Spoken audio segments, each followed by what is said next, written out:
this book. You know what is in her.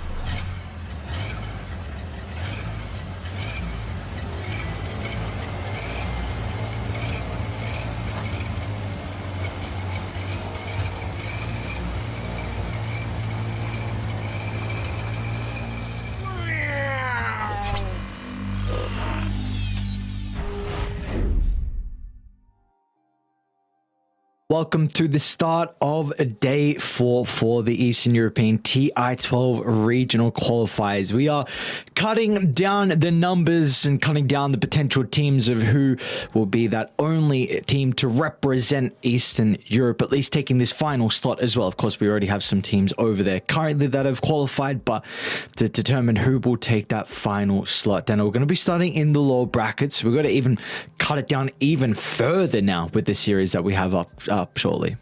We do. We're at top 6 at the moment, and we're going to get down to a top 3 by the end of the day. 3 lower bracket series. The first 2 in that round 4 of the lower bracket. Then we move up to the upper with VP taking on one move. Bit of a surprise packet to be able to make it through this far, but you got to say the top half of that upper bracket was pretty stacked. So one move, they still retain their double chance.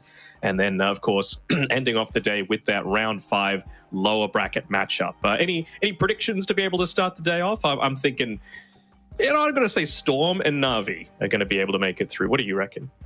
I agree. Storm and NAVI, at least in these upcoming series, I think VP will win theirs. Who wins round 5, though, is going to be the ultimate question. That'll be probably something we can determine once we see these two teams and how their series looks, and maybe who looks a little bit more dominant in their games.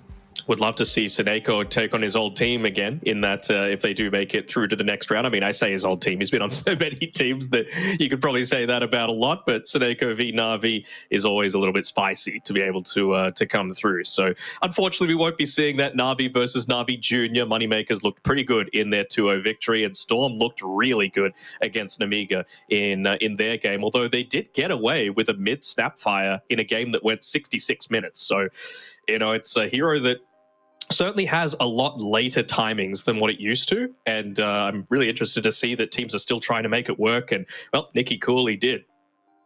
Yeah, that he did indeed. Like you said, though, there were some rocky moments in that game. You know, were like sometimes suiciding for the egg, but they're able to make it work in the end. I just, 21, 8, and 16 is what he finished on the Snapfire as well. Been very impressed with Nicky Cool's performance overall. We'll see how he's going to be able to compete versus HYDRA's mid laner in Warwick as well, who we got to see some pretty good series and games out of him in 2 or 3 when we were casting Eastern Europe. So it's going to be a nice battle of the mid laners and a nice battle between HYDRA and Storm as we see the schedule. But of course, we'll dive into our first series in particular, where we're going to be starting things tonight. Again, this is a lower bracket quarterfinal at the moment. Do we feel like either side has been a little bit more convincing in their games than the other? I would probably say Storm being a little bit more convincing. Like, yes, they did drop the 1 game to Matreshka, who, to be honest, didn't look all that convincing in any of the games that they played. But then they did 2-0 Nemiga, and that's no mean feat. I don't think many people would have expected Nemiga to already get knocked out at this point. And then in the upper bracket, HYDRA have come down off the back of, they played up against UALEIKUMNIHAO, and that was a 2-1 as well. And you got to say that throughout the DPC, HYDRA looked the far better team than UALEIKUM, and still they managed to drop 1 game before losing 2-0 to 1 move. So I would say probably the momentum is favoring Storm right now. Okay.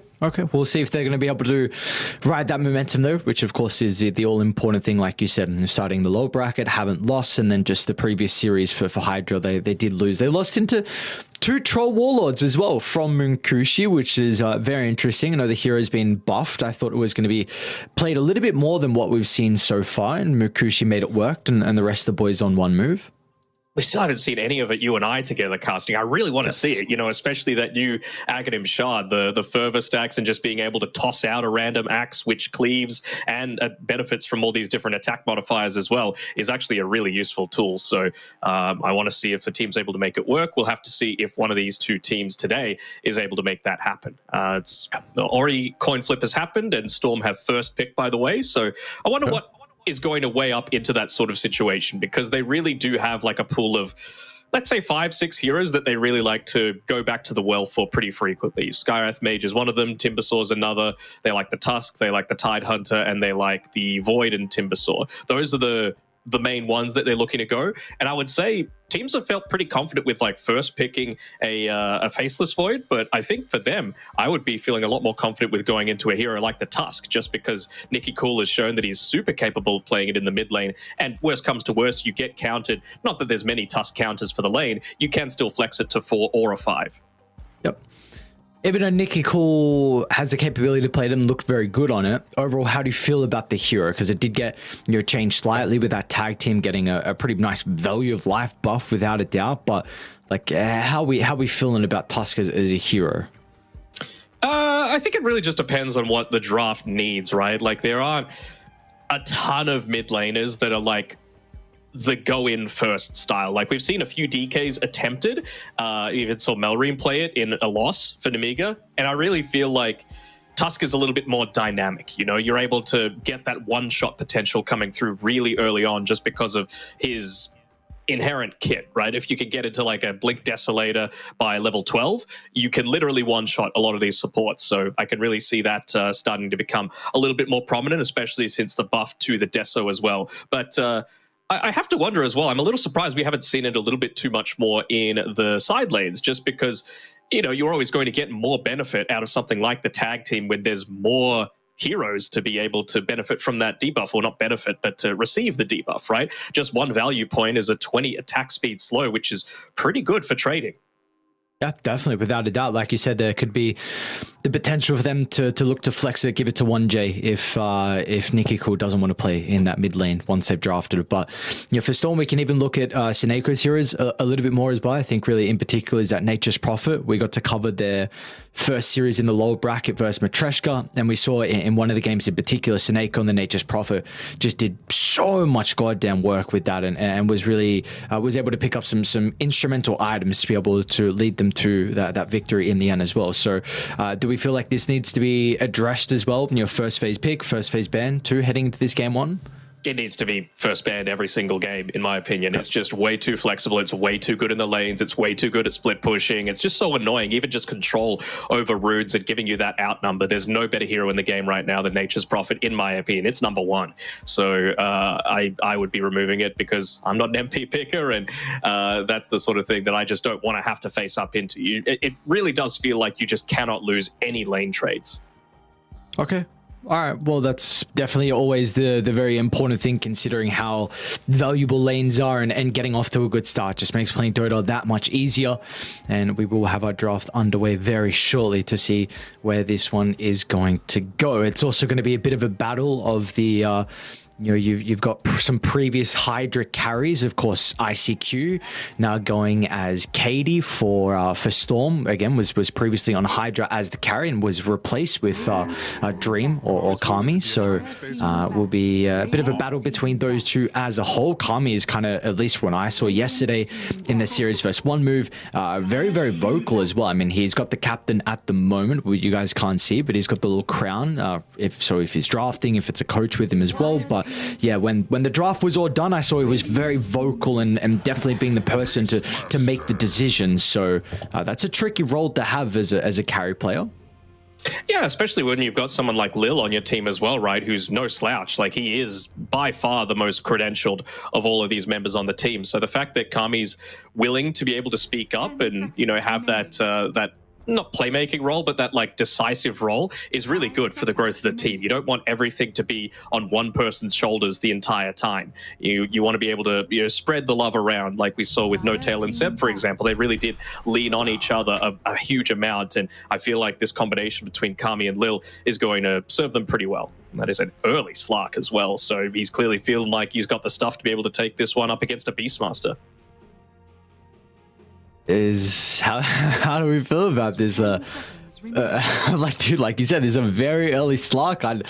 I don't know. We'll see what Kami's going to be able to do. But what do we reckon is the read from him on the reasoning to go for the Slark right here? Good question. Utmost confidence. I mean, he's clearly being vocal now, saying this is how we need to play the lane. This is what I'm feeling confident with.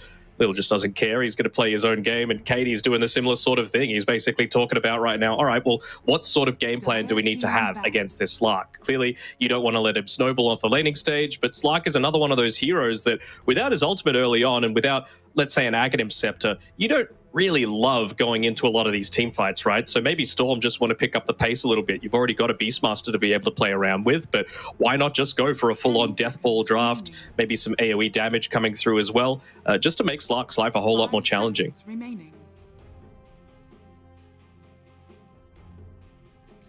And some of the AoE damage that we've always looked at is that Leshrac in particular, which was...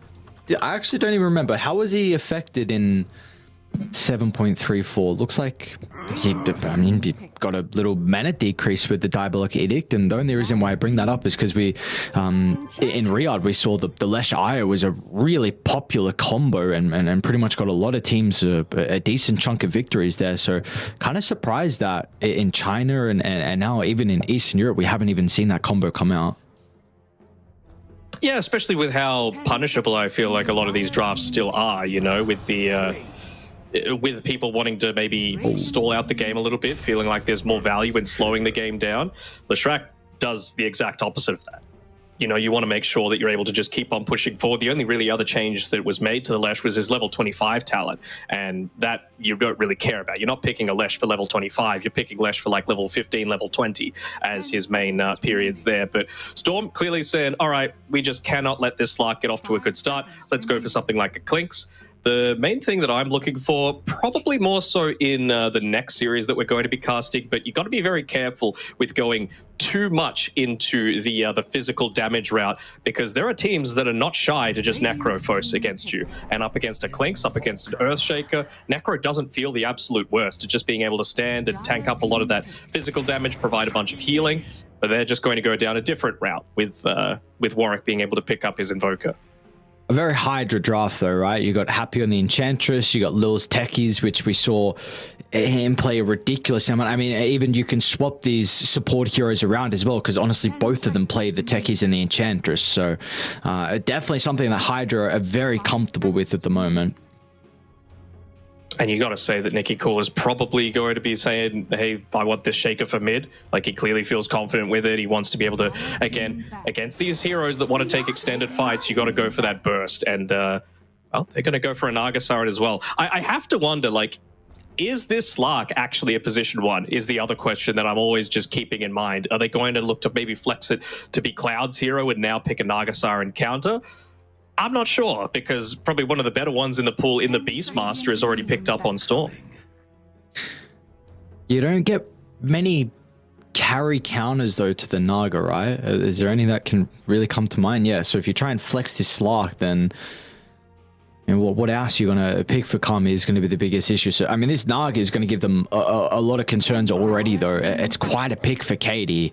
I mean, supports don't deal with the Invoker, sure, okay, but even then, he's not the greatest response. So, it's already looking like a great Naga game. They're going to combine that with the Disruptor as well. So, now you have a decent chunk of teamfight advantage, too, considering HYDRA are very much lacking in that area. Yeah, I was thinking, like, I really liked the Brewmaster ban, especially for from Storm there into the last phase. But what else is there to be able to go around with? I just feel like you're not going to be able to do enough to this Naga, man. Like, the Techies might be able to do a decent job in the laning stage, but, you know, you're always going to be able to catch out this Darkseer early point in the Ensnare. Even if he surges away, you've got the Glimpse available as well. Yes, Techies is going to be able to do some decent trades against the Disruptor, but I really feel like Katie's setting himself up for a pretty solid game here on the Naga, and you got to say, like, Slark, Enchantress, even later game Darkseer, it doesn't have massive value against it. So what do you reckon? I'm kind of favoring Storm here. Yeah, I am as well. I think for HYDRA, you're for them.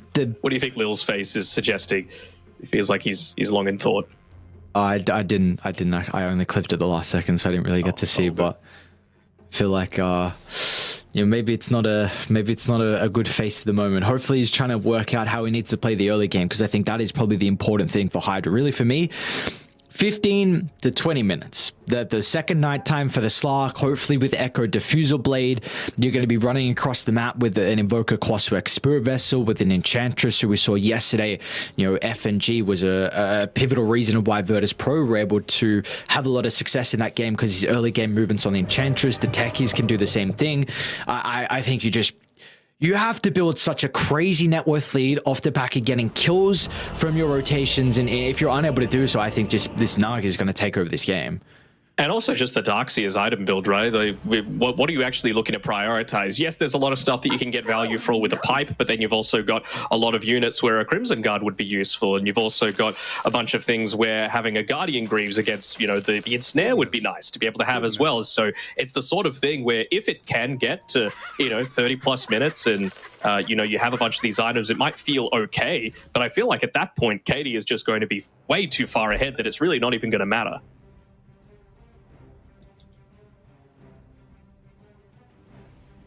Oh, we're going to have to see. Or needs to start with the laning phase. And do you feel like there is, you know, for HYDRA in particular, because we're both kind of favoring Storm, for HYDRA, how do we feel about the lane setup? Do they have the advantage there with where maybe they, you know, can edge out a victory in a majority of the lanes? I forget, was the Enchantress picked before or after the Clinks? Before. Enchantress was picked before the Clinks. All right, well, I mean, that's the big thing for mine, right? Is that most of the time when you pick up this Enchantress for Happy, yes, it's a comfort hero, but also you expect to win the lane. You expect to win a lot of these trades, but you're really not going to be able to get too much use out of the Enchant as well if you're using it onto units. You know, if you've got 1J there just with the Death Pact, then he's just going to say, all right, thanks for the extra HP to be able to play around with. I'd have to see that kind of Nature's Attendance build that we've seen a little bit more often. It's going to be 4. Okay, no, it's going to be 4. Oh, that's not good. No good, no good. Happy and 1J going at it right now. So yeah, we'll see what Happy wants to level up. Have to imagine it will be that Nature's Attendance at the level 1. But mid lane though, we are seeing a lot of position to Earthshaker so far in Eastern Europe. I'm really glad we're getting to see it as much as what we are currently, because it's a hero that is proving to put in so much work currently in all the games that we've been watching. I mean, you could just deny so easily, right? That's the big thing. And something a little bit different that we haven't really seen too much of is the Exort Invoker coming through. Maybe just expecting to need to use it to be able to, you know, secure a lot of these last hits. But I really don't think it's going to work out all too well if Nicky Cool just keeps an eye on him, has a look over at the mana pool that he's looking to play with. You can see as soon as it's being cast, and then just look to soak up a lot of that damage with your own body or the rest of the creep wave. So the only other time I saw this Exort Invoker was, you know, Samael playing it, and he went Treads, Witchblade.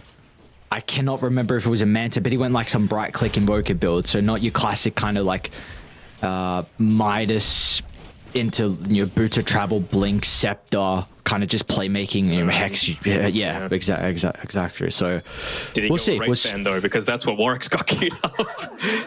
I think it was maybe double bracer or one. I don't particularly remember, but just for me, I just remember the fact he went Witchblade and kind of right click build. So see what Warwick wants to do, because we haven't had the opportunity to get too many Exort Invokers. Let's take a look at some of our other lanes at the moment. Though top, of course, the last pick Darkseer for Cloud. You were kind of mentioning like what is the item build going to be for him after maybe a couple of minutes or so. Has any other suggestions come to mind on what Cloud might be thinking this game? Nope. Pretty much like I'm just expecting to see a lot. Like he needs to get everything basically. Really nice play by Seneko as well, just to make sure that they don't block up the camp another time. The big thing for them is just to be able to get Cloud into this Vanguard as quickly as possible, and then allow Lil to make some of these rotations. Because I guess with going for this Exort build on Warwick, it does enable you to potentially take towers, make some of these pushes happen just that little bit quicker. You know, you're going to have the double Forge Spirits to be able to play around with. But my main issue is that you're not exactly having a ton of reliable Sunstrike setups, right? You've got slows, but that's pretty much it. You know, the stun from the techies doesn't last all that long. The pounce, you can still walk around inside of the leash. So I'm not sure how much value he's really going to get out of that. Dominic? little bit of trouble. 1J's got to try and body block, but it's a Sunstrike and up with the last right click from Happy from afar. That will be first blood picked up.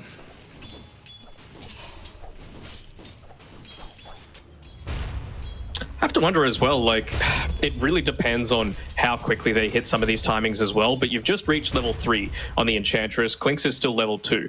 And well, he's coming straight back to the lane, so it shouldn't be too long until he's level 3. But the Enchantress should be able to get like this level 5 creep that he isn't actually able to deal with just yet for the next 30 seconds. You can only death pact the level 4 creep up until this point in time. So how much value is Happy going to get out of that? Because I really don't feel like the Clinks is going to be able to contest this at all. So you're going to be suffering a little bit in terms of Dominic's farming potential and just the ability to stay in this lane. Might even be a bit of a cheeky play with like a Hurricane push back into a Pounce or something like that, and you kill the Beastmaster. I've seen the Hurricane knife. I mean, look at some of these last hits, by the way, in both the lanes. Like, the Beastmaster is getting crushed in the bottom lane. And Earthshaker is going crushing. All right, well, that's going to help when you're down this many last hits from Warwick. Yep. Looks like he's not going to be able to get the Water Rune as well. Nicky Cool will snag that one. Lil gets the other one at least, so the Earthshaker's not going to play with double Rune, but that does leave Cloud alone. Lil's going to... Oh, no way. So frustrating. Lil had to TP back in.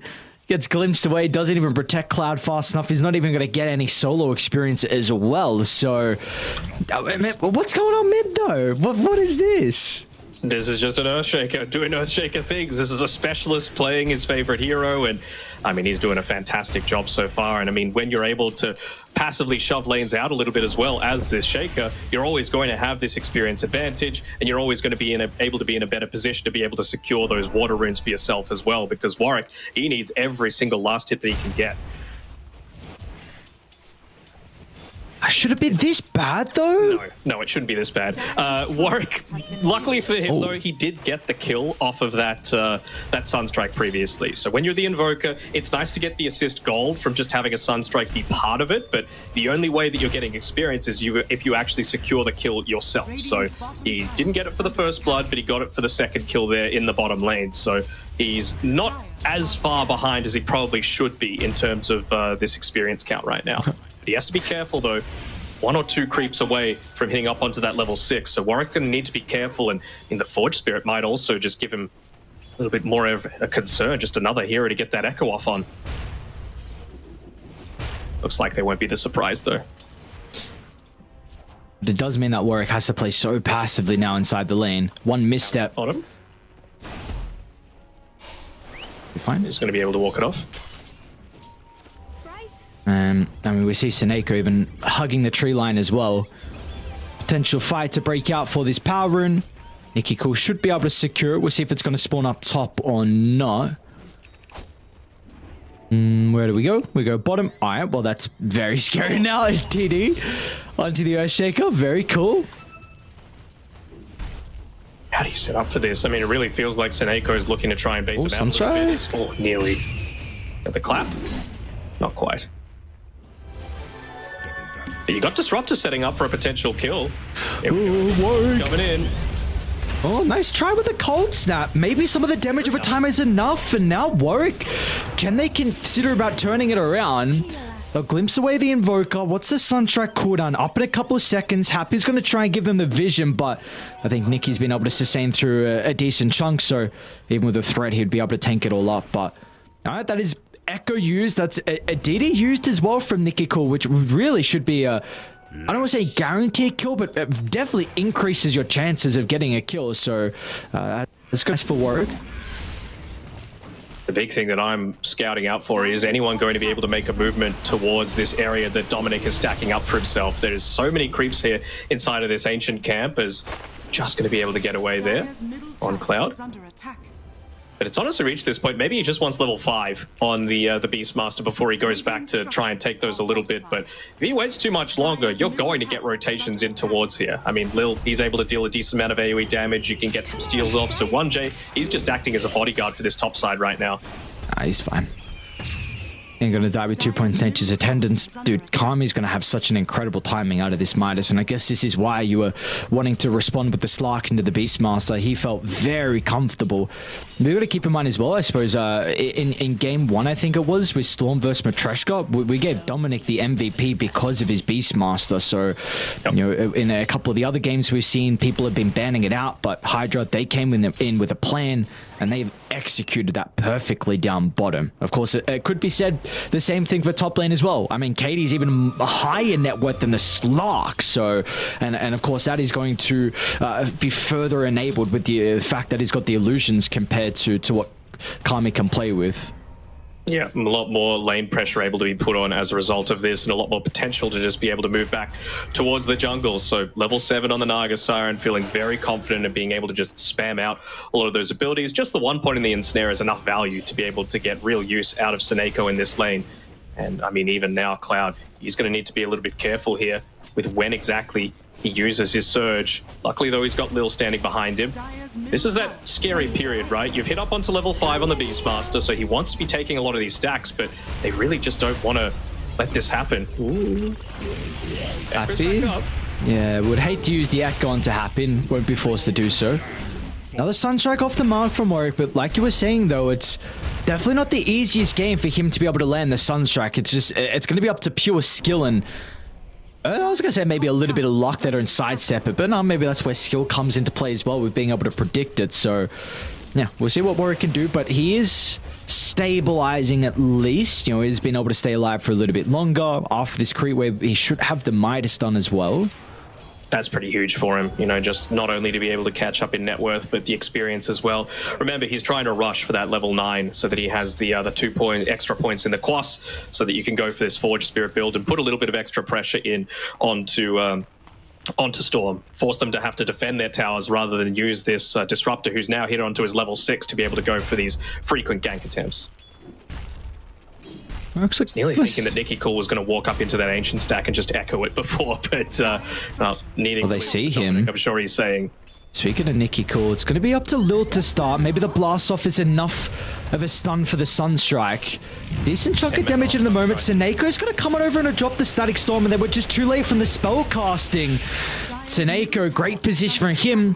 It's going to be able to offer a helping hand to Nicky Cool, and now they're going to get the glimpse back as well. I wonder why they didn't look to try and play with the blast off. Just the right clicks were never going to be enough, and when you all right, they'll use the Echo. I was going to say maybe they won't even have the damage, but Nicky Cool decides that Echo is required to get the kill.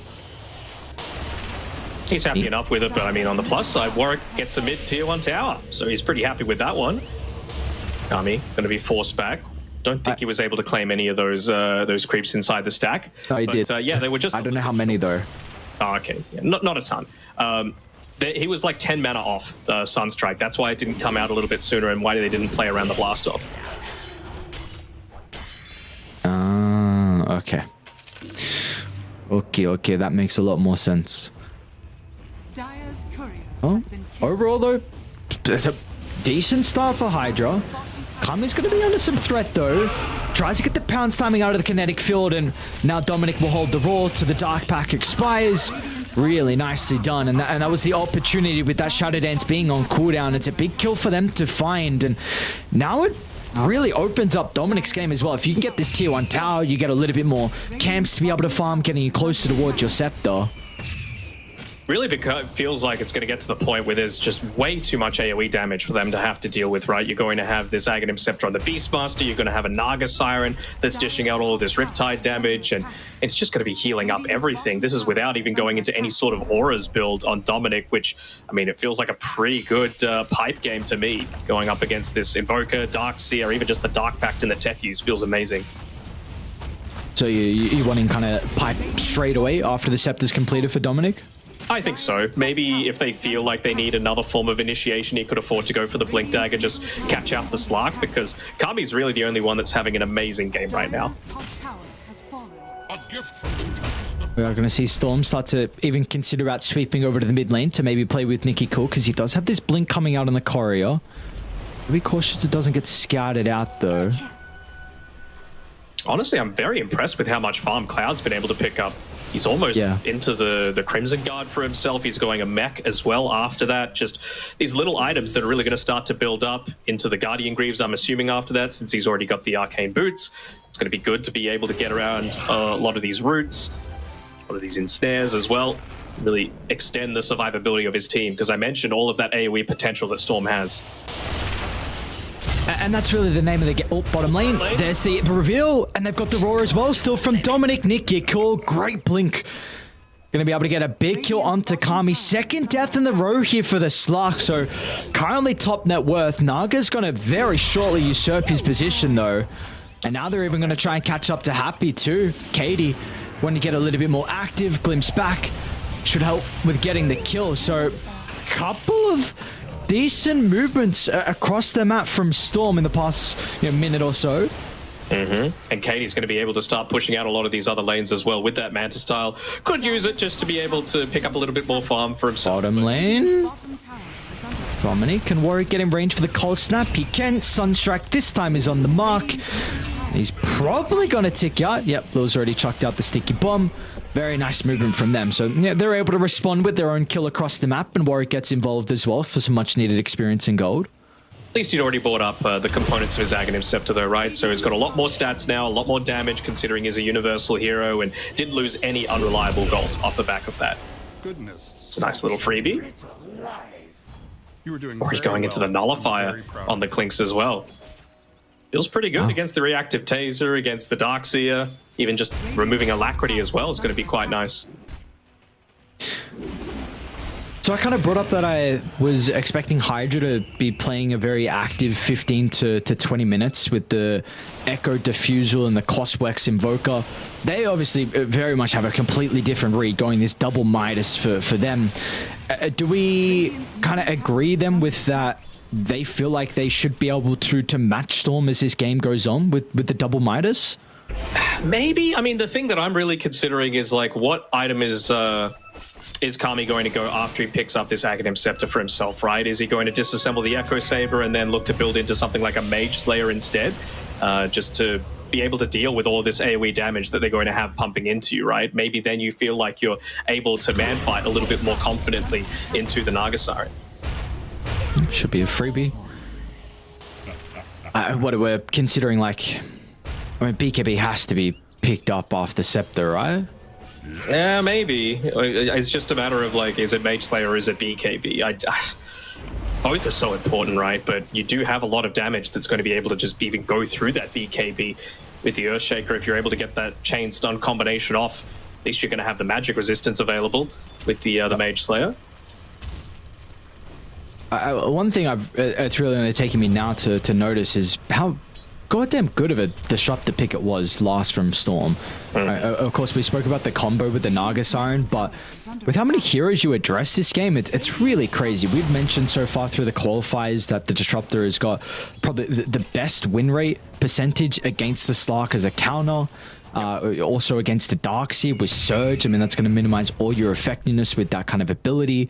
And you've got it's just incredible ways to be able to scout. Not even, we spoke about, Song, Static Storm, but even illusions for the glimpse back vision. But Seneko is having a hell of a game. 2-0-4. I've been very impressed with his positioning and where he's been on the map to get involved in some of these early kills. A bunch of D-wards as well, and he's even building up to be a bit of that aura, because you know that the Beastmaster isn't exactly going into it. He's prioritizing a little bit more of his own farm, and he is going to go into that Blink Dagger build that we were talking about as they end up getting another kill up on this top side. So really, to me, this feels like, all right, we know that we can deal with the entire lineup, but we just got to make sure that Kami doesn't have a good start to a lot of these engagements. And if we can make that Blink Echo Slam happen, great, job done. If we can make a Blink Primal Roar happen, great. It's just another way to be able to deal with him right now. And that's kind of why I was leaning a little bit more towards this Mage Slayer, right? You just need to be able to be just a bit more survivable. Oh no, they got a little bit of vision of him. Pipe's going to be activated, but Nikki Cool is able to jump over the top and land the Echo Slam. How do you take the fight now if you're HYDRA? They've been able to get a decent chunk of damage onto Katie, but the Song helps the retreat. And I don't think Kami's going to be able to pursue as well. So Storm almost was able to get another kill off the back of it. Nonetheless, though, it's still a very important one onto Warwick. Is indeed, and you let the Naga Siren get away. Probably does mean that she needs to be playing a little bit more passive, but again, this is the period where you do want to be playing passive if you're Storm. You want to be making advantage of the nighttime if you can on HYDRA with this Slark, but with the amount of attention that they've put into him, I mean, it still looks impressive, right? Calming second net worth, feels like, you know, he's not having too bad of a game, but he's 0, 2, and 1. He doesn't quite yet have that Aghanim Scepter, and they haven't made a single aggressive move yet onto the dire side of the map up until now. Maybe they're looking to potentially hunt for the Naga Siren, but really good presence of mind. They're going to hunt for Dominic instead. They'll be able to get a pretty easy kill onto the Beastmaster. 1J does reveal his location. Dire in two minds. They were starting to pivot down. Well, they might be able to capitalize on that. Happy isolated from the team. No one else is actually coming over to the right side. He is just free food at the moment for wherever Katie is. 4-0-1. Happy's got 5 deaths as well in the Enchantress.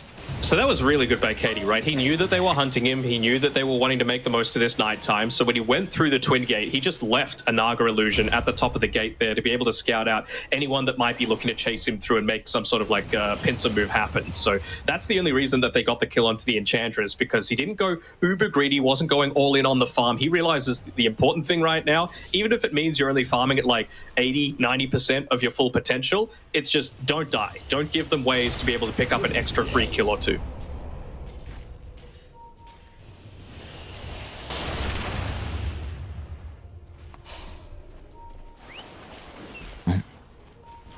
It was with standard. He is going in that Mage Slayer as well on the Slark.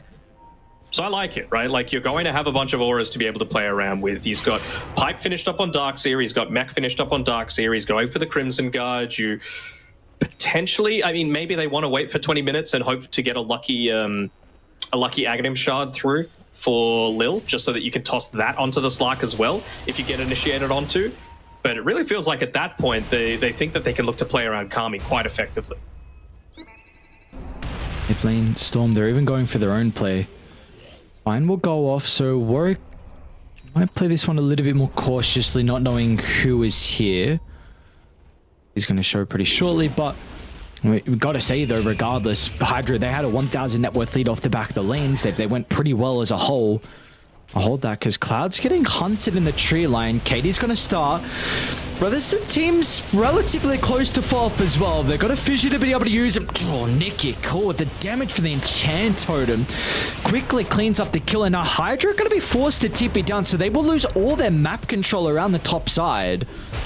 They will indeed, and it allows Dominic to just stick up here, right? He just wants to get into that next team fight item in the Pipe of Insight. So he's gone away from the Blink Dagger, maybe feeling again like they just need to survive this scary little period. They are playing underneath an Observe Order, and they ended up smoking under it as well. So Warwick should be able to just walk in.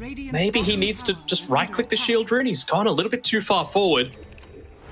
Seems like he should be able to get away, though.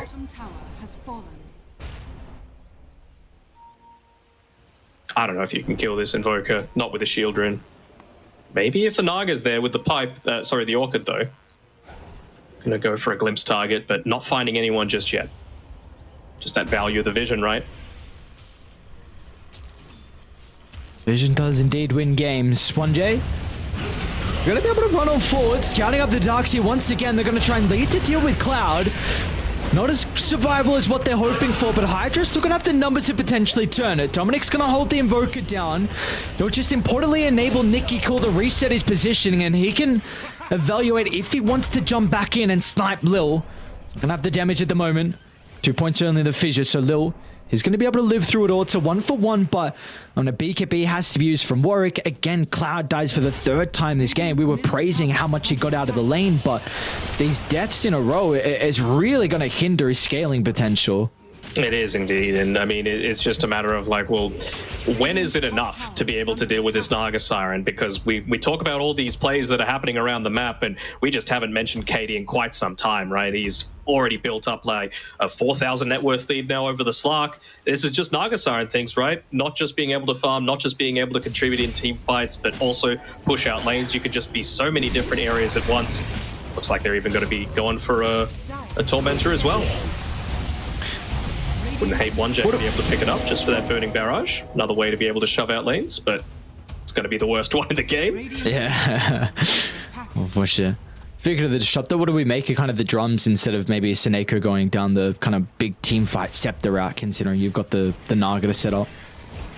I mean, you've also got a Shaker, a Nagasara, and a Klinks and a Beastmaster to be able to play around with, right? It's got pretty good synergy there, and I feel like they think that they've got enough jump to be able to secure kills onto the likes of the Slark with Nikki. Seneko starts onto Seneko.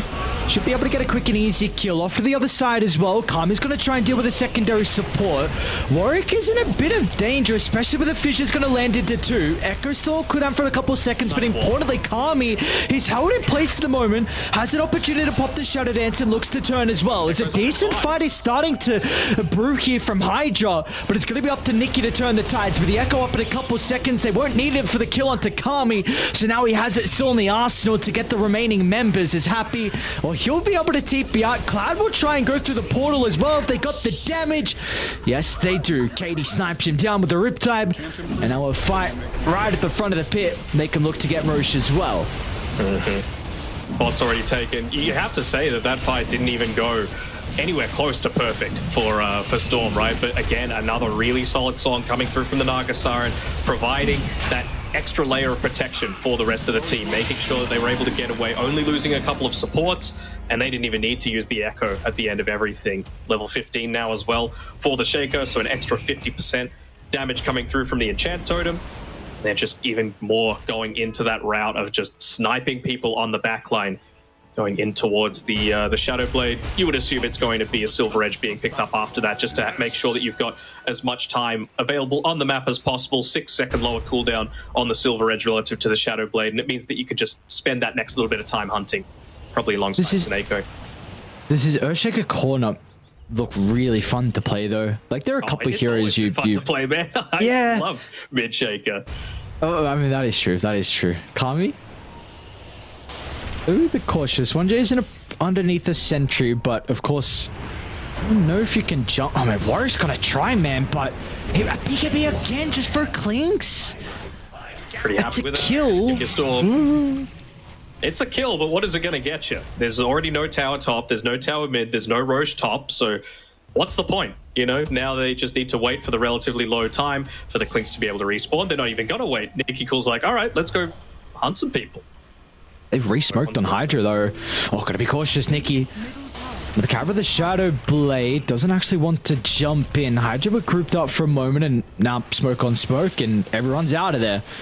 Kami's going to split, going down to bottom, but this is Katie's home. Mid bot pushed out.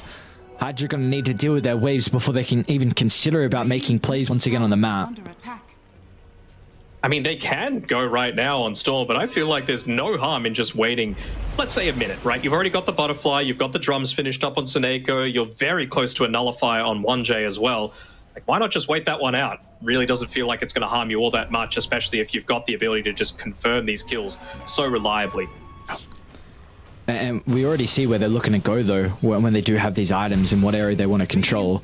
A triangle is without a doubt up for the grabs. This is going to give you easy path towards that tier 2 top, towards that tier 2 mid as well. It's going to take away a lot of the Ancients as well for HYDRA to be able to potentially catch up and maybe find those next set of items. So economy continuing to build for Storm in this game. 12,000 net worth lead. You got a DD on Nikki Cool now too. Always love to see it. Might even be able to yoink away the Tormentor if they really want to. You already had to buy the Aghanim Shard on the Techies just to be that little bit of a saving barrier if you do get jumped on by the Beastmaster, by the Earthshaker. But again, it's really not going to be a factor now. 1J, he's got his Nullifier coming out on the Courier, so even if you layer out the reactive armor, the reactive taser, the pipe, the surge, everything in onto him, it's going to mean absolutely nothing.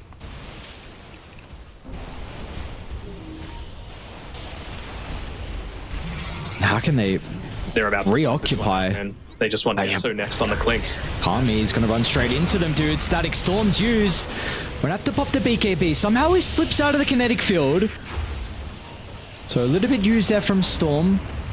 Nikki calls off on the outskirts. He's waiting for the open. Wait, Cloud?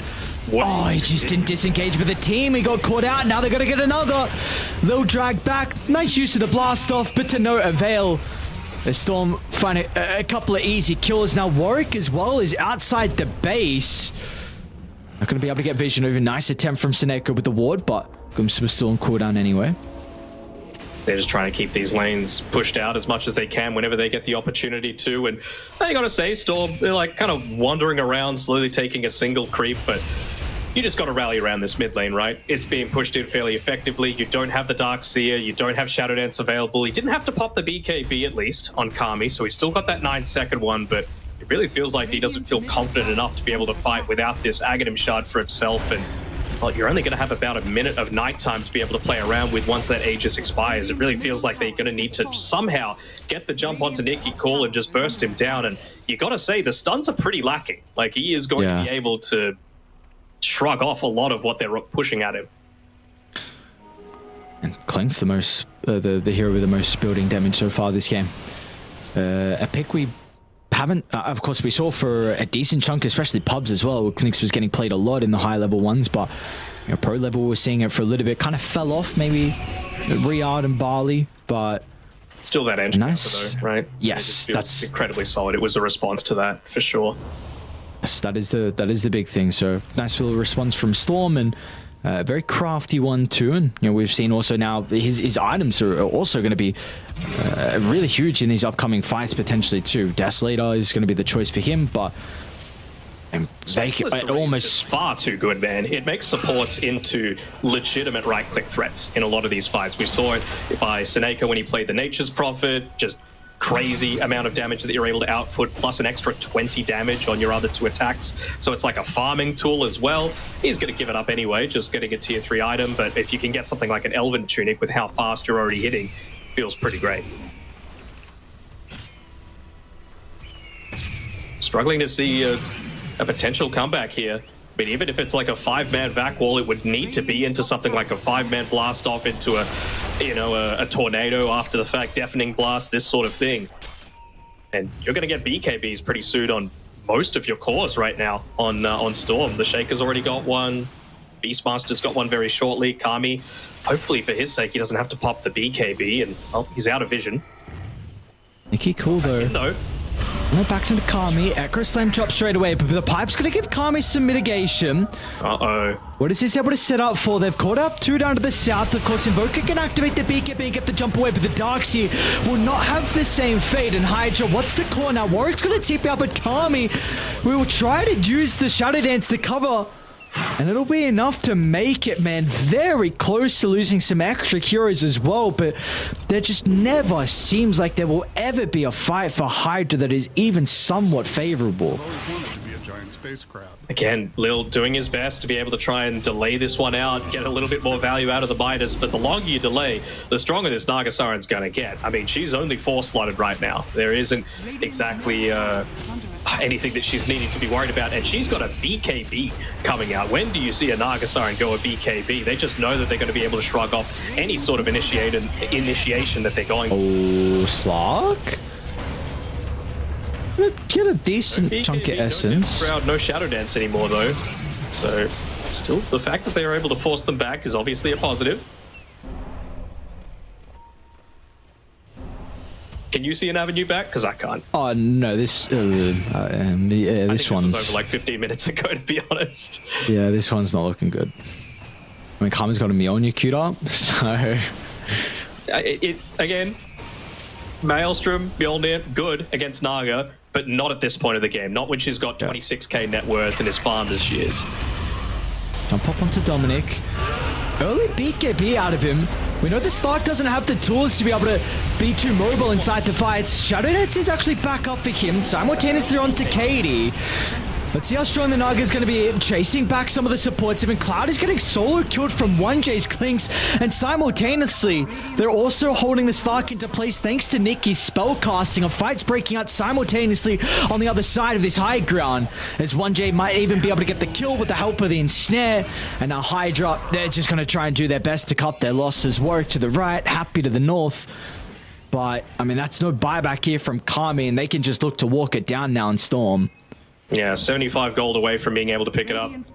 No bounty runes for them to be able to claim. Warwick doing his best to just try and cut the wave a little bit. I suppose they do have high ground glyph if they really wanted to do it, but there's just so many units there that I'm not even sure if the backline would have been removed. And this is what you're able to do. Just absolutely rip apart a base, even just with a passive Blightstone. And, well, now it's a Desolator as well on 1J. So you've got no base to be able to play around with. And it was just a little bit too early of a BKB usage there by Kami. But the game had gotten to the point where I really don't think it mattered. This is Megas. 33 minutes in. No wall, no nothing. And it might be a death onto the Invoker as well. And Tekkie's doing a decent chunk of damage. But yeah, the inevitable has come. G's are dropped. Firstly, I mean, they played incredibly well on Storm, but I think they set themselves up with a great draft to be able to take this game 1. Yep, great clinks, great disruptor picks. Obviously feeling very confident with the Earthshaker. They're already out of there. They're ready to just give them a high five for a job well done. But it was really the Naga Siren that pulled it all together, right? They had no answers for that Naga. And to be honest, they had chances to be able to counter it. You know, it was picked, what, 3rd, maybe 4th, where you still had, I believe, 2 picks available on HYDRA to be able to be that counter. Gotta say, though, the first pick Slark really didn't impress me all that much. You know, it's very narrow, one-dimensional, and it feels much more of a response pick as opposed to something that you're just going to be opening the draft with. You don't like the response to the Beastmaster? I mean, they bodied the Beast lane. Like, yeah, but then what? It's always the and then what question for me, right? Why not just wait for him to pick probably one of his most comfortable heroes on Dominic and then pick the Slark while you've already got something that doesn't necessarily reveal how exploitable your draft is, I guess. Is that they didn't draft well around the Slark? Because, I mean, if you're not playing to a Naga, right, maybe some of the issues aren't as prevalent this game. Because you left the Naga in the pool. If they're going to take Naga, one of the better ways to respond, and overall with what it was able to do with Storm's lineup as well. It wasn't just that it was able to counter some of the HYDRA heroes, it was also perfect for the heroes they wanted in their lineup.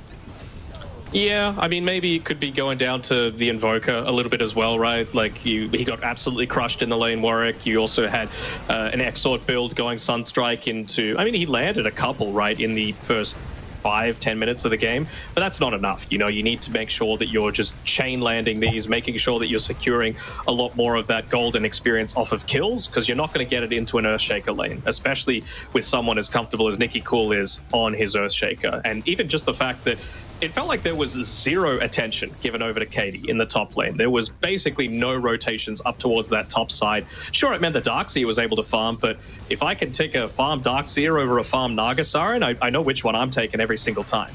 Yeah, well, especially if you don't have responses in the Naga, and without a doubt, they did not. So again, Dennog, we're in another position where we need to be like, is Earthshaker getting first phase banned or something? Because I keep seeing it win mid lane. I just keep seeing it win, body the lane, and have a really good game as well. I mean, I know yesterday Nemiga tried to play it as an off lane and they didn't have too much success with it, obviously being eliminated. But like, I don't know, dude. This hero is looking crazy right now, especially in the hands of some of the mid laners that we're getting. You know, whether it be Squad X, whether it be Nicky Cool as well. So I don't know, dude. Does this hero need to get first phase banned? I think it potentially can get second phase banned still. I think there are still plenty of really, really high priority heroes. You have the argument, of course, for like a comfort targeted ban coming up against the likes of Squad X and Nicky Cool. But I mean, I've seen Nicky Cool make this hero work against matchups that I think should be that should do just fine against the Earthshaker, like the Quap, for example. I think regardless of what hero that you pick, it needs to have something that has some form of sustain for the lane, and preferably it has to be a ranged hero, right? Just because the Quap is going to be able to, you know, slowly right-click you down. You've also got the Scream of Pain to be able to secure those range creeps, and you've got the Shadow Strike to make sure that, you know what, even if he's using a lot of his enchant totems to harass you, you've got that potential to be able to withstand that and not spend too much on regen. But for MVPs, what do you reckon? It's a good question. That is a very good question. I was tempted through like the first 20 minutes either to Seneko, first 15, 20. But I don't think that's, I'd probably say like Nicky, or I hate giving it to Naga. I mean, I don't know. It's not the hero's cheap. Man. You reckon it's Naga? All right, we can give it to Kate. they just didn't make moves on the Naga side. It's like kind of making me lean back. But I mean, when you see it, right? Highest net worth, highest kills, highest hero damage, highest building damage, farm like an absolute beast. Like, even the song usage, okay, the song usage is what ticks me over, right? They might not win a couple of those team fights if he wasn't able to bait out like the last couple of seconds of the BKBs, make sure that the Shaker lives on 20% HP, and they're able to make that turnaround and secure another couple of kills in their favor. So, you know what, I'm on board with this. It's still a disgusting hero, but Katie played it really damn well.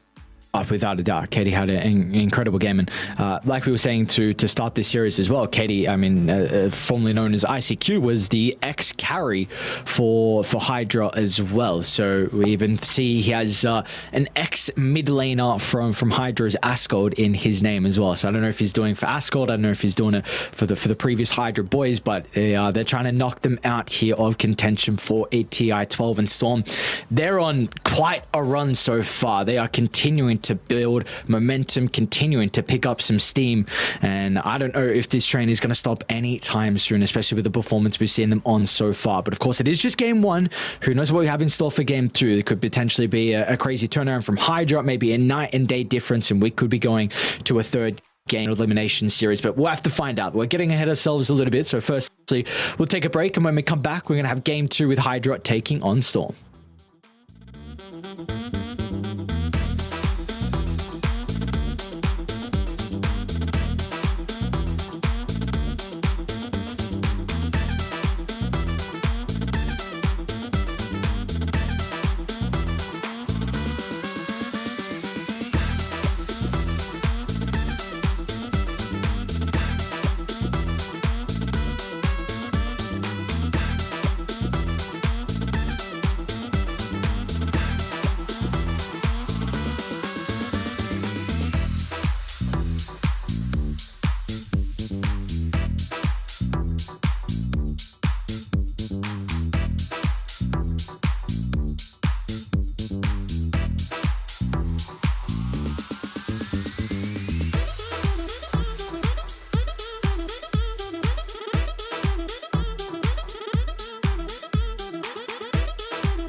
Welcome back to the Eastern Europe. We got TI-12 qualifiers getting underway, and we're heading into game 2 as well. And Denok, I mean, what's going on with this Storm team? You said we had to keep our eyes out for them heading into this one. I'll definitely give you credit for that. You also did say, and I also said, you know, Nemiga were going to look good. We were wrong with that. But this Storm team, something is going awry. We do have a draft getting underway very shortly here, and they seem to be rolling, led by Seneko. And yeah, again, I mean, you said this was the team really to look out for as potentially. Did you name them your dark horse, or was it someone else? I don't remember now.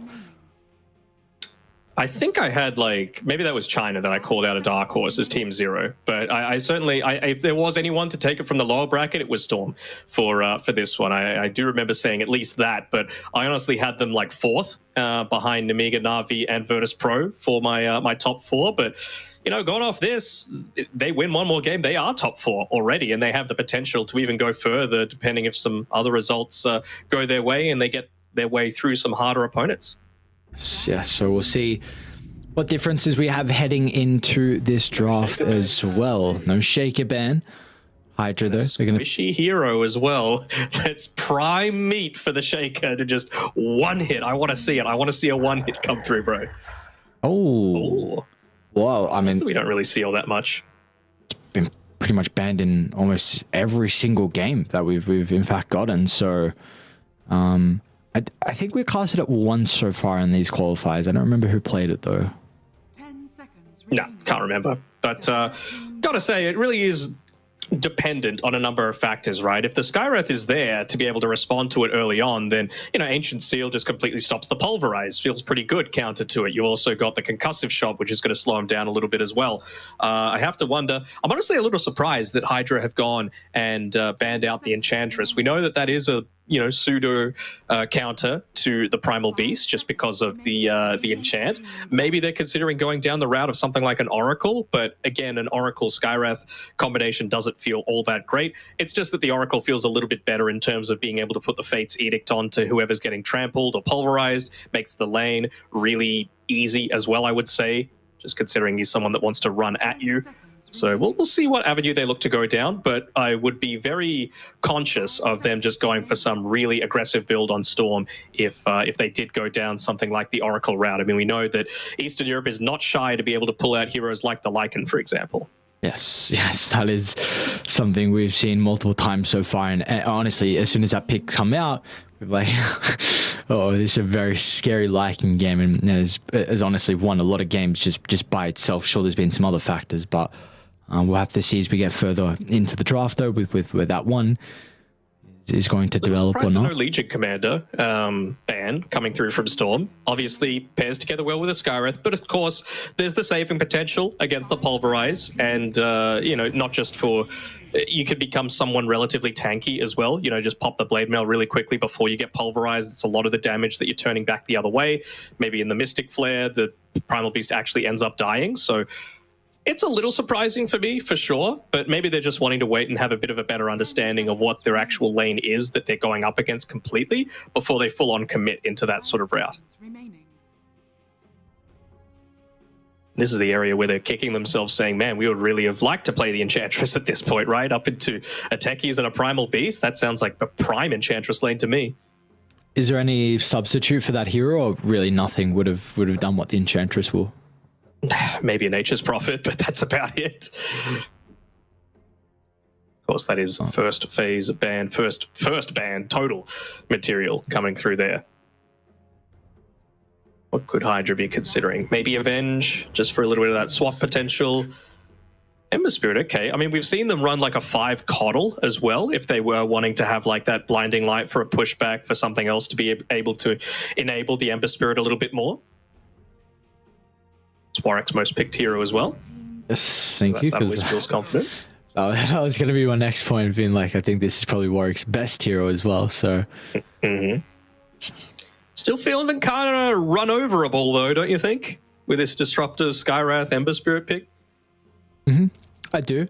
Maybe you just fall into the trap of like addressing the Primal Beast, because we saw again at TI-11 that the Clockwork Disruptor was some of the better supports that people were picking to deal with the Primal Beast. So Probably a reason why you picked Disruptor. Disruptor Ember's also very nice, but yeah, like you said, there's a lot of weaknesses now with these two supports. So we've seen Dominic have the potential. Of course, he's played very good Beastmaster games, not available now. We'll see if he has the capability to play the Lycan, though. Anything that buys a BKB for mine is what I'd be considering here. Like, just you're able to just continuously run forward. I wouldn't even hate seeing like an offlane Primal Beast techies. Doesn't feel horrible to me. Yeah, you got the Glimpse, which makes it not amazing, but if you could like mid Shadow Fiend and just play for that 15-minute timing, I think it'd be great. They're going to go the Tide Hunter instead, which honestly to me is a little bit surprising. Like, yes, you've got the potential to go for the Gush into the right click from the techies, which still feels almost as good as ever, but into a Disruptor, Tide Hunter, not exactly the greatest, and maybe now it even sets up even further for that Legion Commander that I was talking about. 5 seconds remaining. Yeah, very true, actually. Yeah, even more value with the Legion now. So, I guess just the Tide gives you a little bit of team fight, which sure you had some AoE damage spells, but you didn't have like the big one. I mean, they're going to double down. We got a Warlock now for Storm as well, so a lot of team fights picked up for them in this phase. It's team fight versus pickoff, right? That's the big, not counter, but big thing that they're looking to consider here. I mean, does this not seem a bit odd to you? I mean, the Faceless Void into the Tide, you can, of course, time walk off the Anchor Smash, but Anchor Smash has a much lower cooldown to be able to play around with. It makes Warlock's life very challenging because you're squishy as hell if he's just able to Chronosphere onto you. Same sort of thing with the techies. And, I mean, against the Primal Beast, the time dilation feels pretty good, but I don't know. I feel like maybe this is their response to just lacking team fight overall. Decent combination, I guess, with the Skywrath Mage, and feeling like at least for the laning stage it's going to go relatively well for the Faceless Void, and you've got 2 bans to be able to ban out some of the bigger counters to it. I still think they do want a Legion Commander on HYDRA, but they're just waiting to see like, okay, what hero are we actually playing up into? If it's a melee hero that doesn't have a good time, by all means go for it. Fatal Bonds is purgeable, right? Yep. Okay, extra little bit of value. For the Legion, I mean, you might have mana issues. If you need press attack for the lane, I guess you go a Soul Ring. But maybe that's even more of a reason to draft it. I'm still very intrigued about the Void because I think Tide Techies, that should be a pretty free lane for Tide, and I think there's even more potential for you to go Meteor Hammer, which is the previous build. A lot of the Tides so far we've seen in Eastern Europe not go Meteor, but they do definitely have a lack of Tau push, and honestly HYDRA do as well. So a Legion won't fix that. Even though I also agree, I think they want a Legion, but maybe this is just something they're going to have to try and deal with as the game goes on, because there's not going to be many offlaners now for you to fix that. Yeah, there's not. I mean, what's been banned out, right? The Beastmaster is probably #1 in terms of pushing outside of course, the Lycan, but I probably...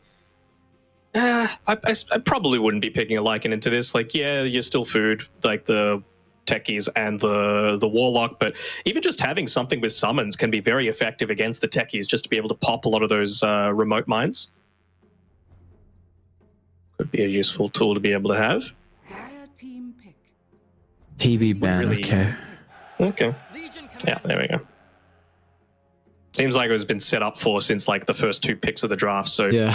What can you really do with the Warlock now? Do you just go full like range be range? Okay, Wraith King. Feels like you can trade relatively well with some of that lifesteal on the laning stage. And of course, Katie, it's a natural counter to the Faceless Void, right? Just get that secondary life. There's no Diffusal Blade buyer at the moment on HYDRA's side, so you're always going to have mana to be able to play around with. And it even gives you a little bit of that push that you were saying was...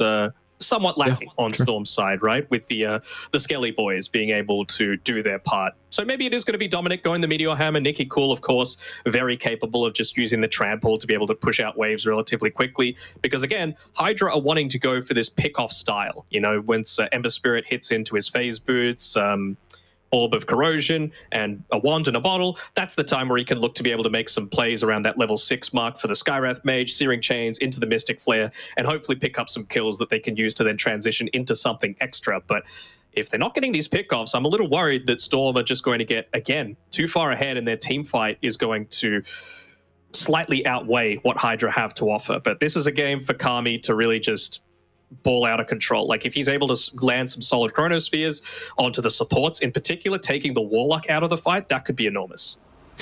I want to go back to the Ember, like you were saying, with him making early rotations. You got to say it's a pretty goddamn free Ember Spirit game overall.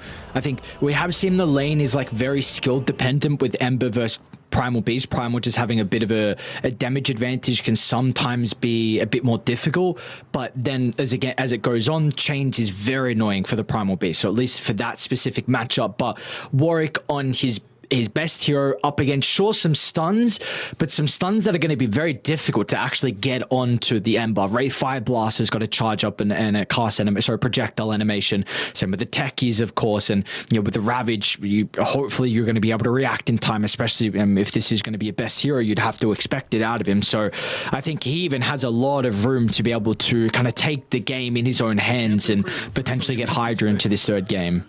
I've always wanted to be a giant. We'll have to wait and see, because you do have, of course, the potential for the Ember Spirit to ball, but you do have potential as well once those Blink Daggers start to become a factor for him to be caught out, right? Blink Ravage, Blink Wraith Fire Blast, Blink Pulverize even are all really great tools at being able to find that initial little bit of lockdown for the Ember Spirit. 30 seconds to It's Katie.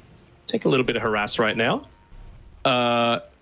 I don't know, man. This feels like a lot more even. And the thing that I like about how HYDRA have rounded out their draft is that I said after the first 3 picks, the Ember, the Disruptor, and the Skywrath Mage, they just want to get heroes that buy BKBs. But you got to say, a Legion Commander or a Faceless Void, they're like, sure, buy BKBs. We don't really care. We're still able to have a huge amount of impact in a lot of these fights with the duel, with the Chronosphere, and of course, Void, in my opinion, still the best hero for late game Dota. So I think this is a game where I would feel a lot more confident with Kami if he wanted to go into that Midas and go late game, but you cannot be giving up your life this early. He used the Time Walk up into where the Tide Hunter was, so he's already going to be about half HP just coming into the lane.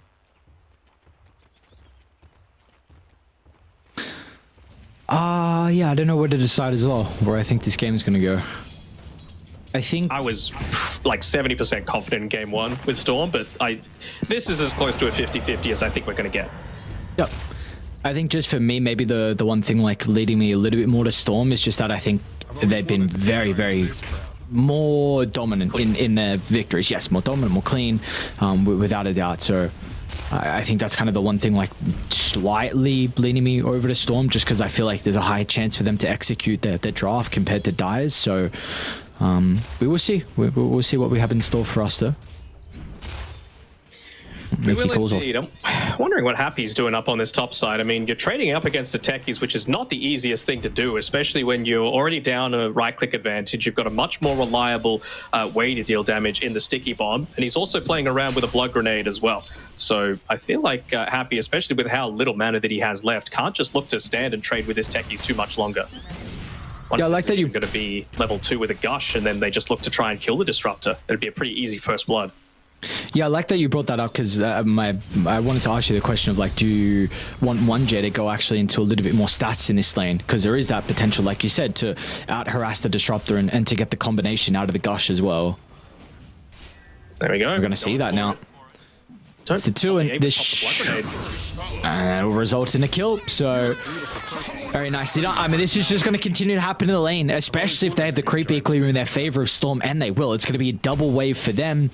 So Disruptor always has to be cautious on where he's going to be playing now. Only little downsides is that he was about a split second away from being able to get that body block off onto the small camp. So with the creep wave coming in, they're going to be able to pull it back a little bit further. And, you know, maybe Happy is going to be able to use that glimpse to be able to prevent him from just getting right-clicked down so much by the Tide Hunter in particular. It's like he's going for a half pull, gets a 3/4. It's good enough. You can't ignore a flag bearer creep in the lane, but you also can't ignore 3 creeps hitting into a relatively decent small camp, right? And well, with one of those neutrals dying, it's going to give him his level 2. One hero we haven't really seen in a very long time is that Wraith King. Like you said, I mean, it's got a lot of value playing into the Faceless Void. Chronosphere for Reincarnation always is great. Top lane, actually. Action continues. 1J tries to get the blast off to the right side. Carmen can always follow in pursuit. So HYDRA, they're going to be able to strike back. Even gets the body block off on the 3-minute hard camp. And But it frees up some space for Dominic to be able to pick up the Lotus. So he's feeling okay about everything, and he is going into that Meteor Hammer, which I like, right? I don't think you can let this get to the hyper late game. I have utmost faith in Kami to be able to carry it for HYDRA if it does get to that stage, but you've got a Meteor Hammer, you've got that early push, you've got relatively low cooldowns on the Techies and the Primal Beast to be able to play around with, and you've even got the Skeleton coming through from the Wraith King to be able to push into a lot of these lanes. And even down bottom, we haven't been focusing on it too much, but he's having a pretty good time here, Katie, on this bottom lane, up against, of course, one of the best melee... I don't know if you would call it an anti-carry, but you just make sure that the position one doesn't have the easiest time in the lane. And, well, he's actually coming out ahead on net worth by a fairly decent amount, 500. Yeah, I don't know how much this has got to do with Seneko opting for 2 points in the Shadow Word. So, I mean, there is a little bit more versatile... so the Warlock, he can go into some other options in the lane with whatever he wants to, but this one in particular feels like the Shadow Word is going to be necessary, and there is a lot of kill threat. This Skeleton, oh, actually, it's going on mid lane. Okay, Nikki Cool, that's a gigantic one. Happy just showing up a little bit too late. Again, using that right-click advantage from the Primal Beast to its fullest potential.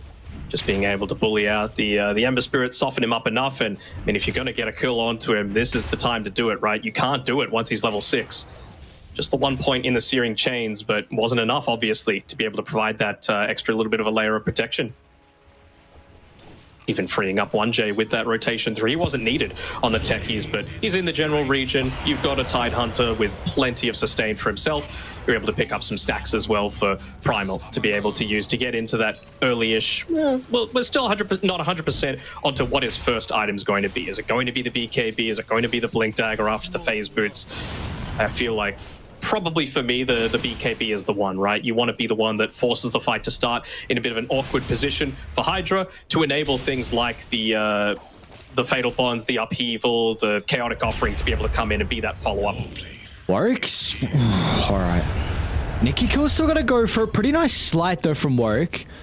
Going to be able to avoid some of the damage out of the Onslaught. So we do see there's a huge advantage at the moment. I mean, Warwick just hit 5, and Nikki Cool should be fine, and probably is going to be able to get the power rune as a result of this. And we'll see what the decision's going to be afterwards, if he looks to try and gank one of the side lanes with it, or maybe if he uses it for another kill onto the Ember. Well, they're praying that it's bottom because they're putting so much emphasis up onto this top side. You've got the Skywrath Mage there trying to camp the bottom, and it's an illusion. It's going to... Warwick's just dead now. He just used the chains. There's going to be nothing that's going to stop the Primal Beast. Let's see if Nikki wants to continue going for it. Kinetic Field. All right, well, that's probably another thing that'll stop him. So we'll see what they're able to do off the back of this, though. Warwick's got the chains back up, tries to use it onto Seneko. Looks like with the body blocks out of Lil, they're going to be able to get a secondary kill onto the Warlock. And they will. No uphill miss. Nice glimpse as well by 1J. Oh, he sent the bottle as well back. Oh, no.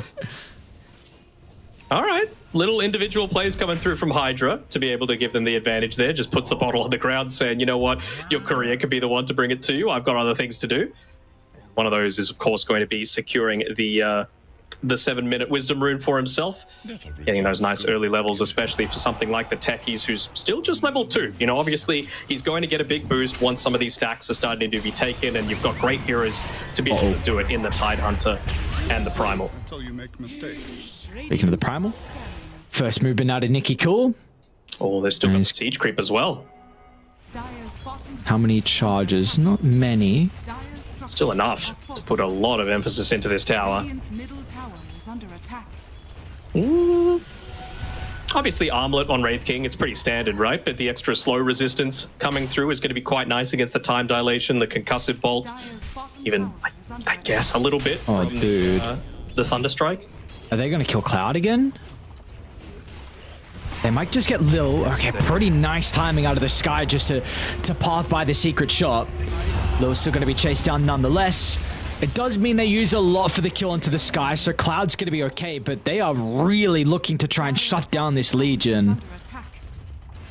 I mean, again, it's a really good Legion Commander game, right? If you're able to get that start that you need. But if you're not able to dominate in the laning stage, if you're not able to get your level 6, and if you're not able to combine with supports that are getting levels and enabling you to get that dual damage to scale with the likes of the Mystic Flare, then obviously you're going to be quite hindered. So honestly, a Skywrath Mage kill there is basically as good as the LC kill.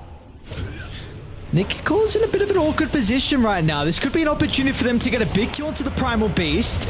Let's see how tanky he's going to be with the uproar on the Fairy Fire. He actually wants to turn and try and kill off Warwick, especially with a Ravage as well from Dominic. It's just shy of clipping onto the Ember, but nonetheless, it will be a kill for Storm, and Nicky Cole is able to get out of harm's way too.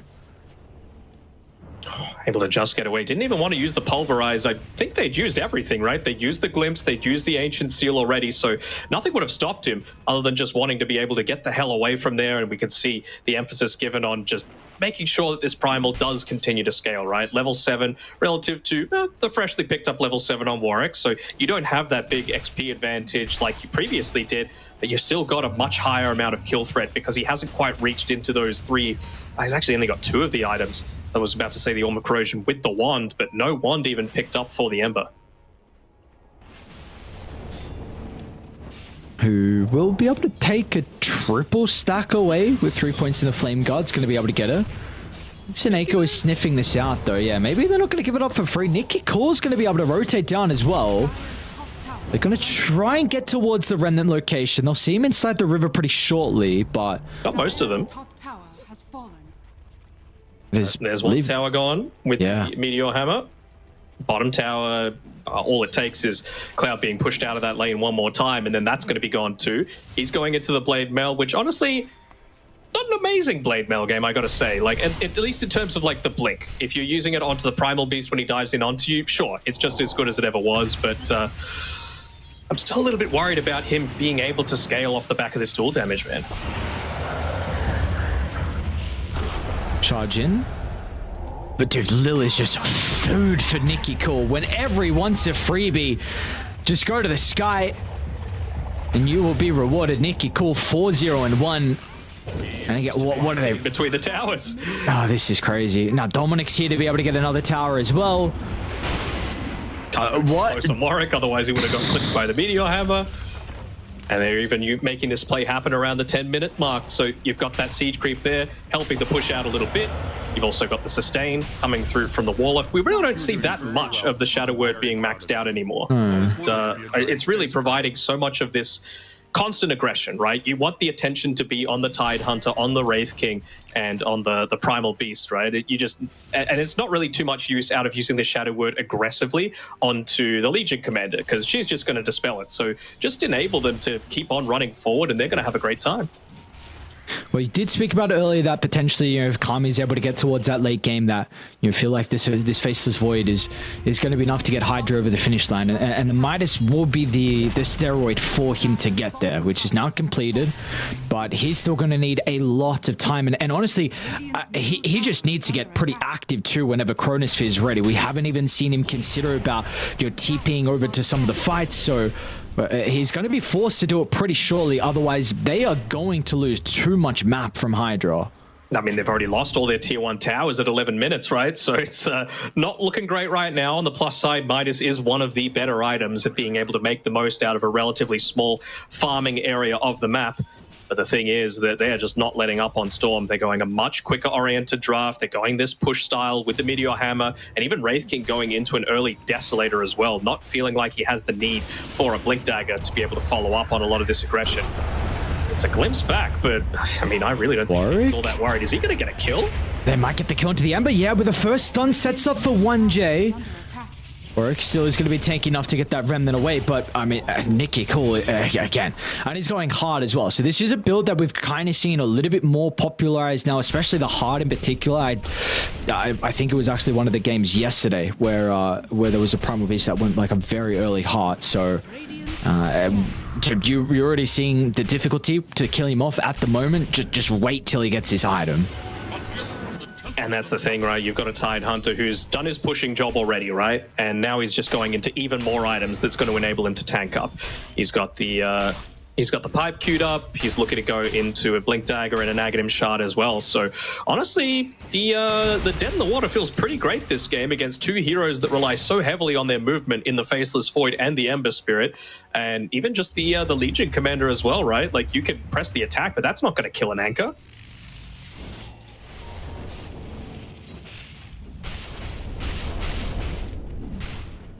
And can they look to make this move? At least they've got the level 6 on Lil. And you've got a Blade Mail picked up by Cloud. Doesn't have a TP, so they know that unless they're making a move down towards this bottom side, they should be pretty safe to be able to play around this mid area. Popping the Blade Mail right now on Nicky Cool himself. Here's Kami. All right, Chrono with Static Storm. That's a pretty good conjunction of ultimates from HYDRA to be able to get some kills. And Ravage is kind of wasted as well. Now, they've pretty much used everything from the previous attempts. So Nicky Cool's got nothing to fear. And well, will he get it? Or he's going to be fine. So, I mean, Katie comes over a little bit too late to really get involved, but we do see what's able to happen once Kami tries to show up here with the Chronosphere. He's getting chased down, but it's just Dominic. But the thing is, again, like, what now? What happens for this next little bit? I mean, the thing that you can hang your hat on the most is that you did use the Ravage on Dominic as well, but the thing is, he's just pushing it onto this top side. Kami's trying to right-click him just to be able to get a lucky bash to be able to stop this Meteor Hammer, because they already used the Glyph on that bottom tier 2 tower, I believe. So you can really just look to come up and contest with them. You know that you've got the slight advantage in terms of net worth. You know you've got your ultimates available, and that's why Seneko is making the move up here. Maybe they can get a dual Mystic Flare onto him. Yeah, I mean, really, they're trying to mirror this movement as well, but they might be a little bit too late. Seneco's going to try and disrupt it with the rock, and now Nicky Cool's going to be here with the damage as well. Kami's a big kill, but they're not going to be able to get him. I guess Dominic does survive as well, but we also see Kami stays alive to the potential burst that Nicky Cool was offering, so either side, again, chucking out a lot of spells, but no one will go down now. And though the big thing for mine is that you've got Wraith King pushing into this tower. He can really look to just put a little bit more emphasis down there if he wanted to. It was so many TPs expended to be able to get up to that top side. He ended up using the skeletons, maybe just wanting to wait for this a couple of waves just so that he has a full creep wave to be able to play around with, because they don't have TPs on anyone except this Faceless Void right now, and he's still 45 seconds off having that Chronosphere available. So it really just feels like they're trying to run away. This is a game of cat and mouse. Kami's doing his best to try and A, pick up his farm, and B, slow down. Oh, this is pretty deep. Oh, this is super deep, dude. Nicky Cool. Who cares about a tier 3 tower? 1J? 1J? What's going on, guys? How deep do you want to go? You need to pay some respect. I mean, Chrono's down. Kami needs some lucky bashes. Maybe they can get the kinetic field to stop him from retreating, but I mean, you are feeding over a pretty big streak, and honestly, Storm, just no respect with that attempt. Yeah, a little bit too deep there, I think. Maybe just thinking, you know what, no Chrono, maybe not expecting the multi-shot to come out there from another Glyph being expanded on the top side, and you know what, do it. You're going to lose a tier 2 tower soon anyway, so you may as well get the most out of it while you can. Downside, of course, is that Cloud was forced so far back. He just was trying to live, not give up another kill, and he doesn't have any full damage still to play with. They're pinging out the Wraith King. Still got Reincarnation to work with here. You got Ravage at the ready as well. Dominic is starting to connect to the rest of the Storm members. Kami's looking for a big opportunity with the Chronosphere, but Storm's doing a really good job to split away, making sure the threat. It's always going to be difficult for Kami to land it onto multiple heroes, and well, just the posturing is all we get from either side as no real big fight occurs. I gotta say, HYDRA are doing a pretty good job to make this lead not balloon out into something worse. Of course, they're being helped out a little bit by some deep dives from Storm, and they're still going to end up losing this tier 2 tower up on the top side. But I was really thinking that this game was approaching being over after the first 10 or so minutes with how far ahead you were able to get in all 3 of the lanes. But well, they're giving themselves these small opportunities, right? Maelstrom's now picked up from the Faceless Void. He's got a tier 2 neutral item. He's got his level 2 ultimate to be able to play around with. And he's even looking to put a little bit of aggressive pressure in onto the map, realizing how juicy of a target he is and relying on his own individual skill to potentially scout out some of these movements. But now you've even got a pipe to be able to play around with as well on the Tidehunter. So regardless of who gets jumped on, you're just going to be so much more sustainable. Rocks available, 4 points Shadow Word, level 2 ultimate on the Wraith King with a Desolator as well. It's just so much damage coming into you. And look at the wraparound from Nicky Cool. I mean, incredible read from him. Still, the glimpse is going to prove to be an issue, stopping them from getting those kills, but it sends them away from the formation they were starting to set up with their defense. And they use the glyph as well. So, I mean, it's so crazy to say only 18 minutes in, but you lose another fight. High Ground's in a little bit of danger as well. They're coming, though. They want to make sure this does not go for free. They're even starting to bring Cloud over from the bottom side. He's very close to Blink, just needs his camp. Has it completed. They even have the Veil as well, so a couple big items. They'll get the Denied to help out, but these towers are still falling, so more map control is going the way of Storm. And more importantly, no BKBs for them to have to worry about, right? So Disruptor and Skywrath are still going to give a lot of value in these impending fights, even just from the Maelstrom and the... Are they baiting Katie? But he's got some heroes playing behind him at the moment. The Rock's only going to be onto one, but the Mystic Flare will secure the dual victory. First of the game for Cloud. And now they've got the Chrono to go through as well, but the sidestep.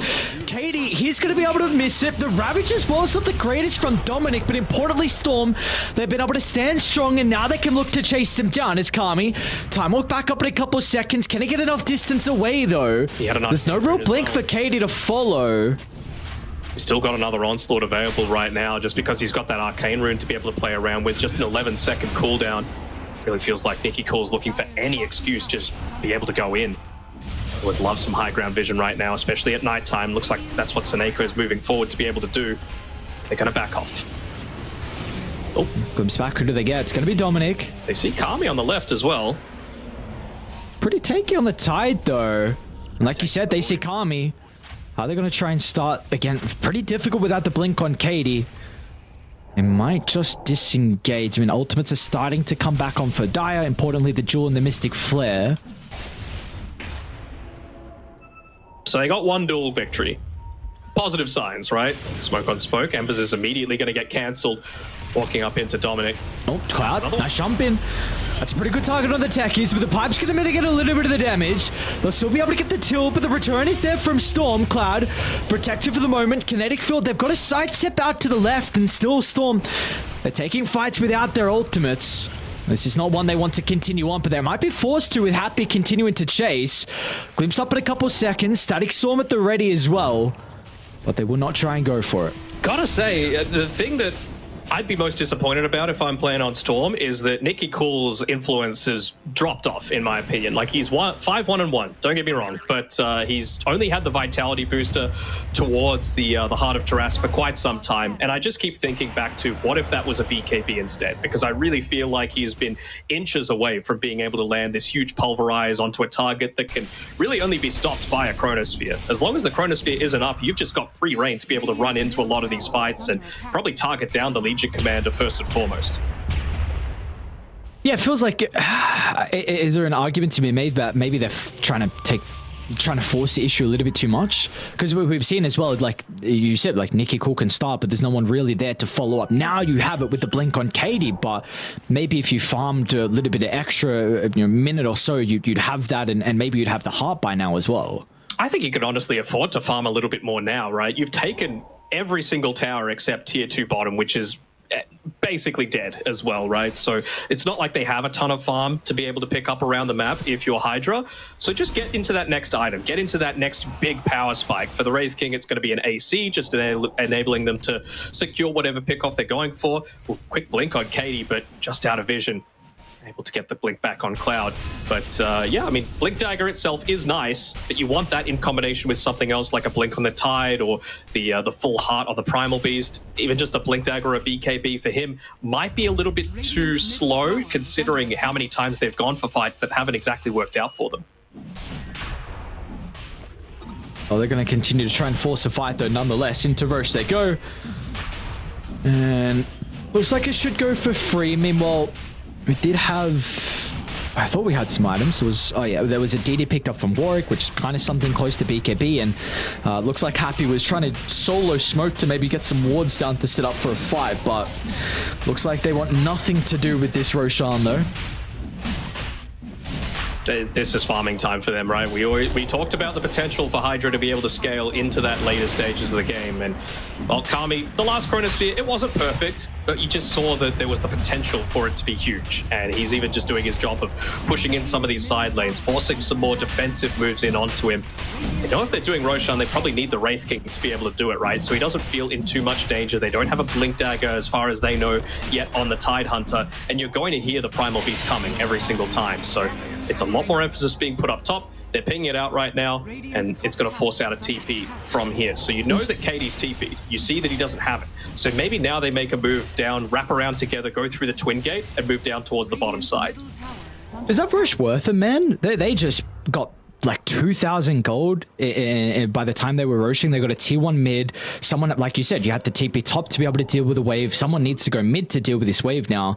It's going to take you at least a minute or so to be able to get back out on the map. And just, did you feel like that Roche was worth it with how long it took and what HYDRA were actually able to get? I don't think it was worth it if you give it over to Katie. I think it was worth it if you give it to the Primal Beast instead, just because you've already got that second life to be able to play around with, and Primal's the one diving in onto the front lines, and he has a heart in now, so he's going to be the one really looking to dive, create a lot of attention away, and if he's just got that second life where you still have the trample, you still have the pulverize and all that to be able to play around with, then I feel like you're in a really good spot to be able to close things out.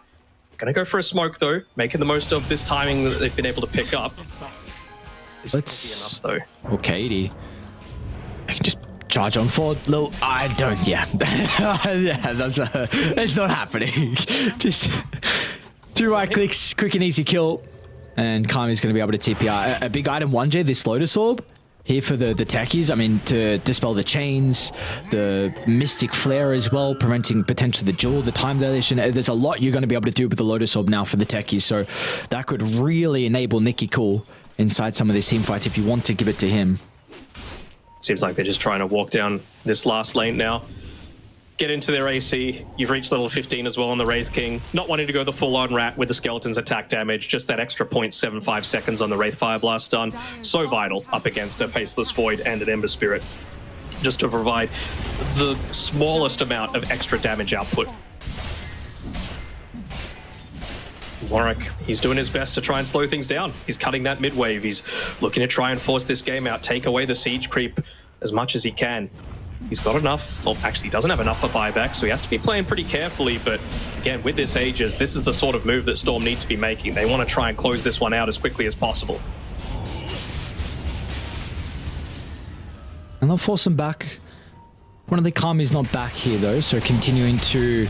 Well, he's got enough gold for this Mjolnir if he wants to complete it. Storm, they will be able to take HYDRA's Tormentor. So Agshard now onto Seneko. Okay, very cool. I haven't really spoken too much about his item decision with this Midas. Looks like he's gonna go into the Glimmer Cape next and Drum. So he definitely will have the chance to be able to buy a little bit more cheap items for Storm to be able to potentially get over the finish line. What do we feel like the decision should be from him? From Seneko? Yeah, just in regard to his items. I think whatever items he's going for is fine, because I think what he's got in his quick buy, is fine, because the thing that he's going for is his level 15 timing. You know, Wraith King, he's good at a lot of things, but he doesn't have the greatest attack speed to be able to play around with. So if you could just have that upheaval attack speed, constantly hitting in onto these high ground towers with an AC, with your imps constantly moving on forward, it's a lot to have to address, and you really don't want to be jumping into Chronosphere just a Warlock at the start of a lot of these fights. Bottom lane, what's going on? They got a pretty good lane ward. I mean, 2 lane wards, in fact, down bottom. So a lot of information for them. Meanwhile, Warwick might solo kill Seneko in the mid lane.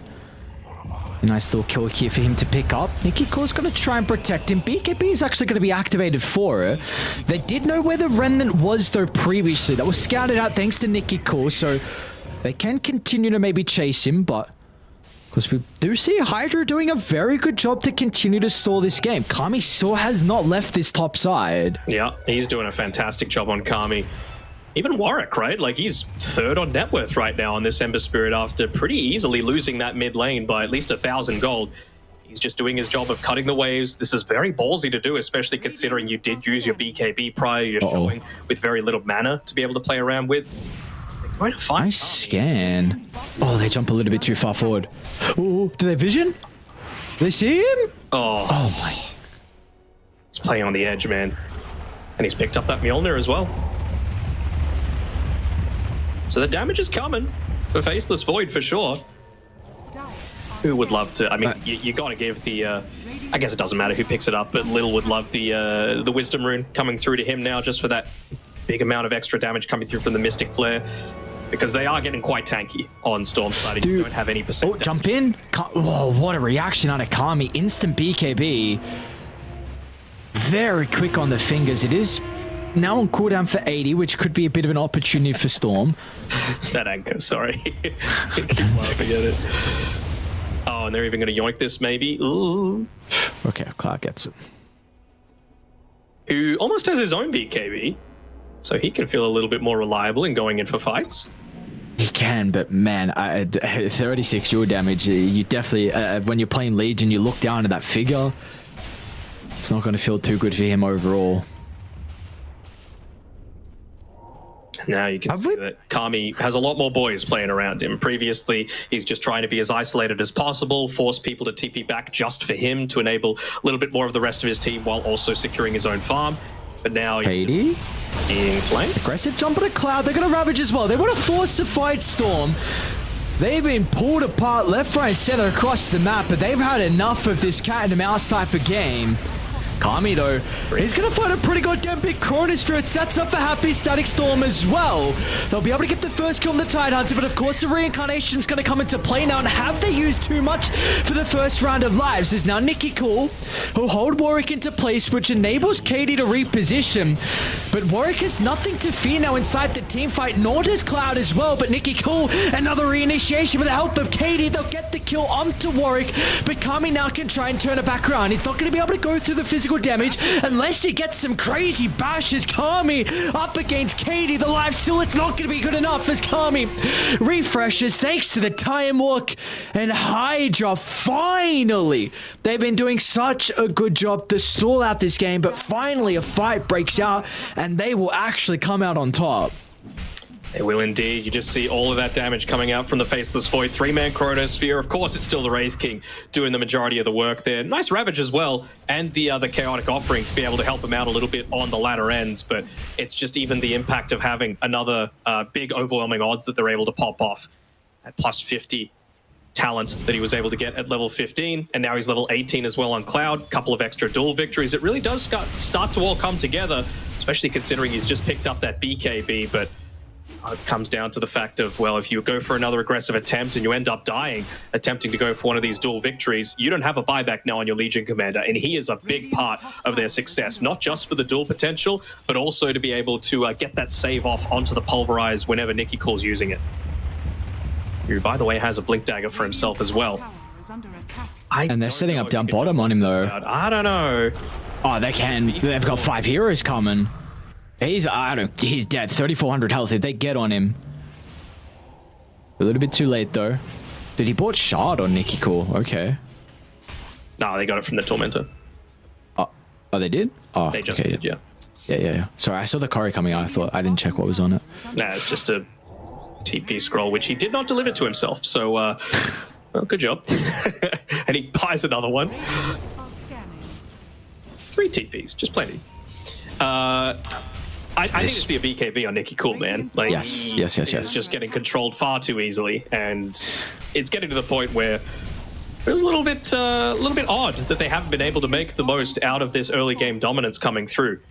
Of course, Roshan's down bottom as well. Maybe now, though. I mean, the winner of this fight will be able to claim that prize of Roshan and really could turn the game into their advantage. Dominic's going to try and find an angle. They'll drop the ward as well and scout Kami out. Do they want to full commit onto the Faceless Void? If they got the damage to blow him up, Nicky Cool feels otherwise. He's going to find an opportunity to jump both supports down to the south. The forces out a Static Storm, which doesn't really give them too much now. As a Ravage Kami, he's going to be able to dodge it.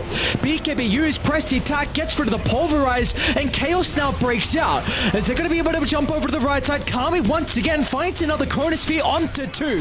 They'll be able to deal with the Reincarnation, and can they set themselves up for the second round? There was Katie and Storm. They've got the numbers to be able to continue the chase. They know that Kami's vulnerable with the BKB being on cooldown. So Nicky Cool with the help of Dominic is going to be able to chase him into the tree line. Time walks back up in a couple seconds with a kinetic field placement. Kami looks like he'll be able to get out unscathed, but nonetheless, though, Rose should go the way of Storm.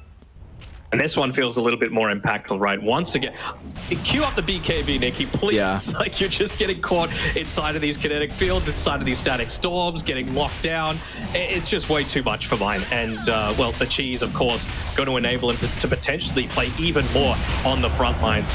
Gotta say that it was some really nice juking by Cloud. He nearly diebacked in that fight, but just playing around the vision they had around the left-hand side of that fight, was able to move his way away, stay away from the Tide Hunter and survive on about 20 HP. So not gonna be dead for this super long period of time, and They're coming. they can't, surely. I don't know. It's a 3v5 if a fight breaks out now. They don't know that. They're still going to try and take it, though. And can Radiant get down fast enough if a fight actually breaks out? They're going to try and target with the Wraith King, who, keep in mind, they did give him the Aegis. It's a pretty good charge in, but it's not really going to matter. They can't capitalize on the opportunity that Nicky Cool gave them.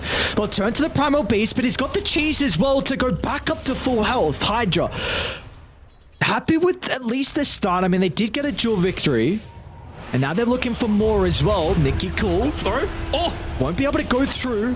But it's going to be up to the Tide Hunter to jump over the top. They do have the dead in the water in 3 seconds. Give him the anchor. They want to continue chasing into the base, though. We saw what happened prior to taking a fight into HYDRA's domain. Yeah, but, I mean, I'm sure they're asking how long till Chrono. That's the big question that you just cannot let Kami have even greater stages to be able to get up into this game. I mean, he's approaching this really scary point on the Faceless Void.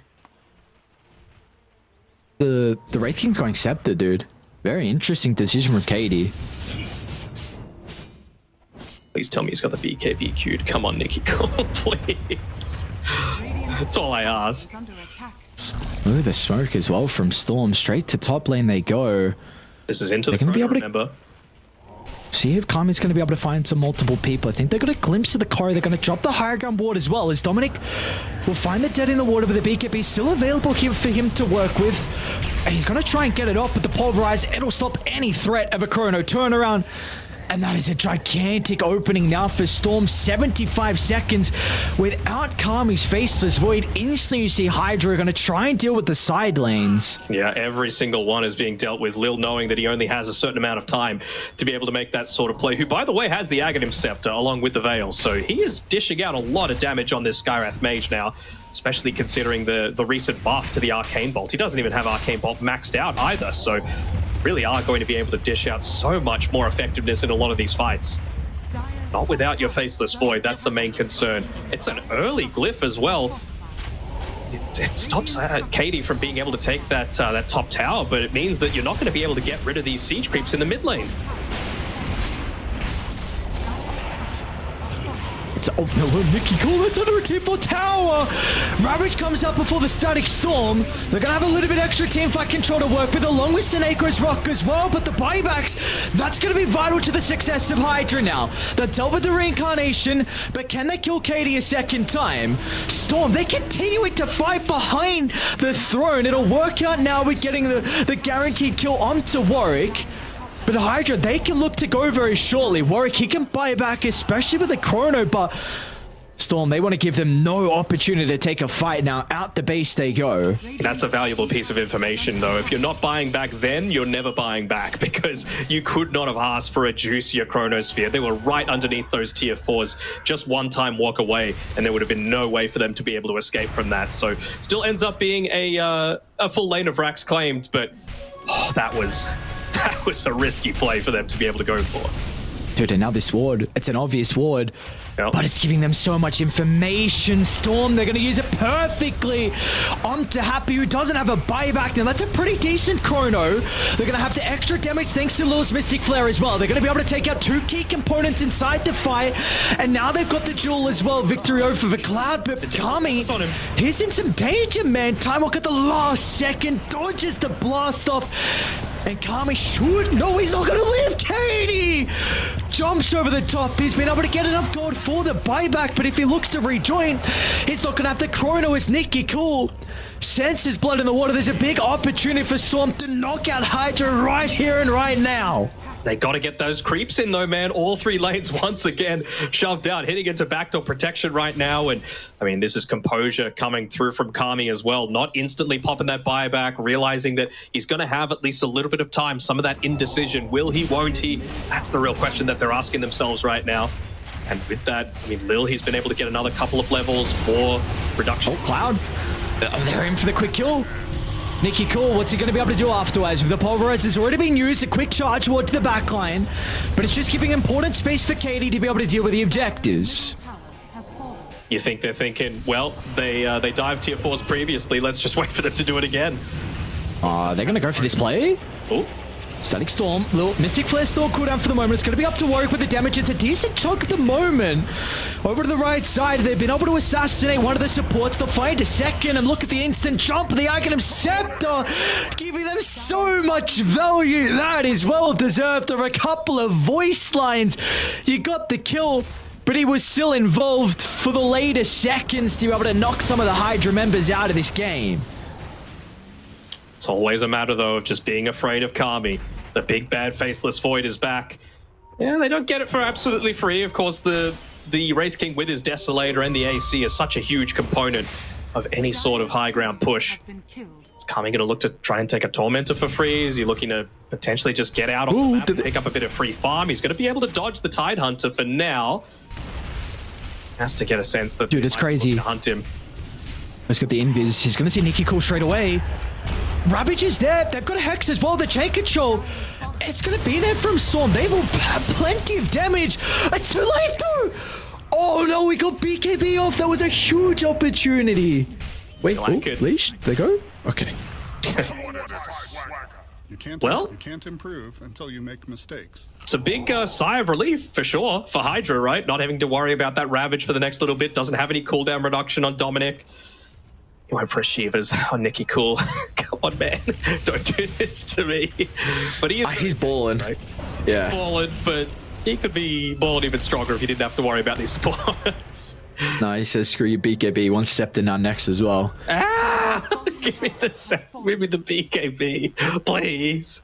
Oh, man, there's a DD bottom as well. Where's do you want it or do you want to calm me? Yeah. I mean... So G with a Katie. You gotta just pick it up. No one else is close enough. Is he happy with this observe? What? Yeah. Happy gotta be quick. Does this game slow down now with Roshan potentially up in a minute? Or does Storm continue to hold a decent chunk of the map and just kind of shove HYDRA inside their base? The big factor for mine is the Legion Commander, with how farmed and how much he's actually scaling now. Like, still net worth, the Warlock's nearly beating him, but plus 216 damage at this stage is pretty significant. And you also do need to consider as well the some of the neutral items that he's got. He previously had the Vindicator's Axe, gives great value for the Legion Commander with all that extra damage that you're able to output, but now he's even got a Ninja Gear, so he's just consistently going to be getting these... And he sees 1J. Pickoffs. Yep. And he's going to be able to get that pick off as well. Storm, they just kind of have to sit idly by in the high ground and maybe not idle for too long as Warwick. Going to jump over to Seneko, revealing that fresh Aghanim Scepter. So I want to continue to speak about Cloud a little bit with this damage that he's gotten. Who's the priority for him in all these fights? Who is he dueling? To me personally, it's Seneko, just because I feel like a lot of the time if you're killing the... Well, he won't have it now. Hold on. Yeah, Katie. Oh, they know he's there, though. Works the first point of contact. Not an easy person to get that chain control. They're not even going to actually make the attempt. So multiple people are still under the cover of the smoke, though. Yeah, they broke the Blink Dagger, though, with that Remnant. But yeah, I feel like if you're going on this Wraith King first, you got to make sure that there's not that potential there for the secondary life to come through, right? It's going to be just fine. 4v5, Kami. How can he land this Chronosphere? Who's able to bait for him to get that set up? He just wants the vision, but it's going to come at a cost of his own life. They'll lose the gem as well. And now you don't have that numbers advantage, but Kami doesn't care. Finds the Chronosphere. Lil's going to be able to drop the Mystic Flare, but the instant response is out from Seneko. Now with the Chrono, it has been completely wasted. It's up to Warwick now. The Ember's going to try and go for the finishing blow onto Dominic, but the BKB has expired. First stun's there. Cloud's going to try and jump in as well. He won't be able to get anything off momentarily with a turnaround from the Tide Ghost. It'll hold him down for a couple of seconds, and that is all they need out of Storm and HYDRA. They just forced the issue. And it might cost them even more, dude. Kami, he's getting chased down. Nicky Cool's got the pulverize. Where's the chain control with the blink? It's up in a couple seconds from Katie. They're not going to go for it, though. Rock Throw not able to claim that there, and well, they should know that Roshan is about to respawn, but it's a question of, well, do we want to wait for it even? You know, they've shown how relatively slow they can be at taking it. Yes, it's a value one to be able to get another free Aghanim Scepter for themselves, but I mean, Katie is just saying, let's keep on going in. Sure, I don't have the reincarnation, but there's no Legion Commander to lock me in place. There's no Chronosphere either. Nicky Cool, lot of damage. All right. He just wants to get away Very. from that gem.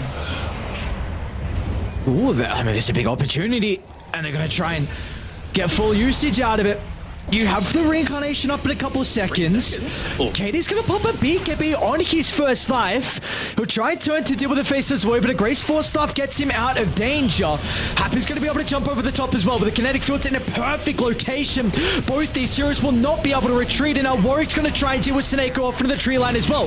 They brought back on Nicky Cool, but the outpost is too far away from the team fight. This is a heavy investment, and they're going to get no value out of it. Kami playing with fire, but a quick time walk repairs some of the damage, and HYDRA, it seems like they're back in this game off one mistake out of Storm. Oh, I wouldn't even say it's one mistake. It's a number of them coming together. Now Kami's level 25, almost level 26, and it's getting to this period of the game where Refresher starts to come into the equation. He's got one queued up now, but if they want, all they need to do is wait another 30 seconds, and that Roshan is going to patrol up towards the top side, and they can get one for free.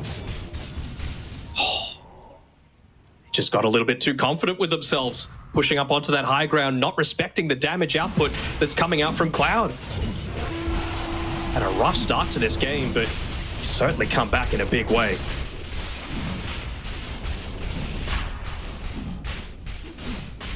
Who do we even give this to? Is it just free Disruptor Eggs? He's already bought one. Yeah, I mean, you can make an argument for a lot of people. Looks like Kami says, screw you, and that's Scepter's mine, brother. He's carrying this game. He needs to buy a shard for sure then. Just get so much more value with that time walk and the Ag shard. 100% agree. All right, holy crap. What's it? I mean, they have the net worth lead? What? Yep. So that's the first time this game that HYDRA have been able to gain a net worth lead 45 minutes in. Radiant's bottom tower is under attack. If they lose this game, let that be a lesson to all of you non-BKB buyers. Just buy the BKB. It would have let them go on the back lines. I'm pretty sure like that was just the second fight that Katie had a BKB of his own as well. So even he's getting kited around a little bit. Radiant's bottom tower is under You don't think the 12, 2, and 9's enough? Ugh. BKB would mean he wouldn't die those 2 times? It would mean that they would have won the game 12 minutes ago, probably. Are they going to be able to do off the back of the smoke? HYDRA, they've used their own as well. Taking a fight into Aegis. Refresher as well for Kami in the backpack. They've got a really good ward to work with. They're going to probably want to try and deal with the backline supports instead of going for Kami, but they don't see anyone just yet because of this smoke. No, they're Ninja Gears. They're both Ninja Gears, so they're able to play around that. They're just putting the Aegis shielded target on the front lines for now. They kind of want Kami to be the one that gets jumped. They want them to use all of those cooldowns for him. is under attack. Doesn't have a buyback though if he does die those 2 times. Oh, they're grouping up for a Ravage. They're going to try and start Dominic with a Ravage. It's going to clip onto 3. They'll deal with the Disruptor. They'll deal with the Legion as well. Kami's still going to be able to turn the tides potentially, but the Chronosphere gets both the supports. They'll assassinate the Warlock and they'll turn to 1J, but he's got the Aeon Disc momentarily to protect him. Still, it's looking like a decent fight for either side. I mean, you forced up multiple buybacks, and Storm, they're just happy with that. I would say Storm is pretty happy, right? You get 2 buybacks out of HYDRA, and they really can't look to do too much else unless they go full on balls to the wall and look to try and, you know, end it now, which I think would be a big mistake, right? Like, you don't want to force a fight where you've got the potential for a true, like, 7-on-3 engagement if you just get a quick pick-off onto the Legion Commander and the Disruptor. Here's the main target for them right now. Happy just to be able to take that one away, and I've always wanted to be a space crab. just need a little bit of a break. Quick pause to be able to come through. No Ravage available for the Tidehunter. No buyback available for the Techie. Still 250 gold away. No BKB on the Primal Beast. Dude, I hope they can all rejoin the game. I don't know why. Just I feel like that needs to be said. I see 5 people disconnect. See a TI qualifier on the line, and I don't know. I get a little bit worried.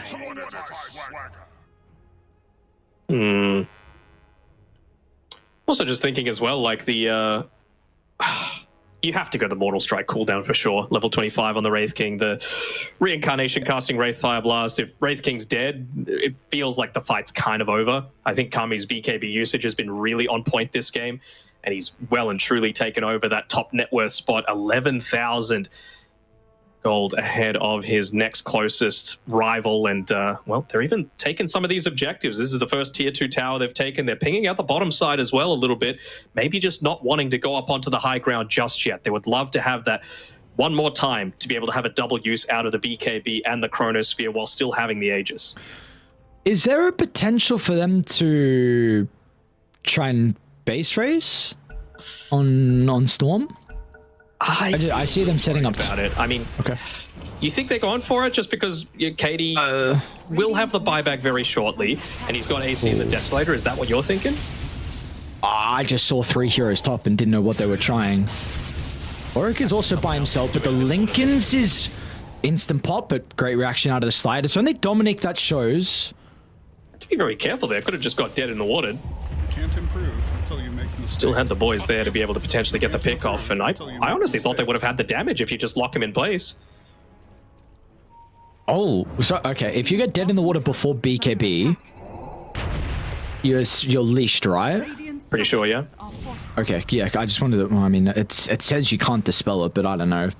New abilities. I don't know if there's some weird mechanics or some crap like that. I'm just watching the boys on the top side. Look at the boys pushing down that lane. Get him, boys. Oh, poor Warwick is just gonna... Oh, no. It's a nightmare.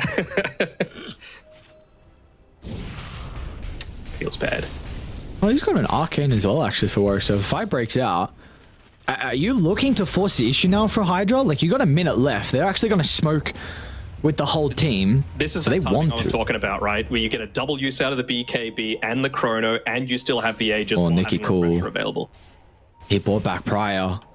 That's the target you want to go on. 4,700 health they'd have to go through. Happy's going to drop the ward. They'll see him. Okay. Gets the blink away, but that should reveal the ward placement from Storm. Do they want to try and reoccupy this area? It's not going to be easy for them to do so.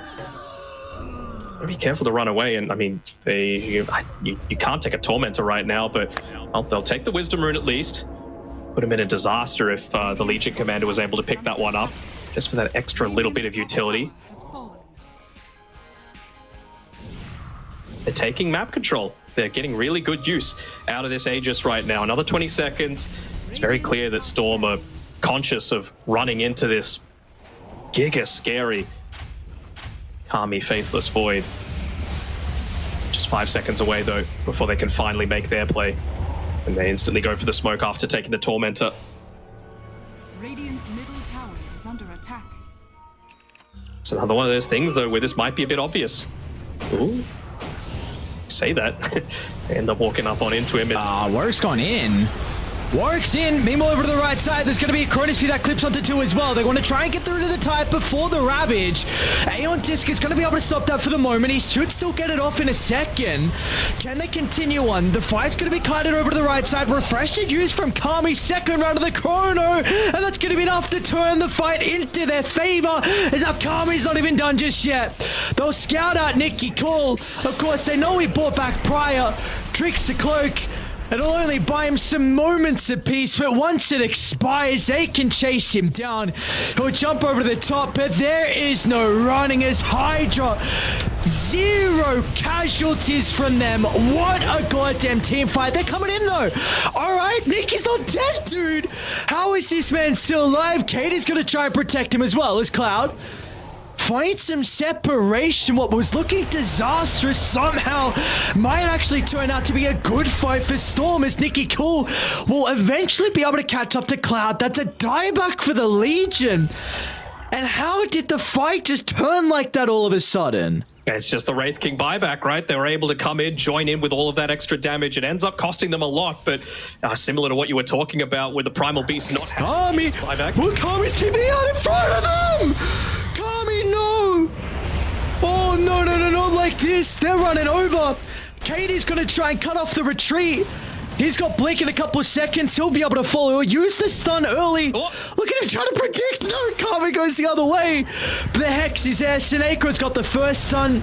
There surely should be more afterwards. There surely should be all the control they need. Kami, it's going to be the long escape, the greatest escape. And there's no way he gets out. Oh, how does he get out of that? He just guessed the wrong way on Katie. Blinked to the right-hand side before the Time Walk had even been used. And, well, he gets away with one there on Kami. Eventually going to sell the Midas just so that he is saying, whew, I got to make sure I've got my buyback because that was way too close. Little 50 seconds or... to level 20. Got that global concussive available as well. This is it. They know there's no LC. Oh, Lincoln's pop. They got the Hex. Not going to go for it, though. All eyes onto the objectives. Let's see if they're going to be able to keep track of the chrono timing. Kami committed with a jump into. They want to use all their stun to potentially secure the kill. As Kami turns to try and deal with the Wraith King. Meanwhile, Nicky Cool under a tier 4 tower.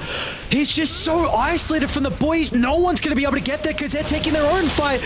Rock and Hex, Ravage. It's too late though. Warwick gets an opportunity to pop the BKB and simultaneously back over the right side. The space will be all for nothing as Storm don't even get the kill onto Warwick. Oh, at least Sineko is able to micro his Warlock Golem into taking the racks, so there's just the one melee barracks left on that bottom-hand side, but what space made by Warwick there, just cutting off 4 people to be able to join in onto that team fight, and I mean, even just preventing the Wraith King Aghanim Scepter from having that impact onto giving him the second life. Oh my god. I mean, even just, it was a couple of fights ago, but Kami, his Chronospheres have been basically entirely on point. Even in that previous one where they had to buy back on the Wraith King to be able to turn it around, he was holding the Ravage for the longest time on Dominic because he was inside of that Wraith form. He realized that he had the potential to be able to use the Ravage at the very end of his death timer, but then the Chronosphere happened on top of him again while catching someone else. And it really just goes to show that even though someone might be quote-unquote out of the game, they haven't left Kami's mind. Radiant are scanning. He needs a Moonshard right now. On the Faceless Void. Not going to get too much bigger than he is right now. Dire are scanning. What's the buyback status as well? I mean, that's probably the most valuable thing at this stage of the game. I mean, only Nicky Cool is the one with buyback on the boys on Storm. Dire, they got 3 buybacks to work with, and Legions is up surely. Well, Tide's very close as well with the goal. Very close, yeah. This is scary stuff, man, and this is what we come to expect in these TI qualifiers. Just a couple of mistakes can be enough to make things turn against you. They're going to start on Roche, but it's going to start moving top in another 10 seconds. Really doesn't seem like Storm want to go anywhere near leaving their base, though. And this is going to be the first one that HYDRA are going to be claimed for the entire game. They're in a really scary position where Kami can solo the Wraith King without even having to use Chrono. I mean, always the biggest thing about this matchup is the fact that you often will need the Chrono to get the kill on the Wraith King. Once you get to the stage where you don't, all of a sudden this matchup does not feel favorable for him at all. And now you've got, I mean, Happy Scepter, which is great. I mean, that just in itself could be enough to completely turn the fight. This could, without a doubt, catch Storm off guard, and that could be devastating when you're going to the Ages as well, right, on Legion. So that's huge. I didn't see where the cheese went. Cheese in the backpack of the Legion as well. All right, Aries, no cheating. What's the win probability? I think it's like 76 for HYDRA. Nope. 58 for Storm. Oh, what the hell? Yeah, all those objectives that they were able to claim just kind of outweighing it a little bit right now. And yeah, we can see here it has been going back and forth. Some of those buybacks being expended, though, were a pretty big deal to be able to push it once more back in Storm's favor. But you got to say, it's still a good 3 minutes or so until the Wraith King is going to have his buyback. So is the time come to... Oh, he's buying the BKB, man. I'm so happy. The Primal Beast, finally. But it might be too late. You know, imagine if you finally get caught inside of a static storm and he's like, wait a minute, we can't even use this thing. That would be kind of that would be devastating indeed. So, I mean, you don't really have any wards out on the map as well to be able to scout. So, what are you going to be able to do on Storm? You got one current ward around your triangle, which is about to expire. You must take a fight where you have a higher ground vision advantage. But even then, your fights need to be perfect too. I mean, we're not even... Dominic, like, they need some big items still on Storm. They're not capped out. Dominic needs his refresher. Katie needs a damage item or something. He's going refresher as well. Okay, so... we'll see. An abyssal or something is something you might have been wanting? Just more lockdown for this Faceless Void? I mean, even just holding Ember Spirit into place feels like a pretty useful thing, because Warwick's been making so much space in a lot of these fights. Radiant's top tower has fallen. I mean, Warwick has really been the unsung hero, I think, for HYDRA. I mean, we've definitely praised him a little bit, but I don't think enough. Walking through the Twin Gate now, though. And Warlock doesn't have buyback. And Warlock is going to die as a result of this. Seneko lose the gem. And meanwhile, in the base, guys, there's a Chrono to 2. Let's see if they're going to have any follow-up as well. They've already refreshed this with a backpack Akami, but they're going to be able to deal with the Time Hunter before the Ravage. Can Dominic get it off in time? He can't. He still has this Ghost form to look to work with. Nice timing out of the press the attack as Ravage flies out. It's not really the greatest one as Cloud is going to be able to secure the kill onto Dominic with the instant buyback Storm. Can they end up coming out on top of this fight inside their base? They're going to do whatever they can on Akami, but the turn on the Chrono. It's on to 3. It's beautiful from Kami, but the damage is something that's lacking. Not until Lil's able to drop the Mystic Flare, but it's still just not enough as now Kami is completely out of mana, and it looks like there's going to be no way he can survive. He somehow gets a Time Walk away. That's enough. They give him the cheese. Oh my god, the individual plays from HYDRA. It's going to be enough to keep Kami alive.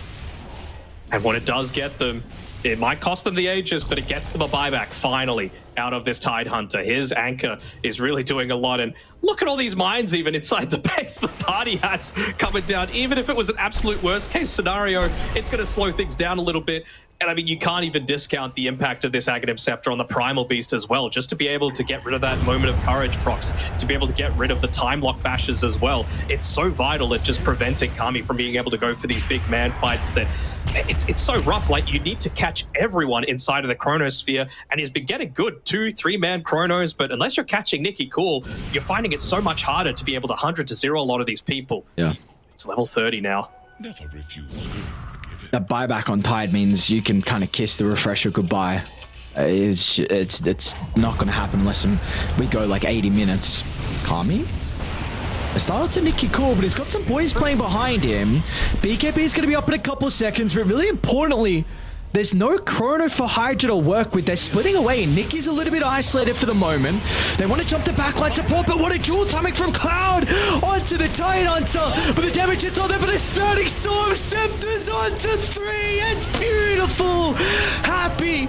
What an ultimate potentially to turn the fight, but it doesn't look like it's enough at the moment. Kaidi tries to stand strong against Kami. Kami's going to jump over the top, wants to deal with the Primal Beast instead, but Kami backtracks now. They're dancing in and out. It's just so clean from HYDRA, and they're going to be rewarded once again with a team fight victory.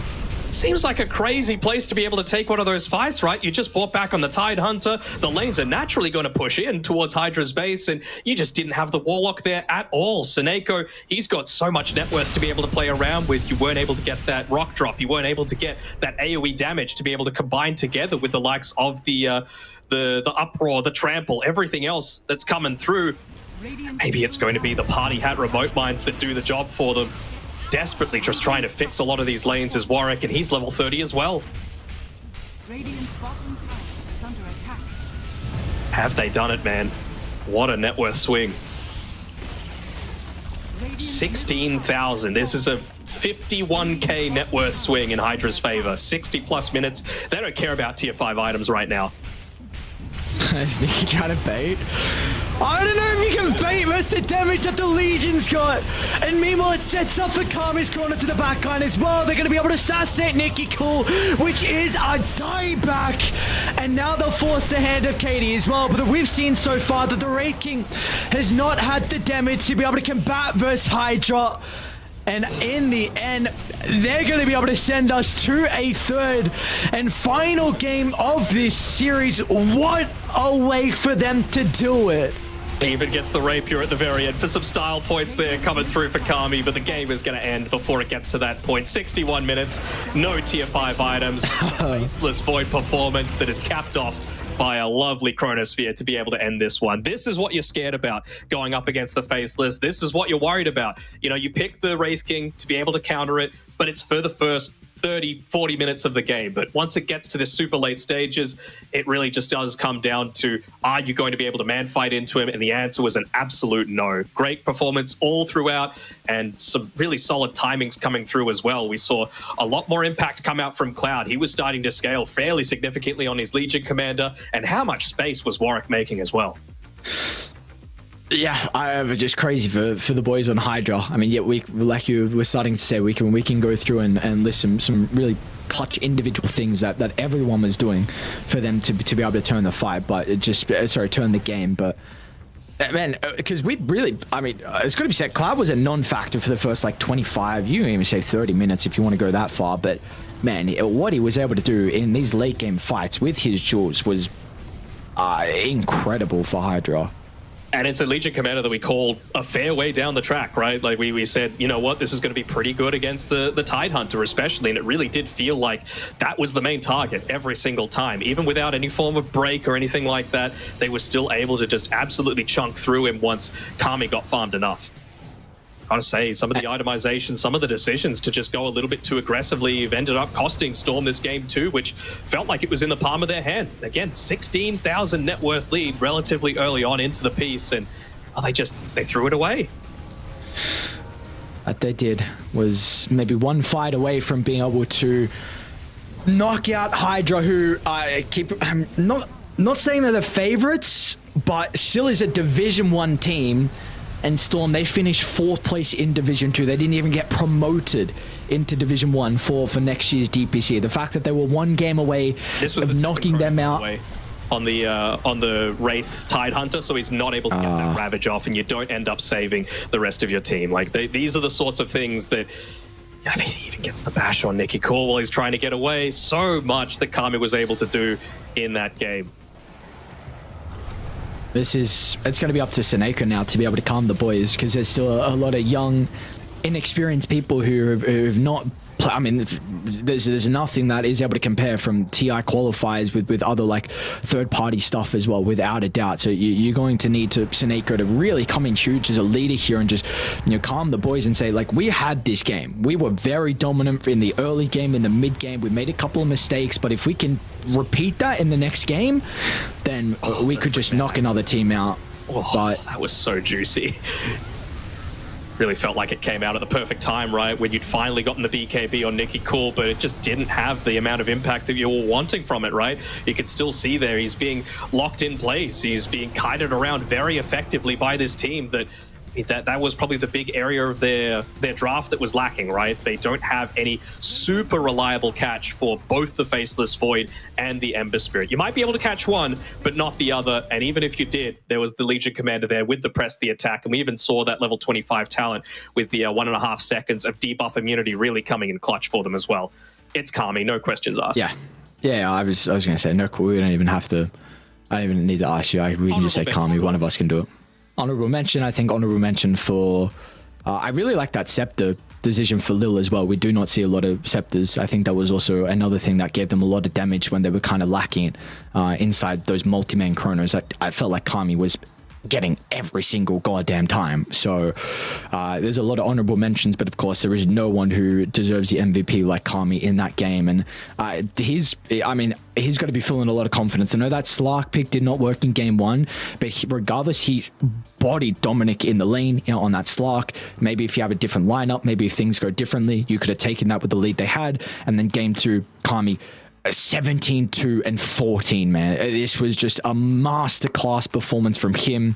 Incredible showing overall, and we get to go the distance as well in this elimination series. They stay around by the skin, just by the skin of the teeth, dude. They stick around, they hang out, and they're going to be able to take those last remaining couple of fights. And what you say was there was a 15,000 deficit at one stage, and now with the lead they were able to gain towards the end was crazy. So HYDRA, I mean, let's see if they can ride the high. That's the big thing. Can they use this momentum? Because we saw at the end instantly, you know, one of the members got up and gave a big hug over to Kami, because this game would not have gone their way without the carry and without the main vocal person we've seen on HYDRA so far. So Kami, along with the boys, is going to be able to take game 2, but can they do this once again? Can they have another repeat performance where they can knock out Storm, who is a team who's been growing in strength in this lower bracket? We'll have to find out, because this series is starting to shape up to be an incredible one at that. Game 3 coming up very shortly. First, we need a break. We'll see you guys shortly.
Every day for 3 years, a secret team met across Europe to hack one of the most technologically advanced cars in the world. Meet the Deloitte cybersecurity team that developed new state-of-the-art automotive software defenses, making the world safer for drivers, passengers, and pedestrians.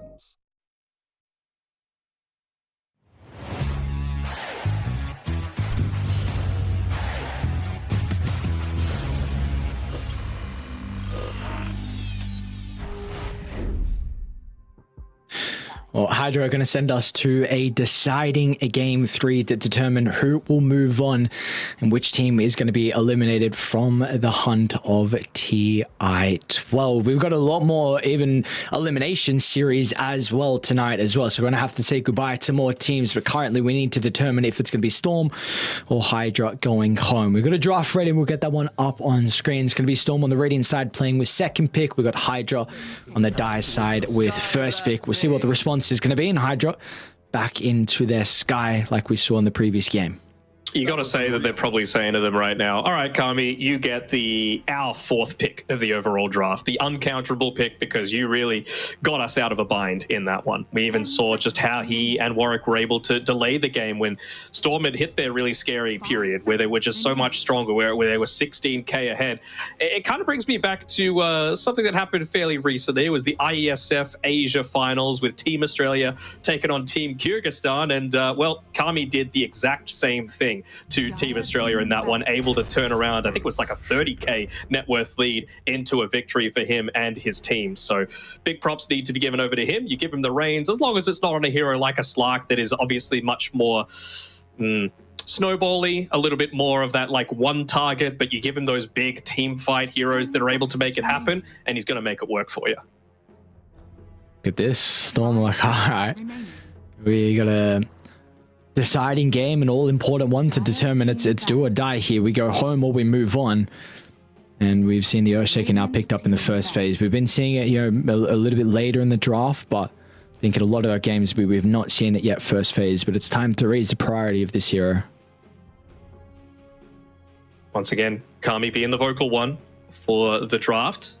Obviously the one clicking the buttons at the end of the day. Seems like Lil's the main one that he's looking to talk to right now, but my main thing is, like, what hero do you not want to face up against the Earthshaker in that mid lane? And previously, I said it was someone with sustain and preferably someone with range. And Monkey King, Quap, they're the two that really stand out to me first and foremost. Obviously, with a Jingu, you're able to contest a lot of these last hits. You can even use the Boundless Strike to secure range creeps, and Quap has that Shadow Strike to be able to, again, combat with a regen battle and the Scream of Pain to be able to secure range creeps for yourself once more. So I wonder if that's the avenue that HYDRA look to go down.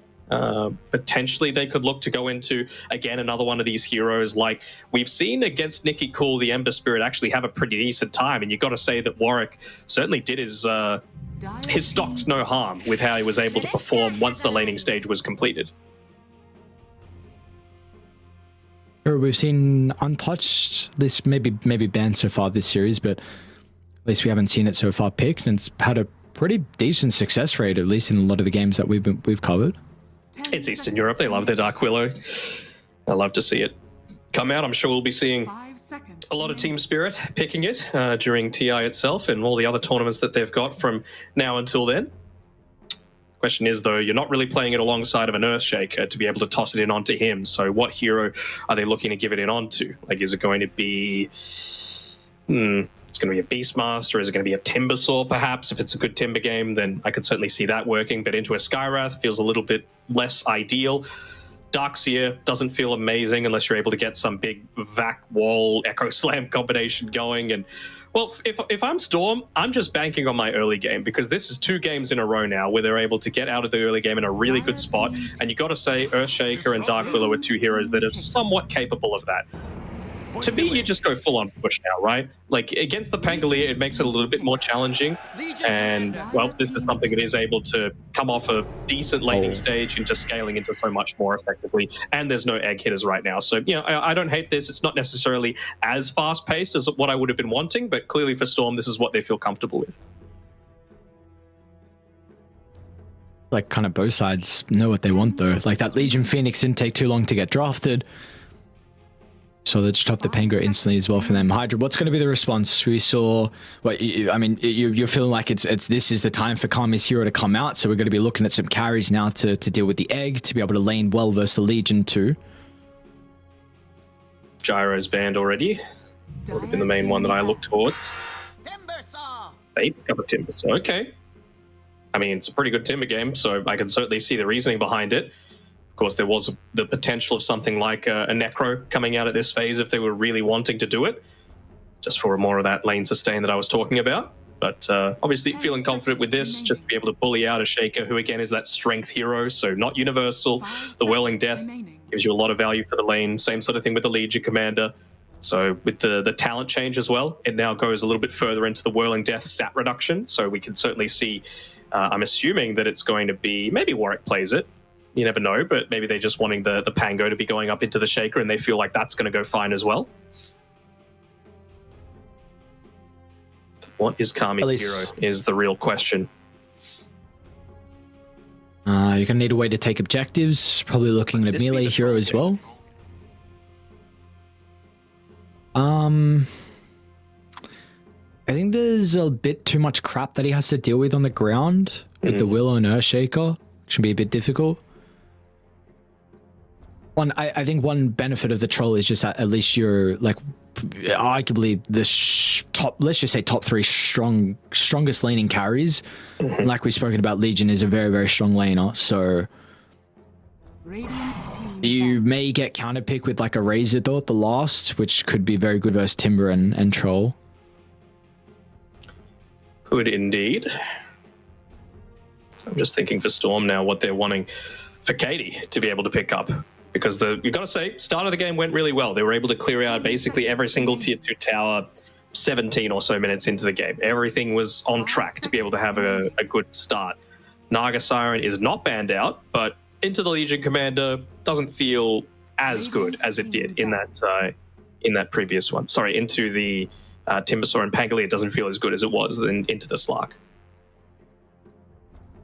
I think maybe you could make an argument for HYDRA to pick the Legion, but... Legion? Or Naga? Sorry, the Naga, sorry. I think the Legion can be a bit frustrating. Sure, there's a bunch of other AoE stuff as well, but I don't think it's... I think no way Storm can pick it, and I'm also mentioning about kind of the value of like Song into Disruptor. So... Song into Chakram, into Rolling Thunder. There's a lot of setup for sure. Even just a nice way to be able to deal with the egg as well. Jogband is interesting. We've not seen that hero so far in the games we've covered. I do really think that level 20 talent change is pretty much made him almost unpickable.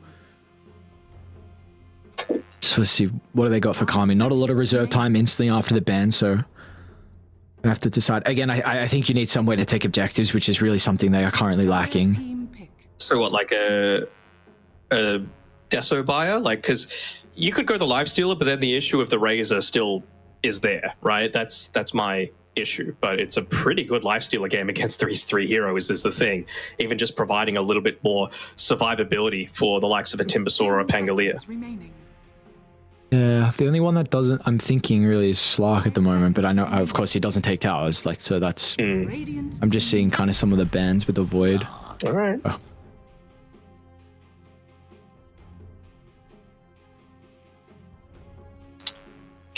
Does Naga? No. What can they do though? You think no? Is this not enough?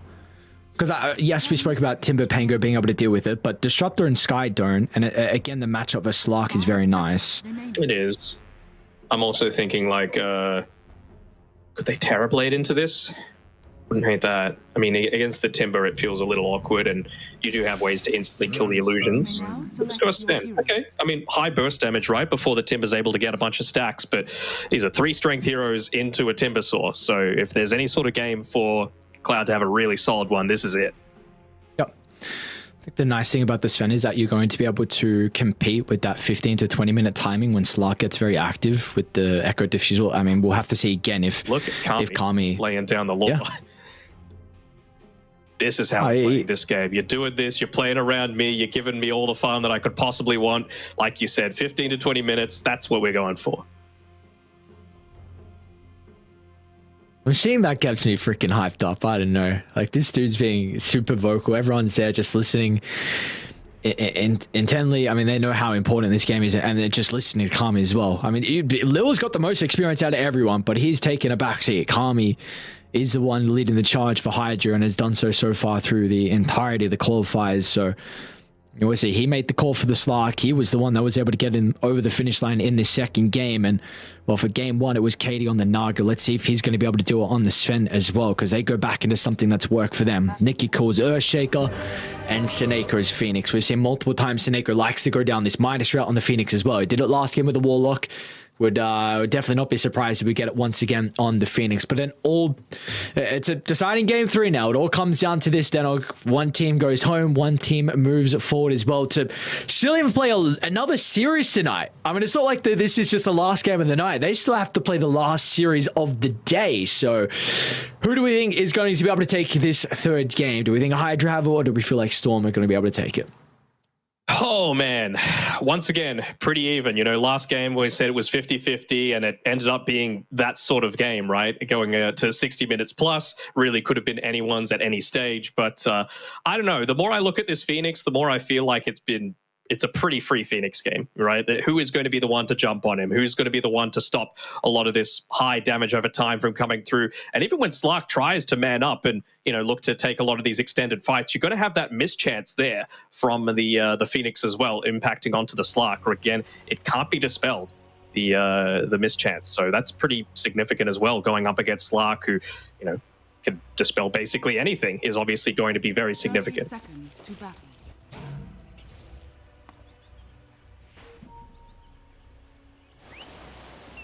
That was unreal. It's a very difficult one to be able to determine who's going to be able to come out on top. I have to see everyone playing their best. It's still a good Timber game. It's still a good Pango game, but it's a really good Phoenix game, and it's a really good Sven game, potentially, right? Like, it might just come down to how good this side lane goes with Katie going up against Cloud. Do you win this trade? I don't know. Exactly. Warwick, where do you go? Do you run to the right? Do you run to the north? Well, apparently wherever you run, it's not going to work out. Maybe blood grenade? Oh, he's going to tick, I think. Maybe the T2 tower region. Looks like it's enough. All right. I mean, Warwick's going to have to go all the way back to base. So, yeah, Lil's actually going to go mid as, like, see some experience. I'll take it. Sure, why not? It's a good way to be able to start off the lane. It's not like the Timbersaw should be in too much worry. He nearly got a first blood onto Katie as well on that bottom side on Cloud. Joined together with Lil.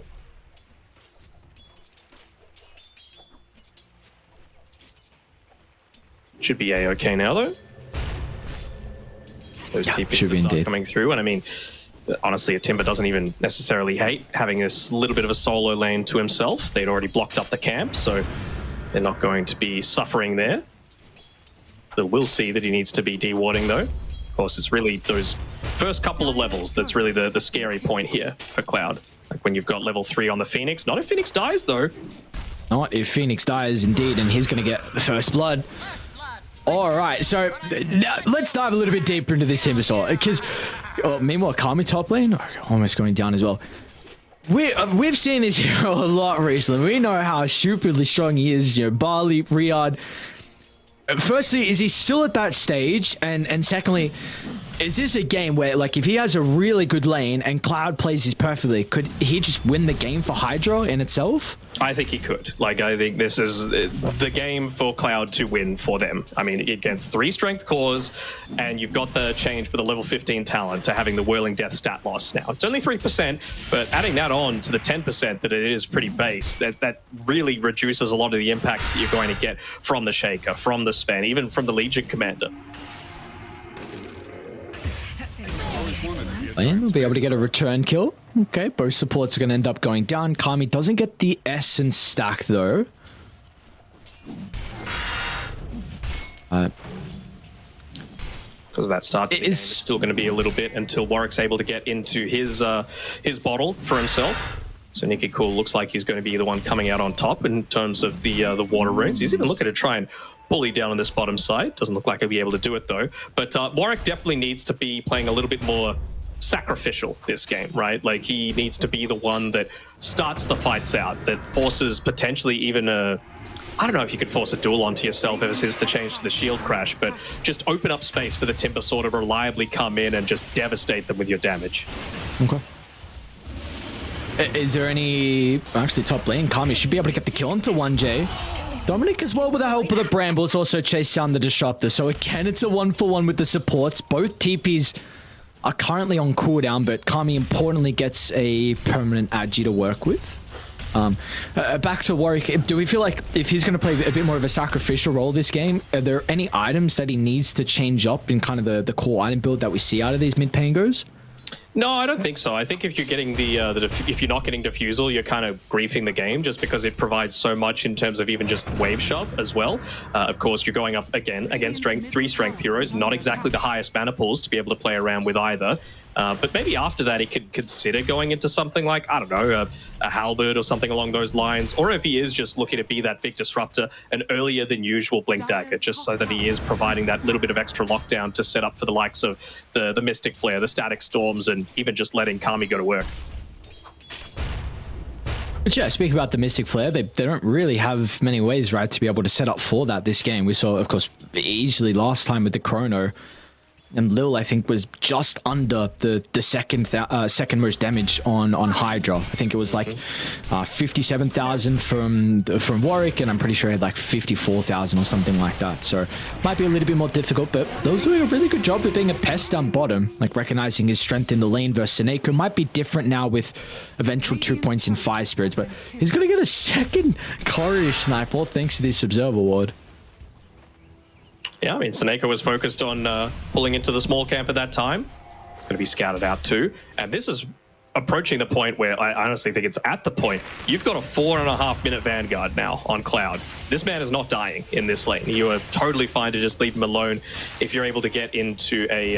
it looks like he's going the Soul Ring. Why not, right? But if he's able to get into the Occult Bracelet, even better. Arcane Ring, fantastic. So now it really enables Lil to start making some stacks, to start playing a little bit more around the mid lane, especially at nighttime as well. Nicky Cool hasn't quite hit up onto his level 6. Looks like Seneco's scouted out that potential move.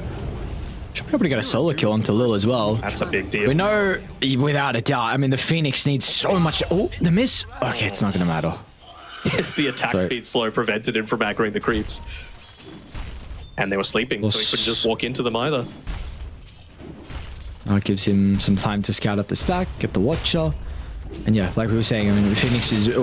A lot of supports the experience. Phoenix is probably tops the list without a doubt. And I'm very intrigued if he does decide to go Midas or not here for Seneko, because you said it's looking like a great Phoenix game. If he gets experience and a little bit of gold as well, then he could be able to get the boys over the finish line by himself. Nicky Cool.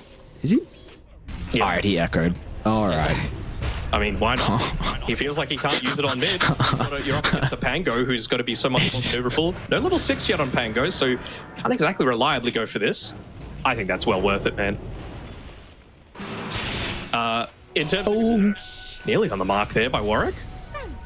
In terms of your question regarding the Midas, I think the answer to that is yes this time around. Is okay, no Fisher. Otherwise, Warwick might have been in a little bit of trouble.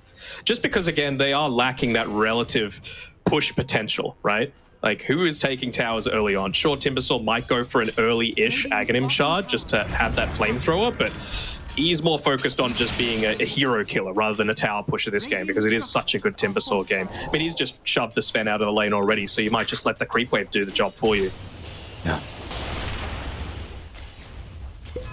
I mean, that's going to be really important for the Phoenix to go bottom and soak that lane up for a little bit. So we see our other side lane do have a bit of a fight over the Wisdom Room. Looks like Storm have read this quite well. They've got the Jewel and they're going to use it early on. It's definitely not enough damage. And now Kami with his Shadow Dance might just be able to get a freebie onto Dominic. Tries to step onto the tree line and with the wand. It's enough to keep him alive, but he's going to have to make a trip all the way back to base. Yes, she'll get the Wisdom Room trade, but then you see what's going on bottom. Cloud, with the help of the catapults, able to get the first tower of the game. Ooh, he's off to a good start. The old Timberman. It's really looking like continuing. Even going into, all right, a blade mail. Guess he really wants to be on the front lines and maybe even forcing the duel in onto him. Just makes him so unkillable, right? Like, you can't leave him alone, but you can't focus him down either. It's this real catch-22 situation.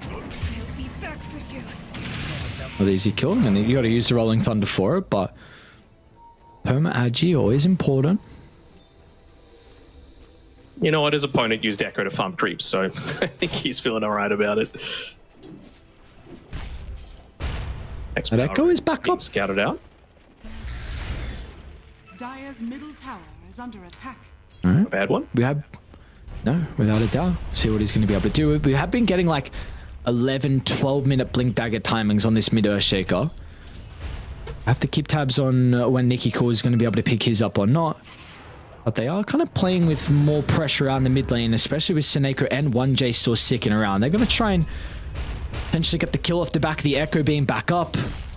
Trying to limit Warwick's game. We saw how much he was able to do prior. Even Katie. All right. I mean, Sven, remnants of the God Strength, even wants to rotate over and be active here with the help of the Stormhammer. They will have difficulty now with the Timber, though. I mean, as soon as they get a glimpse of him, it's just it's an instant out. There's just nothing they're going to be able to do. So it is some time wasted, I suppose. Gives them so much information as well about the fact that they've got vision up on the high ground. They wouldn't have retreated if that wasn't the case. And, well, unfortunately for Sven, wasn't able to take any of these stacks. Sorry, they didn't have any stacks, but any of the ancient camps, just to be able to potentially slow down a little bit of the farm. They see that one of them sentry blocked, so a lot of information given over, but again, it's at the cost of having to move the Timber Sword down, and you want to just keep him down here. You want to keep him dominating the bottom side. You want to force defensive rotation. Well, top lane. Oh my god, what was the damage, dude? I think they must have got the Ancient Seal before that Dark Pack. They just teared apart the Legion. Mm-hmm.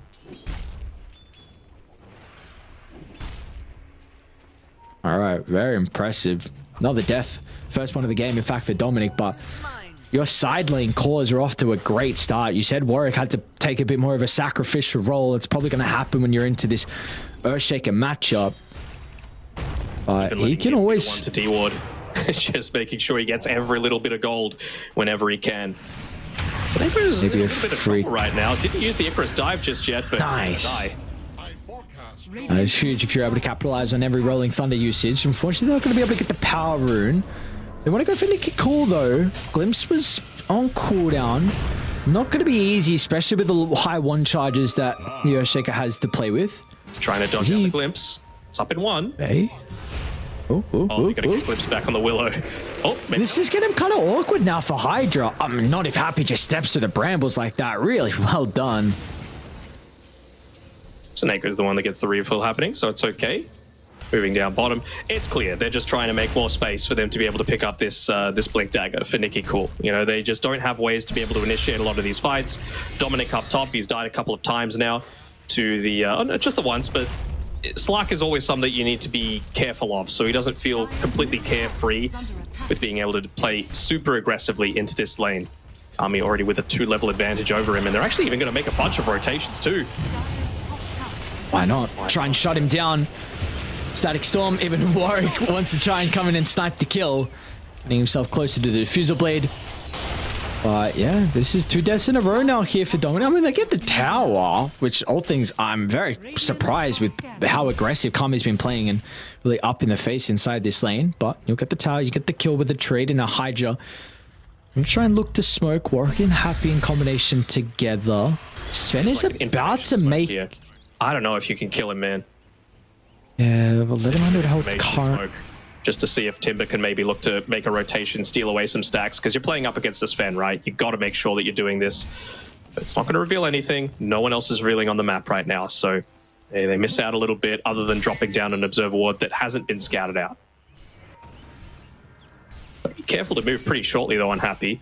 Like, he can't leave this area. He doesn't have TP for another 20 seconds, and you don't want to reveal yourself underneath a Watcher. And that just might reveal that they've got this vision. And look at Happy's positioning. Oh, no, he gets through the kinetic field. And they're smoking to look to reveal the Blink Dagger as well. Nicky Cool needs to come in huge to turn the fight. And the Egg's going to help out as well. There is no way HYDRA can now take a fight around this area.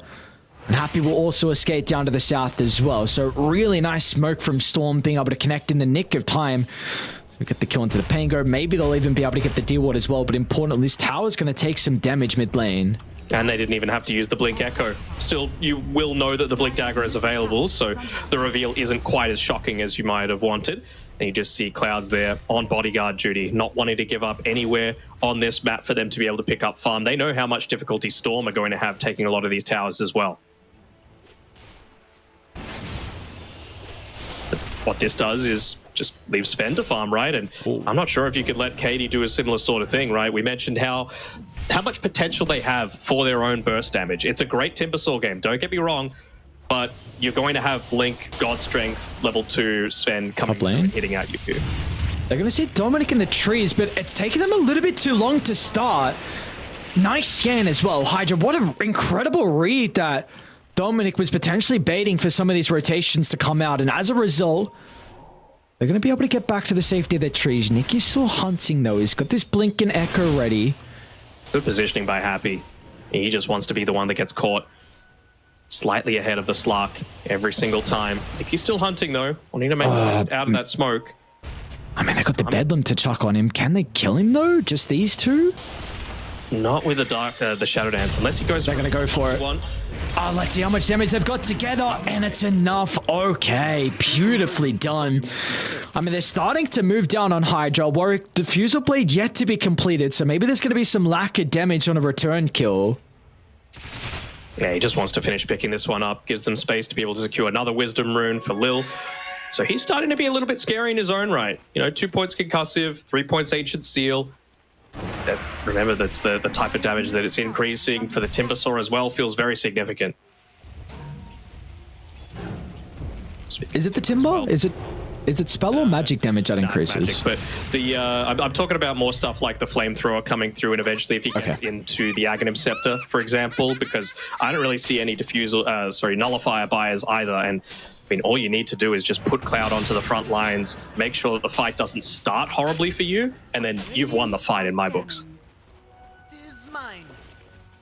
What are they trying to do at the moment, bottom? I see Katie setting up in the trees, but yeah, I mean, at the moment, Cloud seems pretty much unkillable, and you're going to need to bring multiple members to be able to even think about that. But this is go time now for Hydra. And knowing Echo's on cooldown, and with this Diffusal picked up, you are without a doubt wanting to try and take a fight. It's just a question of where they want it, though. Do you think about mid?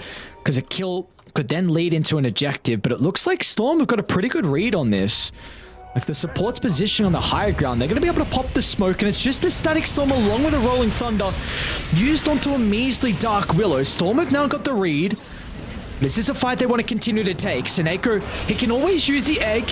Will do so defensively. Now with the Jewel as well, it's going to be a lot of damage out of the Timbersaw. Surprising amount at that, and they're not even done just yet as Katie now catches up to Lil. 2 big swipes of the Great Sword, and I'm very surprised at how much damage they were actually able to do into the Timber. That is also the first duel victory of the game for Dominic. I'm very surprised at how much they kept going. I thought they should have been very satisfied with just the singular pick-off. When the smoke is popped, your potential is gone. And that was without the Echo Slammer, like you said. He's got level 2 on it as well. So I'm going to be very careful here, although there's that impact of the Diffusal Blade coming through, really reducing the Earthshaker's potential to be able to go for these consistent plays, although we'll be able to get a refill. Yeah, I'm honestly quite shocked that they just kept on going in there. They didn't have a vision advantage, they didn't have a bunch of ultimates used, and they just thought that they could keep on going in. Maybe Timbersaw overvaluing his life. Again, if you get the jump on the Timbersaw... Dude, mid looking scary. Mid's looking super scary. Nicky, cool. Oh no, you can't group up like that. You cannot do that. And now Kami... Can he, along with Cloud, be enough? It's got to be a 2v5. They'll get 1 kill onto 1J. And now Cloud is going to chase for Seneko as well. A nice side step into the river. The DD might catch him off guard with some unsuspecting amount of damage, especially with the chain control that's going to be coming out from Katie as well. Is that is the second death in a row onto Cloud, and you need him to be snowballing this game. You do indeed. That is just a kill that's been given up for free. Your secondary initiator, right? I keep saying it, but it's because it's the truth. You see how quickly they're able to take him out. if he's just the only target at being forced down, your team plays around chaos, right? Slark constantly able to duck and dive back in and out, get a lot of those Essence Shift stacks out. Pangolier bouncing people here, there, and everywhere, causing a lot of this well done. Confusion. And they even get another kill. Look how deep he is. They know their hero so incredibly well. Radiant's top tower. Very comfortable. I hope we don't have a fight because you got a lot to talk about. Katie, level 16 compared to the 14 on the Slark. Like, even though the gold, you got a decent chunk of a lead, but experience could come to be a really big thing for this Sven. It's again another initiation. It's a bit of an unforced BKB from Katie, which doesn't provide them a lot. Can they take the fight now when the boys on HYDRA? They're still going to be going to the egg, which has proven to be an issue. We're going to see that be the case once again. The Slark goes forward without anyone else nearby. Now they're going to go to Cloud as well. They are crumbling on HYDRA. One by one, they go in without any backup and Storm. This is 3 games in a row now that they have had the lead in the early game. It's just a question of, will they look back this time? They've got to clean up their act pretty soon on HYDRA, right? They're taking these really odd-looking fights where they trickle in one at a time, and that's exactly what Storm want. You know, you're able to isolate, you're able to get that duel off onto Kami, who he is your main damage source for now. If the Timbersaw isn't there to be able to start things off, once again, Cloud shows up when there's 2 heroes already in the grave, and that's not what you need. You need to fight full 5-on-5. You need to fight not fully clumped up so that Nicky Cool's able to have that impact. Speaking of the Shaker, by the way, he's got his Aghanim Scepter to be able to play around with too, so he is a very scary boy to have to go up into. You've even got the level 2 duel available from Dominic, so I mean, are they going to get another kill? No hesitation. Instant duels, but this time the boy's going to be playing behind it, but it's not going to matter as Nicky Cool drops a huge echo. They've got the Sunray as well. Nicky Cool's not even going to die, and now the turnaround will be there. Fisher's a little bit shy, but they can just chase them down. What is there to fear from Storm? The Disruptor's getting split apart from the team. Katie's waving him goodbye. They're going to catch up to Lil as well. Meanwhile, back over to the right side of the T2 tower. Warwick's going to try and make the attempt with the Rolling Thunder. He needs to get the kill and get out with his own life, but he won't even get the kill onto Nicky Cool, who lives through it all. And Storm, they are continuing on with the momentum. They're just not fighting as 5. I'm not sure what's going on, man. Where's the HYDRA that we saw in game number 2? The HYDRA that was able to come back from that big net worth disadvantage. Katie's even going for another one onto Kami. Doesn't have the Blink Dagger just yet to be able to get that jump. It's coming out to him on the Courier, though, so another giga-farmed Sven. And she's just able to consistently catch out a lot of these people unawares. Dude, what are they going to do when Seneko has a 24-minute hex timing? Yeah. He's already got an Ag Shard as well, on top of all of his items that he's currently got. Told you it was a good Phoenix game, and I mean, the man is just making his team invulnerable right now. Ooh. It's just to be able to play around with Nicky, so he can look to go for those consistent chases. Not even yet level 15 for that extra 50% enchant totem damage. Oh, I was about to say, are they going to consider, with how strong this has gone, invading the Wisdom Rune timing? They might want to try and catch someone off guard as they're looking to play in this general area. Don't want the smoke to pop, but it will, I'm happy. At least they're able to get that Wisdom. I was going to say, it's probably a little bit more difficult now for them to go for that play. Can consider about connecting to Katie with that blink now. Then we're going to be able to beat into the T2 tower. Yeah. They're going hunting. Seneko not even popping the smoke with that Icarus dive just to provide potentially a little bit of vision. That's another tower that you don't have to play with. We haven't even started to consider the crits coming through, right? Both the Sven and the Earthshaker. These are the answers to that Timbersaw that you really wanted. Look at bottom lane. Nicky Kill is going to... Oh, all right. Don't look at bottom. Never mind. Echo wasn't used. They're still going to try and go for Cloud. Dominic's got the jewel at the ready.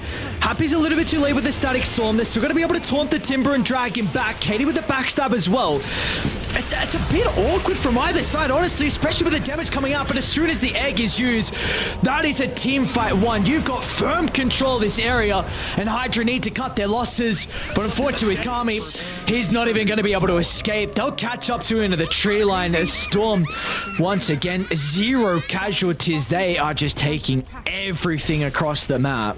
Poor Kami, he was surrounded, man, in that engagement. He just tries to leap on away, and this is the same level of impact, right? A Slark is good at a lot of things. Great in the lane, great for that early, night times, but he just hasn't hit some of his key timings, right? He's got an Echo Saber, no Diffusal Blade going into the Sanjin Yasha just because he's always the target that's getting dueled. He's always the target that's getting focused down with a lot of these stuns, and, well, it really is hindering his ability to do a lot of damage to confirm a bunch of these kills. Yeah, we didn't see the Echo Slam in the replay as well. But even without it, they're still able to come up on top in a lot of these engagements. Once again, early to mid game, 13k net worth lead here. And Warwick has just used a Rolling Thunder for not that much, to be honest. It's going to claim Seneko, but this is a Phoenix that you used a relatively big cooldown for. With that being said, he's the same level as Warwick, so it'll take all the experience you can get. That would be an incredible Echo. They see? Oh, yeah. Okay, they're pinging it up.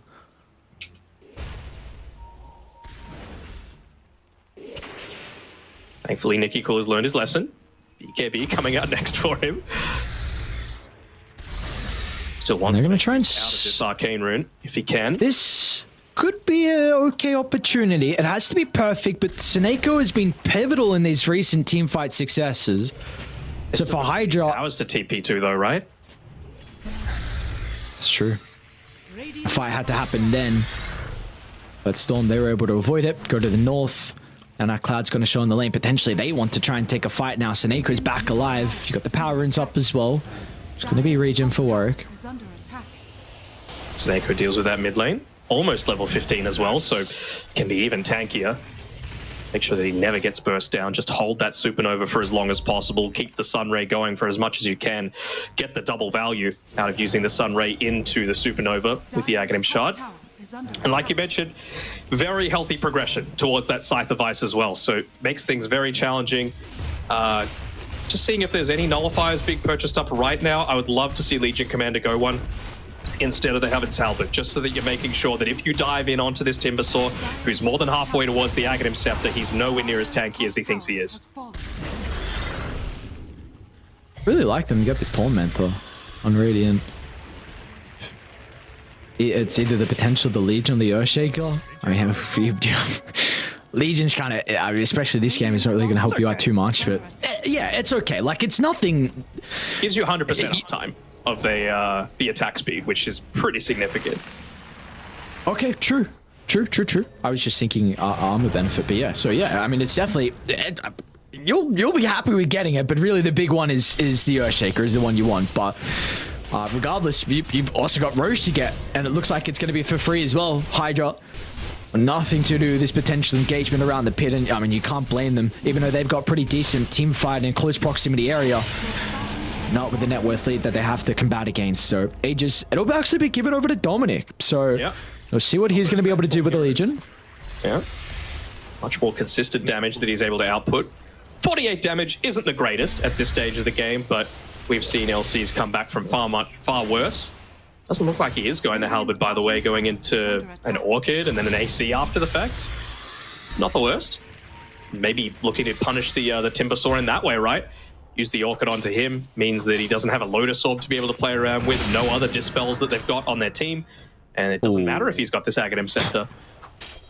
Bottom lane, they're actually starting to set up. Dominic and Seneko. Hex is completed as well. Anyone shows... And that's going to be Warwick first. And there's the duel. What a read from Storm that someone was going to come down here to push out the wave. And Katie's going to solo kill the Sky. Okay, never mind. Jumps away. Doesn't use the BKB or the God Strength. That's the important thing. Did go for the extra armor, of course, from the Warcry. And he's just cleaving out Laves on his own.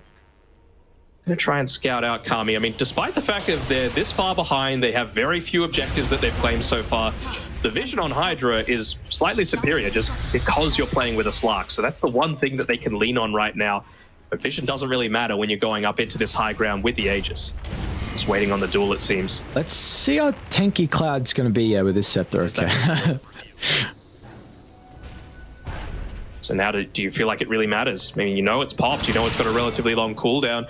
Maybe just wanting to wait for the God Strength to come back up again. Another 50 seconds. LC still has 3 minutes left for his Aegis.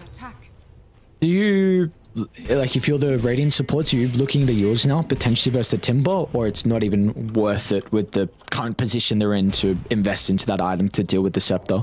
I wouldn't hate seeing Sadeko buy it, just because you are able to dive in and out relatively easily to be able to set up for a lot. I know it makes a lot of sense on the Dark Willow as well. That was like the classic combination, Cursed Crown into Yule's up into the Bedlam, but you're just not tossing the Bedlam onto yourself anymore, right? So you don't really need to set up for that sort of thing. And as well, just up against the Disruptor, Yule's is quite nice too, just to be able to avoid that silence and make sure, or the Phoenix, that you're able to get the egg off.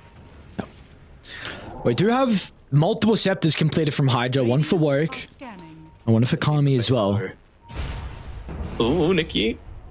Whoa, dude, no one else is near him. Look how much they are fearing Storm. Yep. I have no idea that he has... He did the same bot as well. When they were taking Roshan, he was the only one down there at the time. And, well, he's a very scary man just on his own. He's even got an Invis rune to be able to play around with, so smoke might have popped, but you could just keep on moving forward with that gem held on to Nikki Cool as well. Look to just jump up onto a lot of these high grounds, and yeah, there we go. It's a good way to be able to reclaim some of that area that I said, you know, despite the net worth disadvantage, was in a better place. Ooh. Not anymore. Oh, nice jump, Katie. Fissure as well is going to enable him to continue right-clicking. It sets up for Dominic's follow-up. A little bit more jaw damage, and Nikki Cool knows no way to stop. He'll have to use a BKB though, as Kami is going to put him under the pump. It's a pretty decent Static Storm as well. If they can get rid of the Phoenix, it might be an opportunity for them inside this fight. But Sineko somehow steps out of the Static Storm, drops the egg, and over to the left side now, Cloud still going unaddressed as well. They're going to look to buy back, but it's a little late with the buybacks to get any more. But the kill onto Sineko. That's the fight that I was looking for from the Timbersaw, right? Obviously, it's a lot easier when it's in these enclosed bottleneck areas, but he finally comes in and is just able to tear through the entire lineup. They end up smoking underneath this ward though, so they're going to be able to set up for it. Dominic, just trying to be able to blink out in Aegis for 50. Yeah. I'll kill him pretty quickly. Kami's got a lot of essence there. This is looking pretty scary for Storm. They're going to be able to get the kill onto Nikki Cool as well. Great timing out of the glimpse, and these are the starts that you need. Just a little victories going HYDRA's way. Can they get anything more though? Because Dominic and Katie are setting up. Yeah. Just a couple of seconds away from that God Strength. He wants to be able to jump in onto an unsuspecting target. It really does depend on, like, who is the target that you jump. Are they quick on the fingers to be able to activate something like the reactive armor? Looks like he's going to be able to get away just in time.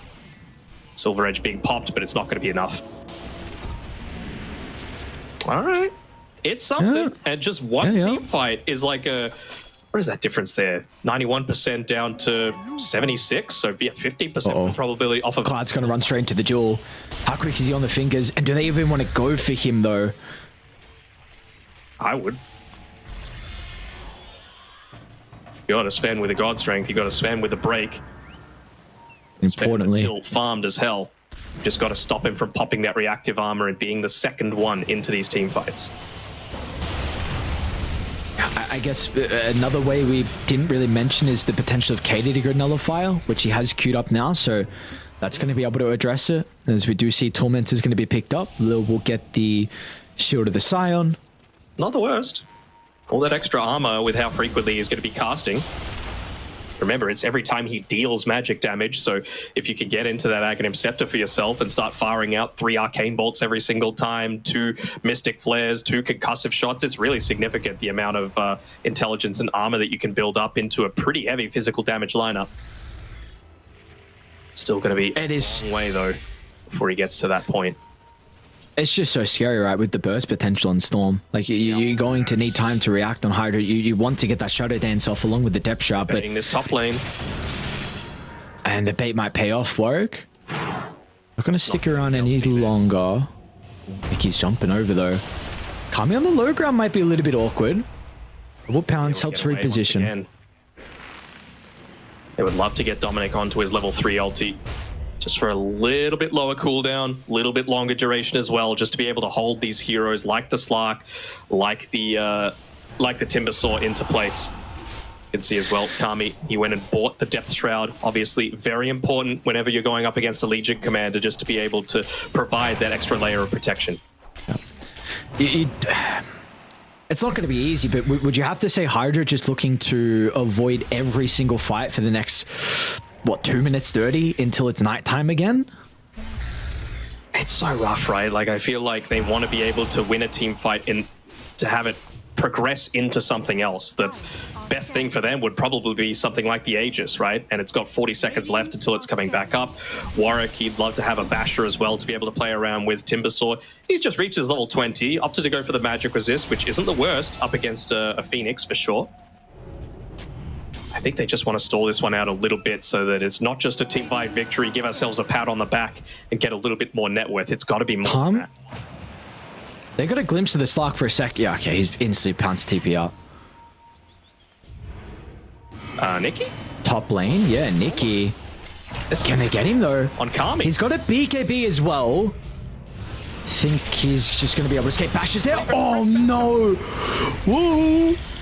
He's going to try and continue to get away with the enchant totem, but he will not make it far enough as HYDRA. What's going on? It is one of the fastest Roche spawns that you could have possibly asked for, and especially with that Echo Slam being used as well. It's 8-second BKB gone. You're all grouped up already outside of the base. The lanes are in a relatively good spot. They could look to go for more. The only thing holding them back is just the one smoke. Dominic's going to go. Oh, what a reaction out of Warwick. He was able to get the blink away. What a... Oh, dude, the reaction was crazy. And now Kami, they're going to be able to get the Legion Commander as well. Snako tries to turn with the Sun Ray. Not enough to repair some of the damage. They'll kite the egg over to the left side, though. Katie, quick assassination. Disruptor's gone as well. They're fighting her to a DD on the Sven. Is this a fight you want to take from HYDRA? They're starting to move on over. Another pounce to the hop. Quick on the fingers out of the Hex, but like you said, no egg and nothing to fear. Not done just yet. It's up to 1J, and they're going to be able to get him as well over to the left side as HYDRA somehow have been able to pull this net worth lead down to 7,000. Yeah, they're going to be able to once again claim that little bit extra. They get a tier 1 tower, they can move top, they can get another tier 1 tower there, set up for the next Roshan, which is going to be on their side of the map. If they're feeling ballsy, they could even look to take away the Wisdom Rune that they've got just spawning right now, just to give them that little bit of an extra advantage, and that's exactly where Kami's looking to move towards. They just, once again, fed in one by one. They caught the HYDRA disease that they had at the start of this game. And now this is their strong timing, right? We said you avoid fights until nighttime. Well, it's up. You've got it for another 4 minutes 40. You've got 5.5k gold, I think I saw in the Slark's backpack. So, yep. We'll see if he decides on the Satanic. He still hasn't bought anything yet. What do you think he's considering? Satanic or what? I'm fine with the Satanic personally. Like, I think you just need to be able to... Even just having the passive against the Legion Commander if you get duels feels kind of nice, but, you know, right beforehand, if you're able to pop it when he jumps in onto you, that feels great as well. Of course, you're probably going to try and pop the Shadow Dance instead, but maybe you could use it just to be able to stand there and get a bunch of those Essence Shift stacks built up for yourself. Yeah, we're going to have to go back live because we got a fight breaking up by this Roche pit. Goes back up. It's a 4v5. Those going to try and come through the portal, but Stormer already going to be set up there. They're going to see him coming through as well. This could be a quick kill if they want it on Lil. Smoke's going to pop, though. They need vision up there, man.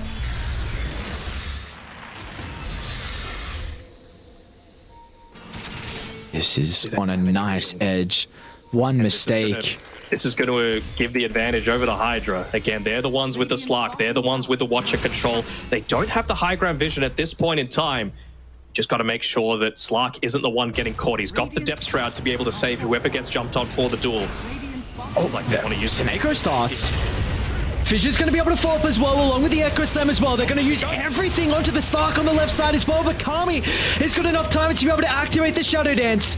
Is it an all-out retreat, though, and are they going to be able to make it out on everyone? They're considering about going back in, considering with all the ultimates used prior, a long drawn-out fight, without a doubt, will favor HYDRA. Now, Storm, they're in two minds on whether they want to take the team fight or not. They'll at least get some control with the egg. Katie's going to turn to Cloud as well. A perfect timing with the Fisher, stops the chain away, and they'll guarantee the kill as well. No buyback for him. It's going to be a 4v5 if HYDRA can take it, but Kami wants to go back in. They pounce off the mark with the bash, but they're going to be able to reposition. Warwick commits as well, but Katie, in with a couple crits, it's not enough. And now over to the right side, Nikki Cool activates the BKB, but multiple fights are breaking out, and it's not favoring HYDRA at all, as Kami is in a lot of danger at the moment. He's trying to go up against the world, but the duel is going to be there. He's got the passive life still coming out. Is it going to be enough? Enough time for the Shadow Dance. HYDRA is starting to move over with a couple of supports as well. With the Essence, it's stacking up for Kami. And Warwick's back into the team fight as well. Kami, he's going to be able to do it. He knows no fear now. What can they do against the Slug? You've got nothing left in the arsenal as Kami and HYDRA will somehow edge out another victory. Yeah, and well worthy tip being given over by Cloud. Look at all that damage. 7k. He's got 46 essence shifts stolen. You just cannot fight into this, man. That's the value of the Satanic right there. Prevents him from dying inside of the duel. Was able to pop it at the perfect time. He's even got the Paladin Sword to be able to amp it up even further, and they get the most juicy prize in this Roshan for themselves. So even though Warwick was forced to buy back, they're going to give him over the Aegis and make it not too bad of an expenditure. It really did feel like they just ran out of resources, right? They didn't have BKBs left. They didn't have mana on the Sven as well to be able to make a lot of these jump-ins happen. No stun, not even a harpoon. But how the hell are we even in this position, though? Like, just back-to-back. The probability, I saw it for a split second, was 50-50. Now it's 51 for HYDRA, but how are we in this spot? 2 games in a row where Storm have the lead. I mean, what was the net worth at the peak? I mean, over, it was like 17? Yeah. Again, dude. Again.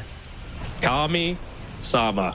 For those people that watch Southeast Asian Dota, Kami-sama in your dream might need to take a bit of a step back, because Dream, Kami, whatever you want to call him, he is putting in work this series, putting the team on his back, almost single-handedly carrying a lot of these team fights. He's going to have to continue doing that, though. He will need to continue putting in some hefty work if they're going to be able to get HYDRA. I mean, that's going to be huge for him. 25 along with the Sven. Second highest is going to be the Pain Clear with level 22. Of course, he did buy back prior. Big reason why they gave him the Aegis. It's about to turn into daytime, though. I have the shield rune to be able to make a play with. Feels like Kami's the one that's going to be jumping onto the front lines now. I mean, he's tanky enough that he's going to be able to, withstand a lot of this burst. He's got the status resistance, he's got the invis detection, he's got Depth Shroud and Shadow Dance and a Mage Slayer and a Satanic. So as long as he's popping at least the Satanic, I really feel like he can stand through anything. Just taking a look at Seneco's itemization. He's got the refresher currently queued up.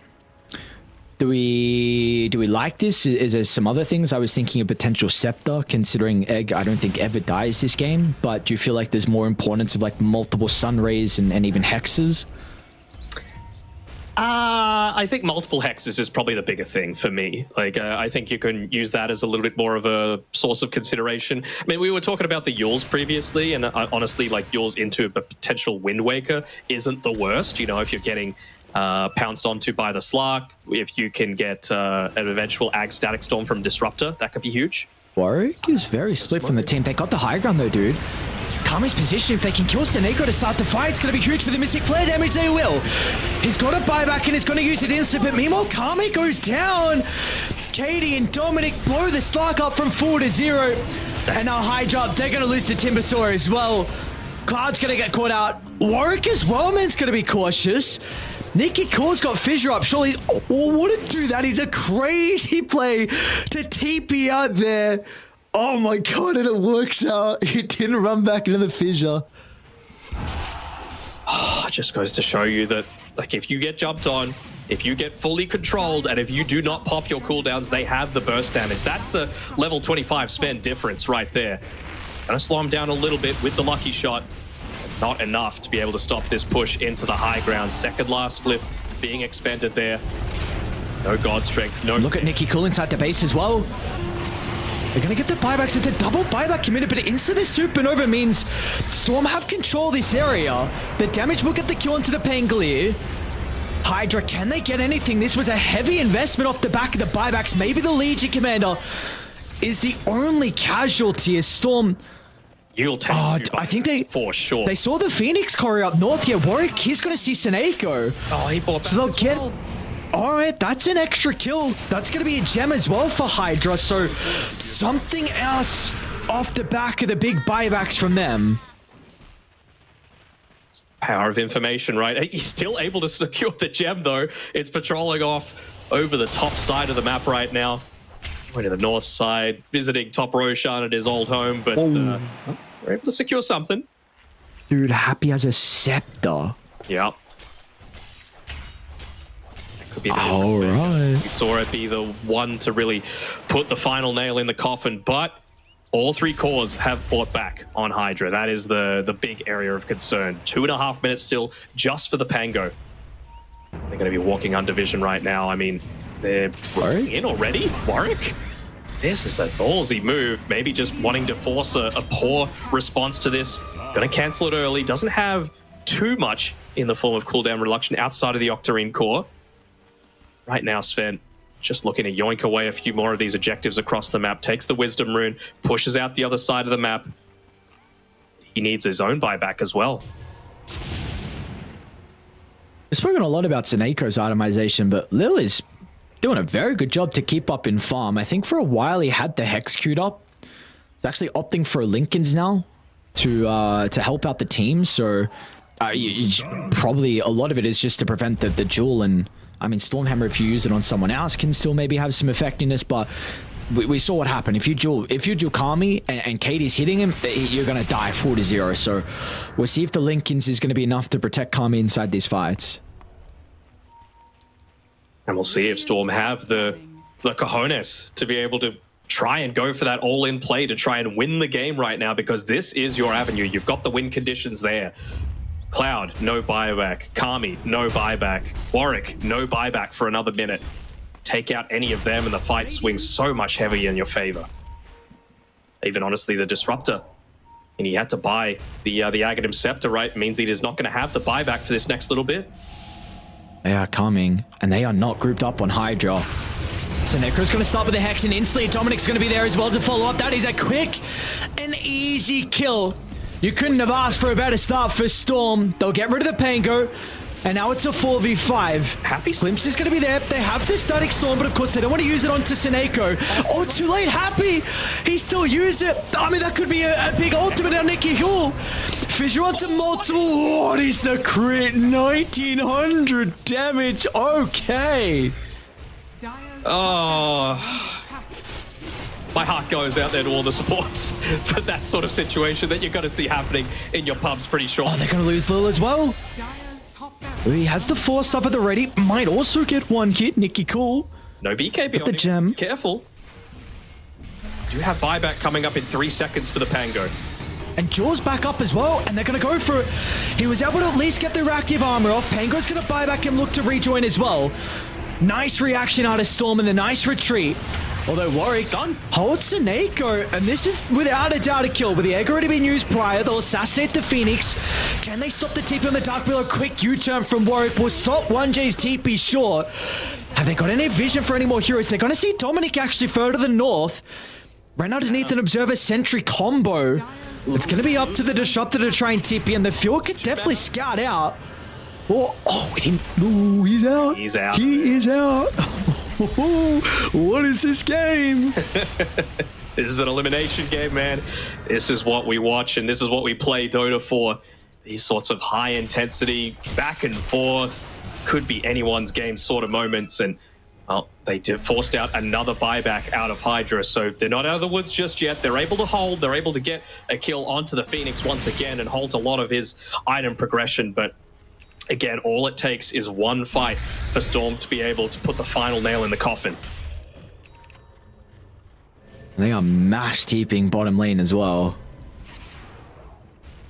Global Concussive gives a lot of information.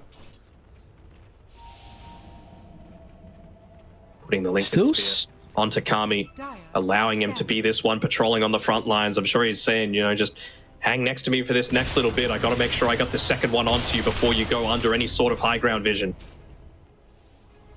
Just constantly spamming this onto the Slark. The daring frontliner that's brought them back into this game. Can he do it again? It's going to be important that HYDRA move to top pretty quick. Roche is up, and it ain't moving to bottom. You want to get your vision set up as fast as you can. It's a very interesting TP from the Disruptor. You'd love to have a refresher on the So many vibes to have, like a second BKB, a second Satanic, a second Silver Edge, a second Blink, a second Harpoon is all it would need. Have a little bit of vision, but it's in the less obvious spot, and means that they are going to get that big bounty coming through. Still wanting to put Mickey Coolin onto the front lines. Can they fight this HYDRA? You lose this fight, this game is over. This is a crazy call for them to try and make, and they're actually going to go through the rift on Storm. So playing down bottom, do they follow? Radiant will know this. They have a ward at the rift. They're pinging out. Scan will go. It's going to be Seneko as the first point of contact. That would be huge, but no one else comes to the rift. Where's Cloud's team? Cloud? Where is Cloud's team? BKB TP if they got the damage they... Oh my god! Dude! Kind of play with that.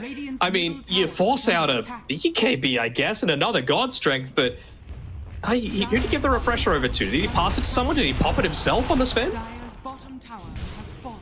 I have no idea. He picked it up. I don't know where it is. I mean, I guess if he's used it, that's a little win for you. Is under attack. Cloud, you absolute madman.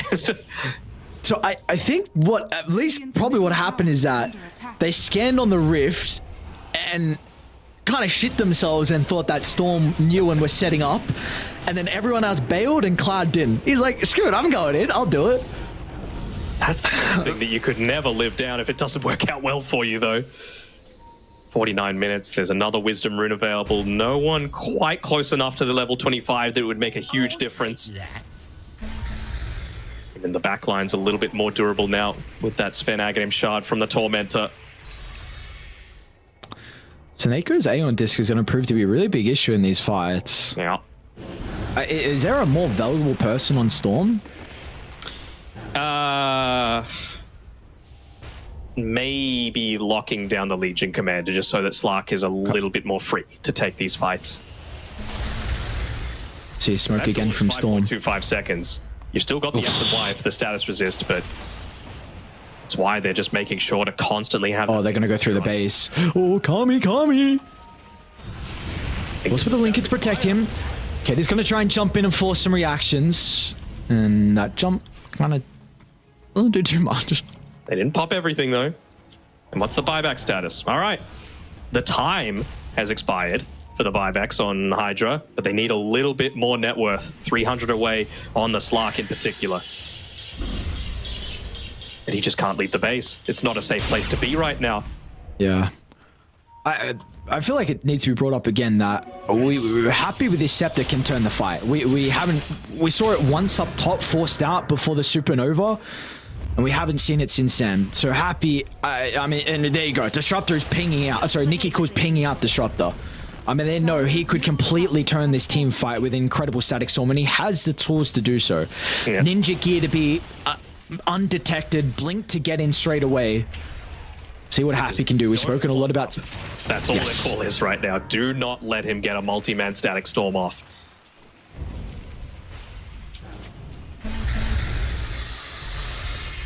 Warwick's level 25 as well. Very little cooldown on that Rolling Thunder. Just the 64 seconds with the Octarine, with the level 25 talent. And they're just going to wait this one out. It's only a minute and a half left that they've got to withstand. What's the worst that can happen? Still just spamming that Lincoln's on Kami, always making sure he's the one on the front lines, only using other things like the Chakram to be able to keep these lanes pushed away. Oh, they smoked. Or did they, or they're all ninja? Never mind, they're all ninja gears. They're all ninja gears. So I guess, yeah, one thing Warwick as well can potentially assemble the Aeon disc with being vulnerable without the buyback, but like you said, it's up very shortly. Looks like he's even deciding as well to go, whether he wants to commit for the Abyssal, we'll see, but Lincoln's, I'd probably say, is the more vital thing, just to double up on the Slark. I think so, but what's he dropping in terms of items, right? Like, that's my area of concern. You need the Aeon disc, so maybe it's just going to come down to a slot issue. What? Sure. So, I mean, of course, there's always potential to eat the blessing. What happens with Aeon disc cooldown as well if you backpack it? It's 2 times the duration, is it? Or does it? Yeah, so... It's long as hell already, so it's like, do you really want double? Yeah. Yeah, I guess the probably more realistic thing is then you just have to get a little bit more gold for the blessing on Warwick. But we will see. I mean, because of the position that can't... Right? Yes, he does without a doubt. And because the position they've been in now for multiple minutes, hold up inside the bases, means this net worth lead is growing. Like, you are continuing to get items. Katie can buy Moonshot if he wants to. Dominic's going to complete a Silver's Edge. We're about to have a refresher on Seneko. He's about to be level 25 as well. I mean, he's 24 and a quarter, but like, they are just farming everything on the map for Storm. Not sure what he wants to go at the level 25 on Phoenix, whether it be that Icarus dive cast range to be able to provide another form of initiation just with a Scythe of Ice. Again, he's going for the refresher, so you can afford to go for these ballsy plays, especially when you've got the Aeon disc to be able to make plays around. And, well, we talk about the effectiveness of these nullifiers. Nicky Cools even going into one himself. Okay. Even more damage. Do you just go for the dive? Like, when you... I really do not think the egg will ever die. When are they going to be able to bring it down? I cannot see a scenario in a team fight where they're going to get rid of Seneco's egg. I mean, maybe he just goes for like a stupid dive in, like, you know, putting himself completely in the center of the team, and that just forces them to clump up for the biggest Echo Slam of all time. Because, and just importantly, so Dominic, it's chaos, so he can potentially find that dual target. Because again, we are at the late game, and this Legion Commander, you're killing someone from 4 to 0. And I think you brought up the potential of like a Wind Waker on Radiant when we were kind of speaking about like purging off the reactive armor on Timber. I don't know if this is something Lil's considering for the Jewel as a response to it. I mean, but again, though, that's a really expensive item, and you are getting 0 farm on anyone but pretty much Kami and maybe Warwick. Yeah. I mean, they're just waiting it out, and it means that the Pango does have that buyback available again, and, you know, 60 gold away on Disruptor, 300 gold away on the Skywrath, so...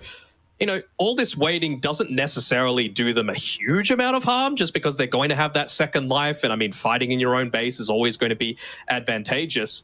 Do they have any Boots of Travels yet on Storm? I don't think so, right? So it's still going to take quite some time for them to be able to rejoin the fight if it doesn't go well for them. So I think maybe that's the sort of thing that they're waiting out. They could just be waiting another 15 seconds as well for the nighttime to finally leave the base with the gem, try and play around some of those high ground wards that they've got. Is Scepter really that bad on Sven? Like, even if you don't want the Superman Sven, doesn't it just as a whole increase the cast range? Is it really that bad? But you can also like set up the Static Storm where he's going to land, you know, things like that. They've got a lot of Lincoln Spheres as well, so it doesn't feel amazing. Amazing for the extra cast range, or amazing because the Superman sets up for the Static Storm? Superman sets it up. Because you can toggle it off now, right? With the... know, but yes, it's a lot to spend when you can just have something much more reliable like a Moonshot. Which will without a doubt be able to pump up his damage potential. You have an opportunity to get those right clicks out, like potentially now. HYDRA, they are finally coming outside the base. I mean, Warwick's going to reveal for a second. They know that Roche, it could be up in 20 seconds, so they have to get out. And with the nighttime advantage, it gives them that possibility. Kami will lead the charge with a gem. He's just going to be on some... Nullify just done as well for the Earthshaker. Oh, Kami. This is dead. Yeah, okay. Instantly sees the water. He's like, yeah, never mind. I'm out of there. Barracks are under attack. And Rax are getting hit a little bit here. Cloud's going to need to go back to be able to deal with that one. So they know he might be split away from the rest of the team.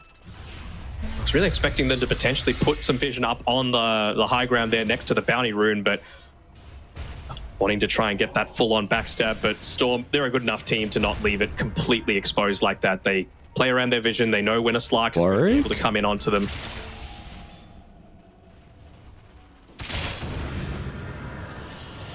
It's tense stuff. Heart in your mouth. At least with a fight, lost game is not over. I mean, unless you 5M buyback and you all die. Uh-huh. And we'll see what's going to happen. Snake to start onto Warwick. He can assemble the Aeon Disc if he wants to, and he's going to need to do it pretty goddamn quickly. Nullified. All right, nicely done. Easy kill, and now they're hunting Nicky Cool. He's going to try and chop the backline. It's a great echo onto 3 with Dominic's follow-up as well. Buybacks is starting to come out quick and fast here for HYDRA. They're going to be enough to turn the fight, though. It's taking simultaneous engagements down to the south. Cloud isolated from the boys. Meanwhile, Kami, he's got no one else nearby. Warwick's going to try and do what he can to disrupt the team fight. They'll go back over the Legion Commander as well. And with the Chakram damage, they'll secure the kill. And now Kami once more as well. Can they stop Seneka or 1J? Looks like they'll get the Dark Willow, but everyone else will make it out. HYDRA again in a position where they had to buy back. Disruptor, along with the Pango, was necessary for them to get that engagement victory. I didn't even see. He didn't even assemble the Aeon Disc. He just, the Nullifier was used anyway, maybe feeling like he didn't want to put it on a slightly longer cooldown. If you're caught, you're caught. And, well, the prize for them is going to be this Roshan on the top side. But again, such a heavy buyback investment coming through your Pangolier, that big team fight initiator, and of course the Disruptor, even more vital. You take him out, you're free to use your BKBs however you want. Even picking out some of these Wisdom runes, but what sort of a change is that really going to make for this game? No, stay in the pit, someone. They will. So what do we look? I mean, I think it's Kami or probably Happy that gets Refresher. It's, you really want the gem on the Slark though, which is the big thing. Yeah. It's rough. It's rough for sure. Like, poor Kami just once again has to do absolutely everything. Maybe it's even going to be Cloud that gets it. I mean, a double Scythe of Ice, double Shivas, double BKB, double reactive armor. It's a lot to have to go through. The thing that they're really lacking is just that control to enable them to not run away from a lot of these fights. Cheese is still on the ground. Happy he'll be the one to put himself into a risky place to pick it up, but he will. Oh. Hang on, back over the right side, Kami. He's trying to deal with that ward prior. Oh, Lincoln's eats the Hex, and now they've got a numbers advantage on the side of Die. Dominic's going to try and jump in, but what reactions out of Kami?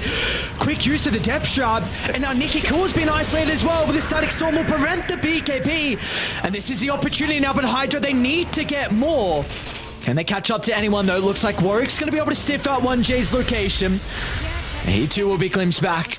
Double kill for HYDRA. Very nice engagement for them. And once again, they're going to be able to get onto the map. Importantly, get these lanes in a position where maybe they can get some objectives. And take away the vision. There are no Radiant Observer wards on the map right now, and just the one for the Dire. Not really guarding all that much, but what that means is that you feel very scared, especially at nighttime, to go out and start to look to take away a lot of these camps, because we've done it again. We've reached the 60-minute mark. This feels like the sort of game where you don't just want to go up onto the high ground. You've expended so much already. You use the Ag Step. Anyway, he's got the Aegis. I mean, you'll get the kill, you'll get the victory, but you have to commit too heavily for it, though. It's going to be able to set up for the buybacks. The Egg Pop perfect, it's not. He'll be able to get the blink away. And you're just going to be initiated for Warwick, and still he'll survive. Maybe over to the right side, though. Kami runs into Nicky Cool. HYDRA, they just got to get out now, though. And they should be able to do so. The separation is pretty quick thanks to their mobility. They are still hunting. Nicky Cool's got a low cooldown enchant totem. Kami as well is now in danger. He's going to get body blocked from the pounce. Silence prevents the escape. And they're going to finally be able to deal with the Slark. That's his only choice right now, to stand strong. But there is no hope of him being able to get a kill and bring someone into the grave with him. So again, you know that's a dieback on the Disruptor. He's out for 60 seconds. Got a BKB back up in 40 for the Sven. You've got a BKB that's yet to be used on the Legion Commander. Plus, he's reached up to the level 25 on the back of that. I would say most importantly, with Slark dead, you've got the freedom to know that you're not getting caught out and burst 100 to 0. Get those tier 5 items as quickly as you can. Middle barracks are under attack. And they're even scared on HYDRA just to be able to contest this mid lane. They're like, we can get burst 100 to 0. What are we supposed to do about this? They don't know that they're not in a position to be able to punish that, and they'll be breathing a sigh of relief that their high ground wasn't getting hit onto once again. Oh my god, that is such a scary neutral item as well for Dominic. Oh, he's got a huge KD. Pops the God Strength, pops the BKB.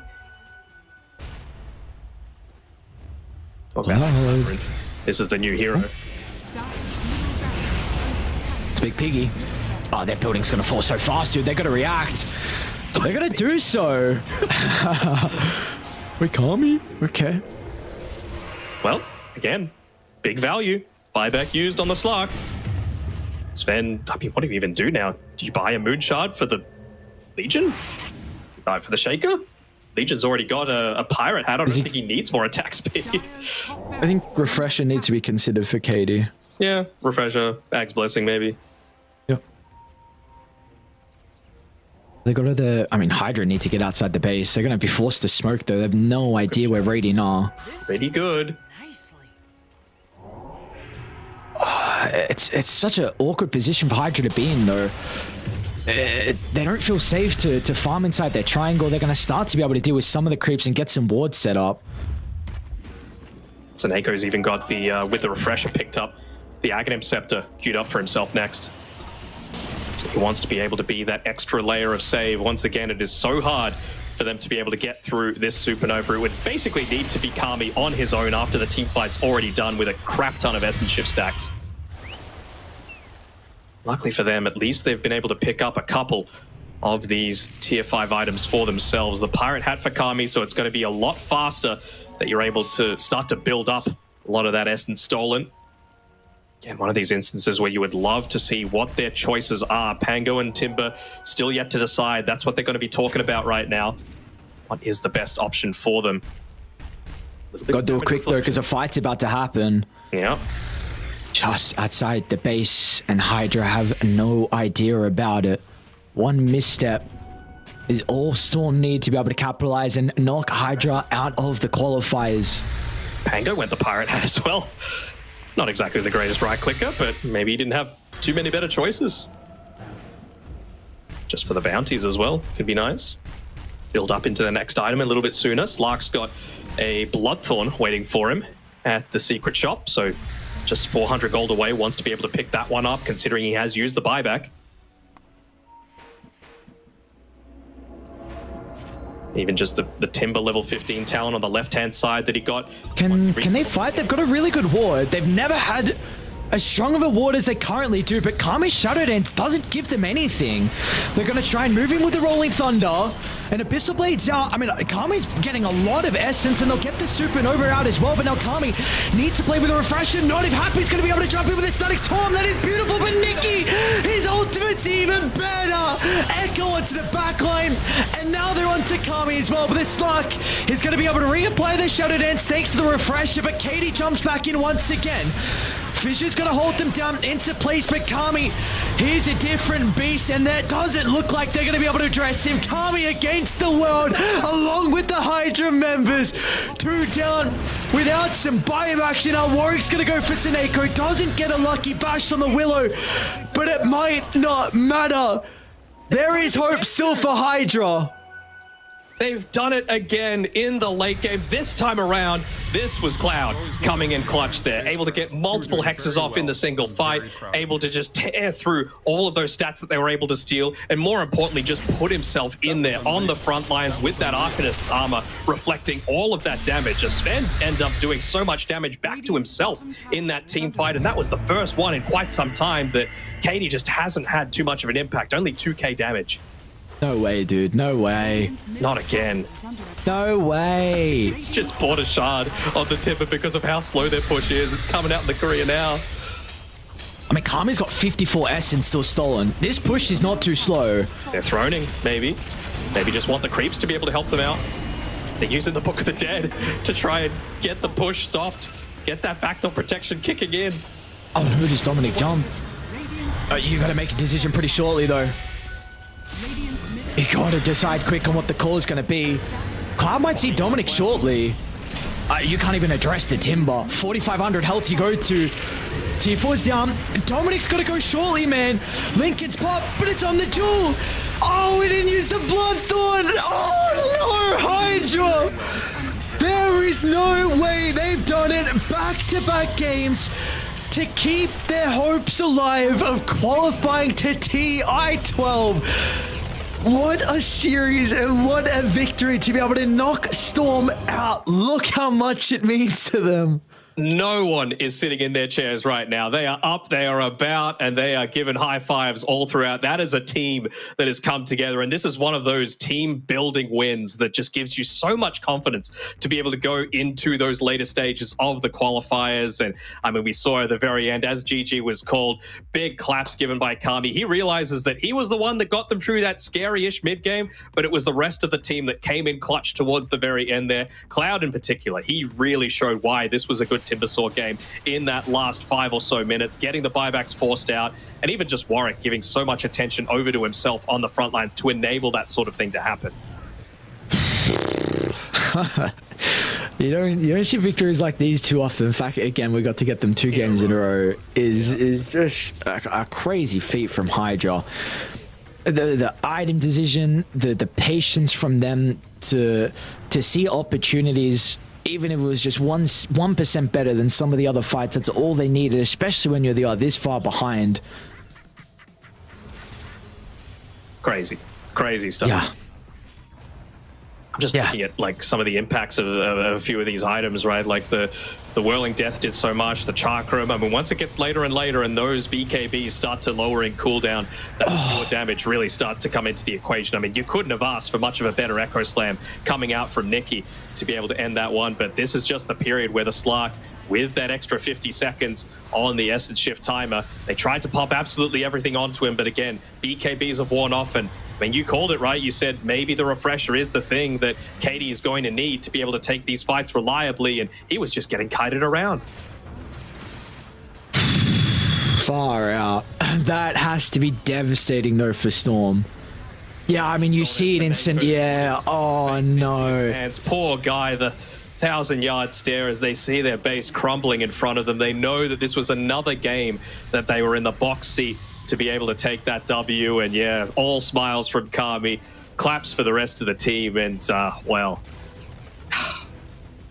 there's a lot to work with on Storm, that's for sure. You can't deny that they put themselves in a position to be able to take the game basically every single game this series, and they just weren't able to get it across the line, whether it be, you know, moving up onto that high ground, whether it be being just a little bit too separated coming into those key Roshan fights that gave them the second usage of the Disruptor ulti, for example, because even Happy towards the very end there was able to land a good one to be able to get through a lot of the Sven, to kite through that BKB timing without giving him too much effectiveness.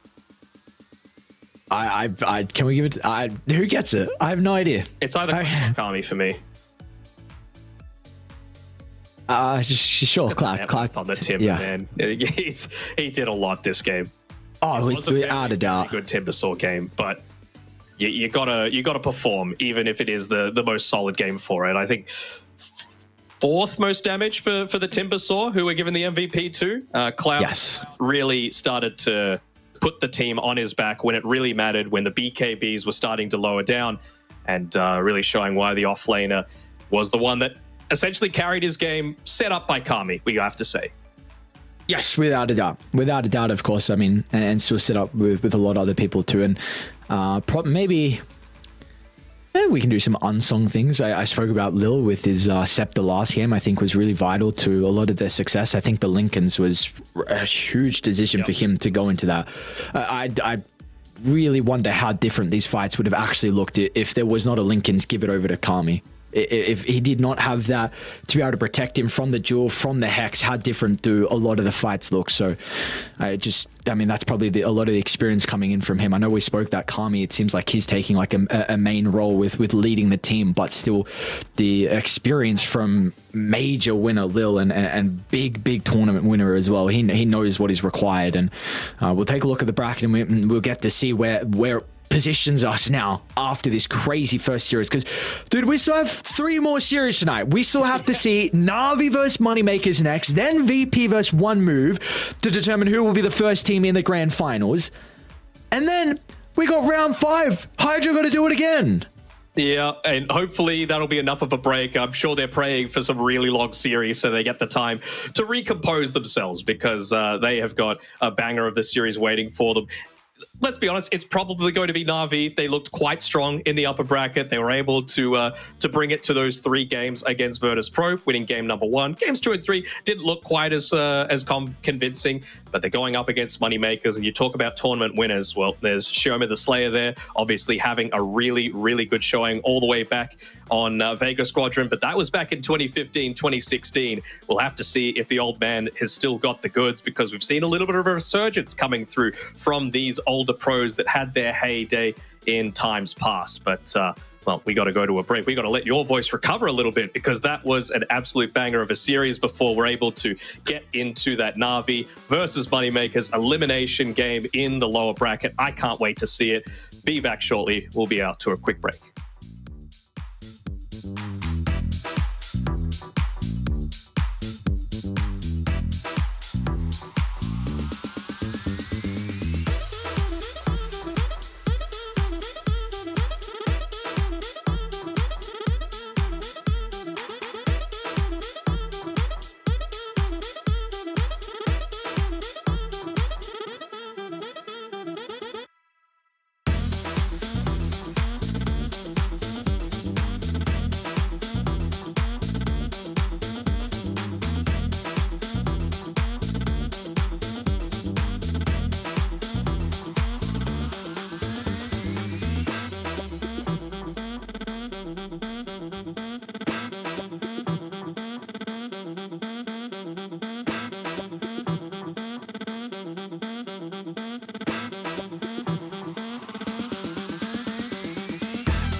We are back for our second series of the night. An incredible blockbuster with our first, and hopefully we get no different with our second series as well. We're going to have NAVI taking on the boys on MoneyMakers. Of course, we saw NAVI.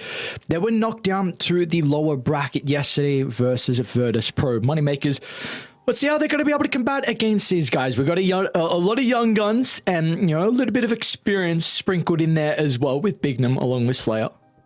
Yeah, for sure. And some interesting hero picks as well. You know, I was talking about in the last series the potential for them to go down the route of possibly a Necrophos, but this is one that Igor does love playing the Necrophos. So I'm keen to see if he's able to pull that one out. Almost every single time he plays it, he puts in a game-winning performance. So if we're able to see new hero PogChamp, that's exactly the sort of thing that we're excited for. And even a little bit more of the Doom. It's something that they do play a fair amount with their offlaner too. So I'm keen to see if they're going to throw any curveballs their way, because you would have to say up against a squad like NAVI, they're going to need to bring something out of left field if they're going to take the W. Yes, without a doubt, especially, you know, NAVI, there was some... How do we want to put that? Games versus Virtus.pro. I mean, game one, we got to keep in mind they were behind as well in that game, and they were able to find a way back in. But then game two and game three, it was very clean performances out of VP. So we have seen NAVI look very good, and in their first series in particular of the qualifiers versus Nemiga. And we'll have to see how they're going to be able to shape up now versus MoneyMakers. We do have our draft getting underway, so we'll get that one up on screen. Of course, Navi's going to be playing on the Radiant side with second pick. We've got MoneyMakers on the Dice side with first pick. Got to say that VP does feel like they're just that one half step ahead, at least, of a lot of other teams. Yes, Navi were able to take that game number one against them, but it was with a game-winning Darkseer pick, especially for someone like Malik, who was very, very confident in being able to pick it up. So I wonder how much emphasis they're going to give on MoneyMakers to potentially targeting down some of his heroes. Like, yes, it's important to be able to deal with Melody playing as Treant Protector, but you don't really feel the same impact with a Treant Protector relative to someone like that Darkseer. Navi's turn to ban. Definitely feel the impact of a Nature's Prophet, and well, couldn't think of a better hero to ban against the MoneyMakers. Probably one of the money-making heroes in the entire game. Honestly, all three of these bans right now. Is this just lore bans? What's going on? Well, I was going to say, do you have to get rid of Alchemist? I guess Invoker, Midas Builder, of course. I see the thought process. The lore is there. 10 seconds remaining. Look at Slayer. Just 29 years old, and people call it him has been, never was, but he absolutely was. That Vega squad was a scary one. I've seen you do it in my PMs with me. No, I'm kidding. But no, there's a lot of people that there's not enough respect being put on to the people that have built Dota into being the esport that it is today. And Shoma, for sure, is absolutely one of them. Just was an absolute mainstay of the Eastern European scene for quite some time. And I'm glad to see that he's still here mentoring the younger talent coming through. I'm just going to decide to go for the first pink Dawnbreaker as well. So we've seen this multiple times from a lot of people in Eastern Europe. We'll see how it's going to be able to work out this time for MoneyMakers and where they want to put it as well, importantly. I don't think they've picked it so far in their games. So maybe just wanting to give a little bit of that flex, maybe go for like a draft win against NAVI, because I'm going to be upfront here. The draft needs to be like 70-30 favored to MoneyMakers for me to pick them, just because I feel like NAVI is that good of a team. I'm expecting to see them in the grand finals. There was a little bit of a blip on the radar for them to... No, it wasn't a blip for them to drop down. It was just unfortunate that they had to come up against Virtus.pro already. You feel like they're still trying to pick up momentum and grow as a team? NAVI? Yes. No, I think they've had the time to do that. You know, like this is a roster that's played together for 2 DPC seasons, a couple of third-party tournaments, and has looked fairly solid so far in the TI qualifiers. And of course, they would have been scrimming like mad. All 3 of the best Eastern European teams have already qualified. This is a huge window for them to once again be back at a LAN, and what a LAN it could be, with TI being that big prize at the end of the tunnel.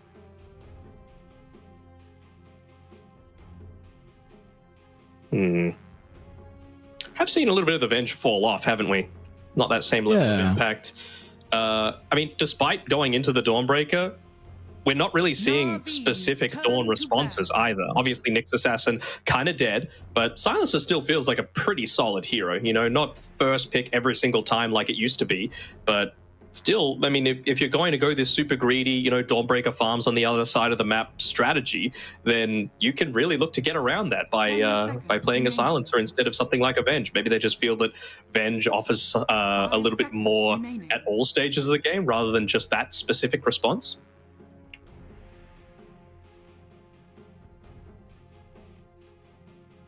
It's probably going to be a Melody Venge as well.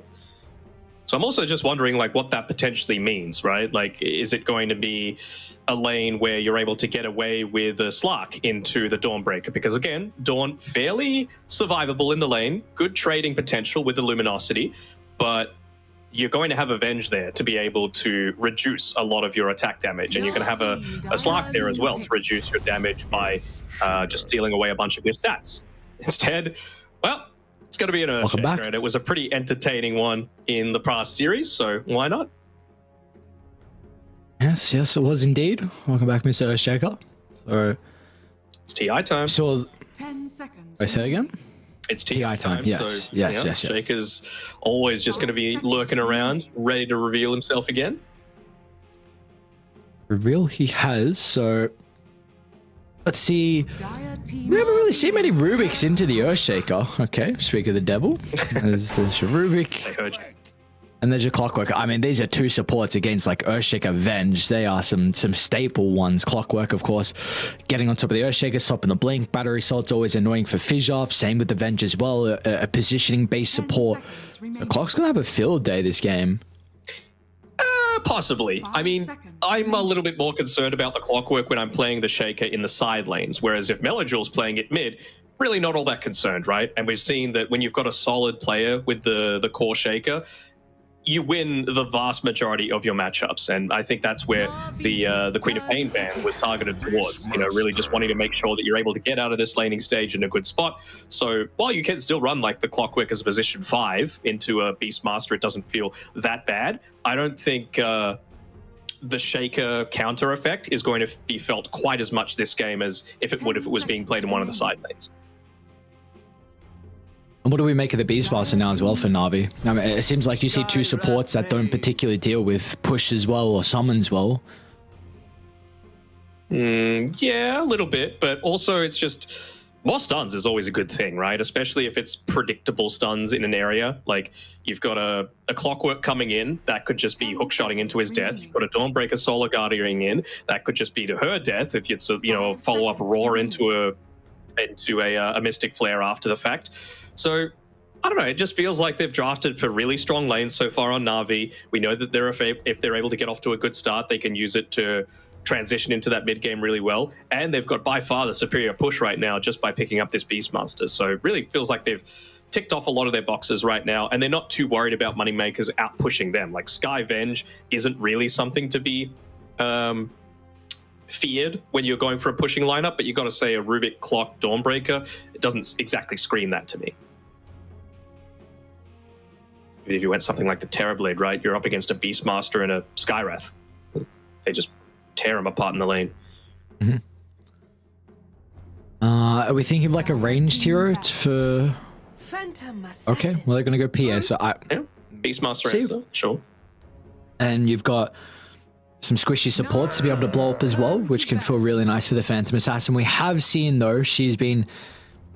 really, the success of PA is determined on the rotations out of the mid laner. So we are going to need to see a hero for Igor to be able to rotate down to that safe lane and really enable her throughout the early game. Because if you're unable to do so, she can really fall behind and not be that late game threat that we've seen in the past. So what is that hero going to be? Like, they've already gotten rid of the Quap. I was wondering if they would consider the Necro or if they feel like the Skywrath Mage is enough of a deterrent. But you know what? Just get rid of Igor's comfort. That's the main thing for them. You can't afford to go something like a Snap, which would probably do fine in lane just because you're non-existent in that early part of the game when PA still needs to be farming.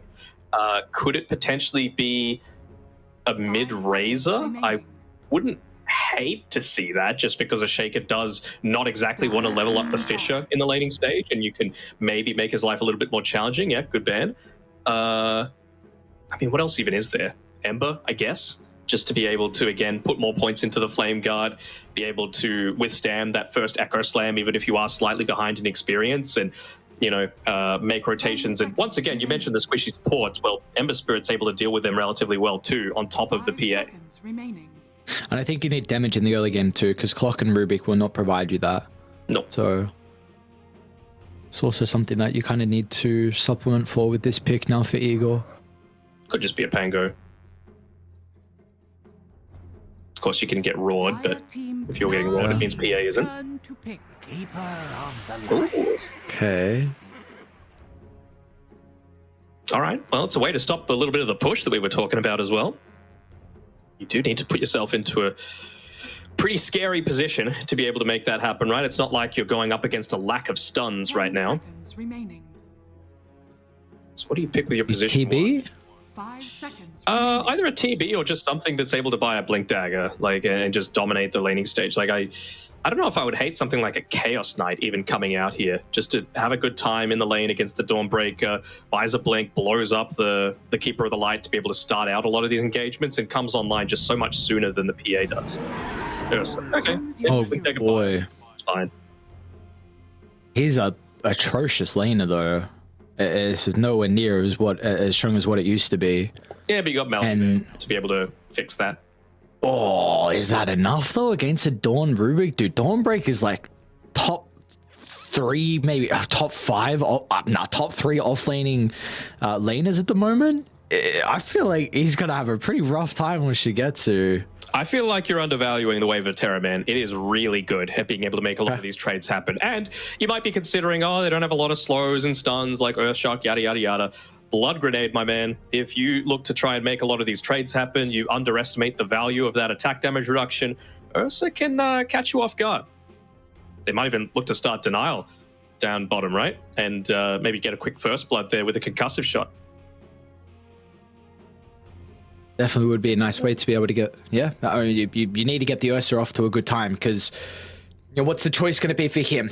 Pretty much the only time we really see Ursa is going down the Battle Fury route, so he's going to, you know, if he is able to match PA's farm, eventually you're going to need to look at something like an MKB, but it's, I mean, Ursa's not really the most common MKB build. If you got Battle Fury, you're looking at that, plus Blink, plus BKB, some, you know, bashes sprinkled in there as well, sometimes Silver's Edge.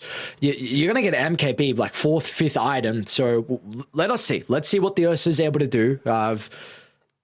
I'm very intrigued on how it's going to be able to go in the lane. I mean, he's a Grandmaster Ursa. So he knows when to play it, and let's see how it's going to be able to perform in this game as well. Our second series of the night, another lower bracket series as well. Of course, the winner will move on and face the boys on HYDRA, which we just saw.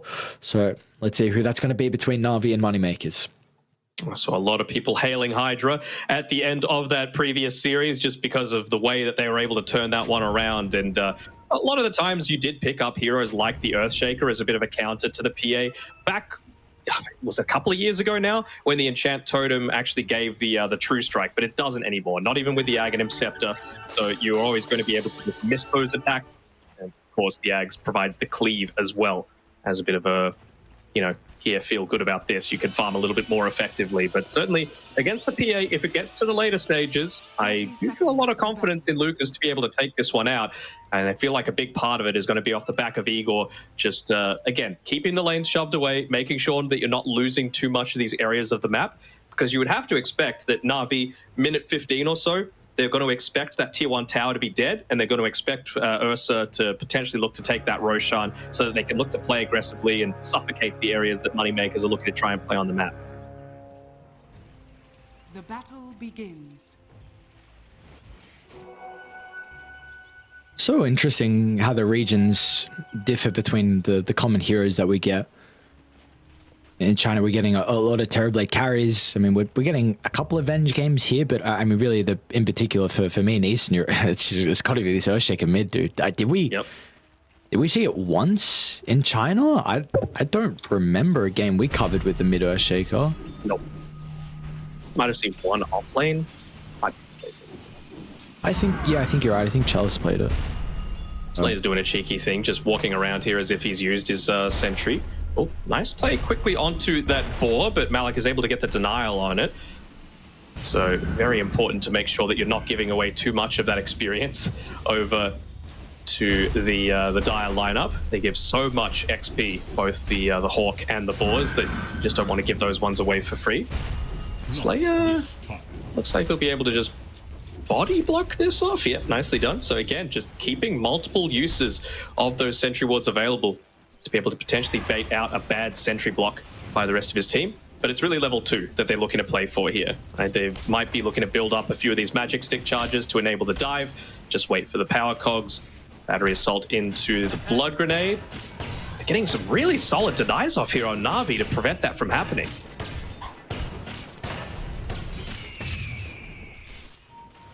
Yeah, this Hawk is so annoying in the lane. Oh my god. Alright. I guess it does die more often though, which, again, like you're saying, you got to be pretty on point with the denies then for Malik and denial. When it's low level, once it starts to build up, I mean, PA probably one of the better answers against it, and I guess the Coddle as well, just considering how much AoE damage that you have, but 60% magic resist when it's maxed out is kind of nuts.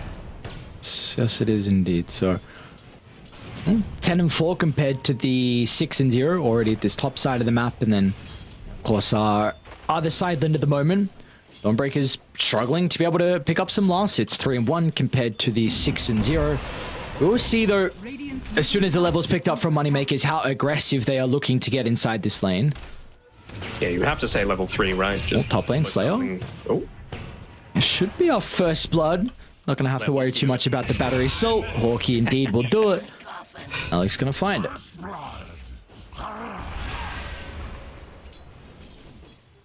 And mid, done pretty much as expected. I mean, that's the advantage of having this Keeper of the Light, right?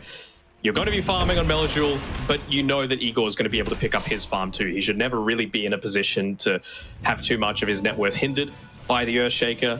Even just being able to get a bunch of these denies off. Nicely done, though, with that one by Melojul. Making sure to pop the Illuminate just a little bit early. So he's gotten 2 range creeps in a row now off the back of that. And what are we hoping the itemization is going to be out of Igor? Because we haven't really seen the Coddle mid too much lately in the qualifiers. There's been a couple of games where it's been banned out, like very situationally in the last phase, but what do we feel like he's going to be thinking? He has a Spirit Vessel currently queued up. First, do we like that? And what could the progression be afterwards? It's going to depend on like when he looks to pick it up, right? Going up against the Ursa, he's just going to pop the Enrage and then not really care too much about it. I mean, even just having the Vessel to be able to cancel out blinks sometimes, but I would have to say Melody's probably dead. But you get a turnaround. You got to say that just having that tool to be able to prevent a lot of these blink daggers from having impacts in fights is going to be a really useful tool, not just for the Earthshaker, but for the Ursa as well. Okay.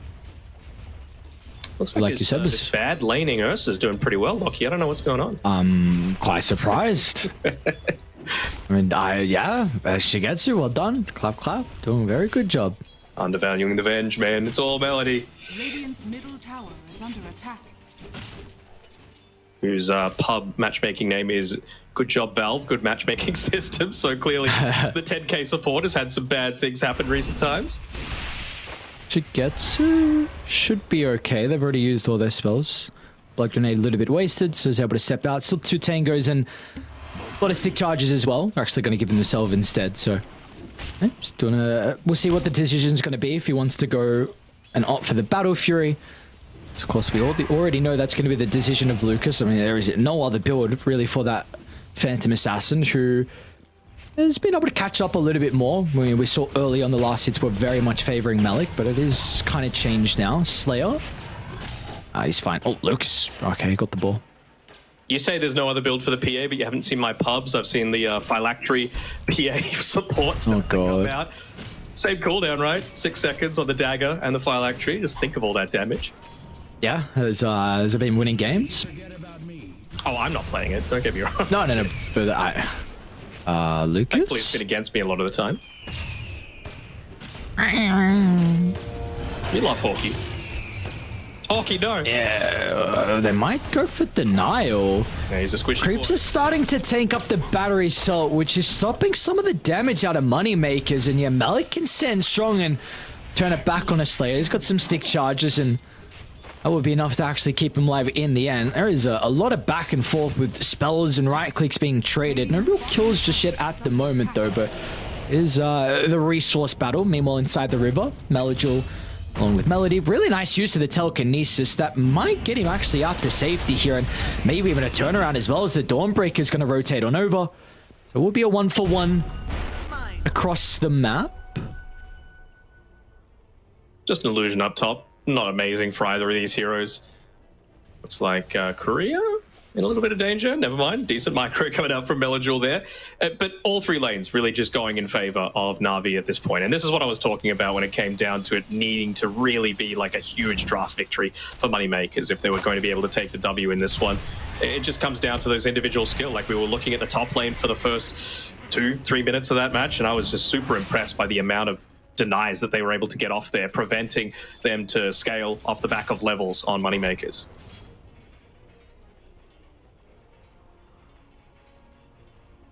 You should get to... Like Slayer wants to try and yoink away the Wisdom Rune here.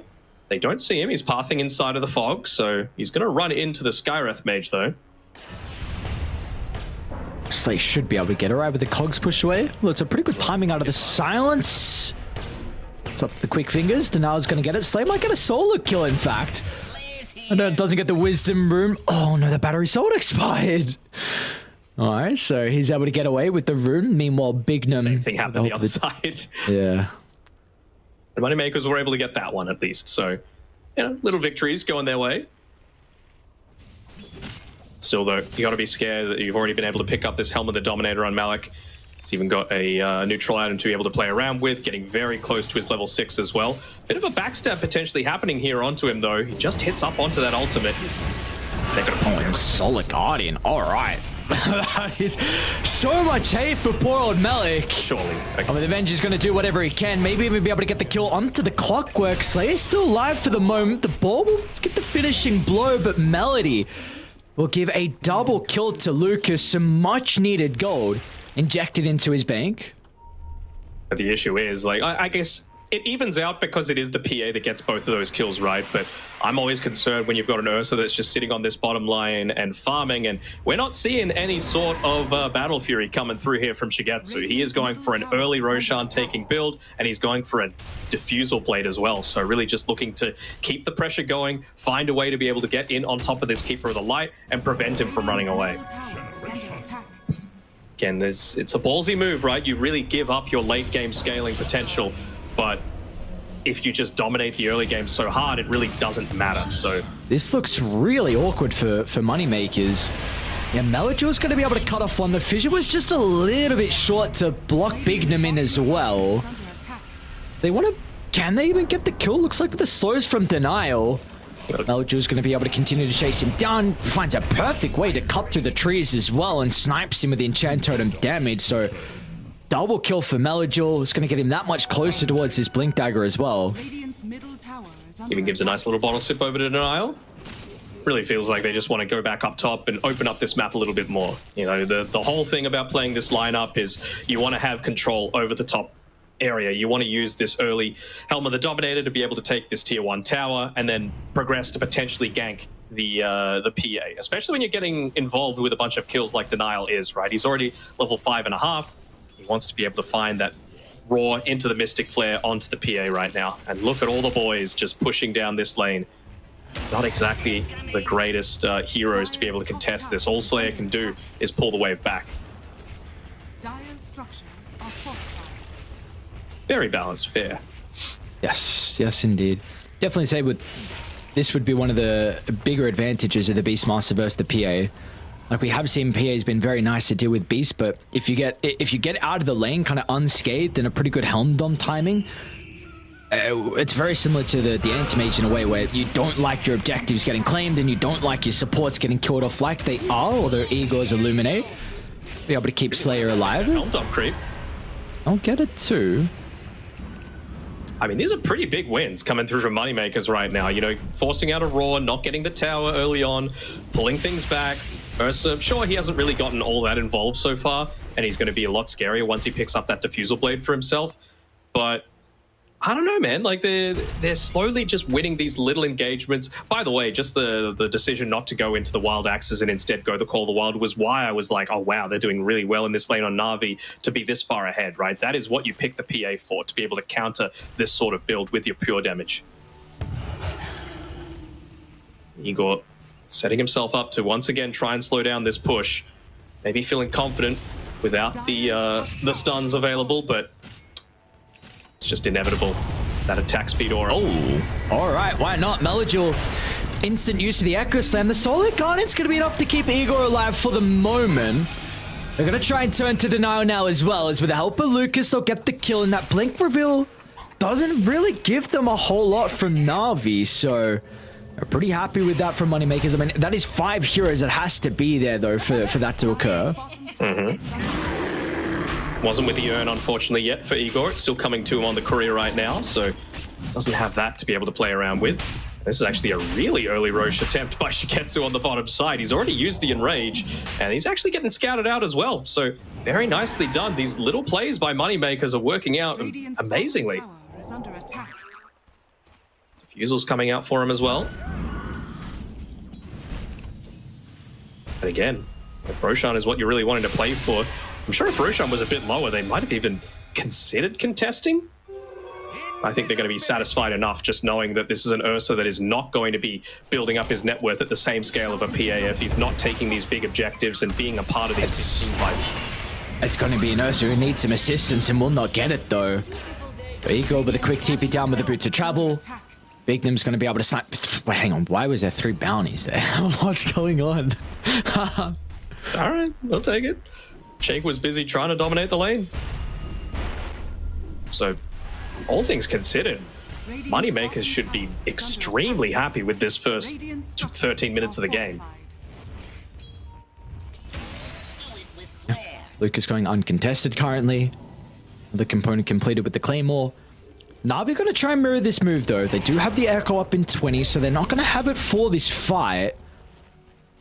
On a pair with Shigetsu, though, with the Diffuser Blade. A kill down here would probably guarantee Roche. Nice scan, though, from MoneyMakers. Will this give them an inkling of what's going on? They might still run into Igor. Looks like he backs off. He knows. Pinging out the general region, they know that people have been patrolling around this area, and this really feels like where they want to take that next team fight. They don't have any vision in here right now, so they don't know that a lot of their stacks are being taken away. Slayer. Hookshot into the Solar Guardian is very close to the tier 1 tower. This is looking a little bit awkward if they're unable to blow him up, and that would not be the case thanks to Melody's save. They'll even get Slayer as well by the looks of it. Melodule quickly there to be able to stop the TP. That was ambitious attempt. And now bottom lane as well, Shigetsu solo kills Lucas. I mean, there's no way he makes it out of this one alive, but the fact that we can see him even solo kill Lucas at this stage of the game is what the Diffusal Blade is able to provide him. He's going to try and juke through the trees, but Igor and Bignum sieve him out. I mean, I suppose he's kind of doing his job, right, in effectively slowing down the PA, but PA would have still been involved in an assist for that. He's not getting that really early Roshan timing that he wants because, again, I guess not as much anymore, right? The second Roshan not giving the Aghanim Shard means that you don't see anywhere near as much value of the Ursa as you did previously, but he's still going to be able to move up towards this top side a lot sooner and be able to take it because there's no tower for them to TP to be able to contest up against that. And I mean, it makes a lot of sense for Malik to kind of just be up there as the bodyguard anyway, right? Just to be pushing in that tier 2 tower.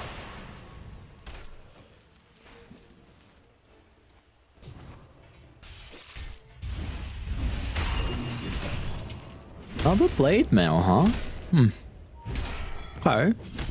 For blade mail for the Dawnbreaker? Oh, yeah. Sorry, I thought you were saying another one, and I'm like, oh, who else has got one?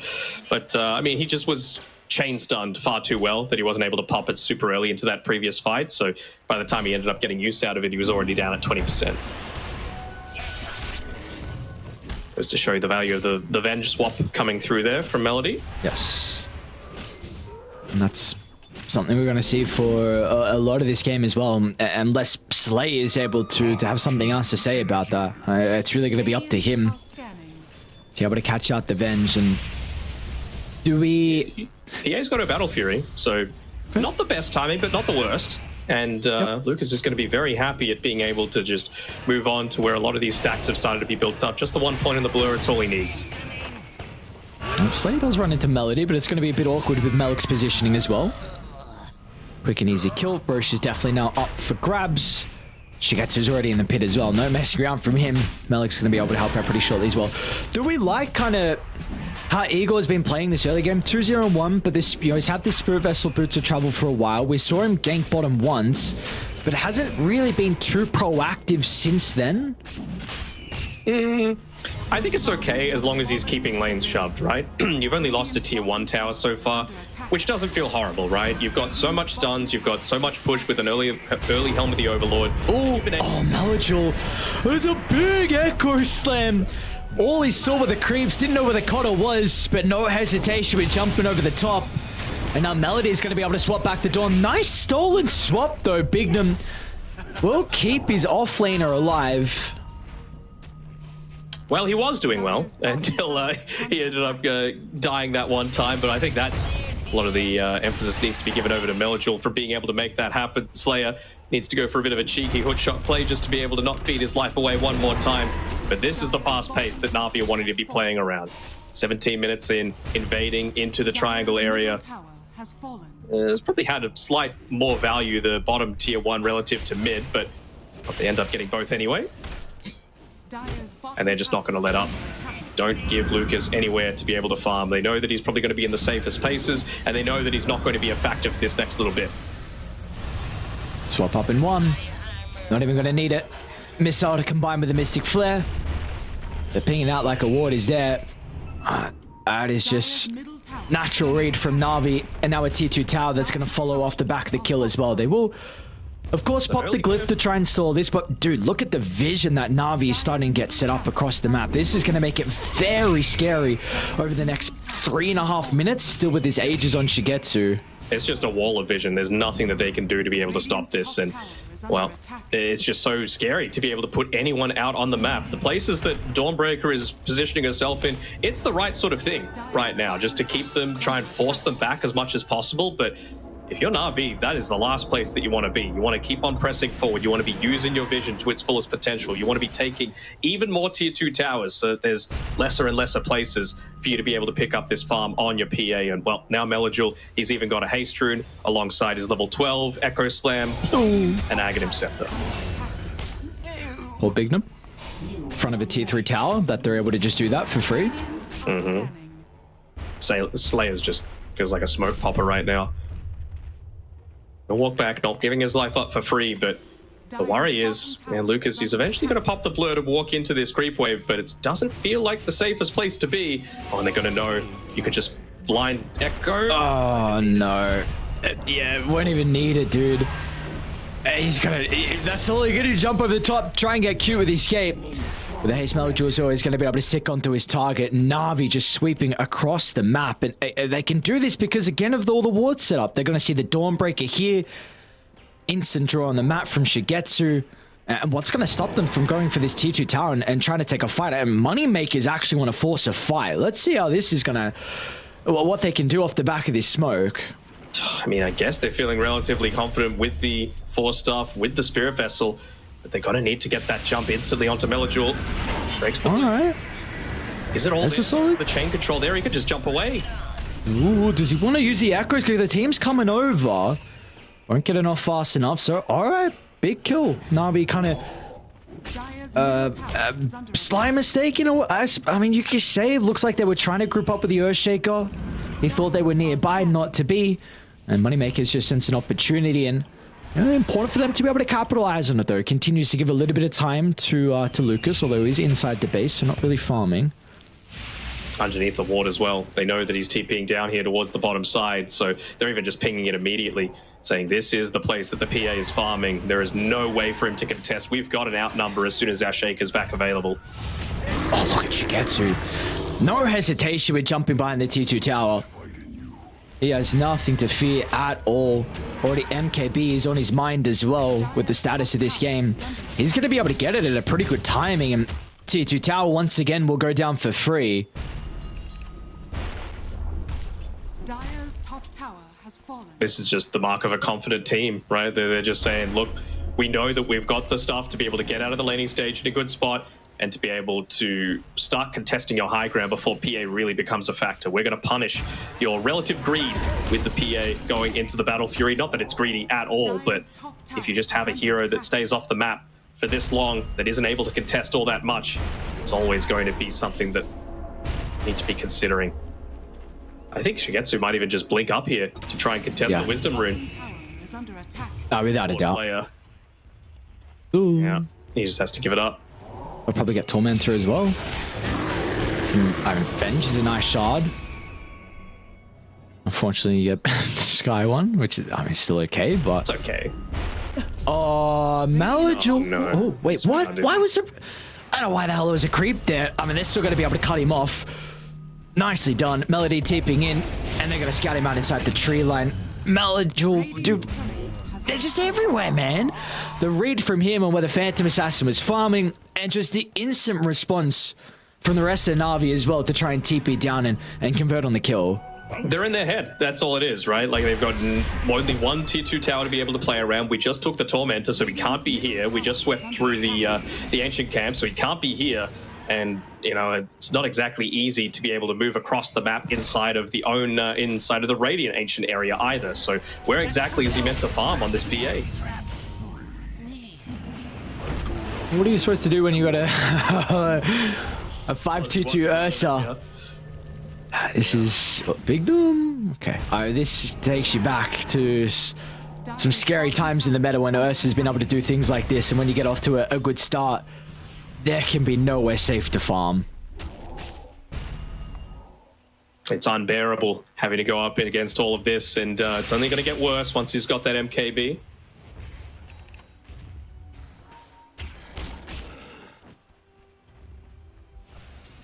Well, they're going to try and smoke off the back of the BKB picked up from Lucas.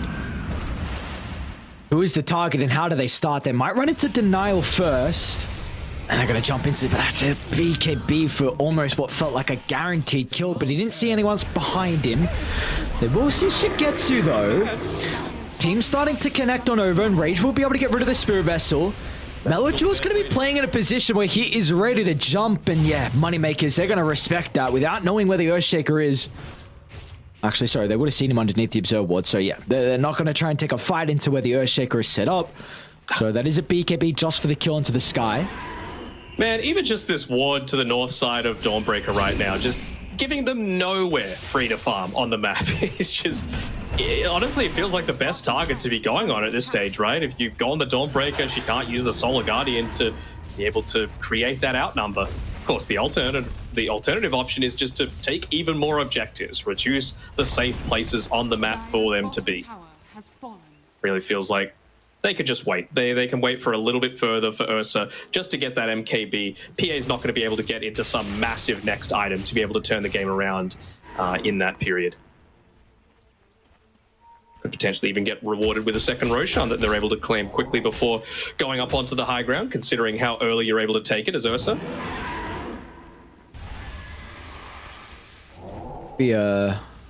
I mean, you're not going to with the position you're currently in, but eventually for Navi, it would be nice for them to get their Tormentor as well. You're at the moment, it's either going to be Venge or Earthshaker, or somehow Earthshaker gets ahead of Ursa. I mean, okay, never mind. He just bought his, so don't worry about the Ursa getting it. Then it's, I mean, potentially the Beastmaster, which is also pretty nice. So, yep. So many see when they. So many Hawky boys. And they're going to smoke from Moneymakers. Melojul does reveal in the lane. Let's see if they're going to be able to blow him up from 4-0, but an incredible swap will be able to keep him alive. And now the initiation, it's gone wayward, and they're going to be able to utilize this to their advantage. Moneymakers are all grouped up for the kill, and meanwhile inside the river as well, Lucas, he's completely isolated. No one there to be able to help him out, and now they're going to be able to catch up to the Dawnbreaker too. He'll get some separation. The fish is up in 3 seconds if they want to go for it. Looks like the decision will not to be, but what a great instant swap from the Venge. Instant swap a Melody on his Venge, and I mean, any other power rune, and you get the kill onto the Earthshaker, and maybe that's actually worth it, right? Because he made sure to go in after the Primal Roar was already used. That's why you see the Lincoln Sphere being purchased up by Igor. He realizes that you just need to enable this PA as much as possible to do damage in these team fights, and the only way to stop him is either a swap or a Roar, and, well, okay, she gets he's going to need to back off to prevent himself from dying to the old Tormentor. By Slayer? On another pick off onto Slayer, poor guy. And it's just going to set up for the next Roshan. They know it's top. It's about the time that it would have been respawning anyway. So it feels nice for them to be able to just claim a freebie like this. Looks like Melody might be looking to help Shigetsu claim this this Tormentor. There we go. There you go. Very nice. Earthshaker got it.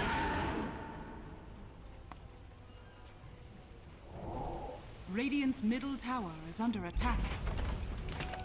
I don't think it needs a Fisher cooldown reduction in it. Yeah, I just saw that, dude. I just saw that as well. I'm like, oh yeah, reduce it by 2. Very cool.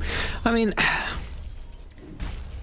I think you're saying that in the perspective of the Earthshaker mid lane. I think if it doesn't have a cooldown reduction, can you play this hero as a support? Radiant's bottom tower is under attack. Radiant are Can people... Oh, is this going to snipe? Oh, so close. I thought the Rocket Flare might be able to do it. It depends who's playing it, right? If your positioning is good enough, anyone can make it work. But you know what? We haven't seen too much Shaker in recent times, so why not? Yeah, and he's just a fun hero to watch as well. And like you said, TI time comes around, get some big Echo Slams, do some crazy stuff. Building into a Silver Edge as well. So provided that you're not missing that hit onto the PA, you'll be providing a nice little break for all the evasion. I was gonna say they should know, yeah. Does a illusion rune break blur? Is it? Yes. I don't know. It breaks TPs as well if it like expires as your TP, which is the biggest grief. Yeah, I've seen that. That's so wild. The timing on that has to be so unfortunate. Yeah, I have seen that happen before. Yeah, I think I saw it happen to Excalibur.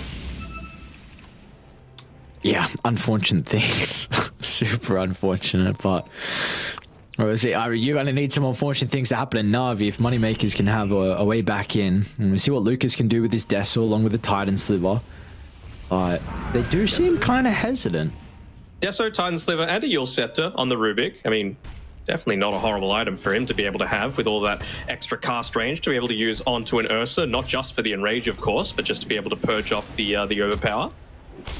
No BKB picked up yet by Ursa, who's got MKB coming out to him right now. So if you're going to take any sort of fight, this is the time to do it before Ursa's at full potential denial.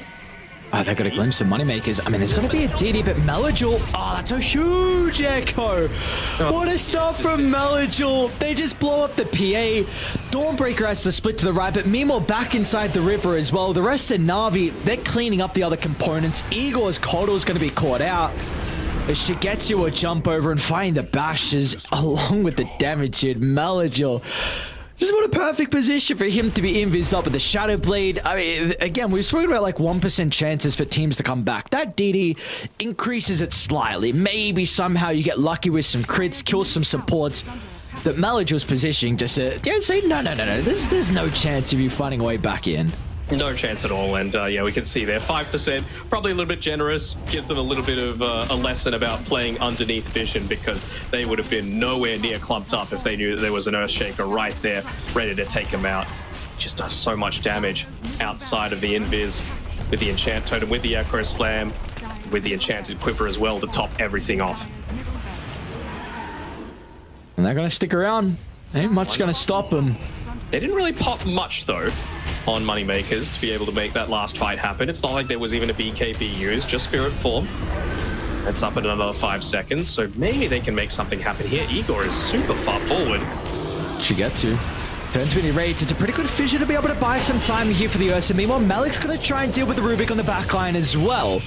Both heroes killed off the start. Lucas is trying to do what he can. He's going to jump into the low ground, but Lucas, just a suicide attempt. And at this stage of the game, Exactly right. You had to go for some crazy stuff, and in the end, Navi, they're going to be rewarded with their Game 1 victory here off the back of the clean performance. This felt like, you know, the #1 squad taking on an academy team, you know, just giving them a little bit of a lesson about how to go about laning, how to draft to punish something like this PA that you're wanting to be able to scale into it. And you know what? I think MoneyMakers going for a PA, if you're assuming that Navi are going to try and just dominate you in the early game, at least you've got that potential for the scaling to be able to happen. But their map movement was just way too good, man. They were able to scout him out whenever he was trying to farm. Their vision game, phenomenal. And even just the super quick reactions from Melody with those swaps to be able to make sure that every single initiation was just not there. Nice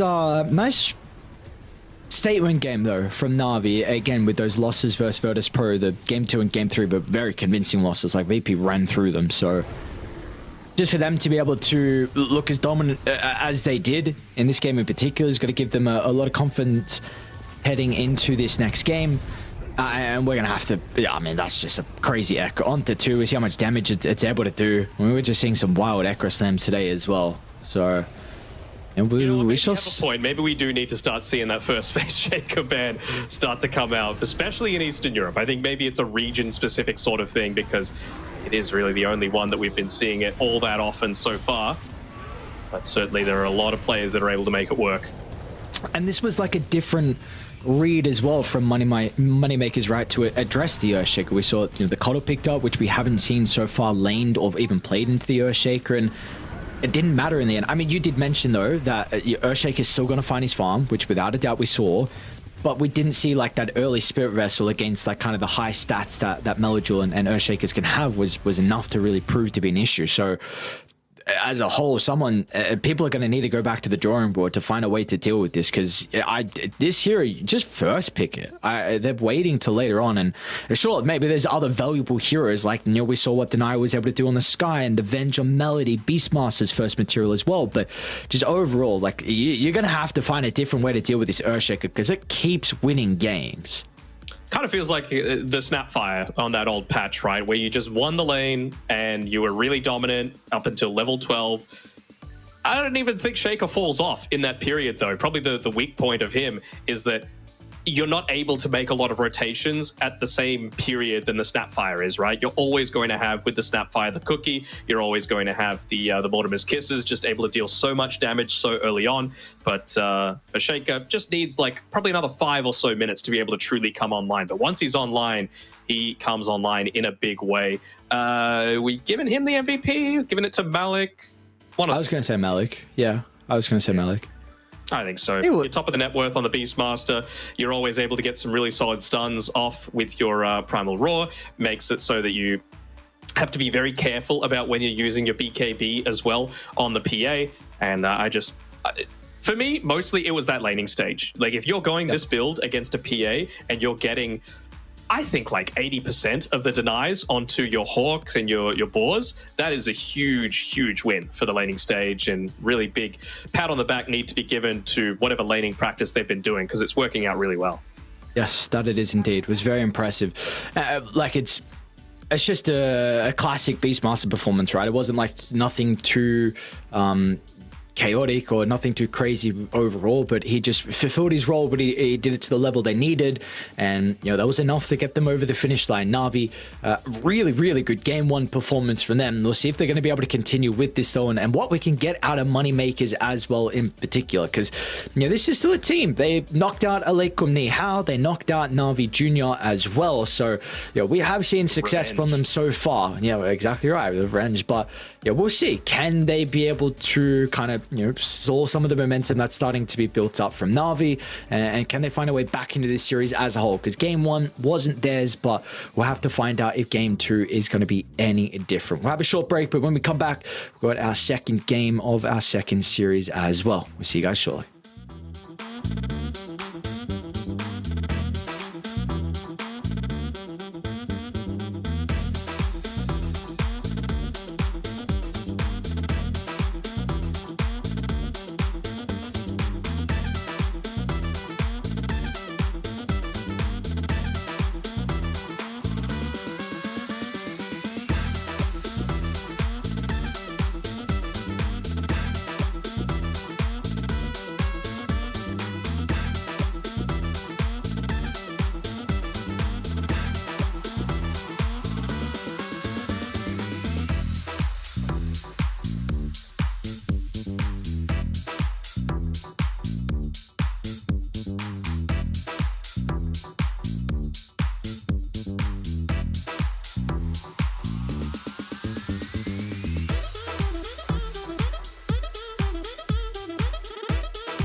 We are back. We should have our second game up shortly here. Navi taking on MoneyMakers. It was a beautiful start from Navi, like we were saying, needing to try and strike back after their previous series loss versus the boys on Virtus.pro, but they've done so in fine fashion in game one. We're going to have to see what we have in store for us, though, heading into game two, though, and what we can see differently out of MoneyMakers as well. Yeah, you have to wonder what they're really going to do regarding this, right? Like, are they going to just go absolute lane crushers in the likes of, you know, your Undyings? Maybe they look to try and pick up the Vengeful Spirit instead. Maybe they just go down a similar sort of route. Just ban the Earthshaker so there's not as much pressure on you at all times. I don't know. I don't know what the strategy is going to be, but that's certainly one. Just get out of the laning stage in a much better place. Not like they had a horrible time, though, right? It was like a 6 to 7 kill score. It was 15 minutes in, and I think it was only like a 1k lead to Navi. It's just the thing is that the Ursa wasn't truly with the rest of his team, playing around that Diffusal Blade, didn't have the Blink Dagger just yet, and as soon as that timing came on the board, that was really where they started to falter a little bit. So maybe it's going to be around enabling Igor a bit more. He didn't feel supremely confident on that Keeper of the Light. It just felt like that was what they felt was what was left to be able to deal with the mid Earthshaker. So maybe that's just what needs to be dealt with. Let's see how they're going to be able to potentially deal with it differently now. If Navi do want to pick it up, we do, of course, have our draft underway and up on screen. So, you know, again, you know, do you have to ban the Venge? You got to ban the Nature's Prophet. What do you let through? What do you want to, you know, what's your game plan here for MoneyMakers? I'm banning Venge here if I'm MoneyMakers, unless you're picking it for yourselves, but I feel like Navi are just going to first pick it if you let them. I know they're skied last time, but Venge just feels incredibly strong to me. Top 10 hero. I should start playing it. I'm not, and I don't know why. You don't want to be a... Sleep are crazy, by the way. They really is it? That hero in terms of his damage. Yeah, his Mistcoil is kind of nuts. 10 seconds remaining. We'll see. We'll see. I don't know. We saw like one gamer in China. I thought that hero was doo-doo, so though. It was still standard aphotic shield. It's about bullying in the lane with Mistcoil. 50 mana, dude, on like a 5-second cooldown for like 275 damage. It's kind of nuts. Turn to pick. I guess have to see who's going to be crazy enough to pull out the Abaddon. I don't think there's going to be anything too crazy on Navi. Skywrath Revenge seemed pretty safe to me for them to be able to pick up first. What's another possibility? Beastmaster. Again, I just feel like it fits into any draft. You can really just make it work across the board. You can make the draft work around it, or you can use it to supplement other parts of the draft for yourselves. Okay, going for something a little bit different with the Earth Spirit coming through. Of course, it is something that they are capable of running mid. It's something that they're capable with Denial running it. I would say it's much more likely to be Denial for this team in particular. So hopefully MoneyMakers don't get baited into going like a super early Necrophos or something like that, feeling like, all right, straight core, we're going to have to deal with it. I like this much better as a response.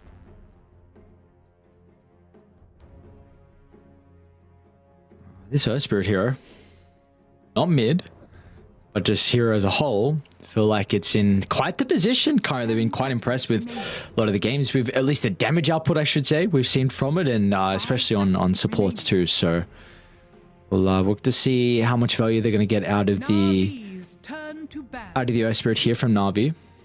I'm definitely banning the Darkseer if I'm MoneyMakers with my 1 ban remaining, just to combine together with a position for Earth Spirit. Feels pretty effective. Again, it's a Malak staple, and it feels like it's always going to give you some level of impact for both the laning stage as well as the mid to late game. 5 seconds remaining. Just thinking of other potential ranged options that they might be looking to go for. Again, if this is a position for Earth Spirit, but not really the style of heroes that Malak does like to play, right? He's much more of your Mars, your Primals, your Tides, your Darkseers, Beastmaster, Doom, that sort of thing. Nothing too crazy.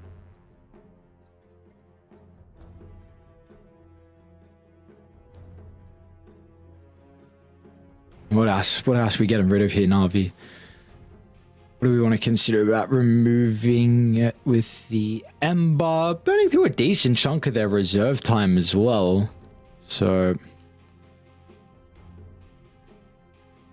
what are we going to be looking at now for them to get rid of? I mean, are there any other kind of heroes that... Okay, well, there's a Terrorblade. So and does that one a hero that, again, we've seen have a decent chunk of success in regards to the carry? I mean, it goes away from my Darkseer possibility. You would love to play the Darkseer into that sort of hero. All right. I mean, just copy what Navi just played against you. That certainly feels like a decent strat for me. Again, strong lanes so far picked up, strong mid game, strong team fight, stuns. Feels like a pretty decent opening for Moneymakers right now. For Navi, I think they could get away with an Undying very easily here. You know, if you're looking to try and anchor a lot of these fights around stuns and roots, just drop the tombstone so that there's something else that they need to consider rather than your main hero. And they still do pick the Darkseer. All right, sure. A little odd that the TP was banned out, but you know what? We trust him. Do you see any maybe issues just with the Undying? No issues. How overall do you feel about that hero though? Because I know it did get some slight nerf. Well, I think they were pretty big nerfs, honestly. What, Decay was changed? I think base damage was nerfed as well, if I remember correctly. Yeah, and the grab ally, of course, got a little bit of a nerf. Like there's a little bit of a cooldown. No, it's just the cooldown of Decay. 13 seconds at level 1 instead of 10 now. Ah, yes. I don't know. I think it's still perfectly fine as a hero, especially if you're looking to just crush the lanes. But we're going to see some wombo combos if Navi have anything to do with it. Back wall into the Fatal Bonds, into the Rock, into the Magnetize, into all of the imps being spawned back to back to back. And Moneymakers, they just want to go for a little bit more of the late game, it seems.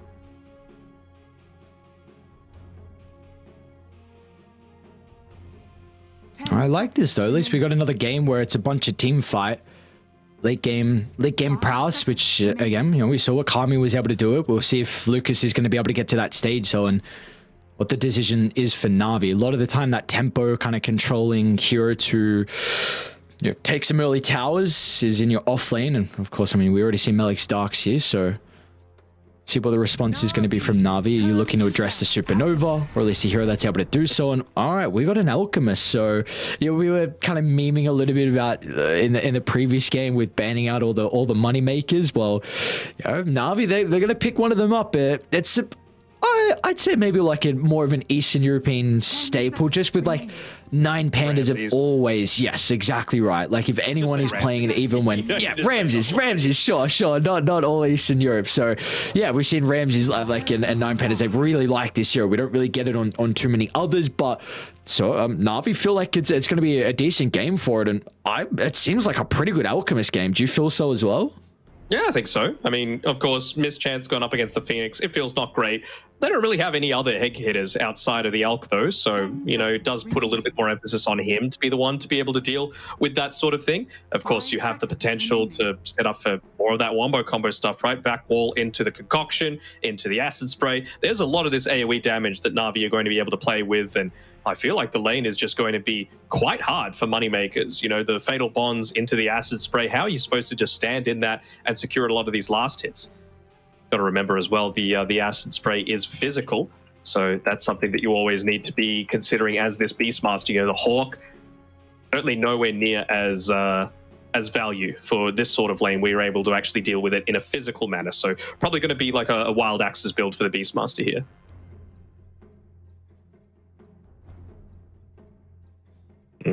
Necro, again, respect given over to Moneymakers. Do they need another egg hitter? And if so, what? Like, are they going to try and get away with, I don't know, Alina or something like that for the mid lane on Navi? Stay away at range, look to deal with it in that capacity, win your lane. Venge can rotate, but you would have to say that if she does, then there's a lot of kill threat to whichever lane she leaves. Phoenix really just wants to stick in that lane for quite some time. Lion. Might be the Mid-Earth Spirit. Well, it might be the Mid-Earth Spirit, so we'll see. I mean, mid-line, all right. Then you go Darksea Earth Spirit lane, pretty strong. Oh, dude, this looks so scary. Both sides have a lot of wombo combo. I'm excited for the team fights in this game. 5 seconds remaining. I really feel like they're just trying to get the 5-man here, honestly. Do you not feel that? I feel like I they're do. trying it. Hopefully they do. Hopefully we get some crazy stuff that happens in this game here. Both Navi and MoneyMakers have that potential. We'll see what the last pick's going to be for MoneyMakers. Look for the Igor hero. So I mean, kind of need a way to start fights is really the big one for me.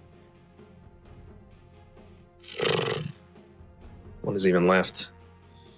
You go. Can you not just Pango? No, they just banned it. Damn. What else? Razor, you're just going to get surged away, so not going to be all that effective with that. Ember, banned as well. They've really focused in a lot of bans onto this mid lane. There's even left for Yegor to play. So Shadow. Okay, sure, why not? I mean, it does provide them a little bit of this area control, right? You get your BKB, use the Requiem. You're able to force them away. Is it too greedy though? Because can they not just dive you? This is winning the lane, right? That's what I think MoneyMakers need to focus on. And I feel like when you've got when you've got a Beastmaster, that's the case. When you've got a Shadow Fiend against a melee hero, that's the case. When you've got Avenge, that's the case. Big Num and Lucas, they're going to have a bit of a rougher time, for sure, up against, well, maybe not, just with Malik there and only a ranged position 4 to be able to play around with. But at least for MoneyMakers, I feel like at least one of their lanes should go very well, and one of the others should go well, depending on their positioning and not giving up too many of these Hawks and Boars, or just being able to, of course, get good value out of those Wild Axes. Yeah, we're going to have to see, like you said, how many Boars and Hawks do you give away? Because that was one thing you really praised last game for Melik in particular, with was his just deny potential. I mean, even that's on denial as well, getting rid of a lot of experience and gold that the summons can give over. So, which is going to be vital into an Alchemist lane. You don't want to give him anything for free. No. Like, it's just going to snowball into so much more. Do you think we'll see a Midas on the Alchemist, just go full Moneymaker against Team MoneyMakers? Against a Beastmaster? Sure, I don't know. Is this are we saying this just for the lore, or are we saying this because also, like, maybe it's a bit popular now with the change on Midas? Nah, a bit of the memes. And I mean, against the Beastmaster, okay. It does feel nice as well, right? Like, if you're able to, dominate the lane, and if you even just see him start to build towards that Helm of the Dominator, just pick it up, right? Like, it's going to be so effective at giving so much more space and time for your team to come online, because I want to see some Wombo combos. This is potentially your and I last series of the Eastern European qualifiers, and come on, Navi, give us a show. Come on, MoneyMakers, give us some competitive Dota, because you've got the lanes to be able to make it happen. What's going on here, Slayer? Just getting it ready. Are you just prepping it? Yeah. I mean, the smoke popped into it, right? So they know they're set up around there. Maybe they wanted them to drop wards, and yeah, they're pinging up in that sort of general vicinity, either to say they're there or they have vision. And Melody, look at that. All hands off the keyboard and the mouse. He's just chilling right now. He's chilling. See, I've the Shadow Fiend, right? You ulti and then click the ground, hands off, see what happens. Yeah. Must say, and I know you're definitely going to bring it up, so I'll get it before you. I have been a hater of mid-Earth Spirit. I do think some of the games we saw in China, I was not overly impressed with the value that it was able to provide. So I know Danog's going to bring that up eventually so far. So I will get that out the way. Some of the others I was, especially more support Earth Spirit. So, oh my God. Lucas? Okay, so... let us see. They do also just completely run away for a bounty, so Slayer's going to be laughing his way to the bank. We'll take it. Let's see how these lanes go. And I didn't really see too many blood grenades come out from MoneyMakers in that game 1. Can you recall many? I don't remember. For this top lane, and they've got one for Phoenix on bottom, right? So this is the sort of thing that I'm expecting to go a whole lot better for them. No skill up yet on the Beastmaster, but you can just see how difficult a lane it already is. He's already leveling up the concoction right now. As long as the Fiery Spirits is there, you are going to be in a very dangerous position right now on Big Num. Ow! Pop it. A lot of damage on the Phoenix already to start. Your best Phoenix. I was just they're hurting him, dude. I see. It was just a weird owl, but I don't know. It was not the best Phoenix impression, without a doubt. I just want to see more hockey. Yeah. Probably won't see it in this laning stage. I mean, this is just level 1 as well, remember. Level 2, you're going to potentially have the upheaval to be able to slow them down after the concoction lands. You're going to be able to buff up the concoction damage as well by the acid spray. You're going to have even more AoE damage in this lane because of the fatal bonds and the acid spray. So there's a lot of money that's going to be spent on regen for this lane. I'm not really expecting Big Num to get into any sort of items anytime soon. Yeah, which semi-far back for them. Melody should be able to get this D-ward off on the small camp as well. So this is the last thing that MoneyMakers wanted.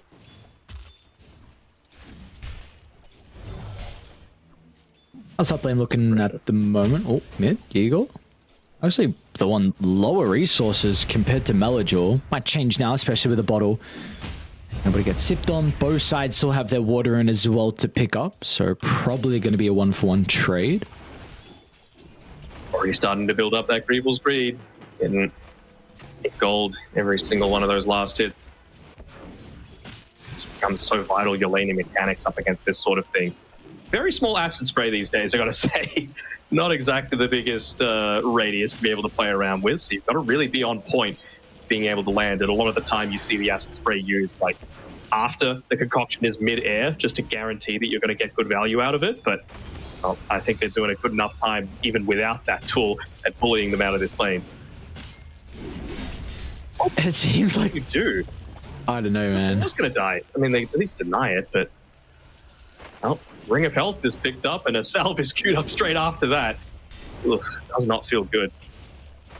They do at least have Lucas up top having a very good time here with the Faceless Void, so see, there might be some pressure onto Denial too.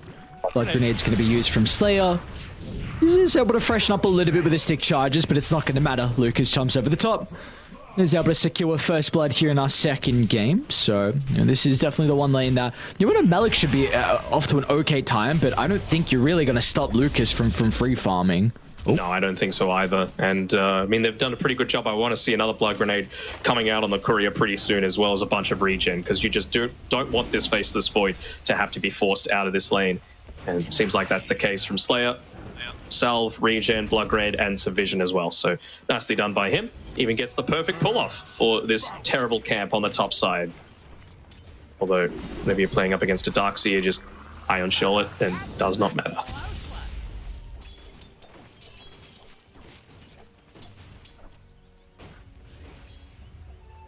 Funny to watch Alchemist be strong in lanes now. I know it's been like this for a while since the Greevel Grease changed.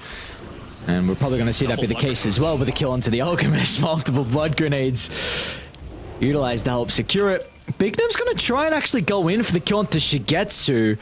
And he's going to be rewarded for that as well. That feels really nice. I mean, yeah, you lose your Beastmaster, but still, this is a support who can do a lot with golden experience and finds a crafty deny as well. Very nicely done by Big Nem. All right, it's little things like that that are going to turn things around. Obviously, never feels great to be able to give up a core, give top lane experience over. Oh my god, so close. A grenade power, man. This is what it does. This looks like Slayer will be able to still block up this camp, but I'm not sure if it's going to be for a worthwhile cause. He does have a Blood Grenade and a pretty healthy magic wand to be able to play around with, so actually they will get a kill onto Denial. More stuff being given over to Lucas, so good little start for MoneyMakers so far. Do we feel like this lane is going much better than expected for Melojor? Probably better than it really should as well? For mid? Yeah. Yeah, probably. I mean, you are fairly tanky as the Earth Spirit, right? And he's got the infused raindrops now to be able to play around with as well. I believe that might be his second lot of it. And it just enables you to go so much deeper into the lane to be able to make these sorts of plays where you can be a little bit more aggressive with some of your last hitting. Roll in aggressive. Does have some ports to play around. Melojul's roll is going to be on cooldown for a couple of seconds, so the slow is going to be enough for Yugo to get in range here for the razors. Yeah, it's not going to be the case, so Melojul's able to get out. They also snipe away the power rune as well. Oh, this is... that for free. Oh, and he's going to get it.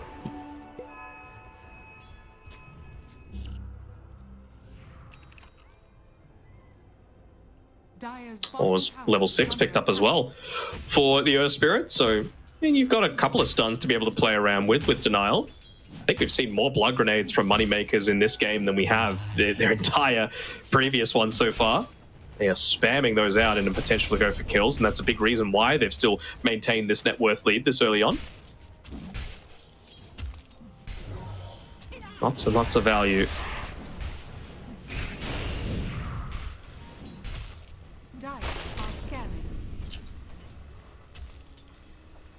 See, already though, there's going to have to be a lot of emphasis on some of the rotations out of Melojul and what he's going to be able to do this game. Very impressed with, honestly, again, how much he's gotten out of his high net worth than the Shadow Fiend.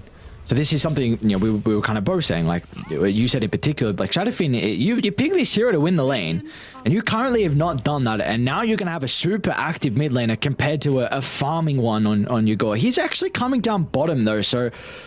It looks like he's reading this move. They're going to have some numbers to take the fight on Moneymakers. Melojul tries to step in. It's a pretty good magnetizer. It's going to be catastrophic with the Fatal Bonds as well. All of this AoE magical damage is going to start to tear them apart on Moneymakers. And Melojul's already looking for the +1. The roll's going to be off the mark. It can set up for some of the extra damage. Lucas has got the corner, but there won't be any damage. It's just up to himself. Yugor's going to try and step back in. He's got the Requiem to play around with. Shigetsu reads this instantly, moves over to the left side, but the Razors are back up now to work with. And now Lucas, he can even time walk over the top. They'll need some bashes and they'll get it. Melody, though, off all the kills that we saw down bottom, he was able to get enough experience for his own ultimate, and it doesn't seem like Lucas is winning the man fight. I didn't... Well, now with Bignum here, they definitely will with the help of the Beastmaster as well. So, what, Slayer TP's down? Everyone's here after his deaths. Why not? All right. That's a lot of gold on offer, and they end up getting it. 100 gold going over to the Beastmaster as well, bringing him closer to being just that little bit more survivable for the laning stage. Of course, he needs to make sure that he doesn't pop that salve before the Fatal Bonds wears off on him.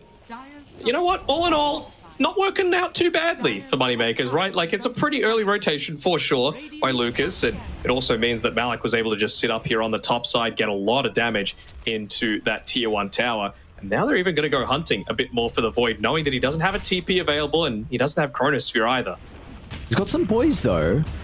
They're starting to come on over. It's another really good read from Moneymakers, but there's just going to be a couple of seconds too late to keep their carry alive, but they will get some return kills. First one onto Melojul. And in fact, that will be the only one. Yep, Slayer's a bit too late. And they protect their tower. So a little bit more space for them to be able to pick up this farm. Of course, he bought the Midas prior, so, you know, no more massive Midas coming through. He's just going to be able to work towards that next big item for him, even picking up a neutral item that might provide that little bit of extra survivability for himself.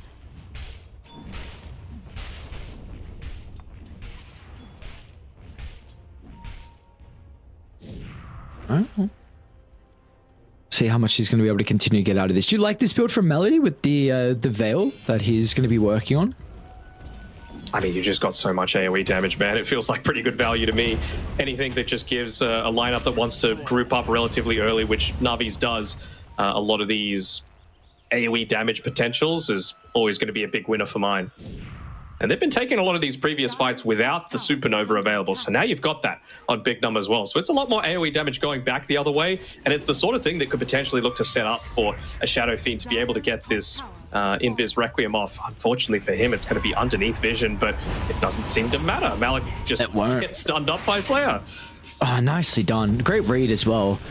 They will take a fat stack away, so even though you don't get the kill on the Beastmaster, this is very worth it. They need a TP down. Phoenix could be the turning point here. You've got this egg to work with. You will lose a vast majority of the stack before a fight even occurs.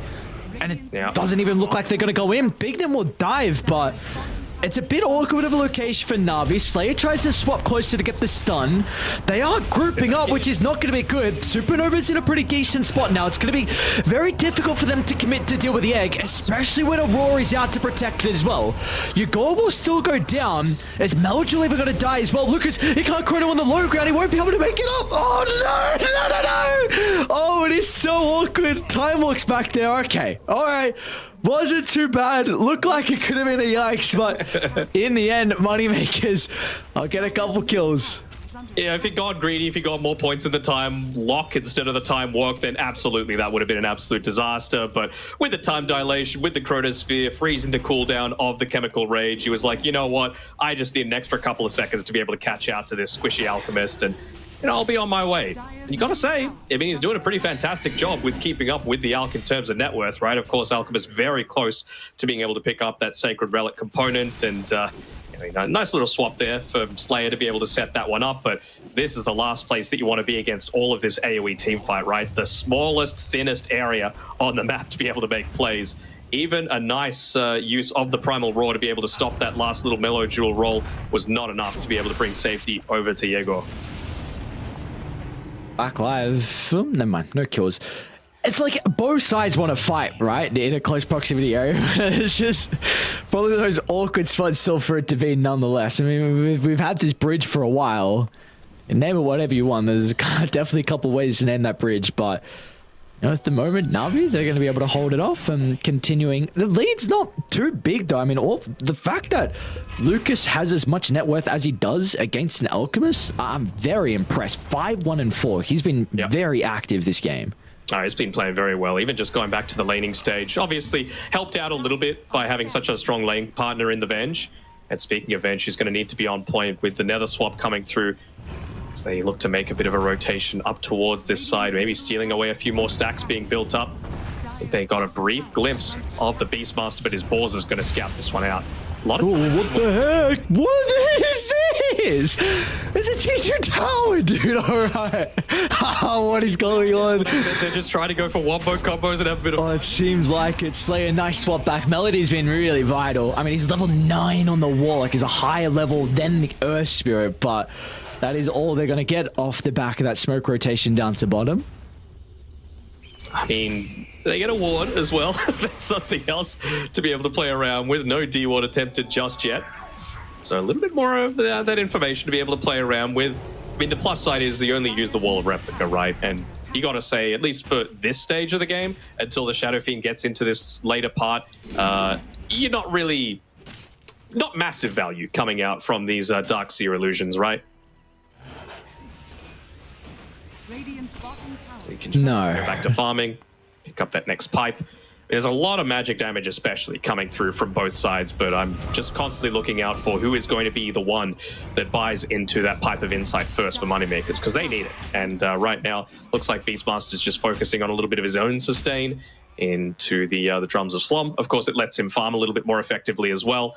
But of course, it's going to be so important in picking that sort of item up to be able to sustain through a lot of this slow-ish damage over time, right? And you've also got a Phoenix Sunray to be able to kind of resolve that issue as well. Just one level now, but he's getting into the Midas, so should be good. If it doesn't go Pipe, which I also completely agree, I think Pipe is a necessity. Like, what are some other options that maybe he's tossing up with at the moment? Maybe a Blink, like Blink Roar into a swap back into kill on a vital target for the team fight. Sure. Whether that be Darkseer or Warlock's not going to be that far forward. But I can see Blink Dagger giving him some value after the initial sustain of just having the Drums of Slom. Obviously, he'll be probably level 12 by the time he... not quite, but level 12, you get 15 stacks of the Drums of Slom onto yourself. Really get that healing and damage over time ticking pretty quickly. Well, it's all good. I mean, we saw some crazy fights breaking up very recently, but the game has started to slow down. Got a bit of a... what was the build from 7E again? It was Spirit Vessel into Midas pretty much every game, and then he was going sometimes the Sunjin Kaya. I think we even saw a Heart once, maybe. So a bit of a different read from Melojul's Spirit. BKB. Yeah, I mean, it's a different build, but I think he just recognizes how many fights are going to be happening, right? And so you may as well get something like a Blade Mail when you're going to be rolling in underneath tier 2 towers, you know, bringing all the attention onto yourself. There's got to be like a cost for putting attention onto him instead of the rest of the team, and that's the sort of thing that's going to set up once again for these wombo combos as Mel. Oh, Lucas. Oh, nice Hex. Precasted from Denial. Another roll in as well. They're going to be lacking the burst though. Lucas swap back and find the Chronosphere, but still with the backlines getting disrupted thanks to the Golem. So the damage inside the Chrono is going to be heavily lacking, even though the egg was pretty big from Bignum as well. But Navi lose 0 members and they're hunting for more as well. Melajul's roll is going to be on the mark. Another round of the silence, another round of the stun. Melajul, really nice spell casting, and Navi as a whole executed that team fight crisply.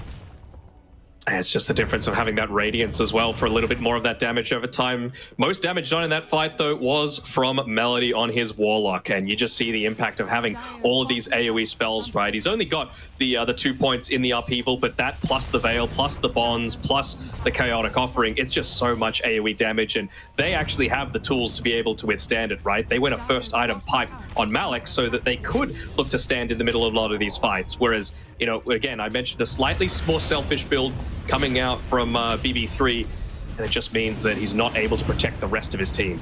Oh, whoa, what's going on back live? And Slay's chilling. We highlighted the rock inside that fight to be able to deal with kind of the backline connecting to the void.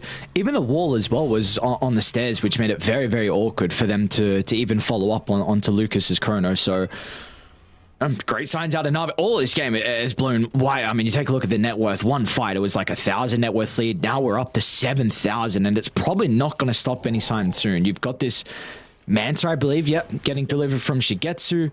So his farm's going to continue to skyrocket. Mm-hmm. Just even more of that attack speed, even when you're outside of the Chemical Rage, to be able to deal with the egg somewhat as well. Obviously, like you mentioned, pick up the farm, have the illusions to be able to break out of the likes of the time dilation and everything else going his way. But it's also just great at being able to keep these lanes shoved away as well, right? Obviously, the Radiance on the illusions, not quite as strong, but still plenty effective at bringing attention away from you. No blink yet on Shigetsu, so he won't be able to claim this. Dire's top tower is under attack. One more fight though, and we could really start to see maybe some of the greediness from Moneymakers really come back to hurt them. Like Igor, his network can take a pretty heavy hit. How you're going to be able to divvy up the farm? I mean, even again the Phoenix, like we've spoken a lot, but this hero can, when you get golden experience, you can do a lot of the late game. So you also need to try and give some of the farm to him as well. But it's not going to be easy with one more fight. If it goes the way of Navi, all of a sudden they could get Roche as well. And the tier 2 towers would be, there's the claim. They're probably looking for a fight though. They've got a really nice backline ward that... Yeah, that one placed up previously when they went for that tier 2 dive. It's just about to run out. They'll get a bit of vision though. And you just see Beastmaster on the retreat immediately. But they feel strong enough. That'll be the blink gold as well. Wonder if they want to set up for this this Roshan down bottom. It's not a huge amount of value right now, and I think they want to play around their Blink Dagger timing a little bit stronger. I mean, you mentioned a little bit of the greed coming up from Moneymakers, but they've got potential to be able to take these next fights, right? While BKB is finished on Yegor, BKB just 900 gold away from the Faceless Void. I would be a little bit disappointed if they didn't go and focus down the Tormentor just to enable both the Venge and the Phoenix a little bit more in these fights. He's another couple of Midases away from being level 12 on Bignum. So they've got some timings coming pretty shortly. And even just the pipe as well for BB3 to be looking to build into. They're all very useful tools for them to have. It's just a matter of, it feels like the game is in Navi's hands to decide what they want to do in this next little bit. Are they going to focus on Roche? Do they want to farm up their next item? And it comes down to what is the right decision. Sometimes there is no yes or no answer to that. It's just how you execute once you pick up that timing, that next timing for yourself. Yes, without a doubt. I mean, we can theorize all we want on what's going to happen and talk about all the potentials, but end of the game, you got to be able to execute. Yeah, I mean, it's the same when you speak about drafts and potentially who's got an advantage. If it's a draft victory, so it needs to come down to being able to execute. So crazy things can happen. Like we said in the draft, like both sides have this wombo combo potential. If you group up, you make one misstep, all of a sudden it could be a very bad fight for them. Or a potential turnaround, 5-man chrono into the supernova. They're in the smoke, helping him out here. Melody could get gone on. And he, without a doubt, will get going on. Shigetsu's here to offer some assistance. All right, a stun with a vac wall. They'll kill Melody before the rock's used. Denar's going to try and snipe Slayer. Your goal will be force swap the BKB, even with a swap from the assistance, I should say, from Slayer. So, I mean, you get him out, forced to TP. It was looking like an awkward start, though, with kind of the concoction with the wall. Navi might have been in a position to capitalize, but they didn't have everyone there to follow. Yeah, they got a little greedy and a little clowny there, and the big thing is going to prevent them from taking away this torment. Again, I mentioned how big of a deal it is for either Slayer or Big Nump to be able to pick this one up. Hopefully Slayer doesn't die as a result of it. That's going to be probably the better target to be able to get it in Big Nump. I mean, now having two Sun Rays in a single team fight with, again, all of this AoE damage that they've got, it also gives you enough to be able to finish up the pipe for BB3. So you've reached big timings here, and that was a little bit of a clowny move by Navi to be able to make that sort of thing happen. You've given them the opportunity to potentially take one of these big fights. Oh, Big Nump. Oh, Big Nump. Though. And he will, though. Denao gets to start. Are they going to be able to secure the kill? It looks like with Melik nearby. Should be able to continue to chase him down. Meanwhile, though, there's still going to be a turnaround. Lucas is going to find an opportunity. They'll deal with the egg over to the left, and now with the Chronosphere as well. Shigetsu's nice. Okay, that's a great man to dodge. So avoids the magic missile, and importantly, just buys him some space for the rest of Navi to start to swing on over after the kill. The swap's going to be there from Slayer. We see how awkward it is. Shadowfiend wants nothing to do with his fight. His TP was on cooldown. It's back up now, but it's going to be too late. He'll try and TP in. Is this a fight you want to join? Lucas will also jump in, but his BKB's on cooldown. They might just be feeding some unnecessary deaths over. A wall's used from Melik, and oh, Shigetsu. Let's go for Igor. Oh, great timing out of the BKB once again as well. Is going to be able to avoid the stun. Rock's a little bit too late, so Requiem will be committed. Shigetsu now with the Chemical Rage on cooldown. The damage, though, it's continuing to be lacking. Shigetsu trying to charge away simultaneously. The rest of the team is gone for the cleanup, and now they can get back over to protect the Alchemist. Importantly, get the kill onto Lucas as well. The silence stops the roll, sets up for Melodor to get him with a chain control, and some messy fights, but in the end, they're all favoring Navi. They are. I mean, they just want these fights to go on for as long as possible, right? You get so much more value out of the wall, which lasts an eternity. 30 seconds for an ultimate that just cuts off the middle of a team fight. Having all of this AoE damage coming out from the Alchemist as well, both from his illusions, the hero himself, the acid spray, everything else that you've got on the deck, whereas it feels a lot more burst oriented on MoneyMakers, right? As soon as that Chronosphere is up and you don't actually secure a kill, where is the control going to come from, right? And it was a supernova that Big Nump expended next to 3 heroes, thinking, well, these guys aren't really the greatest egg hitters, but they weren't slowed at the time. They didn't have the fire spirits on them, so they were able to just take him down solo, and he is such a big part of these team fights that you can't afford to let that happen. I did also just witness a double Midas from Big Nump. I did as well. Yeah. Okay. Didn't want to mention it. Didn't want to. sorry, my bad, dude.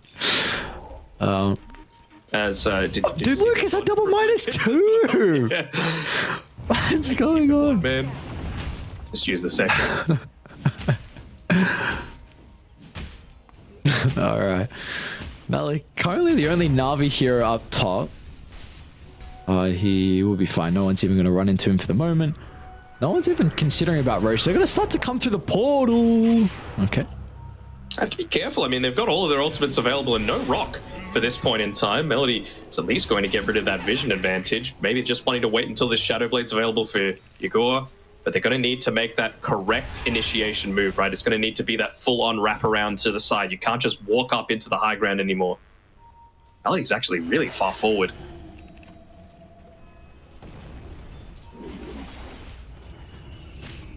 Crimson Guard as well. So Navi again, they want the longer fights. They want to be able to sustain underneath all of these different auras. Just survive through the Chrono, survive through the Supernova and the Egg. If they could pick off the Phoenix, that'd be the dream. This time they've got the smoke to be able to play around with. They don't do Roche fast at all. It's a good round. This is the area they need to go into. Oh, can't clump up. Lucas is ready to go with the Chronosphere, but also MoneyMakers, they're grouping up as well. They'll try and kill the Warlock. Melik's going to be in with the combination as well. Set up for a double concoction. Yugor's going to have an opportunity to play around with the Requiem. That'll enable them to retreat. Na'Vi protected with the pipe. They're not going to stop just yet. Lucas is still able to find the Chrono. Where's the extra damage? Yugor's finally going to start to pump in, but just there's nothing left in the tank. They can get the Time Walk away. Denar's going to be able to hunt as well. It doesn't have enough mana for the Earth Spike nor the Hex. So it looks like MoneyMakers should be able to scurry away. I mean, maybe they'll catch up the Slayer who did just buy back. It's probably going to be a dieback in the end here for the Vengeful Spirit. Shigetsu a little bit far away, but he's not even required from the Alchemist. They'll be able to bring down the Venge. So yeah, there's your dieback. And we just see again the spells from MoneyMakers not utilizing in conjunction together. There was, you know, again, another decent Chrono and an okay Requiem, but we're just never seeing them at the same time.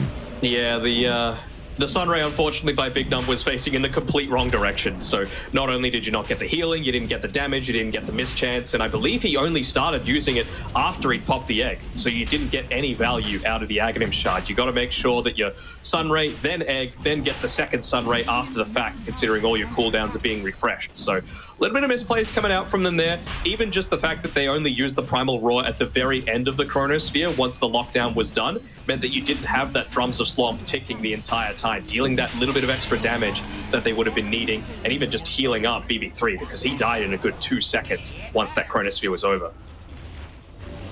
Yeah, maybe a BKB on BB3 will help him be a little bit more survivable inside some of these fights. So he's pretty close to completing the recipe. But this goal, 11,000 net worth lead. I mean, Melajor's about to have a heart as well, so he's going to be even more survivable. Already having some potential damage issues as Bignum's probably going to run into denial. I think they got a glimpse of him underneath the ward. It's just a question if they want to jump for the Phoenix or wait for a bigger fish to fry. It looks like Shigetsu will go for him. Fish in these team fights. No, well, without a doubt, and he's not going to be around for 50 seconds, so that will be a T2 tower to go the way of Navi. It's also gone quite some time without buying any sort of items on the Phoenix, and it means that every single one of these deaths means so much gold that you're giving up. He could very easily just go ahead and buy the ultimate, or not necessarily reveal that you are going to be going over towards the Scythe of Ice. It could be a Lincoln Sphere, for all they know. But right now, he's just holding on to 1,500 unreliable gold, and the pathway towards the Scythe of Ice is just so much longer. What are we looking for? Swap back into Raw. They're going to start like that and deal with the Ages. Now they can set up the Requiem if Yugor wants to. It's a BKBU's defense lead. They're going to have the Chronosphere along with the Supernova. Is the damage going to be enough? It looks like it will. Everything is committed for the kill onto the Alchemist. But now they've got nothing left. Is this a fight that Navi can consider? They're going to try and roll for Melajor. It's a great one at that. Look at all the AoE damage. Melajor will go deeper inside the base. Can try and get BB3. We'll be able to sidestep out. But of course, without the Alchemist, they won't be able to capitalize and get some towers. Nonetheless, so we do still see, though, how much damage these heroes can really pump out when the BKBs are on cooldown. Yeah, they're absolutely capable of it, right? But it's just, it again costs them a lot. They lose their Faceless Void. You get a buyback out of Big Num. So one more kill on the Phoenix, and really you feel so much more confident with taking these extended team fights as well. Hopefully for his sake, he's able to buy up some of those components now, because really, what are you waiting for? And this is not the kill you want to be giving up. Not again, Mr. Bignum. All right, dominating here for Melik. 5-1-12, dude. I mean, he's Darkseer. You have to say it's up there with some of the best in the world. We again, so what was he able to do at Riyadh? And he's continuing. River, if Shigetsu scouts it out, might be able to use it just to get to that top lane a little bit faster, which he will. I just got the acid spray in mid lane. Screw it, he thinks his team could do the pushing even without him. There we go. Going to look to join them. 45 seconds without the Phoenix, no glyph available as well. Just waiting for that wave to be able to connect through. What do they even have? No Chrono for Nothing. 50, no Requiem. Got Raw, but where's the damage coming from after the fact? You got to give up this lane. Dire's top tower has fallen. We see Shigetsu's not going to mess around as well this time. Previously was that swap back into the instant Raw, so pop the Chemical Rage and give them no opportunity to look to go for it. It's going to be a full set of barracks that Navi can take. I mean, you do have Lucas farming at the opposite side of the map, trying to get his way closer towards the Skyly, but he's still 2 components away. Not even wanting to pick up the bounty rune next to him. Just wants to try and get a lot of this farm, bring some... Well, they've already got all their tier 3 items. It's actually Navi. They don't even have all of their tier 2 items at this point. They've just been focused on kills, objectives. Oh, this is a good ward. Here. And Denial has to be a little scared here. Ooh! Oh no! They're punishing. Oh, Melagil is going to be able to run into Igor. I'll turn around with a Requiem. Sun Ray in combination's a lot of damage. Finds an opportunity to roll away. Meanwhile, Malik, what is the combo? They've still got the Supernova to maybe be a deterrent, but it's gonna do nothing. The Vacuna concoction was perfect from Navi. And now they're going to chase down multiple members. To the east and west they go. Yegor's going to try and park himself up on the high ground, but he will not be able to prevent Navi from getting these kills. And meanwhile, they also, on the other side, was able to run into Bignum. So, yeah, we see 4 for nothing. And like you said, that was the wombo combo we were hoping for inside the draft. Props need to be given over to Malik, right? Like, he is the one setting them up for so many of these. And, yeah, Melody as well. He is doing a lion's share of the damage right now. 12, 4, and 15 on this war. What the hell? It's the casual 27 out of the 29 kills. I think I know who my MVP is going to be for this game. Oh, he's even got the golem as well. I wonder...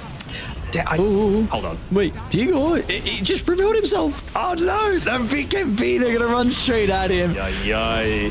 Yeah, it's done. It's done. Is over. Maybe they're hoping that they don't GG out, so you get one more wombo combo potential. I mean, this is your last moment in the TI qualifiers. Look to make the absolute most of it. I just want to see if Melody knows. I mean, he's 12k MMR, of course he does, about that chaotic offering little trick that you can do to get double value. BB3. Force used up denial. Quick on the fingers as soon as the Void jumped into the middle. No messing around. GG, good luck next. And a great showing out of the boys on Navi. That series versus VP was just a blip on the radar. They're going to be able to dominate MoneyMakers. And it means they will have a series later tonight versus HYDRA in that lower bracket semifinals. And they were just like, yep, job's done. Business as usual. We are very happy with that overall outcome. And, well, understandable, right? You could tell that they were having fun with this one, right? Just going for this full-on 5-man style Dota, run at them and see what happens. And, well, you can trust your individual skill for that. You got to keep morale up. You know, it can't just be all stone-faced. You know, we got to be really measured about every little thing. Even Melody just putting himself on the front lines a lot of the time, just channeling that upheaval. And it was enabled to get a bunch of these baits off as well. But we could tell that MoneyMakers, there were times when we were like, maybe they were able to do it, when Alchemist wasn't really picking up a lot of that farm, when he was taking just a little bit too much time to be able to get into that Radiance. But as soon as he picked it up, all these team fights just went so much further in favor of Navi. Yeah, that they did in the end. So it's I wonder if we're going to get to see a similar draft out of Navi in some of the upcoming games, because it was a very team fight heavy, 5v5 heavy one with a lot of magic damage, and it was definitely cool to see. We haven't gotten the Warlock in a very long time, and this is now 4 wins with the Lion as well. I can't remember if they lost one with it versus VP, but it was banned out we in the did last see. game, I think. Yeah, I think last second and third game, because they won with it in game 1. So overall, Denial is 4 from 4 currently, with the Lion looking very, very good on it with Navi, and as a whole they are. So So of course they're going to get a bit of a break though. We'll move on to our upper bracket finals. Upper bracket final next to be able to determine who will move over to the grand final. Take a look at bracket after the replays. But so far, I mean, NAVI just easy job for them. You know, just come in, quick day of work, and then now they can relax a little bit. Not a quick day, but it's going to be a long day for them. Like you mentioned, they've still got one series. They get to watch and maybe learn a thing or two from VP with how they're going to be able to take on one move in that next series of the day. There's that last wombo combo that we were really hoping for. The 4-man vac wall into the spike, into all of that AoE damage, and even throughout the entire time, the upheaval ticking back to back to back. This really felt like the overall feel-good performance that NAVI needed to lift their spirits, because they want to be in that top 3 already. They've made it to top 4, but the journey's not done.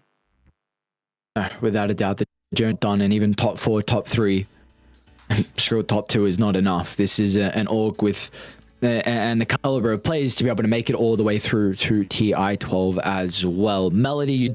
Yeah. Let's give him the MVP. Quite the performance here from the Warlock.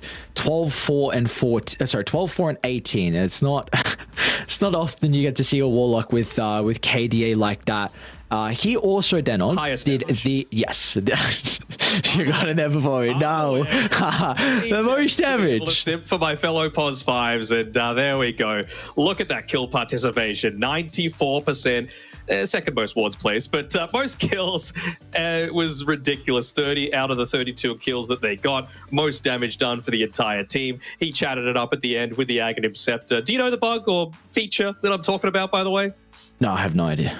So basically, when you cast the Chaotic Offering, and if you drop your Scepter before it fully lands, you're supposed to get 2 golems that are like weaker, but it can actually give you 2 still that are just as strong as the original ones. So I was waiting to see if he knew about it, if we would get to see it in practice, but the game just ended too quickly off the back of another great team fight coming out from NAVI. And, well, I don't think they're going to have the opportunity to be able to just have quite as much fun as they did in that series, because they're going to be going up against HYDRA, a team that started in the upper bracket, and a team that really showed that if it gets to the late game and those really tense moments, you can't afford to go for those cheeky little plays like that. You just got to be all in on the focus. And, well, outside of maybe Nemiga missing out, this is probably, the top 4 that a lot of people were expecting to still be in these Eastern European TI qualifiers.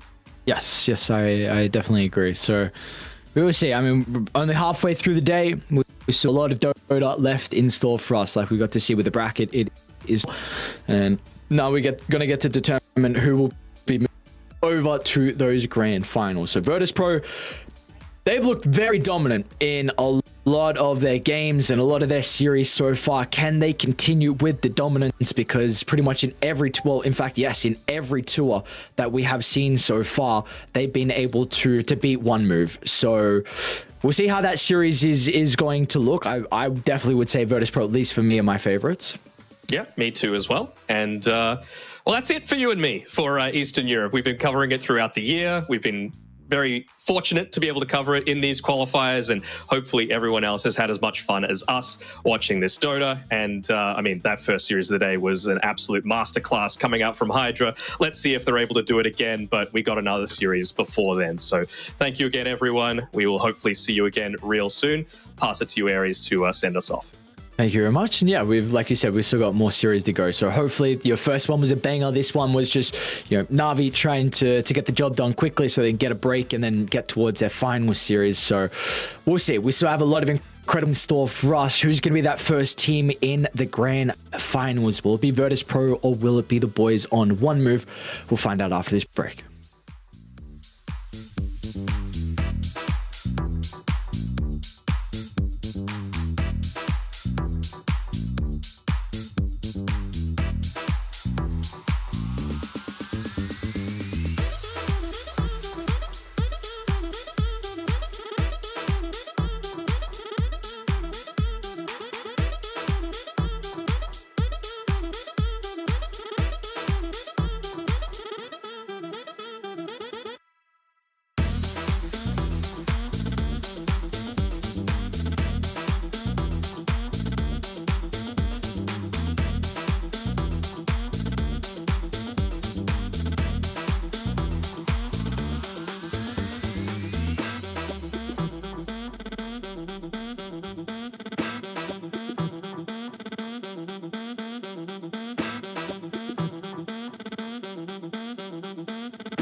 secret team met across Europe to hack one of the most technologically advanced cars in the world. Meet the Deloitte cybersecurity team that developed new state-of-the-art automotive software defenses, making the world safer for drivers, passengers, and pedestrians.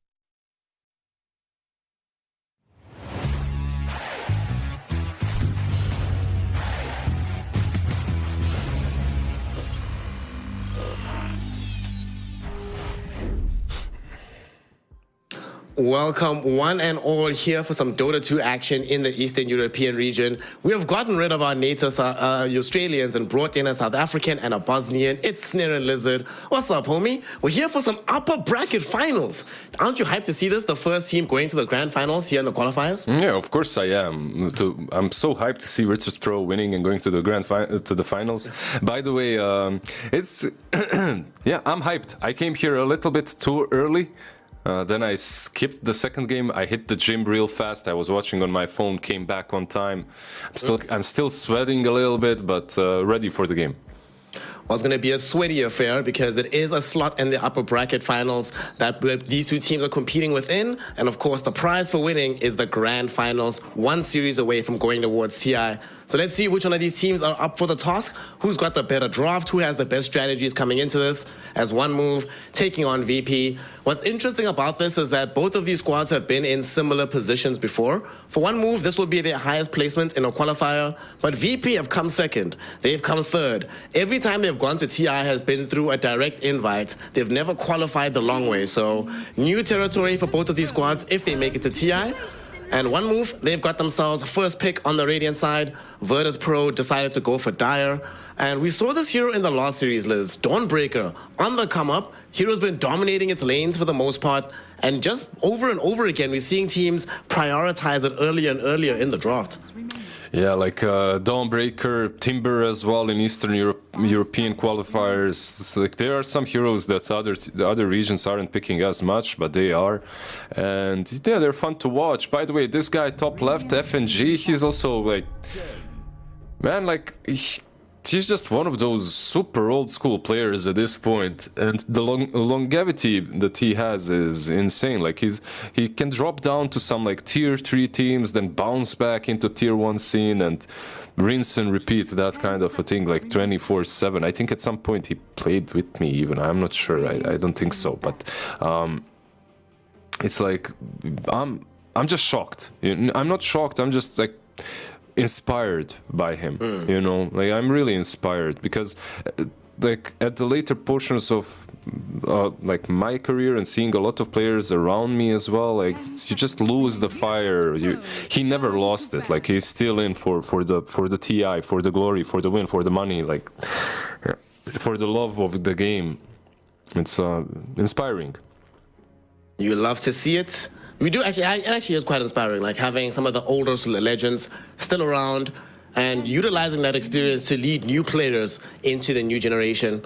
This new VP squad, of course, there are some successful players on the squad. Of course, Noticed qualified for TI last year when he was on BetBoom. Yep. But let's see how they perform here.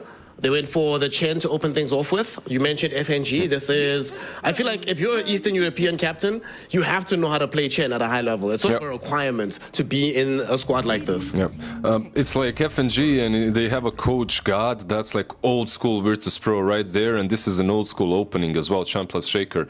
And the meta does resemble, besides the new heroes, it resembles some old school kind of a play style. Like you can see even some offlaners being sacked here and there and stuff, but obviously not as much as before. And do you remember what I was telling you recently about what captain was I telling you this about? But I was telling you that some captain always makes a team play a bit faster. FNG, Soneko, FNG is literally the same.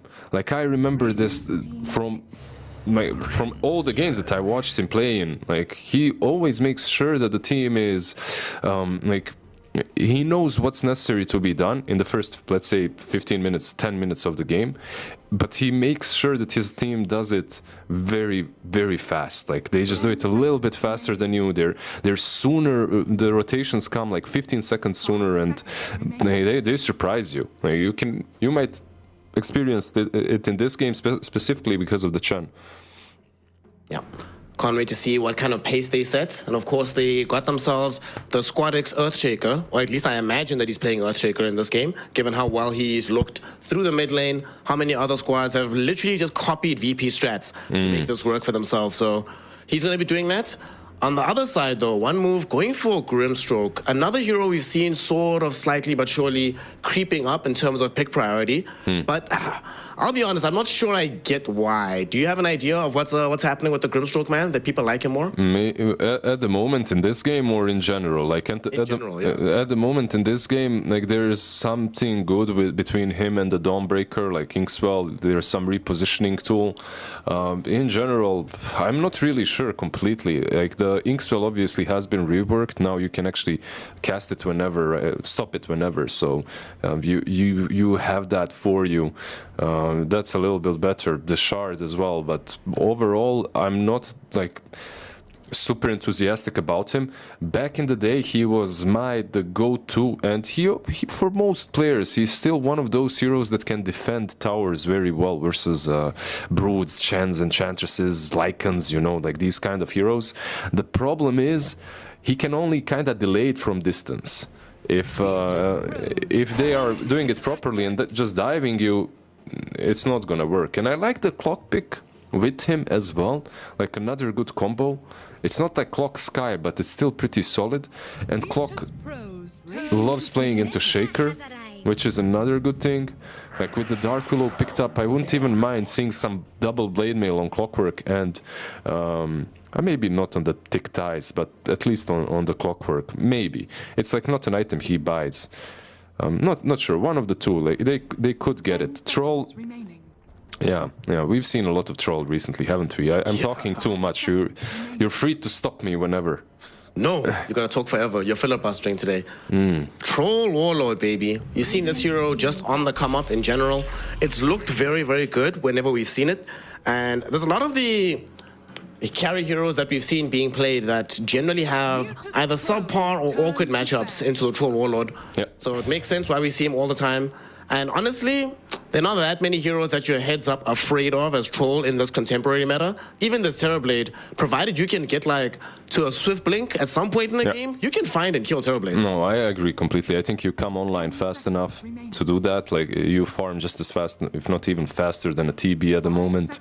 Like there's a lot of control coming from Shaker and Dark Willow. If you do get on top of the TB, you can blow him up before he can do anything about it, really. There are some saves, like the Dawnbreaker obviously can come in handy, but it's not a Shadow Demon, it's not some Oracle, anything like that that's going to make sure that he uses Sunder. And even if he uses Sunder, you're playing into a Troll.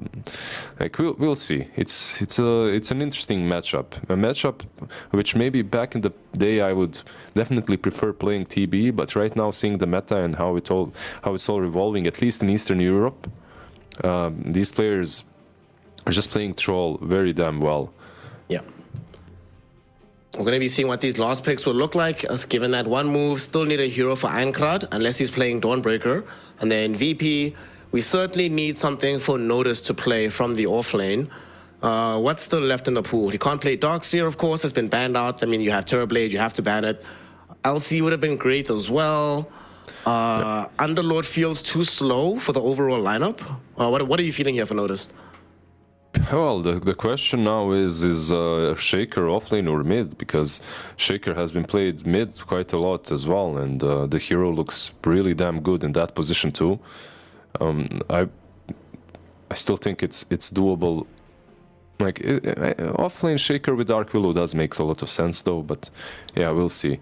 If they're picking offlane, maybe some Brewmaster. I wouldn't mind that. Are you worried about the Phantom's Embrace? Maybe a little bit. The lane itself might not be that easy, but you can dispel those illusions later on. It comes in handy. I think it's a strong hero that, like in Chinese region, has been picked constantly, right? Yeah. Practically every other game, especially when you have Terrorblade, right? When the enemy team has Terrorblade or some illusion hero, you like people would insta pick the Brewmaster, like no matter what the situation. Yeah, exactly. But we'll see. They could also put Shaker on the offlane and then do some crazy ass Zeus on mid or Pugna or Ember Spirits. You know, these kind of heroes that actually dish out a ton of damage into the TB. Yeah, like perhaps that's an option. Kind of surprised that they ban out the Primal Beast, but I suppose you don't have Clockwork. You want to remove that from play. They decided to take out Lycan, another somewhat surprising ban, given how well we've seen Terrorblades perform against Lycan. One move. Death Pro. This for me right now is a Shaker on the offlane, and one of these three, Lina, Zeus, or let me see what else.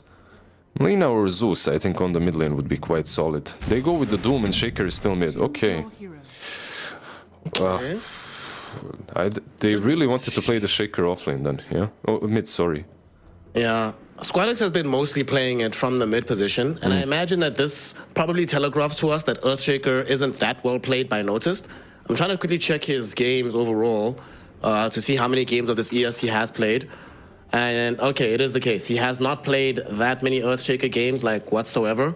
He has literally 0 games on Earthshaker. So yeah, that has to be the case, because if I'm looking at these 4 heroes and I see the DP and TB in the same game, you might be worried with something like Alina or Zeus because of Clockwork, but still, it's just too good of a game for them to not go. To not pick them up. Okay, I'm not sure, like Shaker obviously is owning mid lane quite often, but I'm not sure if that's gonna be the case versus DP. She just spams Crypt Swarm, right? She can siphon you. She's perhaps not picked as much as she used to be, but overall I feel that it's a pretty damn good DP game. yeah, I am very unconvinced by the Doom response as well, given that it's very unlikely you're going to find Death Prophet before she gets off her spells. By the time she arrives in the engagement, usually she doesn't care about Doom anymore. Dawnbreaker's always playing very far away, so she comes in not caring about the Doom. So you only have one Doom target on Munkushi, who you can reliably get to, but there are ways to keep him alive. They have the Solar Guardian, they have Clockwork to come in and do some counter initiation. Does not feel like the easiest game in the world for Noticed. Doesn't feel like the easiest lane. And this Death Prophet, man, she's going to have a great lane. They should have now a hero to siege with outside of the Terrorblade. So while he's in the jungle doing his own thing, they can still play very aggressively on the map and actually get real estate. I must say, I really like this one move draft at the very end. The one thing that they don't really have is great AoE teamfight, but you have enough damage that you might not really care about that at the end of the day. So what do you think, Liz? Are we getting, you said you want VP in the finals. I heard you at the beginning. Is this the game that they're going to get a win from, or is it going the way of one move? Yeah, I'm just waiting to see how well this Shaker is going to do on mid. I think that's my, that's like one thing that I'm kind of worried about for VP. But overall, I think that their draft is also really damn good. Like you have the Chen Shaker rotations early on. You have this Doom with basically eliminating one of the heroes out. Like TB might struggle even in the lane once that Vanguard is up. Later on, I feel the Troll just farms a bit faster at the moment, which is weird. It wasn't really always the case, but it definitely feels that way. Yep. Speaking of Troll, they are trying to actually gank him heads up here. They don't even get to the Watcher. That's what they really wanted. So they will not be able to get to this Troll. Maybe. Playing, they're going all the way around. Are they really going to try for this? This is, but look, they're going to go all the way around towards the bounty rune. Look at this. Okay. It's a cool play, I suppose. It's not going to be easy to kill the Troll. He's kind of tanky early on. I am, I'll be honest, very skeptical about this move, but let's see. Kiritich will now reveal them.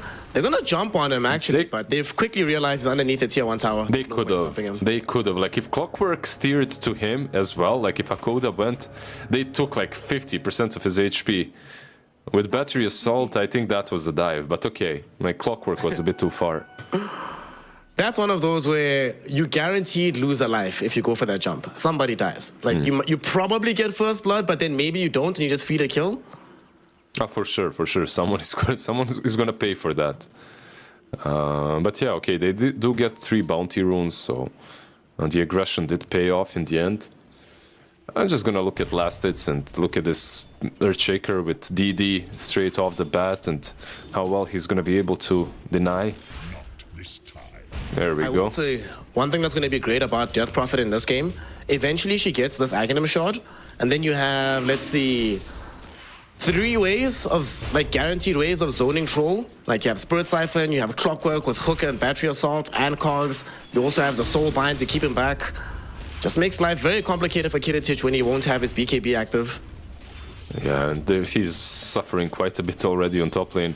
Like Dawn and Grimstroke, that's a scary lane. It all depends obviously on chance creeps, if he gets good ones or not, but overall, I wouldn't like playing into this. And look at this, already on top lane. Kiritich. Yeah, Kiritich is dead. He's going to be first blood. I was about to ask you, where's the fun lane? But you already answered that. Told us to look top. And this is only at level 1. Now they both have level 2. So you're not just worried about Selly Hammer, Inkstroke, or Stroke of Fate. You have to worry about Inkswell and Starbreaker now as well. And once Troll gets to like level 2 and 3, maybe it's a bit better because you get more armor, you get the mischance. Let's see Dark Willow. She should be fine. However, the TB... Pressure onto Terrorblade, Munkushi. Damn. Well, looks like it's not a fun time to be carries. You've often lamented how these carries nowadays are basically being babysat every game, but here in game 1 of the upper bracket final, they're all suffering. Yeah, maybe TB a bit more because he used meta. He used meta and he instantly got turned on. Like, Doom was like, you what, mate? Just easiest skill of his life. Maybe they will get it. Will he? I think he's fine. Okay, yeah, they don't have the meta. In fact, Hakoda is the one that needs to run away. If they had meta there, man, Munkushi is hating life. Because meta would have killed him, but he doesn't have it, so they don't have the damage necessary to bring down the Doom. It's level 1 battery assault next to the creeps. I think that's also the biggest issue. Once you get level 3 on Clockwork, level 2 battery assault, you're actually doubling your damage more or less. So even more than double on level 2. Then you can kill the creeps faster, you kill the heroes faster that are when they're eating more of the battery assault. Going top, they kind of make a play potentially onto FNG, but... Yeah, this is a nice creep. Like, you need to kill this. This little shit is gonna mess everything you want to do in the lane. Afterlife will use his body to just block the camp, comes back, looking to kill off the ghost, and should succeed in his endeavor. Nicely done. And there's no new ghost having spawned up for FNG to take. Yeah. I know observers are probably angry at us because we didn't really talk about mid lane a lot. DP 14, playing against 14 and 9 last hits on the Shaker. It's Shaker right now. This has always been him on the mid lane, right? Yeah. Meanwhile, Clock just... Yeah, That's not what you having get fun. for looking at mid. Heroes die somewhere else. Who's our observer today? Like, I'm just debating him. From now on, I'm always gonna tell him to look where the kill isn't gonna happen. Well, a kill might happen in the top lane. Though doesn't want to dive, even with Inkswell going. He's fine. Want to dive him. There's creeps coming after him. He's not fine, Liz. He's fine. Whirling Axis slows him down. He's fine. Right clicks him. I'm telling you, he's fine. To the magic wand, he's fine. Yeah, he had magic wand. The first thing that you do when you see someone being Doben is check for the wand. If he has the sticks or the wand, he's fine. It's always it's always a bait. 20 last, it's 11 denies on this Shaker. DP, honestly, like, she's not doing that bad. 16, 17 CS versus the Shaker. Of course, you have to spam out everything. Not much you can really do to stop Shaker, right? With this enchant totem. Way too much HP as well. So you can't necessarily bully him the same way you bully a lot of other heroes. One of the reasons we've seen SquadX look so solid whenever he does have this Earthshaker. Pretty much no losing matchups for him. Yeah, is there anything that wins against Shaker mid, I wonder now? Oh, the Cogs, Doom! No. He has TP, he's fine, he's okay, he's okay. He got cogged, Hakoda clipped him.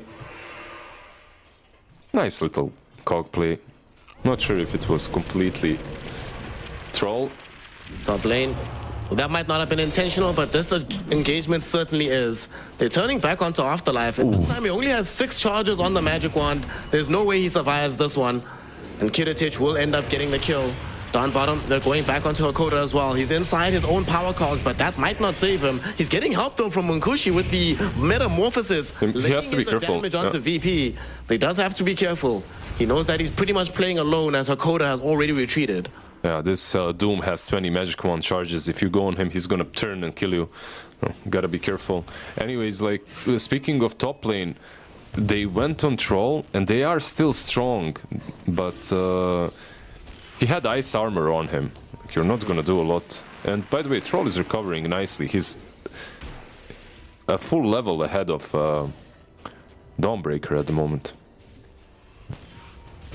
What's up with these carry players in these last 2 tournaments, man? Like China and Eastern Europe, the carry players have just been insane every game. Like, nobody loses the lane and stays lost. They always find some recovery, even in completely unwinnable scenarios. Dire's middle tower. It's been wild to watch. Yeah, I think people have learned that if you lose the lane, you shouldn't return to it anymore. Just go. Stop feeding. Just go somewhere farm, and that's it. Go to the jungle. And the jungle did become a lot easier, right? Like, there's so many camps. It's much harder for you to get killed, obviously, since the map changes, because the rotations, just harder to find a carry, right? Where is he farming? You never know. Well, they know where Hakoda is at, and they're gonna find him. Noticed able to walk him down at the level 3 Scorched Earth. Very nice kill for the Doom, getting him closer towards having that young level 6, but crucially getting closer to the Midas. That's what it's all about. Yeah, it's of course it is. Like, if I don't know, like every single Doom, is he still queuing? He is, of course he is. Yeah, I don't know. If you give people, like, Doom is human nature, you know. If you give him money, he's gonna want more. Like, you literally give him a spell that's a Midas that gives him gold, he's like, yeah, I want more. I want another Midas, baby. Well, the top lane, they're about to get gold the easy way. Not by killing creeps or buying Midas, but by bringing down heroes. He's not ult. He is still alive right now, and he does have the ult. Battletrons comes out. He's gonna start healing up, and they didn't finish him off in time. One move. They sort of messed it up. Unfortunately for them, Afterlife wasn't inside the power cogs, so they didn't have enough damage to kill Troll before the Battletrons. I think the top... Sorry, my dog plugged my headphones out, but top lane is a mess now for Radiant, if you can hear me. They're gonna try and make a mess middle by trying to dive Squad X with the Exorcism Ghost as well as the Spirit Siphon. Do they have enough damage to get the kill? Yes, he does. The question is, can Ironclad escape from this? He most certainly will, as VP have had to vacate this lane. So it's a disaster in the top lane, not getting the kill on Troll, but slight recovery middle by at least bringing down the Earthshaker with the first ghosts. Yeah, it doesn't matter how tanky you are if DP pops her ulti, and you just take that damage, she will kill you. I didn't really notice that 1 minute my dog was chewing on my cable. It was, yeah. Bottom lane, Clock, like, he can rotate on this Doom, but he's kinda big with the Vanguard, level 7. Maybe with Grimstroke. Get onto Doom instead. Yeah, with Grimstroke, they have enough health to do it. Power cogs are out, Inkswell will trigger, and with Metamorphosis also used, Munkushi will collect the kill. Alrighty. So it didn't work out for them going top with 3 support or double supports, but it does work out for them bottom. Yeah, do you think that they even have what it takes to kill this Troll anymore? Like, it's very unlikely. I don't see how they even shove him out of this top lane. They're gonna need to make some big rotations. Yeah. Sadly, you're playing with DP mid, right? So that's not the hero you envision coming quickly to the top lane to help with those moves. I think you just accept that Kiritich is going to be Omega farmed in this game. Not much you can do about it. Yeah, I think the play is perhaps play around the DP, take that mid lane tower, help her become a beast, and then rotate her top. That would be useful. Clockwork goes in again. Yeah, they were trying to go middle to use the first Doom of the game, and they interrupt this little smoke gank of Sayu and Noticed. They'll kill off Sayu in the process. Pantomime will eventually tick out to the Bramble Maze. I think that was the last tick on that particular one. ends up getting a 1-1 trade. But ultimately, the more important thing is that it saves the life of the DP. She does not get doomed, therefore she does not get killed. Yeah, she didn't have ulti, but she didn't get killed, and she also completed her Boots of Travel now, so she can actually start pushing mid with this Carti, then bait out some rotations, TP top, take down the tier 1. We'll see. Like, they have two ways of engaging fights globally now, right? Like Dawnbreaker with Solar Guardian and travels on that Prophet, so that's kind of really nice for one move. What's not nice is the fact that they lack experience on Hakoda, because he does not have level 6. You saw that. Have hookshot onto Noticed. You saw that. She outpushed mid with a Carti and then TP'd bottom when they rotated the two supports mid. Like, now she pops the ulti and the tower should be free. Nicely done. What's happening though? They're jumping onto Afterlife in the top lane. Noticed will find the first doom of the game. The roots should be there from Troll and Kiritich. Easily able to get the kill with the help of Noticed, who grabs the bounty. But tier 1 tower bottom is going to fall for this with the ghost being used by Einkrad. That exact move that you mentioned happening bottom. Yeah, that exact move happened, but it feels like they're playing checkers. VP FNG is way ahead of them with chess. He's mid and the troll is top. Like, you're losing more. I feel like realistically one move lost more. And nothing was used, right? And Shaker now with Invis going top lane. Another setup maybe on, let's see. He doesn't have his blink yet. It's flying out in the courier. It might get scouted. It did, yeah. It's been seen on the courier. They know what's up. It's getting pinged out. Let's see if he's going to try and do something, utilizing this newly revealed blink. One move, though, definitely all ready for this particular move. Oh, I don't think they'll do anything until they have Ghost again. Yeah, he got instantly scouted, by the way. A rocket flare straight up on him, and there's a ward anyway, so... Yeah. Maybe he shouldn't have rocketed him. Make sure that he doesn't know, that you know, that he has the blink dagger. But then how else do you show dominance, fam? That's true, that's true. That's true, that's way more important. Dominating plebs, more important than winning. Winning overrated. Yeah. Making the plebs hate life, that's the best. So bottom, we do now have level 6 on the clockwork. Hakoda and Pantomime would love for something to happen here. There's nobody in the vicinity from VP, but I guess they don't really want to smoke it because they don't really have vision on any of these heroes at the moment. Yeah, they're just protecting the TV a bit, I suppose. Is there a smoke flying out? Nope.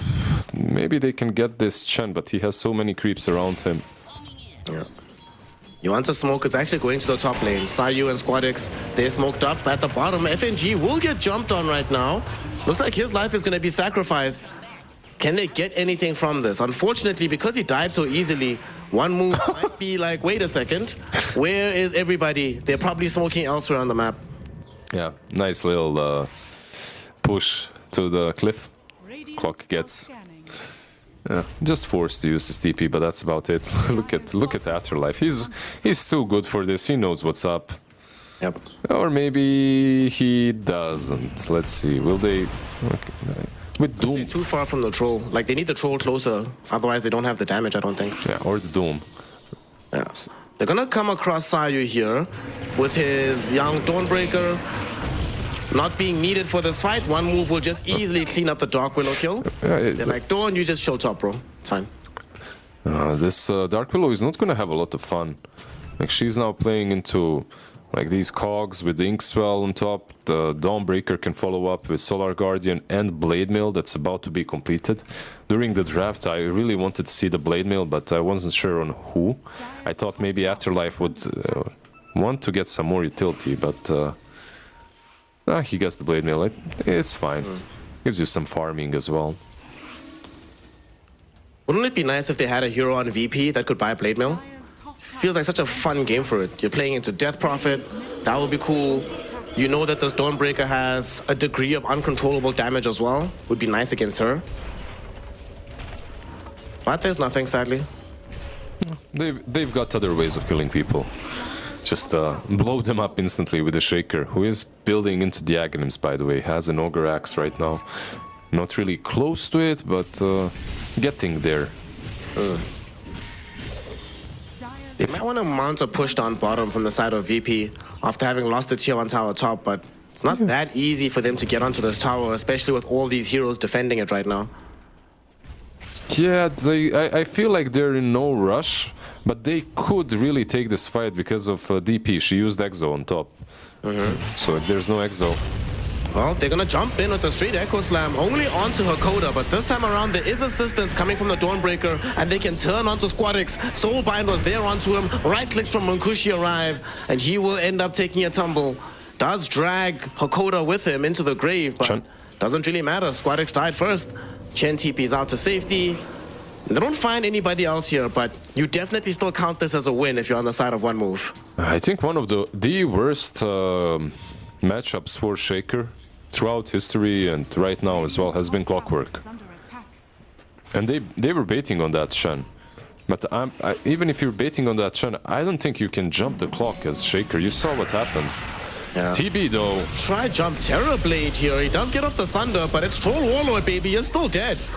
He doesn't care about your Sunders. Very easy kill for them. And they're not done just yet. Squadix, oh, he backs off just before he finds a fissure onto Pantomime. So the Grimstroke should be okay. Terrorblade? What happened there? What do you think? I think, honestly, just a random mistake. It happens. You know what I think? Too much about it. Yeah. Mid lane is gonna get obliterated. Great segue. Good job. Thank you, thank you. Oh, what I thought actually was way dumber than that. Like, you know, Slacks made his Lorgasm video about this skeleton on the right side and what it is. No one knows what it is, the Skelly next to the Ancients. TB just wanted to go there and check it out. That's the one. Wanted to do some archaeology. Yeah, exactly. He's a man of science. Oh, that's funny. Unfortunately, the science experiment did not pay out for him whatsoever. And you know, looking at that fight that just happened, we were talking in the draft about how bizarre it is playing TB into Troll. After that situation, man, I don't think you're ever going to want to even show up to the fight if Troll Warlord is there. You're just like, well, boys, kill Troll first, and then I'll get my presence known. Yes, exactly. You take care of him, and then maybe I'll join. Stop calling me. Did you take control of Troll? Did you take care of him? Nope. Stop calling me. Deep. He's gonna buy Skadi though. Once the Skadi is purchased, it does get a little bit easier. Like you can kite him a bit. He isn't as scary afterwards. I mean, they can buy all 3 anti-troll healing items, right? Can get the Skadi on the Terrorblade, Ironclad can buy the Shivas on his DP, and then Hakoda's Clockwork will buy the Spirit Vessel. There we go. It's all sorted. Yeah. Right now, I don't think Hakoda is gonna get the Vessel though. Like, even though it's really good this game, maybe he will after the Solar Crest. Maybe, I'm not sure, but it just feels off, like buying the Solar into Vessel. If you wanted to buy the Vessel, you'd buy it first, and then you'd go for Solar. I don't know, it just feels natural that way. Yeah, to go like Vessel into Solar Crest into what? 4-star or maybe Ags, depending on how the game is going? Yeah, I'd buy Ags. I feel like it's still pretty good. Right now, Kiritich and the boys considering making a play towards the Roshan pit. Big man's only here for a minute, but they have Troll Warlord. He can take it down very, very quickly. And they have control of the Twin Gate. So it looks like they're going to try and force this. Yeah, one mover away, they're smoking over. Well, there's a BKB on Troll. They're welcome to come and fight. Their TB still doesn't have the Skadi. He's not even moving with them, so... Now he is. Let's see. Maybe... Have Clockwork leading the charge. He can initiate for them. He can grab the Inkswell on top of him. It's already half HP. If you're gonna do something, you gotta do it now. They're gonna pop the Exorcism Ghosts. They're gonna struggle with the approach though. Bramble Maze will be there. And Clockwork now looking for the vision. Oh, he got brambled. Angle, but he got himself brambled. Inkswell is already over and he misses the hook. And they know, they saw it. They tip him. No. Alright, FNG inflicting some emotional damage.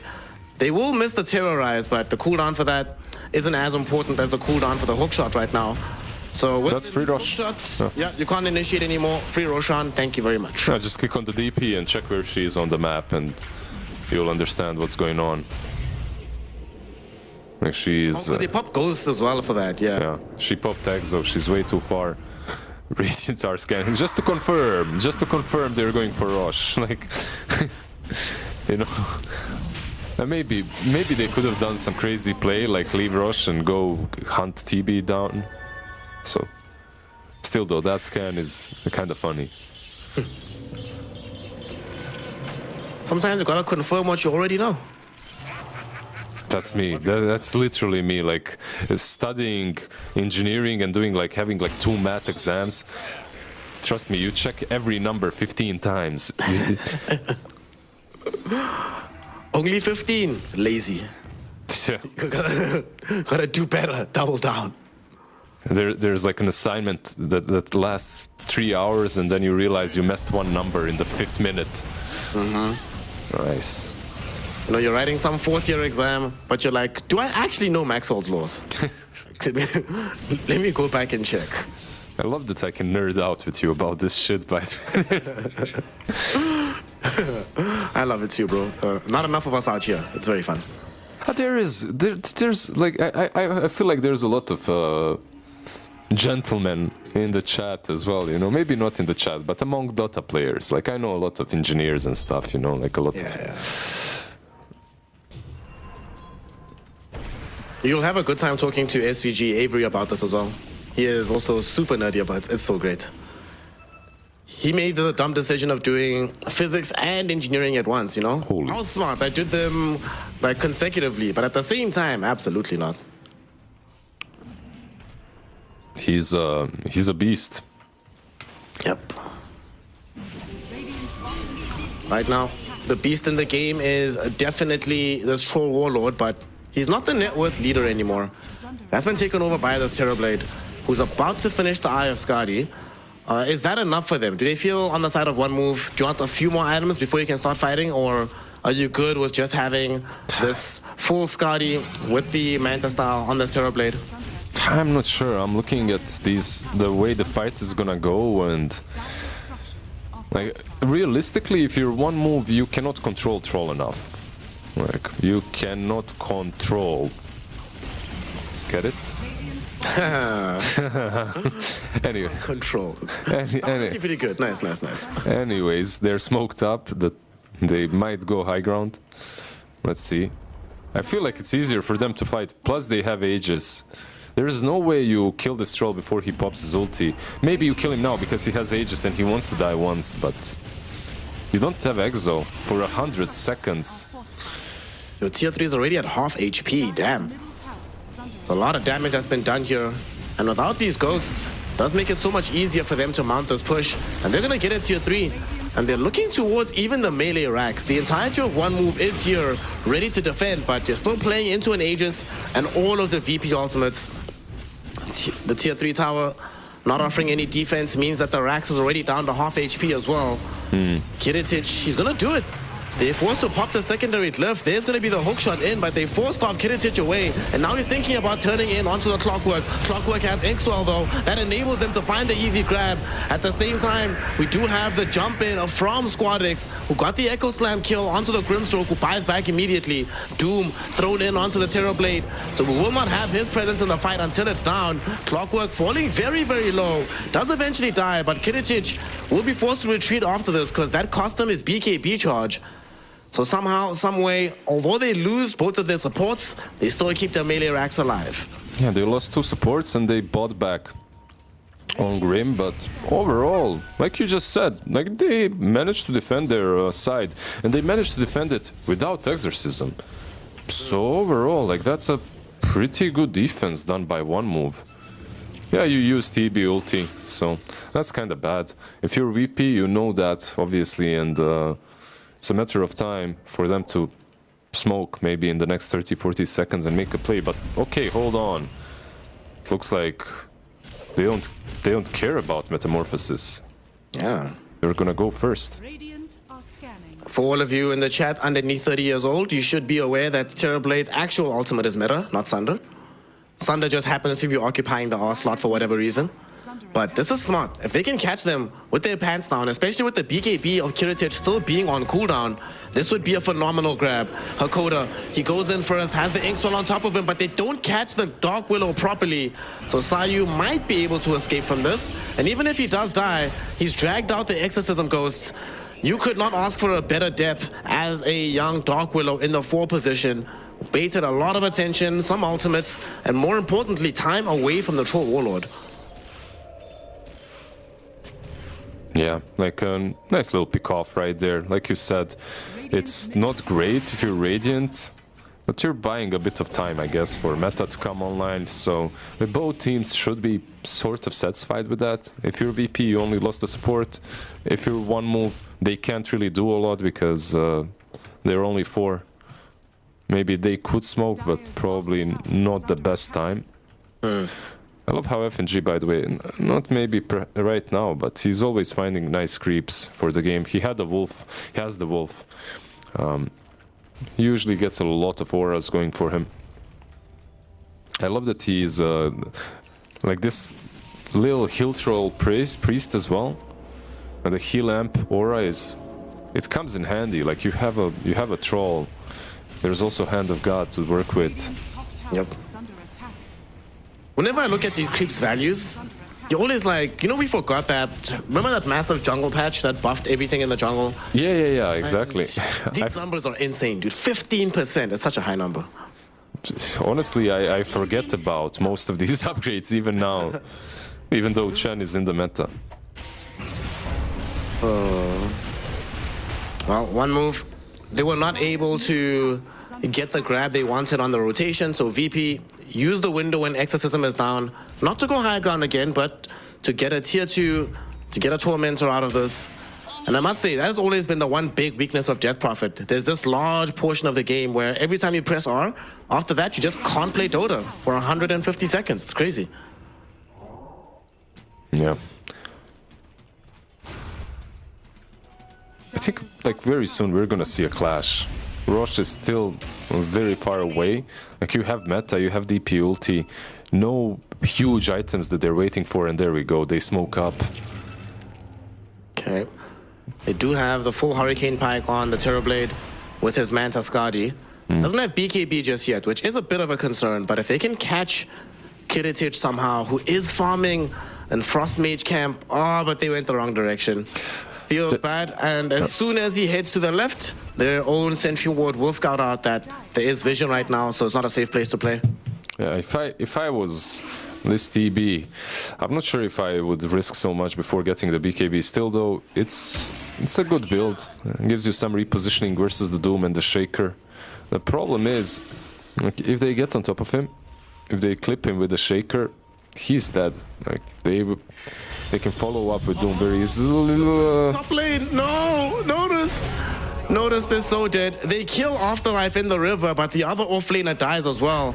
Okay. It's getting taken out, but on the bright side, VP did not have to commit Exorcism for this, so they could actually re-engage the fight, and that's exactly what they do. They smoke up again. DP is actually far away from everybody else, so they could catch the supports by themselves. They're both right next to each other. Squadix missed. Oh, he didn't know. Jump. He thought they're no. Yeah, he thought they were on the left. Now he knows. Like they're pushing high ground, but at the same time, like one move needs to break this. Yeah, they break it. They break it, but the question is, can they escape from this? The Aghanim's jump from Squadix will come across Hakoda right now. Soulbind will hold the Earthshaker as well as the Chen in position, but it will not save Hakoda's life as they remove him from play. Terrorize goes out onto the Terrorblade. DP will finish off the Dark Willow, and very nice Hurricane Pike onto the high ground. Minkushi saving himself from the Squadix Earthshaker. And that'll actually bail him out of trouble as well. Although they lose both of their supports, yet again, one move able to get out of this without suffering too much. And they got half damage onto the tier 3 tower in the top lane. It's crazy how they managed to get away from the Shaker without being controlled, like without being caught by him. Like TB, like you called it, that Hurricane Pike probably the play of the fight. Really nicely done. Dark Willow as well had a couple of nice jukes, but she just couldn't escape the Dead Prophet. The Blink really coming in handy. Now the DP has that Shivas that we talked about. You have the Shivas, you have the Skadi. the next fights, Troll might get kited a bit. His BKB, 8 seconds, not too bad. One good thing for VP right now is that they're gonna force the fight around the pit. Rosh will respawn in 45. Yeah. Would really like to see Kiritich buying a Swift Blink or something, just to help him close the gap onto those Troll, but One Move have just picked up a very important item for themselves and for the upcoming fight. We have now a full BKB on the Terrorblade, so he can actually maneuver in the fight, not having to worry about just dying instantly. And they're gonna smoke up. The only BKB piercing disable that VP has at the moment is this Doom, and it no longer mutes items either, so he can still get himself out of trouble if things get too dicey. By the way, question, if you get doomed, right? Let's say I doom Death Prophet, she gets down to half HP, and then I sunder her as Terrorblade. She should get the life back, right? Because Health Swap isn't heal, so it should count? Yeah. Okay. Sunder works versus many things. Hakoda, he starts the fight onto Notice, Soul Bind onto both Notice as well as Kiritich, but both of them in Squadrix finds the Echo Slam, but where the hell is the follow-up? Afterlife comes in with the Solar Guardian, keeping the Terrorblade alive, but there's a Doom on TB. Kiritich doesn't want to chase him, turns his attention towards Clockwork instead, and now will pivot towards Afterlife, killing them both, looking for Ironcrad. Can he kill him off before the... TB is back. No, he cannot. TB is back, Doom is finished, so now he can start raining in the right clicks, but he needs some HP for his Sunder. They're instead gonna kill off the Troll Warlord, utilizing the buyback of Afterlife. DP, she is not in a good position and she will end up dead. Squadrix, very nice kill for him, but the question is, can they get out on the rest of the VP heroes? The Starbreaker catches out FNG. He's being slowed down by these Terrorblade illusions, and he will eventually die. It's a fight that One Move technically have more members standing at the end of the engagement with, only because they bought back on both this Clockwork and the Dawnbreaker, but at the very least those buybacks will be rewarded by an Aegis. Yeah, I think it's a really good fight for them in the end. They go back in, because yeah, they did make some buybacks, but so did the Shaker, like he also utilized his, so, well, he used it, he didn't utilize it. They go back into the pit, they get Cheese and Aegis. The fight was kind of clunky. The fissure and just the fact that there's just so many trees and stuff there, Troll couldn't get on top of the TB very easily. So he wasted a lot of his ult, and then he turned himself towards these supports, which just aren't really that important. If TB survives, if he manages to Sunder, you're losing that fight. And that's how it looks like for VP. I think that's something that they will learn from this last engagement, is that no matter what, they need to control the TB and kill him off. How many 4-staffs are there? There's a 4-staff on Grim. There's a Pike as well on TB, right? So yeah, it shouldn't be... Oh, I thought you meant for VP, yeah. No, for One Move. I'm just thinking, like, how easy is it for them to get him out of a bad position if he gets doomed? It shouldn't be terrible, but like one hero that can make a difference for VP that didn't do it in the last fight is definitely the Shaker, right? Like he jumped in, used his Echo and BKB, but just got controlled and died instantly.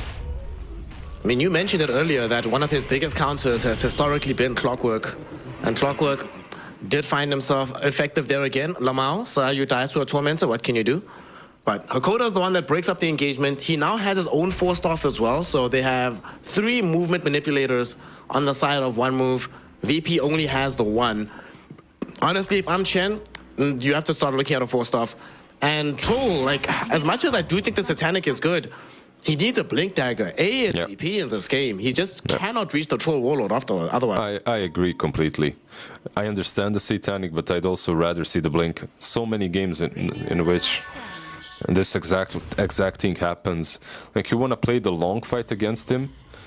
Like, Satanic kind of gives you an additional life. One is BKB, one is ulti, one is Satanic, right? Like, you just want to, you don't want to use them at the same time. But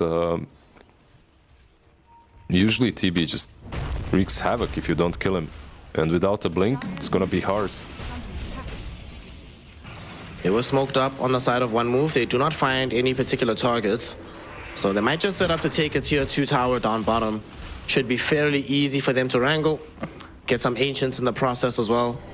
I mean, Nunkushi just wants to use the double damage rune for some real purpose on the map. Look, he's also got this Aegis.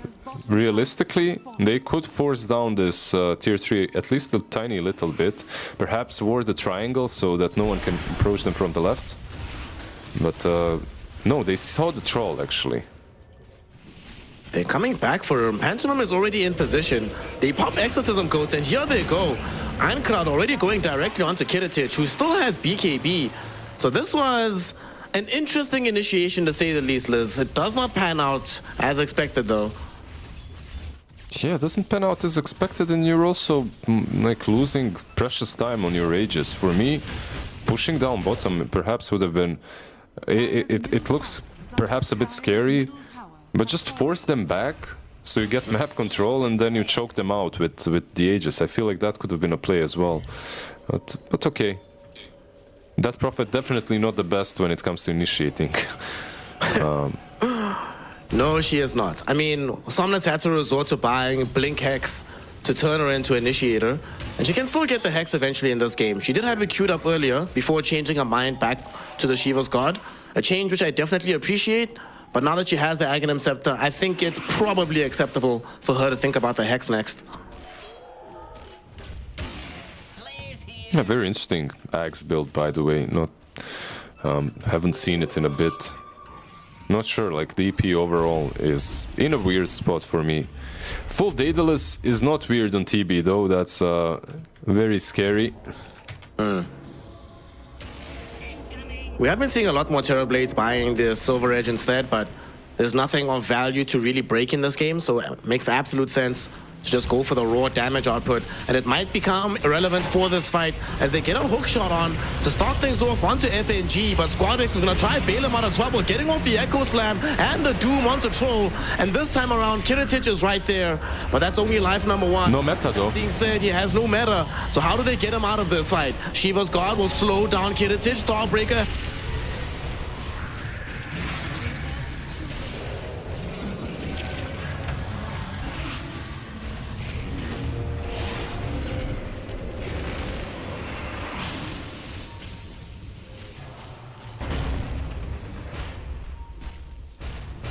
Dire's top tower is under attack.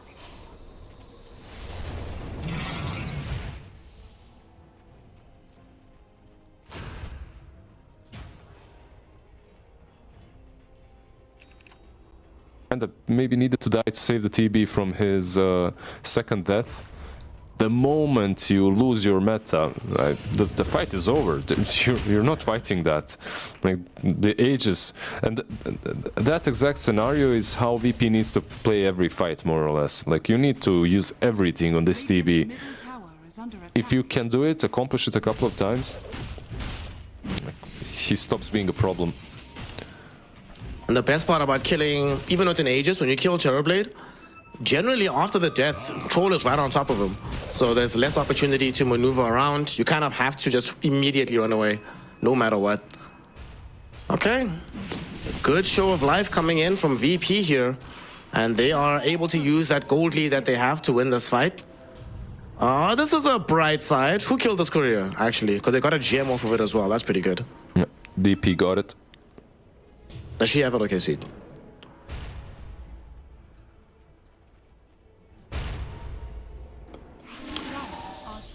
Roshan is going to be respawning maybe in like 90 seconds, but when he comes out, he'll certainly be on the Radiant side.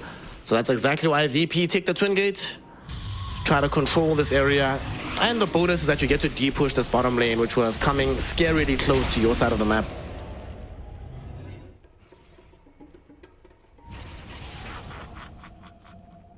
They're actually coming back for this. Do they want to fight this?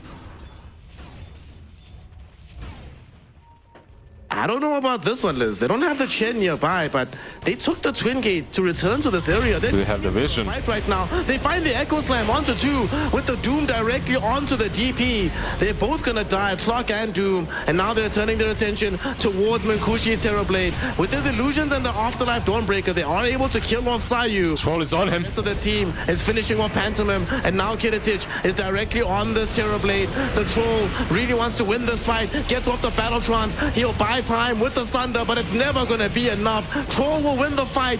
He doesn't even lose the war because they kill off all the Skadi illusions. Einkrad with his exorcism at least able to kill off the Earthshaker, but he needs more out of this fight. The Terrorize will send him back. Einkrad getting Hurricane into the engagement. They really want to kill him. Sayu jumps him with the Bedlam, and they finish him off. Death Prophet is down.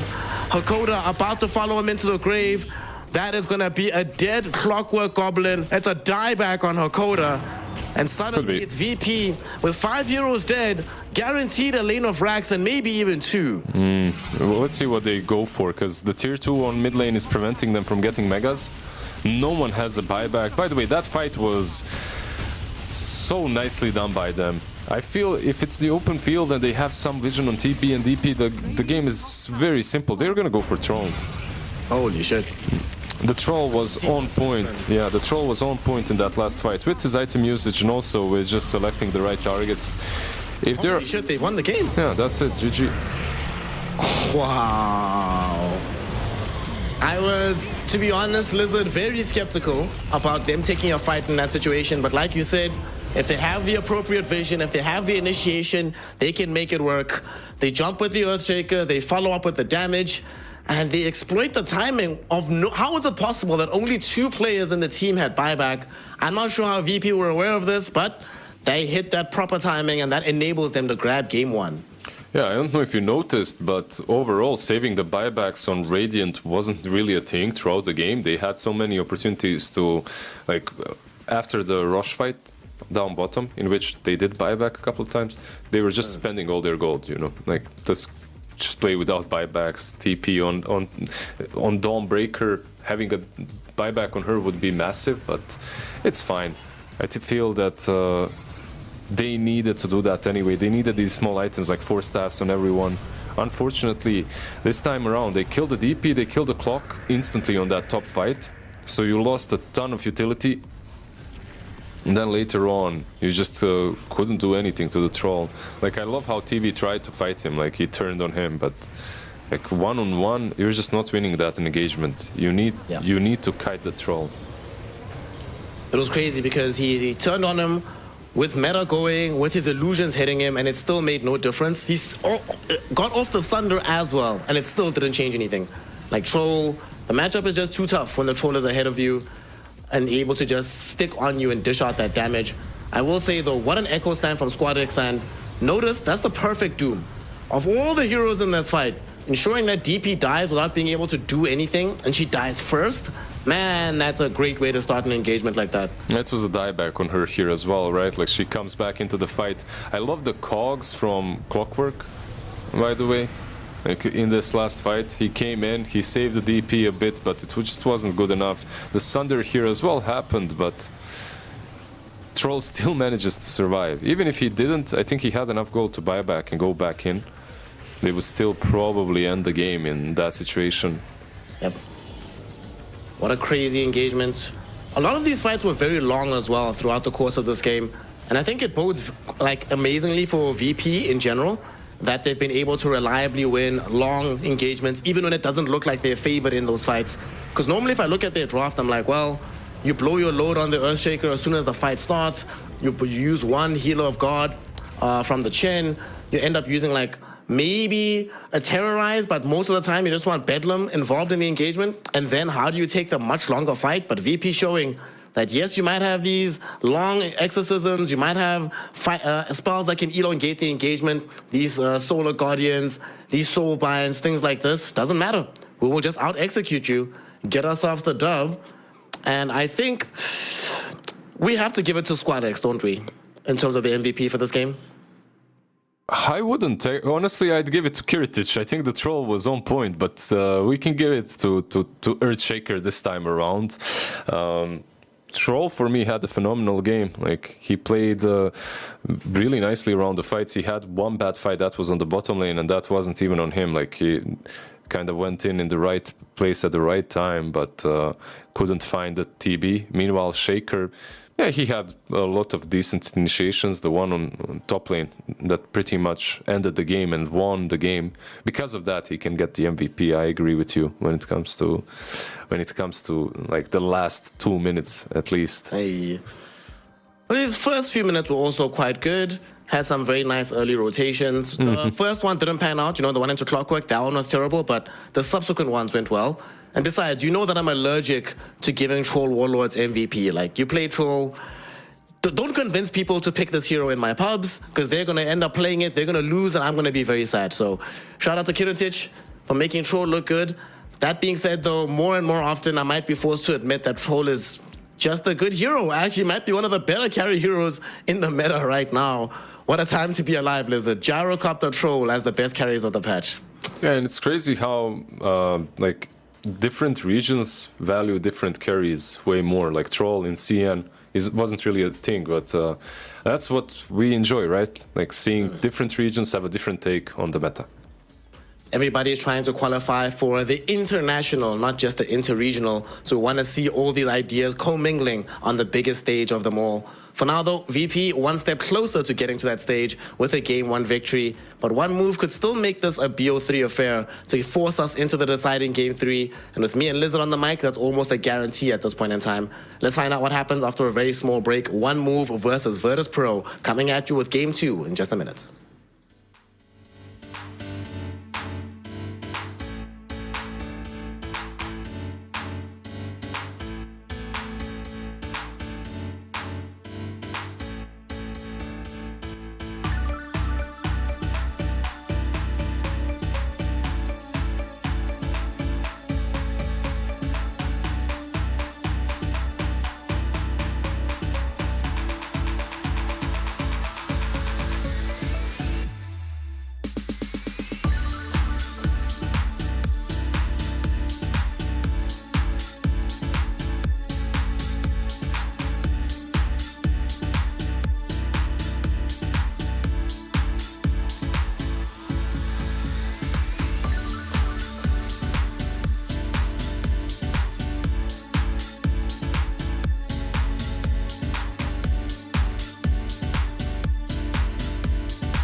Welcome one and all here to some Eastern European action as we're witnessing a Virtus.pro taking on One Move in the upper bracket final, the winner of which gets a slot in the grand final, the first one, and of course sit themselves away from one best of 5 away from TI qualification.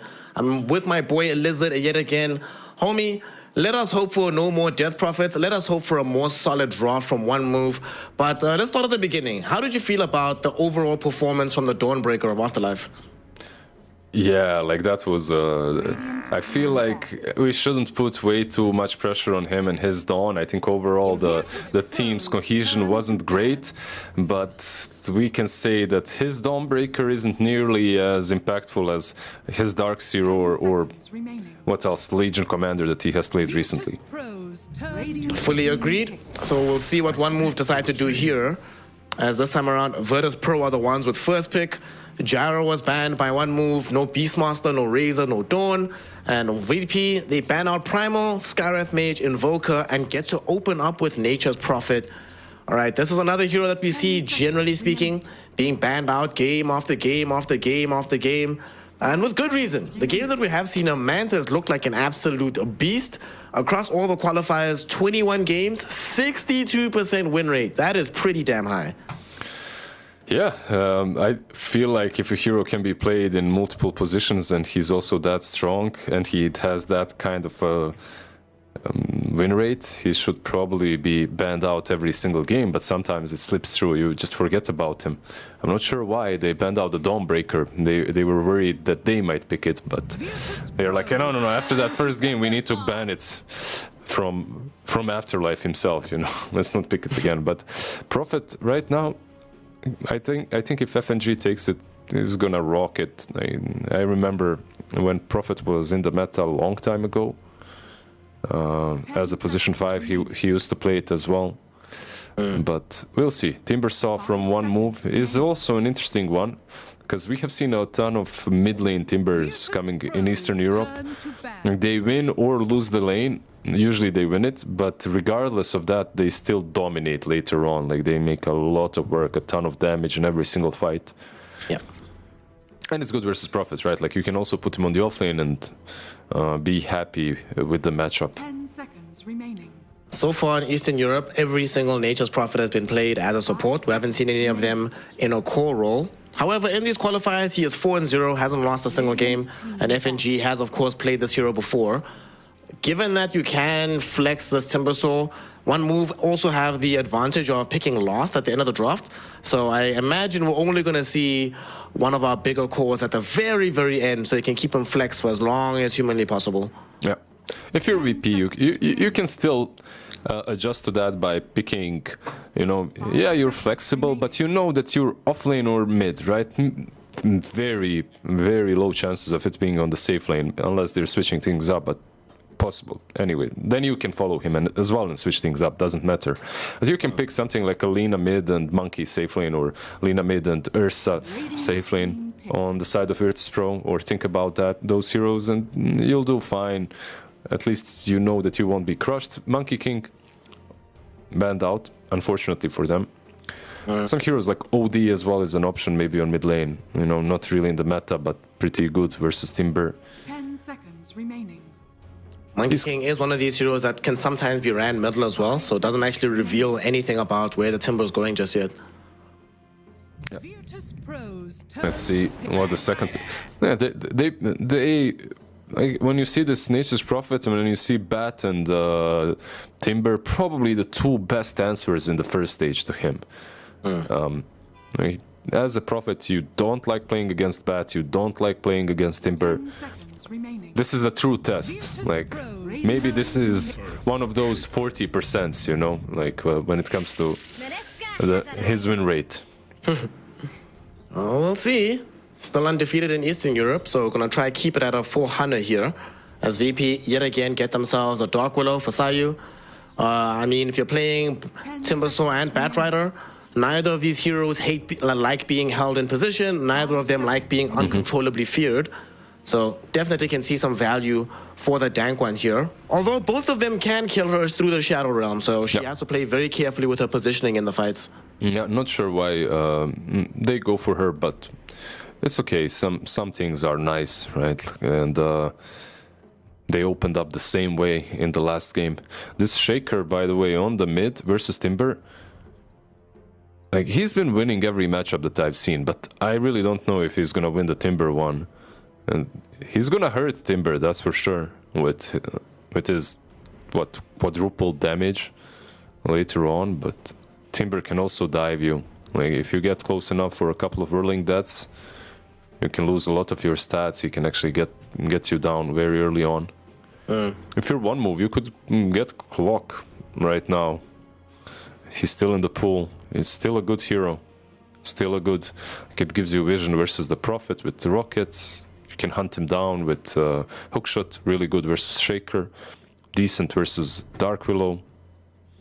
Like, I wouldn't mind seeing it once again. Well, they're gonna start off by getting Munkushi's Troll Warlord, stealing that away from Kiritich. You know, you got some mischance already against the Nature's Prophet if he does end up being a core. If he's not, you care even less about the hero. Yep. And you buy BKB super early so you can play into both Earthshaker and the Dank Willow. Yep, I do like the pick. Wasn't thinking about that aspect of drafting, just snatching the troll away from them. I really do like it. Nature's Prophet suddenly just became like almost 100% a 5. Like, playing that into the troll just isn't nice. You never pressure him. Troll is gonna have a free game. Same way Munkushi had it last game, right? Like versus Dawn, he was struggling a bit early on, but then he took off. What I love about their draft so far from one move, normally when we see these teams play the 5 position Nature's Prophet, they show up like very early, like the first 10 minutes, they'll try and overload with numbers once they have a point into teleport. You can't really do that anymore. Like, you can't show up and kill Timbersaw with that additional rotation. You're just not going to have the damage. Batrider either gets away from you with Firefly or bounces everybody back with the Flame Break. Troll Warlord will have a Quelling Blade, gets out of Sprout super easily. Disruptor just sends you back where you came from, making sure you have the numbers equalize again. So they're denying a lot of the advantages that normally occur when you have the early Nature's Prophet being super aggressive on the map. Yeah, I do like that quite a lot. Like, they definitely, like, if you're one move and you're letting Nature's Prophet go through, and you know that this hero has been picked every single game, right, or banned every single game, that is, with a very high win rate once picked. If you're letting it go through, you need to have some really good plan. But I've seen it so many times, you know, you create the best plan versus the broken heroes, and that shit's still broken. It's still too good. Still too good. Yeah, but if you're Timber, aren't you really liking this game? I mean, Doom, okay, sure, you can get doomed, but and it does stop your healing, which is really important. Yet again, like, if you get some nice items, some nice Lincolns on you, like, you like playing into everyone here. I think you're still fine. I mean, you might not get the regen, but provided you have all your stacks going, you still get the armor because it doesn't break you. So you should still be, you know, you'll buy a Lotus Orb, maybe Batrider buys one as well. Yeah. Yeah. I mean, Dark Willow is maybe a bit annoying, right? But she's annoying always. It doesn't matter. No way around. By the way, we're seeing so much Dark Willow. Where is Hoodwink? What's happening to Hood? Like, I wanna... High key even forgot that was a hero. Like, I was looking at this Dark Willow and I'm like, yeah, there's another little annoying thing that looks like her. Where is that? Exactly, like, she just isn't picked at all. 100% forgot she existed, if I'm honest. It's like, whatever. Who cares? I haven't seen Hoodwink. Alright, let us know in chat. When was the last time you saw a Hoodwink game? And especially a winning Hoodwink game. That's what I'm even more curious about. When was the last time Hoodwink won a game of Dota? In this game of Dota, though, we still need carry for VP, and we still need mid or off lane for one move. Slog would be... Oh, never mind. Got banned. Yeah, I do that the same, you know. I see the hero banned, and then I'm like, yeah, this would be such a good... Oh, it's banned. Never mind. Oh, my idea was so smart, but never mind. How Yeah. would you feel? I know we don't see this hero often, right? But this is one of the few times I'm looking at this one move lineup. Wouldn't Muerta actually work really well against most of their heroes? It would, yeah. I wouldn't mind that, actually. It's a nice call. I like it.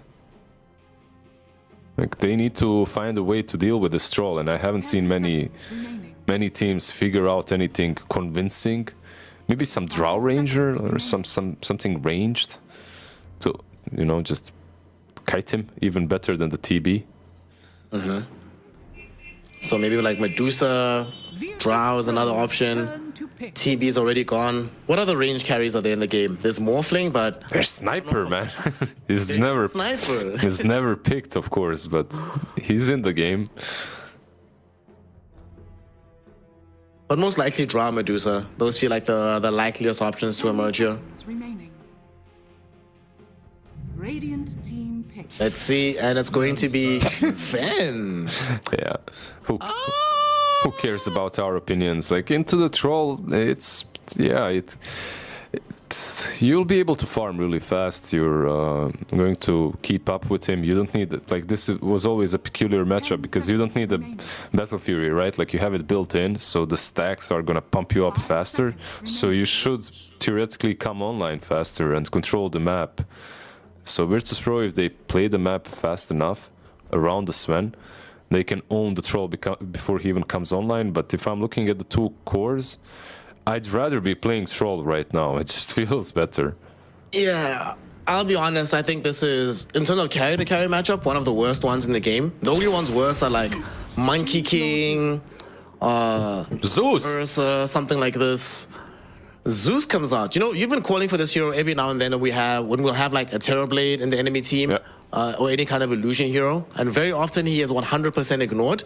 But looking at this game, I look at VP's draft. Outside of the Earthshaker, how much like easy catch do they have onto the Zeus? Doom doesn't want to be finding Zeus. He wants to be dooming this Timbersaw every single fight. Kidditich obviously wants to be fighting elsewhere. FNG, you know, is he going to be the one solo TPing onto Zeus? Probably not. So I feel like Einkrad is not going to die all that often. He'll have the ability to sit back and just rain in spells pretty much for free. Yeah, he probably shouldn't be caught. I completely agree with that.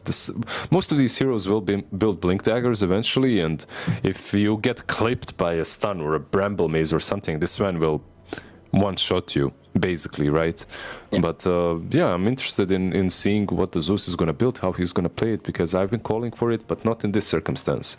I've been calling for it in different games in which I really see the value of the Zeus, like really high value. Here, I think there is some. There's like the AoE damage is pretty damn solid.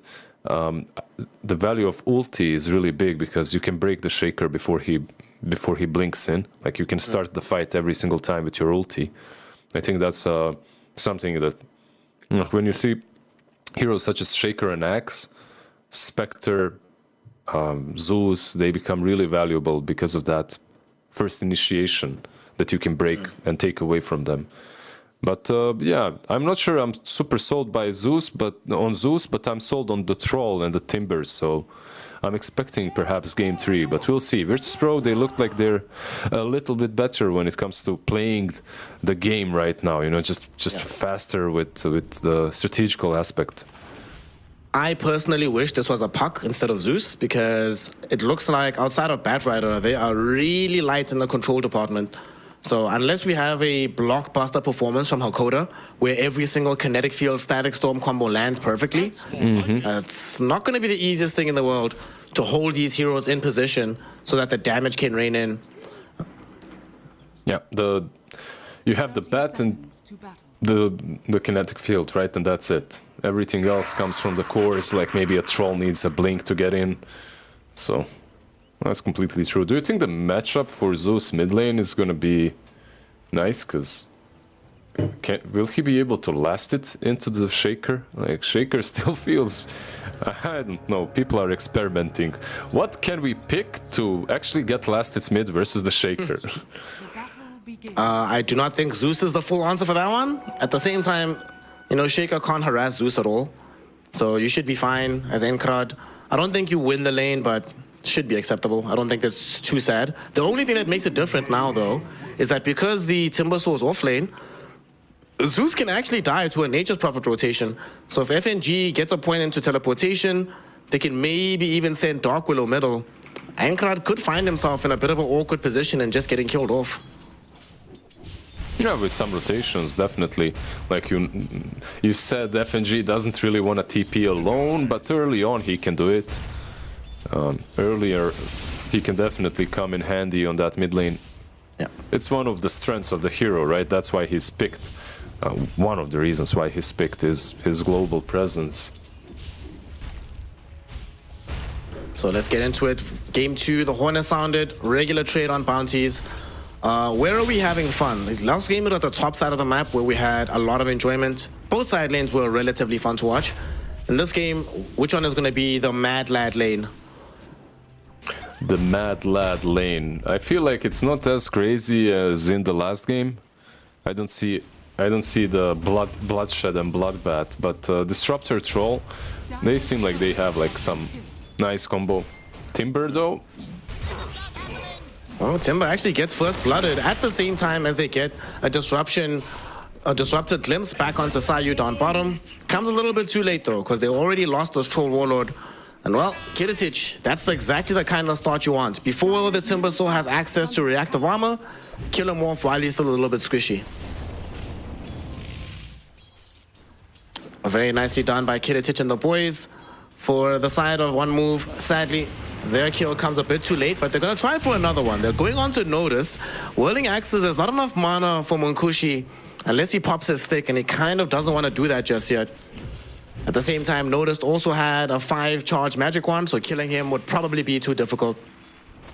Lots of aggression happening in these side lanes, and I imagine everyone is going to poke and prod each other as much as humanly possible. Yeah, up until the point where they get kills. I said we won't. I didn't expect the bloodbath from the last game, and I didn't see it because my game crashed. So I guess I was right. Shut up, Snare. Nothing happened. No kills happened. It's still 0-0. The score at the top is wrong. Exactly. If you don't see it, it doesn't exist. What about the last hit so far? 11-6, 11-3. So Zeus is actually doing quite alright on that mid lane. Yeah. So far, one of the best that I have seen.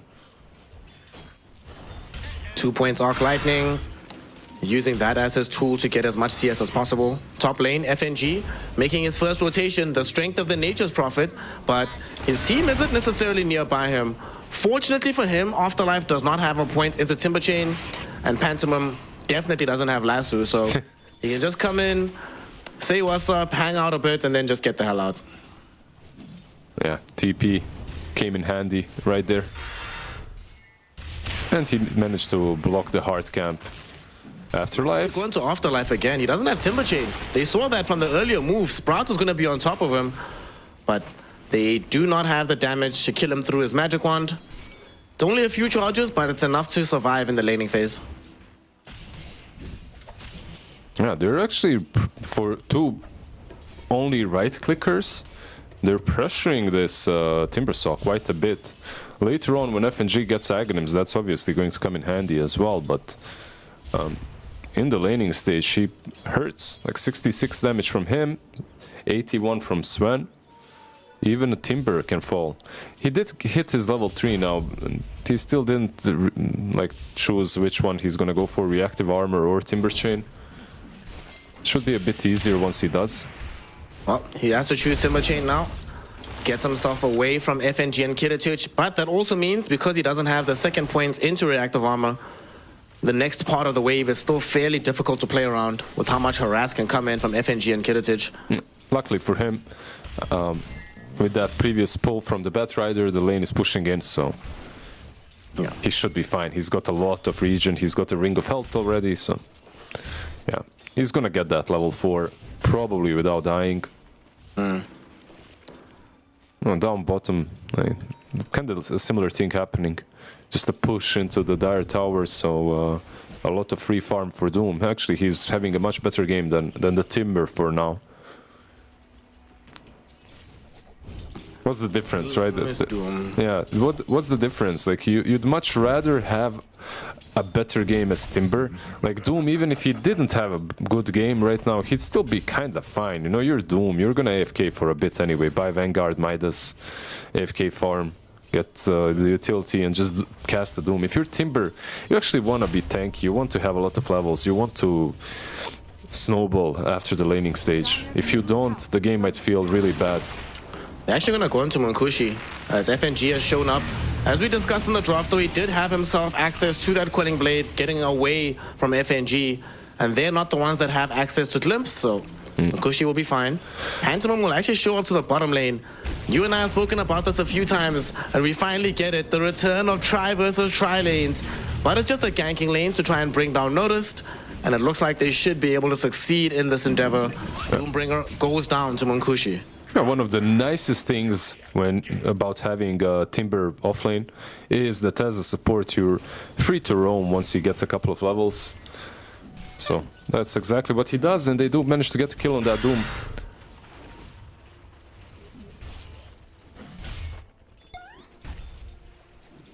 Sadly for FNG, I mean, we spoke about it, right? He's not going to really be able to find much success with these kills. I think Doom is not the hero to go to. Squadix is the only one I can envision him TPing around in this mid lane, and then maybe a kill happening.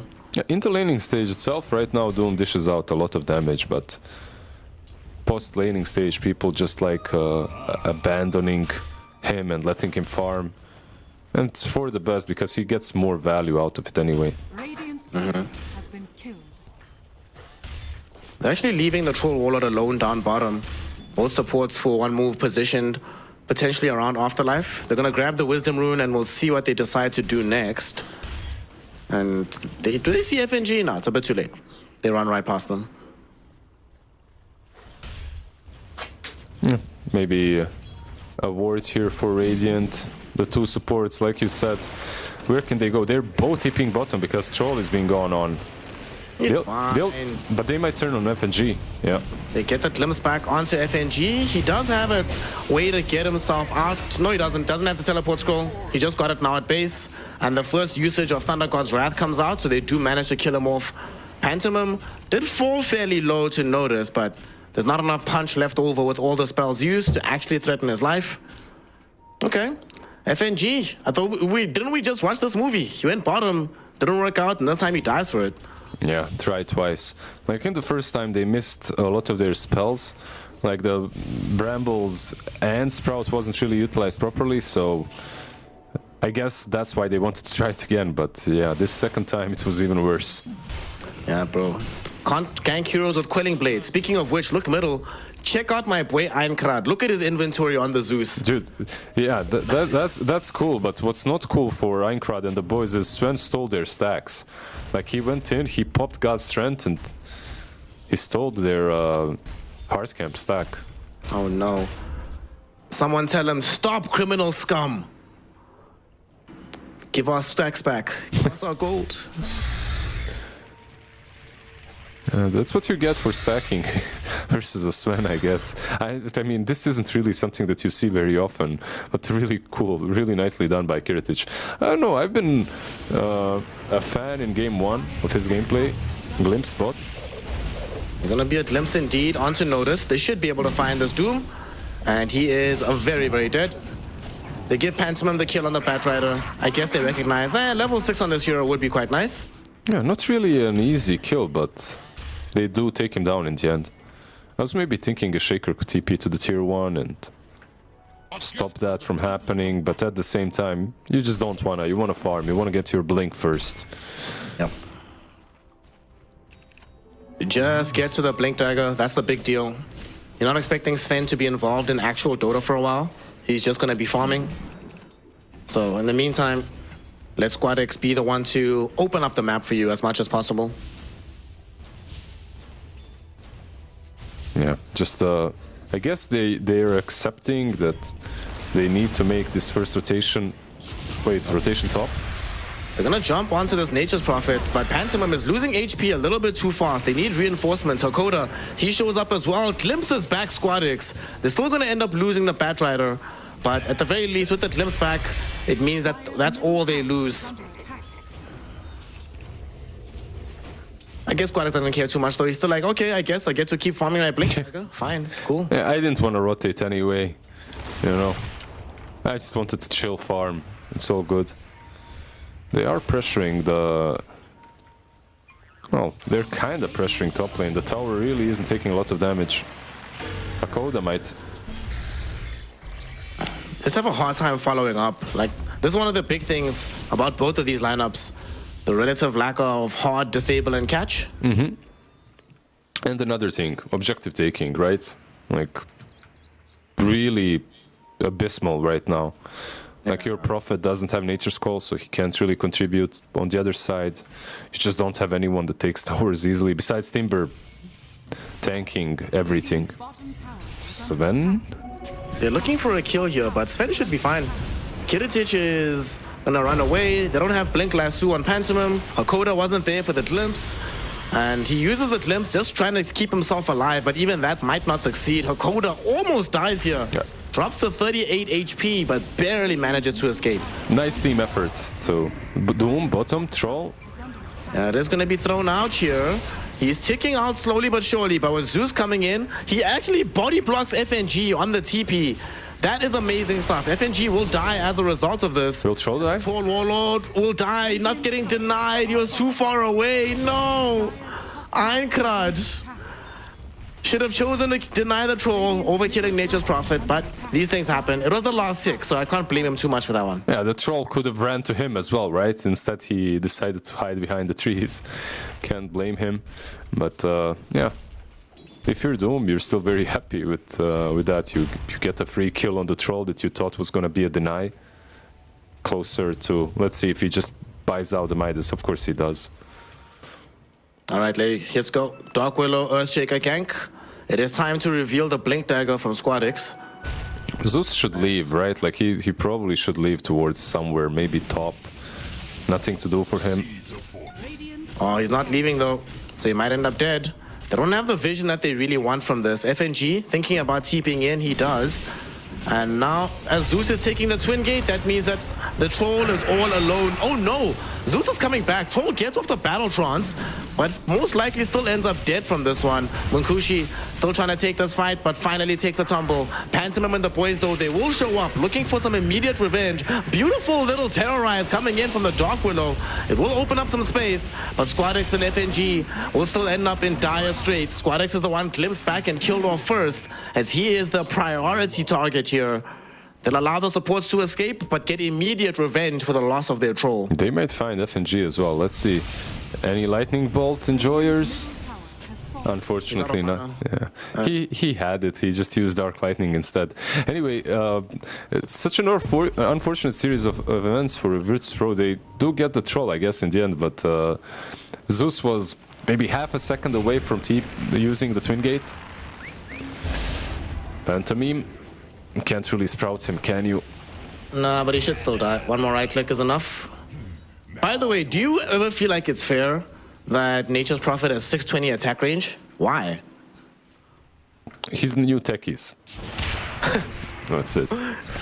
New old techies, I see. Yeah, you take the range from someone, you give it to someone else. Well, they didn't technically take a lot from techies. Did they take any range from him? From them? From the techies? Didn't they take like 10 or 20 range, something like this? Wow. Way too much. It's a good trade. You give me 10 range, I give you 40 damage. Do you want to take it? Okay. Give me a Grove Bowl. Yeah. Let me take the deal. Remember the techies with, what was it? How much damage did he have? 41? 37? Something like that. I used to practice last hits with him. That was the challenge. But that was also when they gave him the absurd, like what? That's when they first introduced the 250 damage, right? The 25 talent. Yeah. Good times. Good times. Not good times right now for VP, as Squadix and Saish don't find anything with this gank that they are attempting. They'll take the Twin Gate, just go join up with the rest of the crew. Let's just get a tier 1 tower, boys. That's all we can grab. think it's good time for them to start making these moves. You have Doom on. Like, your Sven doesn't have any mobility, but he's gonna have a BKB very soon. He could disassemble and build it. Bottom tower has fallen. It's got the Mithril Hammer. Top lane, they actually might find Pantomime. They get vision of him with FNG. Oh, so close. Oh gosh. And he was so close. He's still gonna get it. He was like 20 gold away from Blink, but he's still getting it. Radiant's It's fine. is under attack. It's an unhappy death, but you'll take it. You're still okay. I think they might even smoke after they finish off this wave. Like, Dark Willow's sitting nearby with the smoke ready, and Squadix still has all of his spells with the Blink Dagger ready to go. And they also did scout out Troll on top lane right now. So let's see where they go. They're moving towards mid instead, just because of the rune. Yeah. Instant smoke. Yeah. The ultimate though goes out. They want Natus life, and they will be able to pick him up down in the bottom river. Look at oh my! What a spell! Just look at the drawings on the map. I love this. Like, they know exactly what Virtus.pro is doing. Troll though, he breaks the smoke, and he's fine. He's safe. Bro, damn nighttime. Because it's nighttime, they only see him once it's too late. If it was daytime, they would have immediately known what's up. Yeah, I'm not sure if they kill him even with the echo and everything. Probably they do before he pops his ulti, but it would be scary. No, when Zeus used his ulti, he scouted out everyone, but 2 of them were smoked, and he scouted where they were smoked, so they just told Troll, get the hell out. Well, they need to give that same little heads up to Einkrad as he's getting jumped on down bottom. Attempts a heavenly jump to safety, but this Dark Willow Saish has access to this Bedlam. Way too much damage, and he will be killed off. Yeah, this is what you said during the draft. Like, they don't have a lot of ways of getting on top of Zeus, but... Oh, what? Pantomime, he eats a full little attack from this Earthshaker as he walks through the Twin Gate, and with the help of the Static Storm, they are able to get the kill. There's a Doom thrown down onto Munkushi. He needs to get away from this fight. Kiritich struggling to get close to the Troll, but finally will arrive. Hits him with the sword and kills him off. Hakoda dies to the Bedlam that just came back off cooldown. And Afterlife and Pantomime trying their best to run away. Afterlife caught in with the Stormhammer. The Timber Chain will be there, but he still will live for now. With the arrival of Einkrad, the rest of VP doesn't really want to stay in this area. yeah, Afterlife kind of turned back, but yeah, it's always kind of too late with the Timber, right? In this game, at least, it feels like. And with Dawn, Afterlife is really not having the best series. He's had so much impact in other games of the qualifier, but this one, yeah, for now at least, he's struggling a bit. Not the best time so far. Trying to get closer towards the Sanjay Kaya for himself. Pantomime did finish the Blink Dagger, wasn't able to fully leverage it in that fight, unfortunately. I guess what you want next is you're playing into Earthshaker, so a 4-star would be very nice, would feel good. Top lane, Doom. I think it's Einkrad that's in trouble because FNG TP's in right behind him. Noticed, wants to try and run him down right now. Getting the body blocks with the trees from FNG. The micro god showing us why he picked Shen in game 1. Sayu's able to chase down Pantomime, killing him off with the Bedlam and the help of the Wrath of Nature. Man, FNG is owning in this game. Nah, he did really, really nicely. Those blocks were on point. And also, when I said Doom, I was gonna continue with... I'm not sure who's hunting who here. Bot lane, double damage Shaker, I know who's being hunted. Afterlife is dead for sure in that situation. He's just not having a good game, good series once again. Gets picked off. Yeah. And Virtus.pro in general, they just feel like they have a better grasp on what they should be doing in the game. They're finding better moves. But Munkushi is still farming, and he's not far away from being top of the net worth charts. Just 1-2k behind the Sven. Once he gets the BKB, he'll be kind of ready to fight. I do definitely like that he's going for this early BKB. He's like, well, Yasha will have to do. If I go for some bigger item, I'm going to be too far behind. I need to be able to fight with my team. No, he's got SNY as well, like Battle Fury, now SNY, and then the BKB. I think this is pretty solid, especially because Doom doesn't mute it. Yeah. So even if you get doomed, you'll be able to pop it. Dire's top tower is under attack. We'll say though that this Doom taking away healing, what a big difference it is for Troll Warlord. That's actually a very good point. Yeah, I didn't think about that. Prophet? Sort of saw it in the last fight because you got Doom during Battle Trance and he wasn't healing up. And top lane, Lasso jump onto FNG. Pantomime though gets punished for this one. VP, they are on it, man. And SquadX able to jump onto this disruptor. And even though he gets glimpsed back, he sets up long enough that the team can catch up. There should be a dead Raptor. SquadX, wait, what? He is Blink, right? Blink, Axe, Fissure, doesn't even need it. What the hell was the range on that right click? Apparently, it's added, yeah. Like Monkey King. And Shan Totem now adds the bonus attack range. It's increased from 75 to 100, so because of that... More than 100, dude. That looked like it was a 300 attack range or something. That was crazy. Yeah, it was crazy, I agree. Radiant are scanning. 8k gold lead right now, 21 minutes into the game. It's only Munkushi who's doing really well, but the rest of his team... For me, the big problem with how things are going, I remember there was one game you mentioned how you should always endeavor to draft that even when you're behind, you can do something with a net worth deficit. Like, I'm looking at this one-move draft. How do they play Dota if these heroes are super far behind? Like, Zeus and Timber in particular need the game to be going well for them. And, you know, it goes a lot better right now. Thundercloud's Wrath, make sure that they get the kill onto the Tormentor. Thank you very much. Yeah, you know how, like, the only reason... Like, that's actually such a smart play. Wait, Dark Willow? Dark Willow is going to take a lot of damage, but shouldn't die just yet. The question is, do they want to jump on top of her? The Timber Chain doesn't connect, but the Yule Scepter, well, it was a self-Yule's thinking that she's dodging the Timber Chain, which she did. And the Battle Trance. Noda's going to miss no matter what. I'm not sure what's up with the Battle Trance, but I guess he just wanted to take the tower. A really nice kill on FNG, by the way. He didn't see him. I believe he didn't have any vision. Why he popped his ulti is because the Tormentor died. So he expected someone to be low. He just gambled. I think that's the case, at least. Sometimes you roll the dice and they come out all sixes. It's so cool, right? Because there's always that one support that's like on 0 HP after the Tormentor. And given the way that FNG generally likes to play, he's not going to just send his cores to do the dirty work, you know? He's always going to be involved in the mix. Definitely. I like the item build, by the way, from Doom. Nothing extraordinary. Something that I didn't mention earlier, but he's one of the main reasons why everyone is staying alive. This pipe is really helping them versus all the damage coming from one move. Yeah. I mean, right now, since Troll isn't fully getting involved just yet, all their other damage is magical.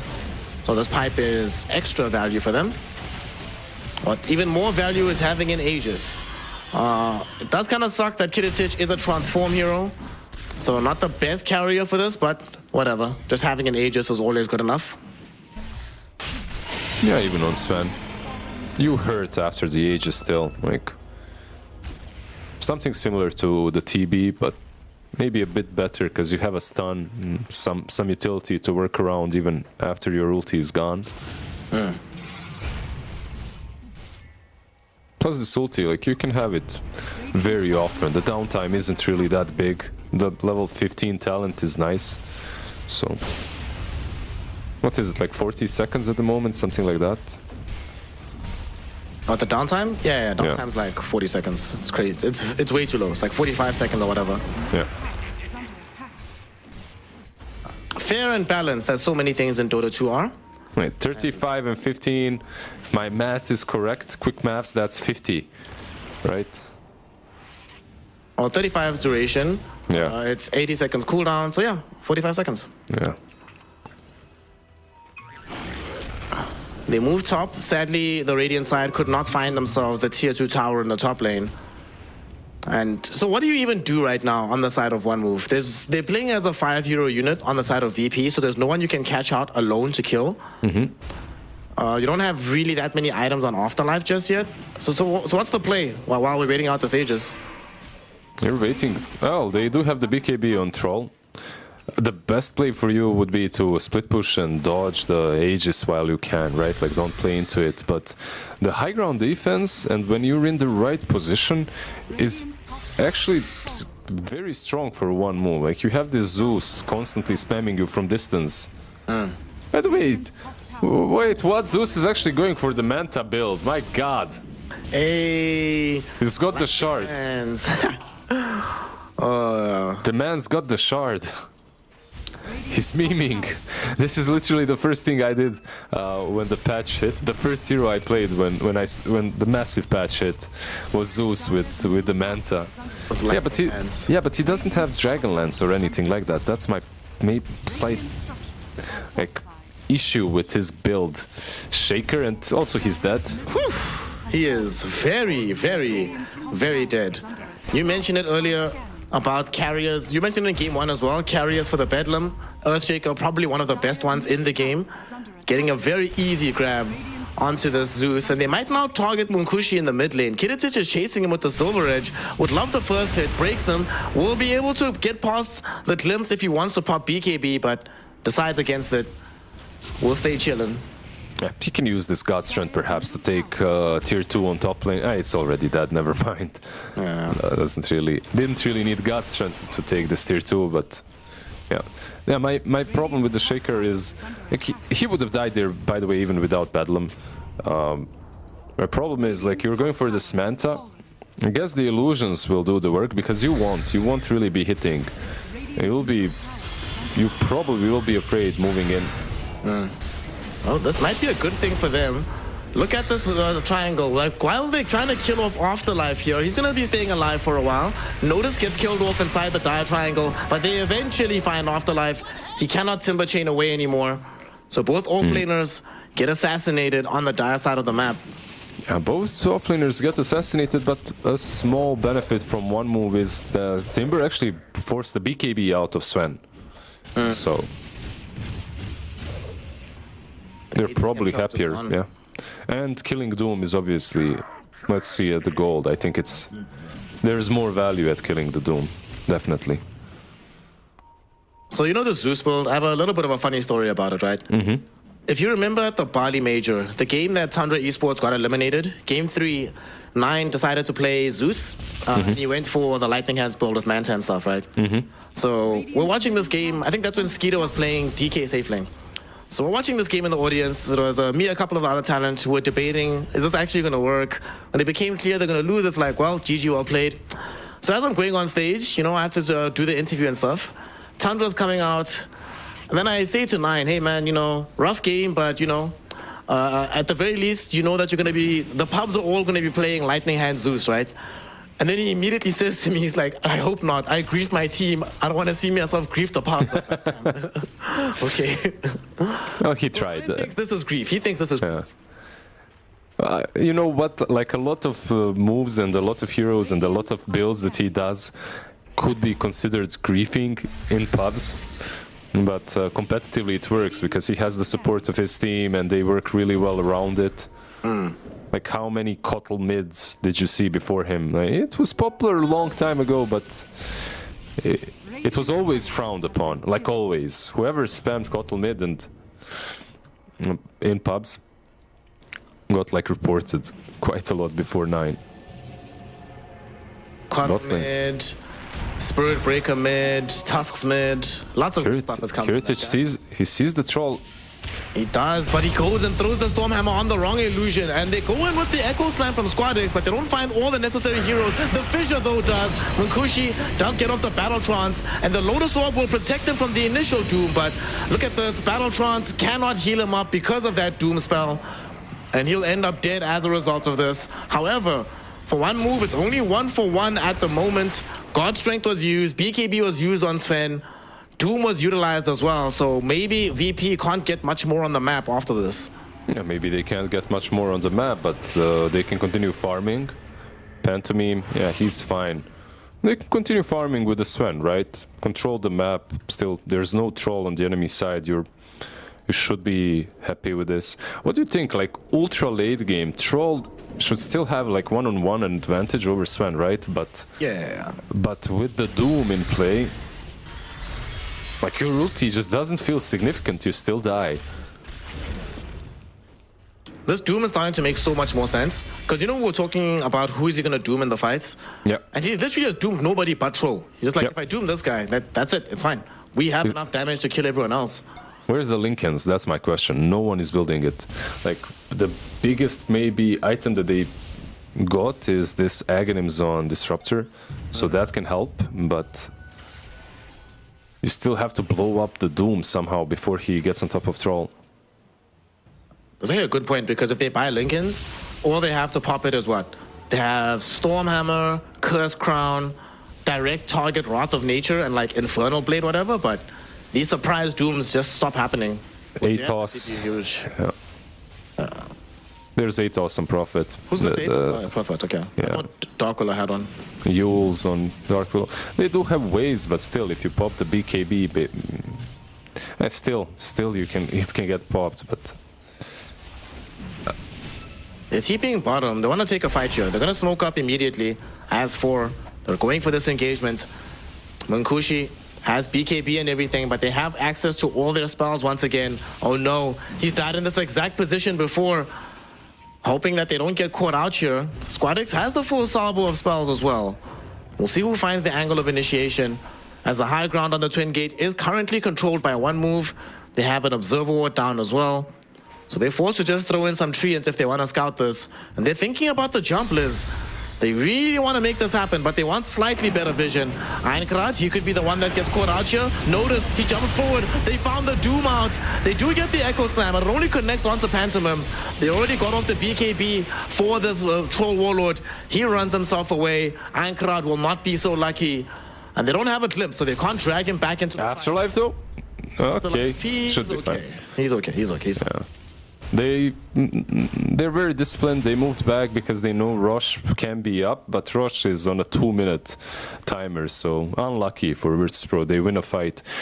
What's really disgusting about this draft that they've got is no matter how they initiate, they're gonna kill someone. Like, someone is dying. There's just way too much control. The Brambles, the Doom, with Doom and Warstomp, the Shaker, the stun from the Sven. Every single hero brings some sort of control. So even if you manage to run away with a Troll who's got doomed, you're gonna lose the Zeus, you're gonna lose the Bat. So the other time, maybe a Timber. And all of their cores have BKBs as well, so they don't care about the Static Storm just yet. And they've been smart enough to precast it. Hakoda does have Ags, but doesn't really matter if they're already BKB'd by the time they arrive to the fight. And sadly, we spoke about this a few minutes ago, but one move, just don't have that hero that can start the fights for them. Pantomim would just die way too quickly if he tried for some last few plays. Doesn't even have Aghanims to make it a multi-hero initiation. Yeah. And they don't have like some Earthshaker to make it simpler for them. They don't have the burst, right? Like, they have to play these prolonged fights in which Troll survives and then he cleans up. But he just gets bursted down. Let's see. They're smoking into the Roshan pit. Little do they know it's a long one. And VP already positioned away from the pit itself, prepared for an upcoming engagement. They will lose an Observer Ward. Brambles, connect. Bramble connect onto Pantomim, but they haven't jumped onto him just yet. Kittitich doesn't want to do it, but he goes in for it now. Once his BKB God Strength is online, he eviscerates the Batrider. Now he drags the Hakoda Disruptor back with the Harpoon. Doom on Troll. Einkrad is dead. We've already got the Doom out onto the Troll. Once again, I've seen this movie before. Munkushi running away, but this time there's a bonus ending with Troll Warlord getting killed off. A full team wipe basically in favor of VP. It's only the Timbersaw that did not die, but ultimately they do not care. 5 heroes go down, Roshan is empty, and he's going to respawn in 2 seconds to give him an Aegis. Don't tell anyone, but Afterlife might snatch it. And Rosh respawns, but they left already. And Afterlife is like, come on, guys. Why am I here? Come back. I want to snatch the Rosh. He's got the Ogre Seal Totem as well to jump in with but... Yeah. Do it, Afterlife. Go solo the Roche, bro. You can. Our boy Patrick, the Observer PTP, is telling me that Arc Lightning isn't reflected by Lotus anymore, so it's been still buffed a bit, but I don't think that matters, man. Like, one thing that one move needs to do is, at this point, you just have to find a way to initiate first. if it's bad and if he dies first, it doesn't matter. You need to find a way, because this Shaker is way too much. He pops his BKB, goes in, like there's no way to stop him. Even with your Static Storm upgraded by Aghanims, it just doesn't matter at this point. Poor Hakoda, this actually might be the least impactful early Disruptor Aghs I've ever seen in my life. Because normally you get this Aghanim Scepter and the entire game feels like it changes. Yeah. Everything has just remained relatively the same, honestly. Yeah, there's no heroes such as, I don't know, like some Spirit and stuff that's gonna get Static Stormed and then instantly blown up. But it's first that, and the second is, even if you use it, there's just no blow-up potential on one move. Their fights are constantly just long and prolonged. That's how they want to approach it. Like the Timber, slowly.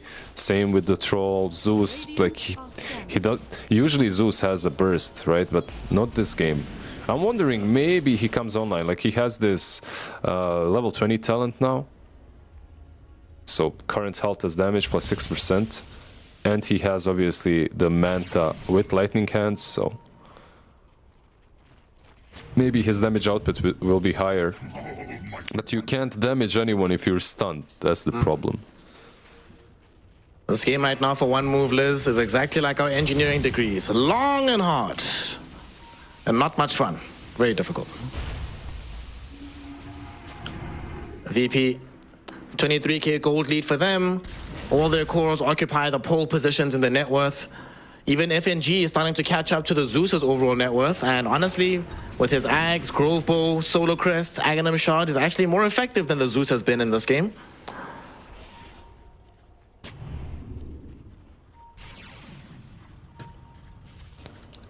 Can they move out of the base? Is this smart? I think you need to go to the high ground. Zeus ult gives them vision, gives Bat vision to jump in, but he just gets ensnared. Yeah. Fortunately, they do manage to get him out of here, but they have no realistic prospect of actually catching these VP heroes. And what's also complicated is that because everybody in the game for VP either has a Blink Dagger or is Nature's Prophet, even if you glimpse somebody back, you're not just bringing back one hero. The entire team can immediately rejoin and be there for the fight. Yeah, and also good luck split pushing, right? Good luck getting out of the map, out on the map when there's a Prophet. Like, just TPing everywhere that he needs to, just out pushing it. Yeah. They're actually going to take a fight potentially in the jungle. Kiritich looking for somebody. They come across poor Pantomime. Batrider is gone. There's a gem drop to the deck as well. Oh no, that makes it even worse. Sayish happy to pick that one up. Yeah, and now with the Sages and with God's Strength popped, he's gonna try to push a bit. FNG. Let's go. What the G.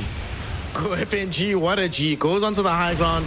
Just testing out his Aeon Disc, making sure it works, but he's created the space. Kiritich clears out the creep wave and now putting pressure onto the tier 3 tower.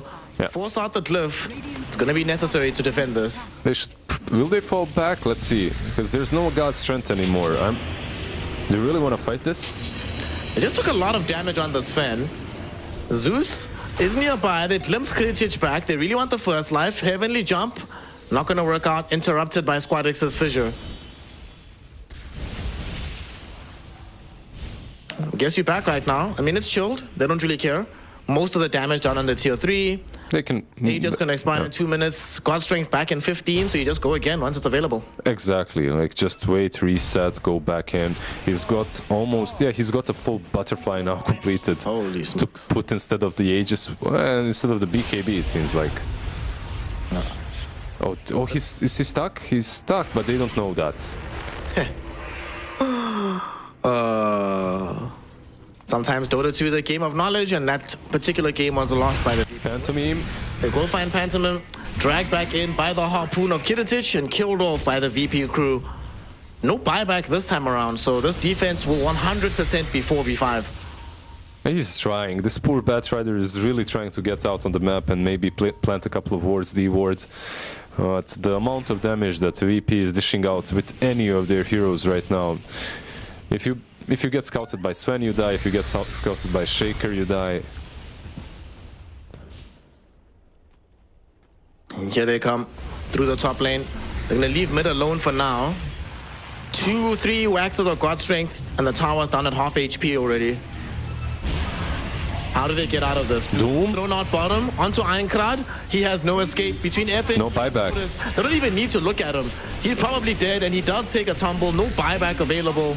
Afterlife forced to pop a BKB and run away from these VP heroes, but they've almost taken away the first life here from Kiritich. As they lose their melee racks, glimpse back onto the Sven. Look at Munkushi. He's too scared to close the gap properly.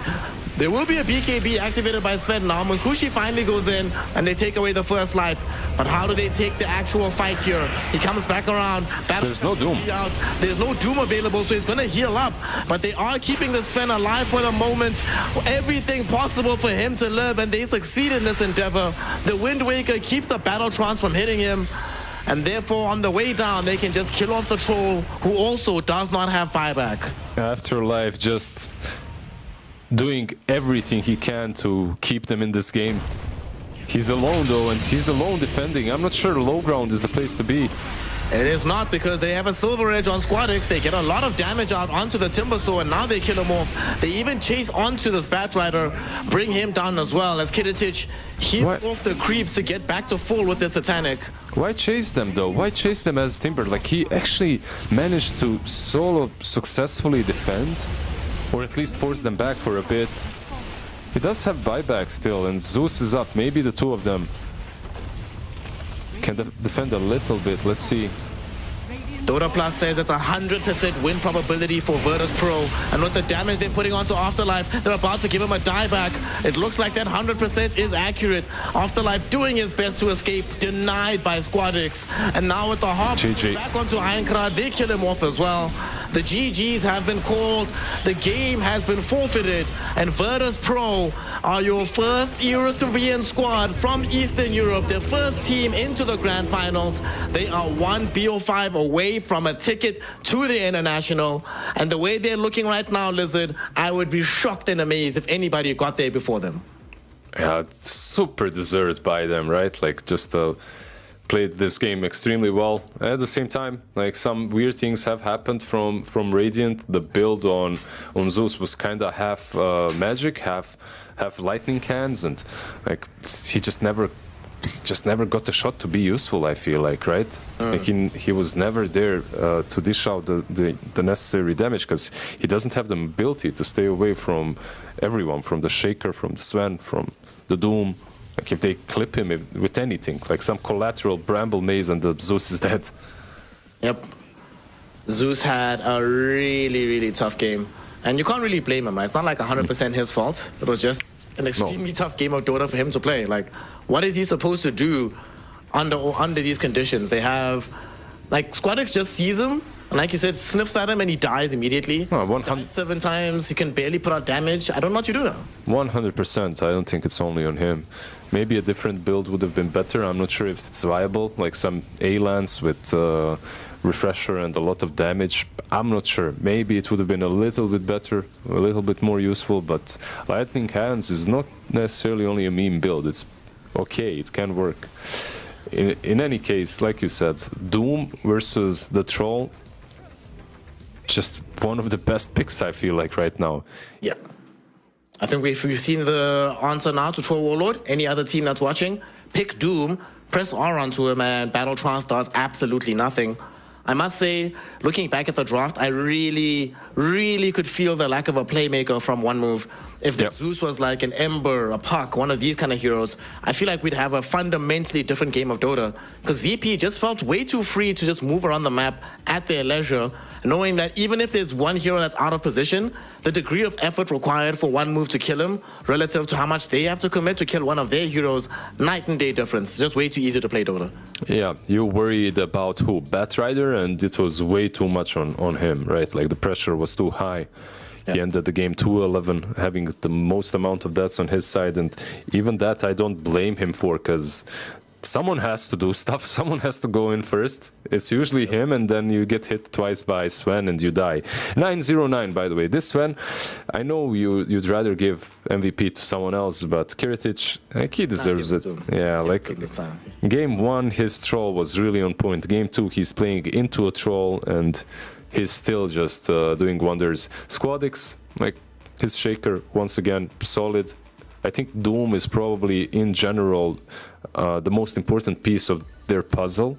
Like, he's the one that made everything click because of the Doom interaction with the troll, right? Like, you can replace the shaker mid, you can replace the Sven on carry, but this Doom was crucial. It's like back in the day, Ancient Apparition into the troll, almost as good as that. Like AA into troll, Morphling, one of these kind of carries, so good. But the MVP overall, Kiritich, like you say, played amazingly across both games. For me, the most impressive thing that he did in this game was the amount of ganks that he read coming in towards him. With very limited information, even while his team is making an aggressive move. You know, normally the carry is showing a little bit so the other team doesn't get spooked. He'd show and then know exactly when to get back before he gets ganked into. Didn't die a single time in this game. Played really well. Itemized perfectly for the game. Just love what he did. And VP, on the back of the Kiritich performance, will be the first squad guaranteeing a berth in the grand finals. Virtus.pro, for the second year running, get themselves into the grand finals of the Eastern European qualifiers. Of course, last year they fell short, and then they end up at the last chance qualifiers, and then end up third again. But hopefully for them, this time it will be different. And given how they've been playing, honestly, they feel really confident in how they are addressing Dota, how they're drafting, how they're coming together as a team. Their execution as well in chaotic fights, honestly, is the best that I've seen in this particular qualifier out of Eastern Europe. Yeah, certainly. I don't think they were truly even tested in this last series. Both games looked very simple, easy for them. They had full control throughout the games. They just find the right target, jump it, and that's it. Like, I don't feel like one move ever had that joker in their hand, in which, you know, like, okay, we can come back under these conditions. Maybe in game one the TB was a problem, but they dealt with him very easily. Overall, yeah, like the other series from VP as well. But they dropped one game, and that's to NAVI. But NAVI is one of the teams that a lot of us thought was going to be coming in hot and should be winning the qualifier overall. So now VP, they await as the final boss. They need a challenger though, and there's 3 teams that remain in the qualifiers who could potentially challenge them. One move, of course, who are waiting in the lower bracket final, and then the upcoming series, HYDRA versus NAVI. One of those 2 teams move on to play one move, and of course still have a chance to get into TI by beating Virtus.pro in a BO5 matchup. We are going to be going to a very small break, and when we come back, HYDRA taking on NAVI. Very important game. For now, though, from myself, Snare, from the legendary Boss Lizard, we're going to be taking a break with some water, go hydrate. Remember to love yourself, and remember to share your love of Dota with us in a couple of minutes for the next series here in the Road to TI for the Eastern European qualifiers.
Every day for 3 years, a secret team met across Europe to hack one of the most technologically advanced cars in the world. Meet the Deloitte cybersecurity team that developed new state-of-the-art automotive software defenses, making the world safer for drivers, passengers, and pedestrians.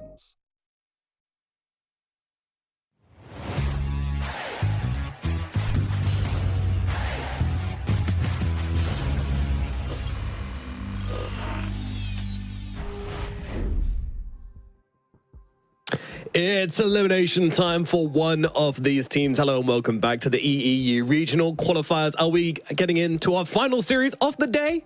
Yes, we are, T Governor. And remind us, who is playing in this very important series?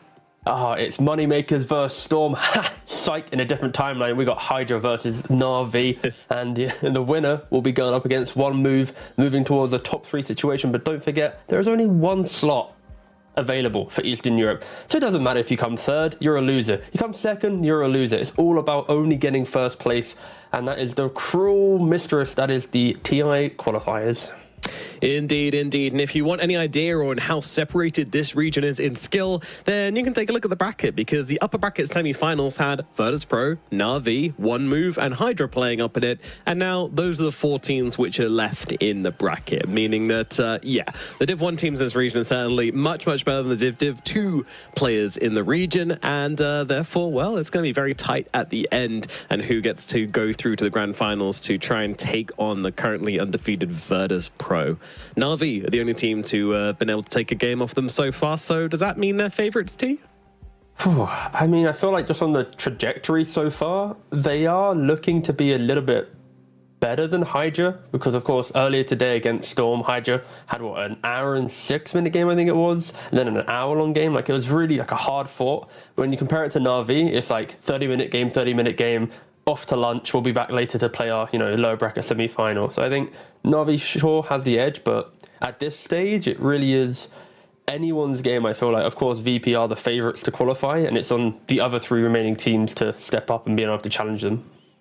Create an upset, yeah, absolutely. Yeah. Can any of these teams do it? Well, let's find now. We got the draft starting now for game number 1.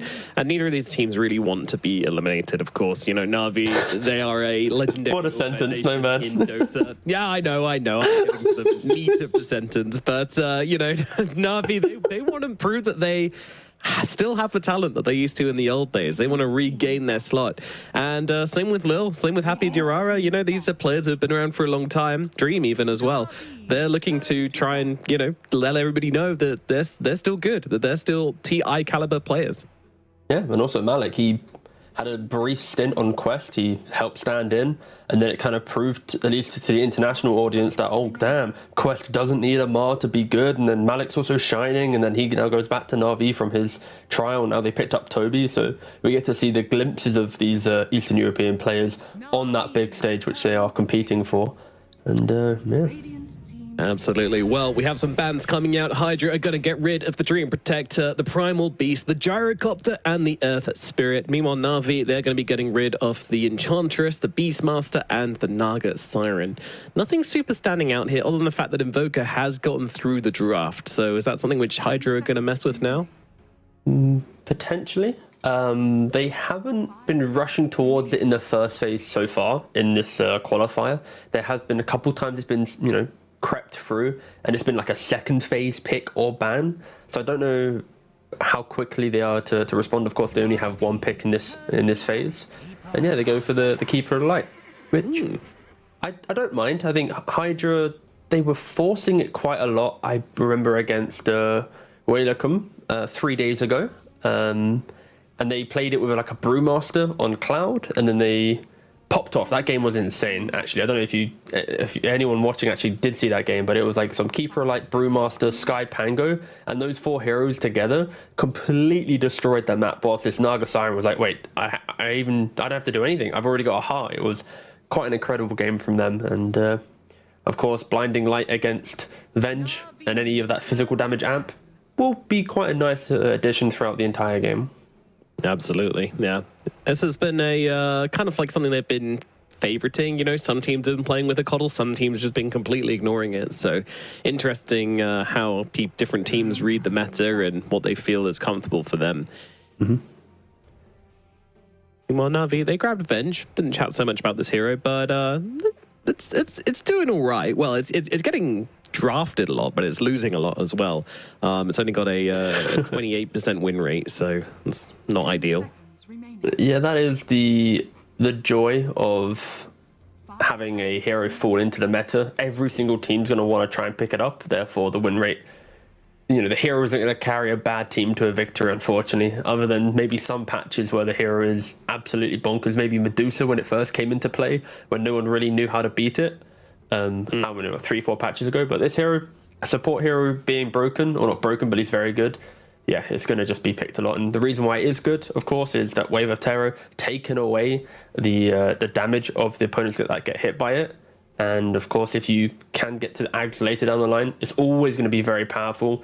You die, but then now you have a whole other set of spells refreshed upon your death. So it's such a weird hero. It's always been the same hero for nearly now a year or so. But because of that damage reduction that you get with Wave of Terror from a long distance, boom. First phase pick. It's quite a funny idea that one little change really pushes the hero that far up. Absolutely. It's yeah. I mean, you know, it's a very potent change though, so it kind of makes sense. And you know, she's got a bad win rate, but at least it's not as bad as Invoker, who's currently 0-6 in the EEU regionals. Poor Invoker. Yeah, you kind of need to be good to want to pick up that hero. There's not a lot of players in the world where I'm like, Invoker, damn, I want to see them play, you know? Like, there's some Stormer, there's some Miracle, and now there's probably a couple names that I'm already forgetting in the heat of the moment. I don't know why I put myself in this challenge. Lots of fanboys are like, what the?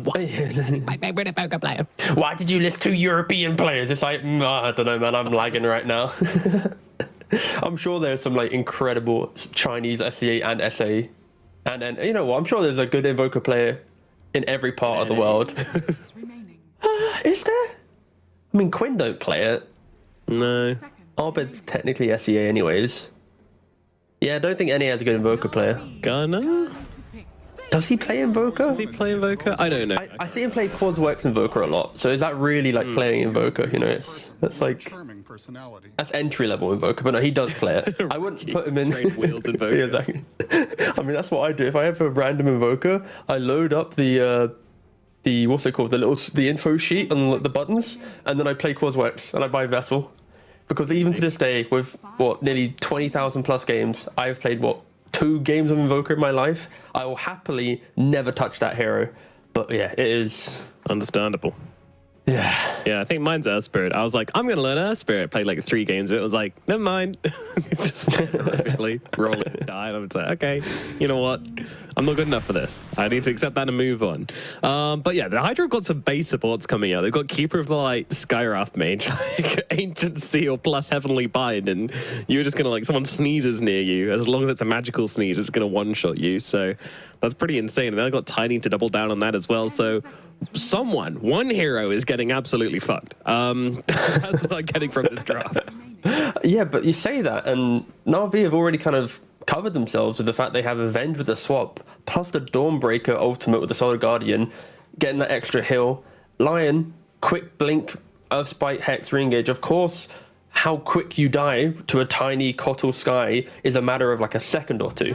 But if it isn't perfectly executed and non-stop clean, if the game goes later, then Na'Vi already have the tools to deal with that very explosive kill one player philosophy. But I can easily see HYDRA just executing non-stop. Like, this is a super scary lineup if they dictate the pace of the entire game. 10 seconds remaining.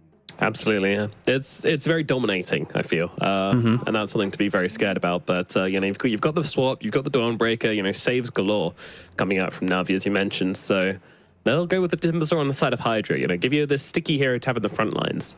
Always feels better to play when you just got someone who can be active in the front of the fight. And how the Shaker comes out from Navi. I've been loving the popularity of this hero in the middle lane. It's so fun to watch. And we just saw an absolute demonstration from Squadix on the Shaker. So, yeah, happy to go again. Yeah, the cool thing with Shaker is because you go for Blink and Ags, you have this double mobility where you can like initiate and then disengage without having to really worry. And then heroes like Kotal and Sky, they want to free cast their spells, but they need to do it from a point where they show their position to then do it, right? And heroes like Shaker, it's like you see that Sky, one quick blink into them, one totem hit, Sky's already half HP. Yeah, you might get the shard from Scarif Mage to get additional armor based on your magic damage, but Earthshaker's still going to rip through you. And now you're going to see Navi, I think, pick up a carry, maybe like some Ursa type hero that can potentially body that single initiation, get protected by Avenged Dawnbreaker, and then it's this Earthshaker who's kind of like this pseudo sniper in the game where you'll be like waiting, ha! They're shown, boom, instantly going for that kill. So I think Navi's got a really kind of fun dynamic lineup, but again, if they don't execute, they're just going to get picked apart, right? So it really is quite a nice slow entry. Oh no, sorry, quite a quick entry actually to game one, because there's so many things that need to go right. It's not like there's fail safes. It feels like I feel like HYDRA have just gone, straight running in. Yeah, exactly. I expect a lot. But yeah, no, this is pretty wild as well. Nature's Prophet looking like it's going to be uncontested through this, as well as Invoker. Nature's Prophet at a 97% contest, which is wild. It's about to get a little bit lower, I suppose. But neither team wants to grab it, so yeah, crazy. I think at least some of these teams are picking up these big anti-Prophet lineups anyways, so subconsciously they're like, oh, if we first pick Prophet, they're already going to go for their Naga strat or their Sven strat, so this support, Prophet, what's he really going to do? So maybe just the big picture of the meta is now kind of putting a little bit of fear into this Prophet. It's one of those, it might be super OP on the first couple of days of the patch, but then once the dust settles, it isn't as potent anymore.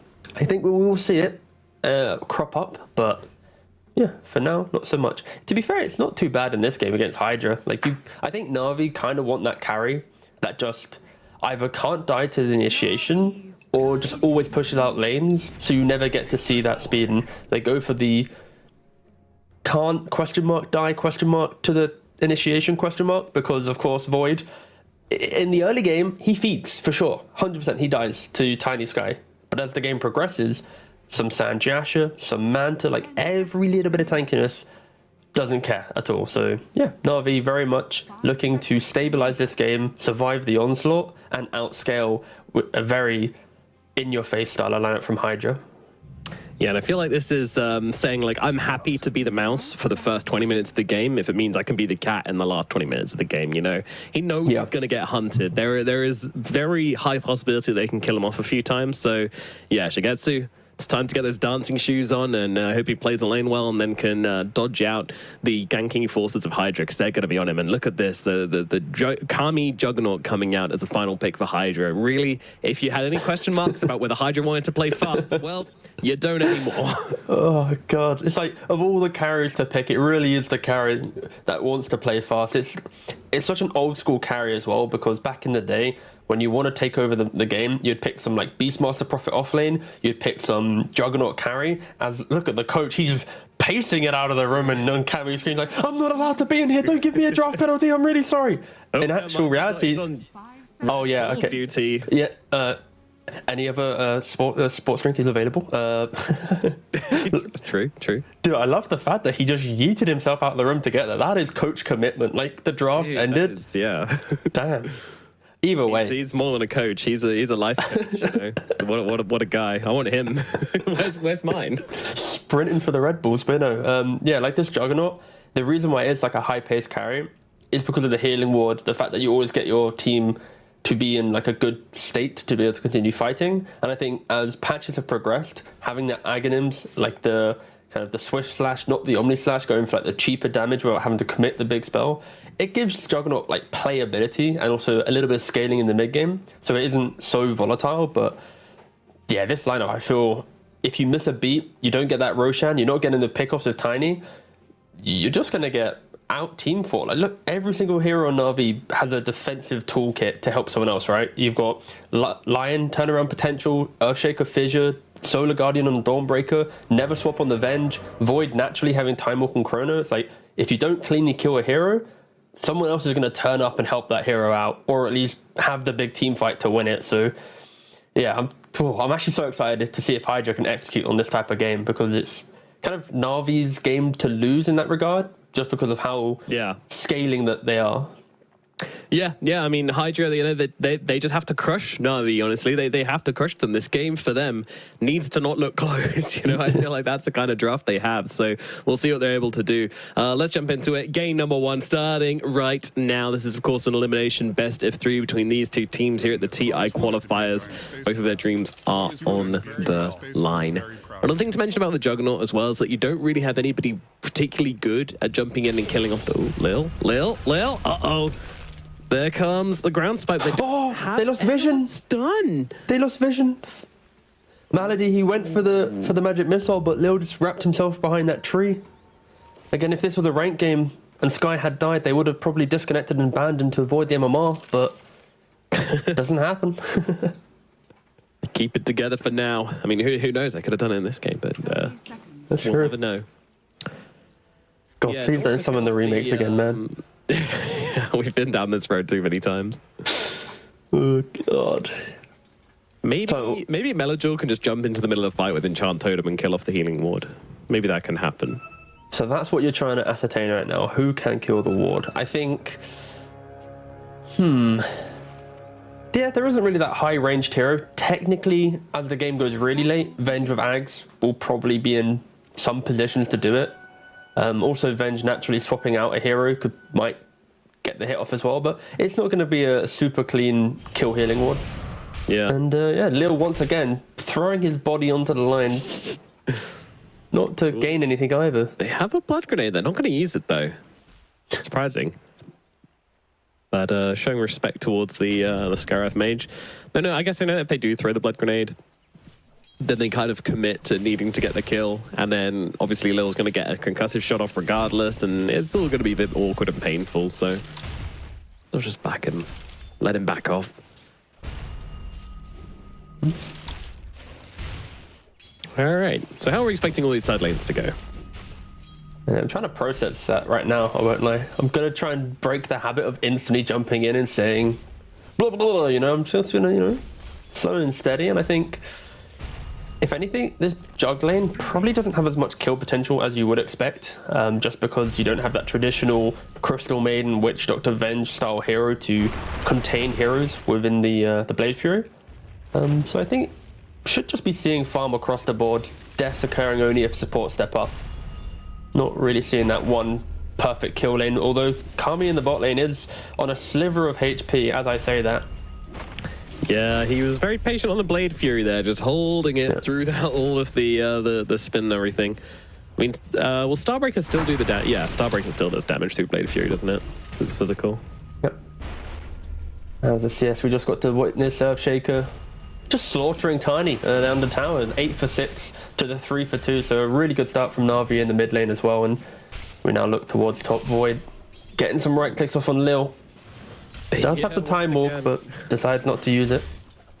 Health is a resource, and it's a resource which Lil is using very, very well in this game. Well, you say that. He ran in for a rune. And then... No. And he ran in again for no rune. Lost a bit more. But he likes to use it.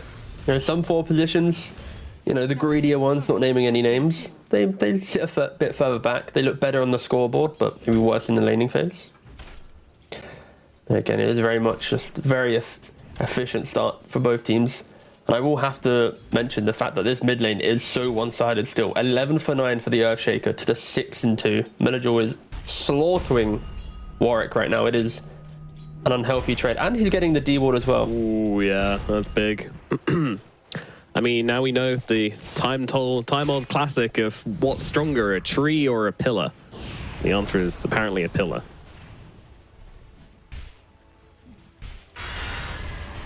Top lane, Melody taking some peppering here, but oh my goodness, they're turning it back around onto Cloud here. And Cloud does have the 10 stacks of reactive armor up, so he's not really going to take any damage once the spells are out. And again, just Lil constantly blasting away, concussive shotting out. So annoying to play against this hero. Yeah, the trade-off, of course, is Void with time dilation. is going to be able to punish Timbersaw if he ever steps up. And same thing for Sky. Like, it's a very spell-hungry lane, and that's where this faces Void. With this Venge, should at some point, I'm expecting a kill to happen at any minute, but not right now. The lanes are in a pretty good spot. Warwick really not having a nice time at mid. No. Bonk. Denied as well, yep. All right, do you think satisfying? Do you think he's going to get a solo kill on mid? Like, Earthshaker hit 6, kills Tiny with Slam. Like, quick yes, no, vibe out the game. Will it occur? Okay, yes, banging. Cool. I'll say no. We'll see who wins. Okay, great. Good to know. Nice. Cool. Thanks. It's usually a case of if you hit that 6 whilst you're already in the lane against the opponent and they haven't like read it properly, then you can usually sneak one in. But if they're either being A, very careful, or B, you just kind of manage to get like 2 last hits at once or something like that, then you can catch. He's like 2 waves away from it, to be fair. So Warwick would have to just kind of forget about it occurring. But I could, you know what? I said he wouldn't. No, but he doesn't have damage. You'd need some line or Venge TP in as well to really get the kill. Because again, they're so beefy and big on all the lanes. It's nearly 5 minutes into the game. No kill has occurred. Supports are doing a pretty good job at not overstepping the mark to get attacked. But Juggernaut, finally. Yeah, okay, so... Not dying, though.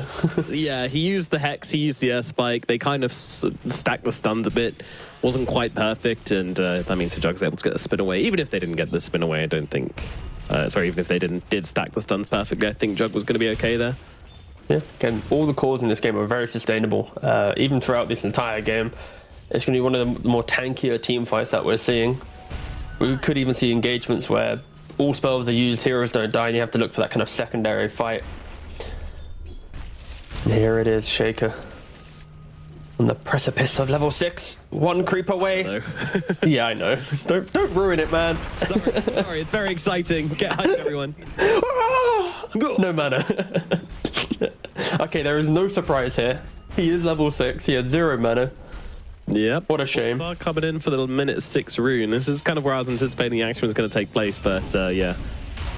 It kind of happens on this hero, on Shaker. You just need to use your mana to out CS in lane, and yeah, I'm going to be able to get in and get the kill. Shoulder of the bottom. Everyone run! Go, go, go, go, go! Oh, big Hex.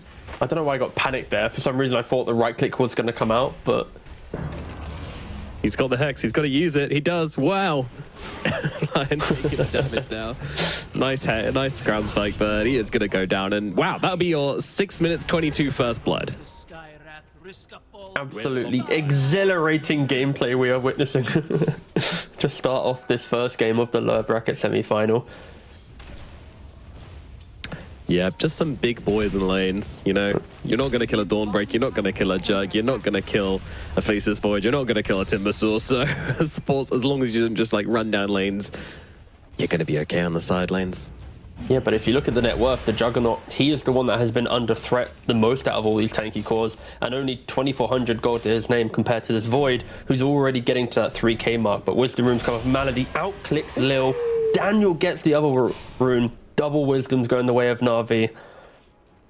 So yeah, Void, nearly what, 600 gold ahead of the Jug, double Wisdom Runes to Na'Vi. I think this very stable entry to the game, it is favoring the Dire side for sure. And the denies, yeah, you can't forget the fact that you have 18 denies on this Dawnbreaker, 22 on the Earthshaker. Very efficient laning phase, it does feel like from Na'Vi. Yeah, it's going to be really hard for HYDRA to like ramp up their heroes into the early mid without levels on their supports, and at the moment they don't have them. Happy is only level 4, and as is Lil, and they don't have any reliable way to leech XP at the moment, so kills aren't really going to be happening. As we said, cores are very tanky, so you're not going to be able to rely on that. So it kind of just amps up the less XP there is available on the map. It just amps up the worth of these XP runes, right? And Keeper Light is trying to make up some stacks. Daniel, he pokes his head in, but doesn't actually look to try and block any of them. Of course, Juggernaut, not the best ancient stack taker, but of course he can spin down any of these other neutral camps. So that's why you see the Keeper of Light looking towards making just the basic stacks and not really focusing on the ancients for now. But Melodor, he himself, under the cover of night and fog, is trying to steal some away. Mid lane, looks like Marley's in a bit of trouble, but in comes Malik saving the day, and they'll turn the tides around onto the Tiny. Still a lot of damage needed to get through, and meanwhile the Omni Slash comes flying through, kills him off, but the Slam immediately meets him as he comes out of the Omni, and now the Fisher to follow as well. He doesn't have the mana to get on the Chrono away, and he's going to go down, and the Chrono comes down as well. Na'Vi, they want more, and they're going to get it. Down goes Happy Durara as well. Great fight from the side of Na'Vi, only losing 1 and getting 3 in return. Yeah, offering up the Venge, but using the key spells. This was discussed within the draft, right? The idea of you have these turnaround potential, you go for a quick Venge kill, but now there's a Solar Guardian, even the Void TP's in as well to help the team out, and yeah, poor old Juggernaut, he goes for an Omni Slash on a Lion, but it takes so long to kill him, he then suddenly bounces into the middle of everyone and gets slammed, so yeah, not the cleanest of executions for HYDRA, but for Na'Vi, the Faceless Void, he just rushes a Midas. He identifies the fact that this game, the later it goes, the better it is for them. And he goes straight for that farming tool. Is that it coming out to him now as well, or? Yeah, it is. And missed Earthspike on mid lane. Melagil trying to turn it around, but nice disengage. Yeah, he's got the Midas already. He's a big boy. Red's Midas, living the dream right here. Okay. What's going to kill him right now? Like, this Tiny doesn't have some insane blink timing. Yeah, no, they've done way too weak out the lanes. They can't really find the pressure they want, and this is a very kind of early mid lineup from the side of HYDRA. So if you can just withstand the storm, which at the moment there is no storm, it's a slight breeze. What a banger! I'll explain in a second. Arcane Ring. So tell me more. Malady used Magic Missile onto the Tiny, and then Melagil with his Tumbler's toy, you know, jumped on top of the Arcane Ring. It was very cute to watch. It was very like, I help you out, brother. Got denied regardless. Did he got denied? Oh, I didn't see he got denied. Oh no! Oh, sorry. For God's sake, I actually didn't. No, you shouldn't. I would obey me. Enjoy your. I was so happy. It looked so wholesome. Why the hell is he denied? Oh, whatever. Oh, smoke up. Thanks for catching it, boss. All good. Will Timbersaw catch the fact that he is getting smoked upon, though? Will he even care? Well, he doesn't have reactive up at the moment, so very possibly, but they don't. It's a pretty bad gank. Yeah. Like, this is the type of gank where you want to throw your cheap spells onto some Cotterell Sky or Tiny, right? Even maybe catch the Jug by surprise. Especially with getting double Wisdom Rune, but not having level 6 by 11 minutes on the supports. It kind of shows their nature to be sweeping across the map, and it could be their undoing down the line, but for now, yeah, it's... I love HYDRA supports have caught up for sure. I do love that movement, though, is the fact that they smoke up, they make the big wrap around, they see the Timber, all right, guys, let's go, let's kill the Timber, and they're like, how? Like, yeah. That's where, like, the... Funny things, like, no, I'm gonna mind this, bro, unless you turn him into a creep. That's like the support versus core call. You know, support's like, let's do something. They start doing something. And then the core's like, what are you doing? Like, no. And then they're like, oh, we placed the ward, it's fine. Because at least, if you look at the mini-map, right, Malady was able to place a couple dire wards on that Radiant side. So there is going to be a little bit more protection going towards this, the farming pattern of the Void. Again, not the best smoke, but it does feel like HYDRA are the team that need to be making the moves. So Na'Vi, they can waste a couple smokes in the early game. It isn't going to be too much of an issue for their kind of big picture timings. And how's Jug doing? Oh, still not really close to Battle Fury. He's still a cornucopia away. I think that's the first time I've ever said that item in a cast, by the way. It's just such a generic item. Like, yeah, it's just there. Yeah. I'm surprised well, I guess he's got plenty of... doesn't really spam out mana and has healing ward regardless, so you don't really go Cornucopia first on Jug. Makes sense. For a lot of other heroes, you tend to go for the Cornucopia first, but... Of course, look at the camp stats graphic real quick. Yeah, not many heroes can actually farm the stats, so quite a low stat game. No Na'Vi. Coddle, he might be about to be stacked here as well as in a calm on Melagil. The blink dagger's there and the damage is in. Chronosphere comes out onto the Juggernaut here. Shigetsu starts to tickle him. I mean, does a bit more than tickle him, to be honest. His damage isn't terrible, and now they're just gonna destroy him with the right clicks. Just right click him down. Easy peasy. Jeez. Well, that's That's two kills down in the bottom lane, and Juggernaut sent even further away from that Battle Fury. Yeah, Venge did get punished for overstaying her welcome in the mid lane, but yeah, Na'Vi 2,000 gold lead at the 40-minute mark. Void 7,000 gold to the only 5,000 of Juggernaut. That is quite the lead that you want between these two heroes, because Juggernaut, he isn't some traditional counter to face this Void. It's not as if you say, wow, what a great game we're going to have. You know, Void actually does pretty well against Jug, being able to time walk off some of that Omnislash damage, naturally chronoing during spin. This is not the carry matchup you want right now in regards to the net worth disparity, especially with the fact that Void did go for Midas Maelstrom, and he just dies after I say all that. So, yep. Sometimes you just throw it away. So sometimes you're having too good of a game, and you decide to walk into Skywrath Mage. He was like, I'm going to get a Wisdom Rune. I'm going to do it. I'm going to do that thing that my support always does. And then he realized why the supports always do it. I mean, he clearly lacked a lot of wisdom trying to go for it, so fair play trying to go for it. He needed it. And if anything, he still gained wisdom, because now he knows not to go there by himself. So true. Yeah, if you are a Na'Vi fan, you really got to find the win-wins here. But yeah, alas, there's still a wisdom rune on the Dire's side yet to be taken. Fermenting. I miss when runes used to ferment over time. Wisdom still do, if you hold it long enough. Really? Oh, cool. Yeah. I mean, you probably shouldn't, but if you're a risky guy, then you can. If you can hold it for 7 minutes, but Warwick, he has the Invis rune, getting smoked up as well. This is a pretty big moment for them. If they can maybe find the Void again with the Blink Dagger. Unfortunately, the Sky isn't really close enough to help this combination, and Malady tanking it for the boys. Very much just positioned there to tank a gank from the Faceless Void. Sometimes just go, hey, could you just plonk yourself in front of the Twin Gate, and don't ask me why. Warwick still looking, hoping to find a low HP Void, but he is full HP, basically full mana. Ambitious. And now we learn his combo right now does half damage to Void.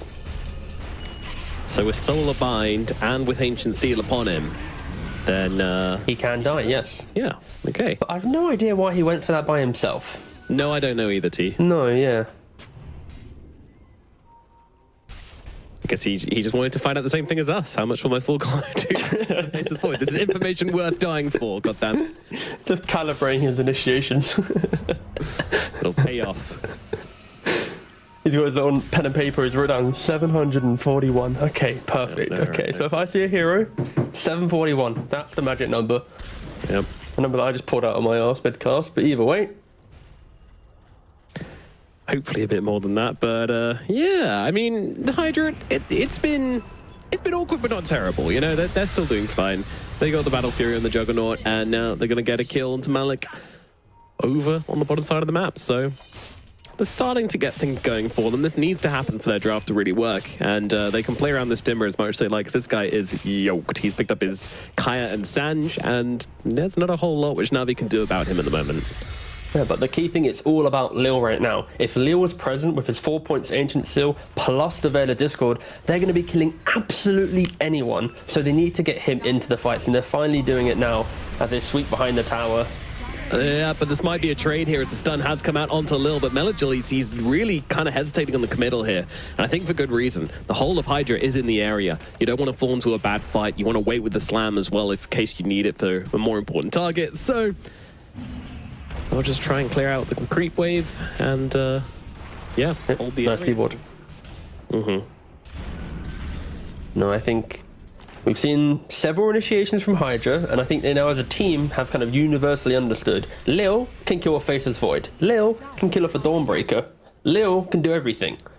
Warwick by himself, no. So now they've kind of understood from multiple little mini skirmishes that this is what they need to do. Get the two big heroes, Warwick and Lil, together, and yeah, try and find some pickups. Unfortunately, due to the fact they've used so many smokes to kind of ascertain this information, they're now kind of at it's kind of a smoke issue. They don't really have too many. If anything, I think they only have one left to readily use. But they need to get some kills. They need to kind of just keep hunting, and yeah, they're doing it. All going through the Twin Gate. Ooh. The Dire Ward doesn't actually catch them either. Oh, they see the Timbersaw. So both Tiny and Sky... Oh, Don't worry, they just got scanned. Radiant's Yep. middle tower is under attack. Shigetsu, this is a greedy camp. This is he does get away with it, but He's wrapping back around. Boss, you just okay, his team are here. What am I saying? His team are literally right behind them. We're fine. they've linked back up together. And oh, this is a cool ward spot which Lil just placed. I don't think I've seen this one before. Yeah, you can place it right on top of the mighty mines, and yeah, that's a good spot. Sweet. Plus 7 HP per second. Wowie. How long are they going to stand here? That's the real question. Until Just give me a number. Wow, it's infinite. Damn. Yep. The Ancient could be getting destroyed, but they're like, God damn, we're gonna do it. Okay, but key thing here is Malady is still in position. So if they go for the combo and void, Malady might get the swap off and save him. Ooh, Lil, who's quicker? Lil or Shigetsu? Shigetsu jumps forwards. He is a quicker button presser today. And Lil is going to lose his life because of it. TP out from the Tiny. Yo, Malady, do you think is he dewarding this? Come on. No, it's not. To be fair, that's a really difficult ward to deward.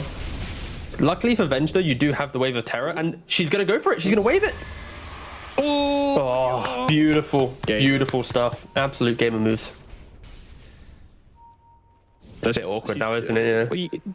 Do we have... Hold on. Patrick, come on. This is... There we go. She did it. She got the D word. We knew she was going to get the D word. Yeah, okay. She messed up a little bit with the wave, but I'm just going to stand and watch her wait awkwardly. Oh, we only got 14 kills in 20 minutes. We've got to find the small things in this game, that's for sure. Yeah, that's true. And let's go for an update with Juggernaut once again. He's been a little bit quiet in the last 4 or 5 minutes, and yeah, has the Yasha, has the Battle Fury. I think for a Juggernaut in this type of game, his biggest timing will be when he buys that one tanky item before the chrono. Right now, you see him just put Butterfly into his quick buy. Could potentially be the answer. Also, a Skadi could be an option, but I could see that being the big window where HYDRA wants to look towards trying to get a Roshan for themselves and trying to capitalize on it. But my concern is, will that not be too late where the effects of Solar Guardian and all of Navi's lineup just comes into play in Dawnbreaker? Bottom lane, once again, Malik bearing the brunt of the aggression. But look at Navi, the Power Ranger TP is coming on through here. They want revenge, and they're going to find it. They bring down the Tiny, and that will be a return kill going their way. This could be Roshan, actually. 32 seconds dead for Tiny. It is daytime. Rosh is available, but I don't know if Navi want to try and commit, especially with Dawn being dead. You have Wave of Terror, you have Medallion Link. It could have been a call, but I feel like maybe because they're not rushing towards it. We'll see if they still go. They are posturing in the area. Yeah. Like you have the Manta and Faces Void as well. Like you're fight ready, but okay. Clearly they're just deciding not to do it. Yeah, not taking any perceived risks. Dire's top tower is under attack. Yep. And Timbersaw, incredibly tanky now with the Aghanim's. There is no Dispel available right now on Navi. There's no Yule's Buyer, there's no kind of, obviously, I mean, it's 21 minutes, we're not expecting a Nullifier, right? So this will be a pretty potent Timber timing. Well, that's pretty cool. PPTT, pretty potent Timber timing. Nice. Rolls off the tongue. Yeah, really does. Oh, they're back again bottom. They're like, we want to go Roshan, but we also don't want to go Roshan. And you gotta be careful. Guy here, this cloud guy here, and he's very annoying, and we don't like him. I thought with that bash he was just going to chrono the guy, but that wouldn't have been a good idea. They do not have the damage to bring him down, and off the other side he's just going to pop that Aghanim's, the reactive armor, and then all of a sudden you've got issues. I feel like... wait, are Navi doing the wraparound? Sorry, go on. I just feel like it should have a different name, because I don't like to say, oh, reactive armor going off in the fights. It's like, well, obviously it is. It's a passive. But the active needs to have a name, I think. Reacted armor. Active armor. No, that's not defined. I don't know. Reactive shielding or something. What's more important is Navi right now are Smotopus 3 wrapping around on the... They want to get behind the Timbersaw. Radiant's middle tower. Ooh, they see him on the cliff. The courier, it gets revealed. Chronosphere comes out. It's only onto one, though. It's only onto the Keeper of the Light. And down comes Malik as well. They're committing everybody just to bring down HYDRA now as the Omnisash comes bouncing through. Doesn't really do enough damage to bring down anybody in particular. And the slam comes down. Cammy, though, he's going to get right-clicked to death regardless. And now they move forward, looking for the Tiny as well. Melajil's upon him, and they bring him down. Cloud, he's the last one left. Reactive armor, it's not going to do enough here as it runs out. And now he needs to get himself away. Not going to happen. 4 heroes just absolutely annihilated. What a beautiful fight from Na'Vi. You know, just the fact that they disengaged originally when they saw the Timber step up. They backed to the tree line. You saw on the minimap, they're drawing like, let's smoke around, let's wait. And then after that wraparound, you see the strength of Earthshaker getting onto that high ground, getting the courier kill. But then you see everything. He's got all this vision. And at that point, we've already...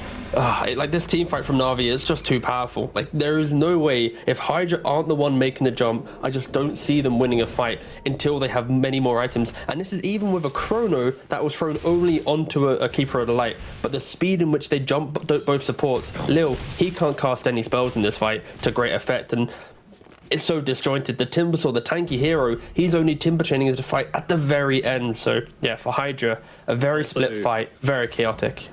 Yeah, and one thing which made this so split as well, as you say, is Daniel, he comes in the front line, just runs straight at the Timbersaw. The Timber's like, okay, pops reactive armor for some reason, and Timber chains at the Lion, who has a blink, so just blinks straight past him. So then the Lion's in the fight. The Timbersaw has this awkward, like, 5 seconds where he's just kind of wandering around whilst Navi mutilating his team. And then by the time he gets over there, he's full health, full mana, because he hasn't actually been in the fight. His reactive armor's on cooldown. They just kill him. Like, very, very unfortunate. But, yeah, kind of outplayed by the Lion a bit there. It feels like HYDRA just are yet to hit their stride in the game. It's we were still lacking that synergy of Warwick plus Lil and kind of throwing their bodies in for pickoffs. They tried a couple of times, but we're now at that stage of the game where simply looking for a pickoff just isn't an option. Because if you go for it, you're not just going to find 1 or 2 heroes. You're going to find the entire side of Na'Vi. And credit to Na'Vi, even in the exit of laning phase, if a hero is getting jumped, remember the Venge, they're bringing 5 heroes. So even from the get-go, they had this philosophy of protect everyone, farm together, stall out the game together, and until we're strong, then we go. And I think HYDRA, just that playstyle has kind of completely picked them apart. And now Shigetsu, he's coming down your lanes with an Aegis, with Mjolnir, with a Manta. This Manta was such an important timing for him, and he got there without any real difficulties at all. 1 death, going for that Wisdom Rune, that was it. Again, gained so much wisdom from that. That's why he's doing so well. The indirect wisdom. Yep. Landing. And top tower. They're setting up on bottom tower. They found the Jug. To defend the tier 1 even. Juggernaut in some trouble. In they go with the Starbreaker. The chain stuns are perfect. And they will bring down the Jug. Bash. On the sideline. He's going to get caught out by the Bash. Shigetsu brings him down as well. That'll be 2 freebies in the bottom lane. You can't do anything on this map, HYDRA. Yeah, they are victim to whatever move Na'Vi wants to make. And what a beautiful chain CC there, of course. Starting with the Hex into Earthspeak, Solar Guardian. That was just perfect. And also I think the Lion, he just, throws out a cheeky little finger as well. Saying, yeah, I'm not going to go for the kill. I just want to make sure that you can't just spin TP and have that awkward window of maybe he gets out. Yeah, Na'Vi, they see a hero, they kill a hero. What? I'd love to know the total damage of Warwick in this game. Unfortunately for him, he's a 2, 4, and 3 tiny. Might even be 2, 5, and 3 at that matter. Yeah, it's looking like it's getting ruffled a little bit here. Wow, BKB comes out from Melajil. Okay. he is not like that tiny. And he's chasing. He's still at the blink. The mobility of this hero is insane. Lamb? Okay. Melajil was hungry. BKB and Slam using the top lane for a couple of kills. I mean, sure, why not, I guess. He is turning into a beatboxer, and they're smoked up again every time we stop talking. Look, Cammy. Oh, big spin. But there's still a chrono available. Yeah, good reactions, but it's not going to result in anything. Great timing on the stun from Maldi, and Omni does come down. Maybe gets a cheeky kill onto the Lion. Okay, great. Now, died.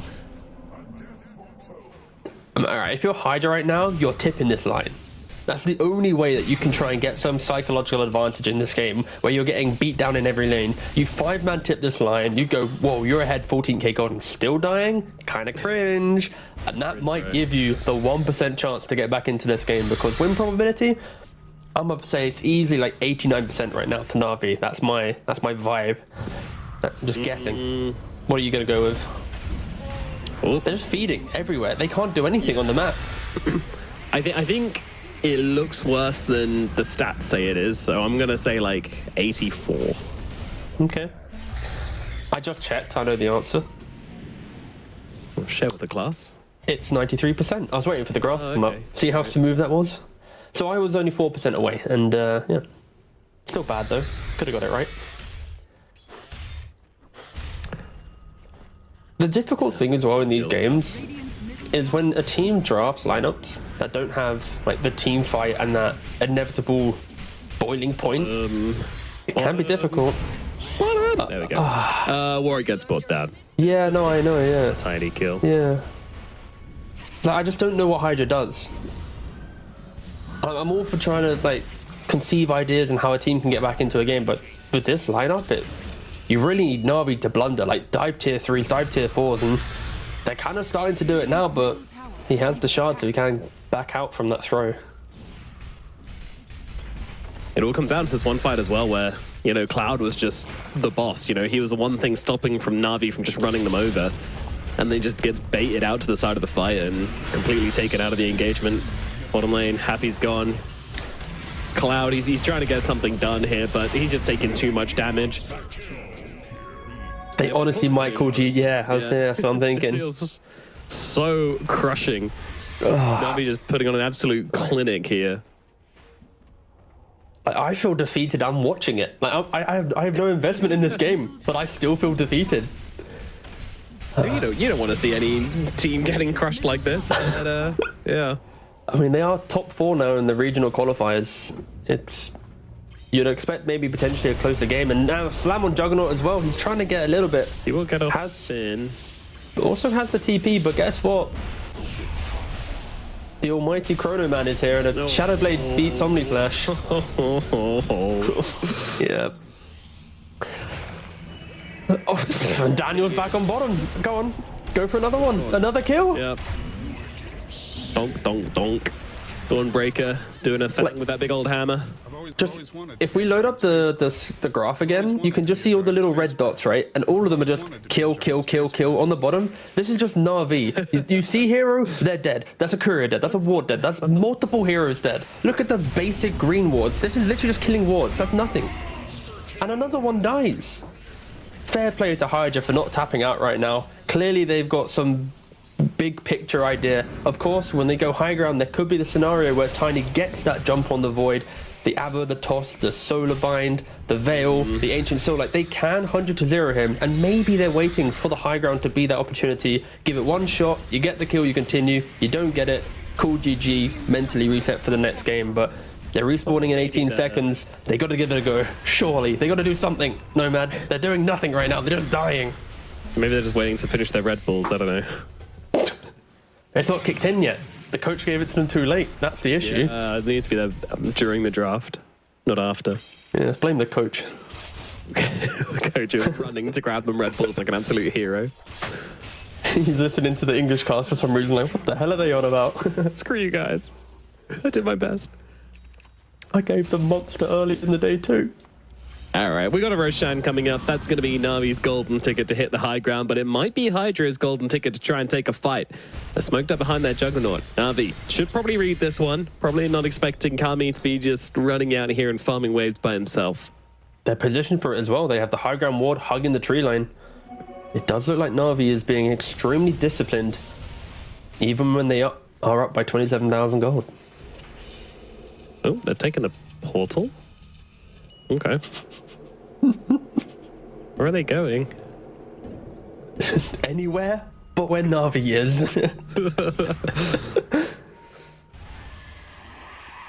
Okay. Bye, I guess. That's really confusing. If they go back through the portal to take a fight, then that's very awkward.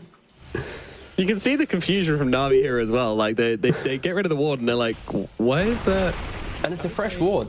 They would see the fact that the ward has like fresh life to it. So it's not as if this is it's just an old ward. Sure. I mean, again, HYDRA, one bad fight, game's over, right? We're already expecting this to be over for them. So the fact that they're still keeping themselves in it, that is some strong morals, some strong ideas within the team, some trust clearly, but they at least identify that as well. And one bad smoke, one bad roach contest, this is like a 35k gold lead. And yeah, Cloud soon towards the Hex. If we maybe look at the wider itemization on HYDRA, let's see if there's something they're aligning to. So it is the Hex on Timbersaw. Juggernaut just completed the Butterfly. So we're at least seeing some big ticket items coming in for HYDRA. Is it enough to get over a 25k gold lead of NAVI? Maybe not, but again, this is the hope you need to look for if you're a HYDRA fan. And up to the top side now, Warwick has finally been caught trying to push out this wave. They leave Shigetsu to finish off the Roche and go hunting for kills straight off the bat. And they will oust HYDRA from this top side of the map where they'd kind of split up to go and get some farms. So kind of cute play, smoking up to the twin gate, you know, placing a wall behind them as well, knowing that Na'Vi are locked in to the bottom right side of the map to wait for Roche, so they can... Hex reveal! Hex reveal! Okay, is it? Oh, no, it's not. And now he turns around, gets off the chrono, a cute attempt, but unfortunately it's going to end in disaster yet again for the side of HYDRA. Shigetsu takes down 2, looking for another, turning around, facing the Timbersaw. Sure, he's got the reactive armor going, the reactive shielding, doing its work. It's about to explode and do a lot of damage here, to be fair, but not nearly enough to cause any threat. Melodil, the Omni Slash, alright? The Omni Slash comes through. Now comes a Hex though from the Lion. The damage coming in thick and fast. But Cammy getting himself away, but Malik's on top of him. Kills off the healing ward. Now looks for the real boy himself. Shigetsu's on him as well. Cammy, he needs some help. Warwick cannot provide it. Down goes the Juggernaut. Shigetsu once again looking for more. He's still got an Aegis in his pocket. Sure, I'll go into the fountain. Why not? Have a little dip. Surely this should be him going down, but no. Time walk away. It'll be okay. And there goes the swap into the finger. They'll take down the Tiny. They're looking for more. Cloud going through it once again. It's got the reactive armor up in 3 seconds, but I don't think it's going to make much of a difference. Mystic Flare doing some work. Timber Chain and the Chakram coming through as well. It's damaging them, but that's about it. And I think Na'Vi looking to try and make an escape here. They've overextended themselves a little too far, so now just looking for the reset. And, well... Venture's Axe. Void has Aegis. Much on Cloud. They can go. Yeah, here we go. And recommitting once again. In comes Malchil from the skies. Malik comes through. Oh my goodness, the supports are just gone. And now look over towards Cloud as well. Cloud gonna get hammered into the ground. Malik and Shigetsu beat him to a pulp. And then there'll be 5 heroes dead on the side of HYDRA. And probably the game being over. And there you go. Yeah. They stuck it out for a couple fights longer than maybe other teams would have, but for Na'Vi, what an exceptional game from them. Both through draft and play, I think they very much understood what they needed to do with their heroes to get them to a kind of a winning point, and it was just calm and collected the entire time. The way that they brought the Void into key engagements, continued to farm, Melodil and this Earthshaker, anytime a support showed, you just see this hunk of a beast jumping on top of you, toteling you into game 2. So yeah, Na'Vi, yeah, super clean game. Did anyone really feed? No, not really. All cores only having, what, 1 or 2 deaths to their name. So yeah, this was very disciplined game, and what you expect to see from a team that is trying to contend for a TI spot. So for HYDRA, they got to, you know, maybe change up a little bit of their ideas coming into this second game. Yeah, I'd hope so, because, you know, this is an idea which, if you think you can pull it off, could be kind of cool. But the problem is, your lanes just didn't really go how you were expecting. I think they underestimated the Earthshaker hero just a little bit too much at mid. And without any decent timing on the blink from the Tiny, you're just relying almost entirely on Cloud to kind of get them into the game. And it's hard. Timbersaw isn't that hero that can jump in and start fights particularly easily. So he doesn't have stuns, he doesn't have slows. So it's just a bit awkward. Yeah, and I think especially when you're thinking about like the lower bracket series, TI is what, 3 series away potentially if you're to win this one, then only 2. I think you kind of want to draft a little bit more stable, and we've seen that teams from like One Move, I think Na'Vi been doing it, VP as well. Like you look at their lineup and it's like they can crush the early game and you can see them winning, but also if the game goes to 50 minutes, you're also not concerned. Like they have just playability throughout the entire game. But this HYDRA lineup, it's the complete opposite. But yeah, it was their own choice. It didn't succeed. But for Na'Vi, I think MVP probably Melodil. I don't know if you have any other ideas, but this Earthshaker kind of led from the front, had no fears. in all the key smokes, he was always jumping onto the high grounds, utilizing his mobility to kind of give all that vision. So, yeah, it's just a very clean game. Yeah, I think it was a team effort from Navi. Anybody could realistically get it. Melajul, pretty standout just for crushing mid so hard. Malik also phenomenal game on the Dawnbreaker, proving why it's 100% contested in this region. But yeah, Shaker deservedly grabbing the MVP here, and for good reason, just moving around, just throwing out spells, throwing out BKBs and slams just to get pickoffs, because he knew that that's all they're going to get. And they're not coming for the 5-man-5 engagement, so just use it for the pickoffs. Cool way to play the hero, cool way to play the game, and yeah, Navi just absolute exemplary in game number 1 here, and I'm very scared for HYDRA coming in for the second game. Yeah, they've got to shift it up, but the thing is, I feel like it's been like the HYDRA style, right? Like they're picking these Keeper of the Lights, they are trying to play on this overwhelming aggression, swarm together, but when you don't execute, this type of concept just gets fully picked apart, right? And I will apologize, of course, to Daniel and Malik. We didn't give them any credit for this game. We was talking about Melajul and the other guys, but I think Daniel, I will happily give them a quick shout out for like the fact that this Lion always kind of ping-ponging around the map looking for that next pick. So again, I think you mentioned it beautifully. This is more of a team effort from Navi in this first game, and that's what you want to see. You don't want to have to lean on one single player, because that's where a team can go, oh look, Melajul's OP, let's just crush him in mid, they have no game, right? Like all 5 players stood up in this first game, so this will be a difficult one to come back into. Yeah, great lanes into great games coming out from Navi. Can they repeat the same success in game number 2? We're going to find out after this short break.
It's time. I hope we are all ready, including you two, Governor, for game number 2 of HYDRA versus NAVI, battling it out in the lower bracket. And I'm not going to lie to you guys, after game number 1, I don't know if this game number 2 is going to be close. This was a complete outperformance from NAVI in game 1.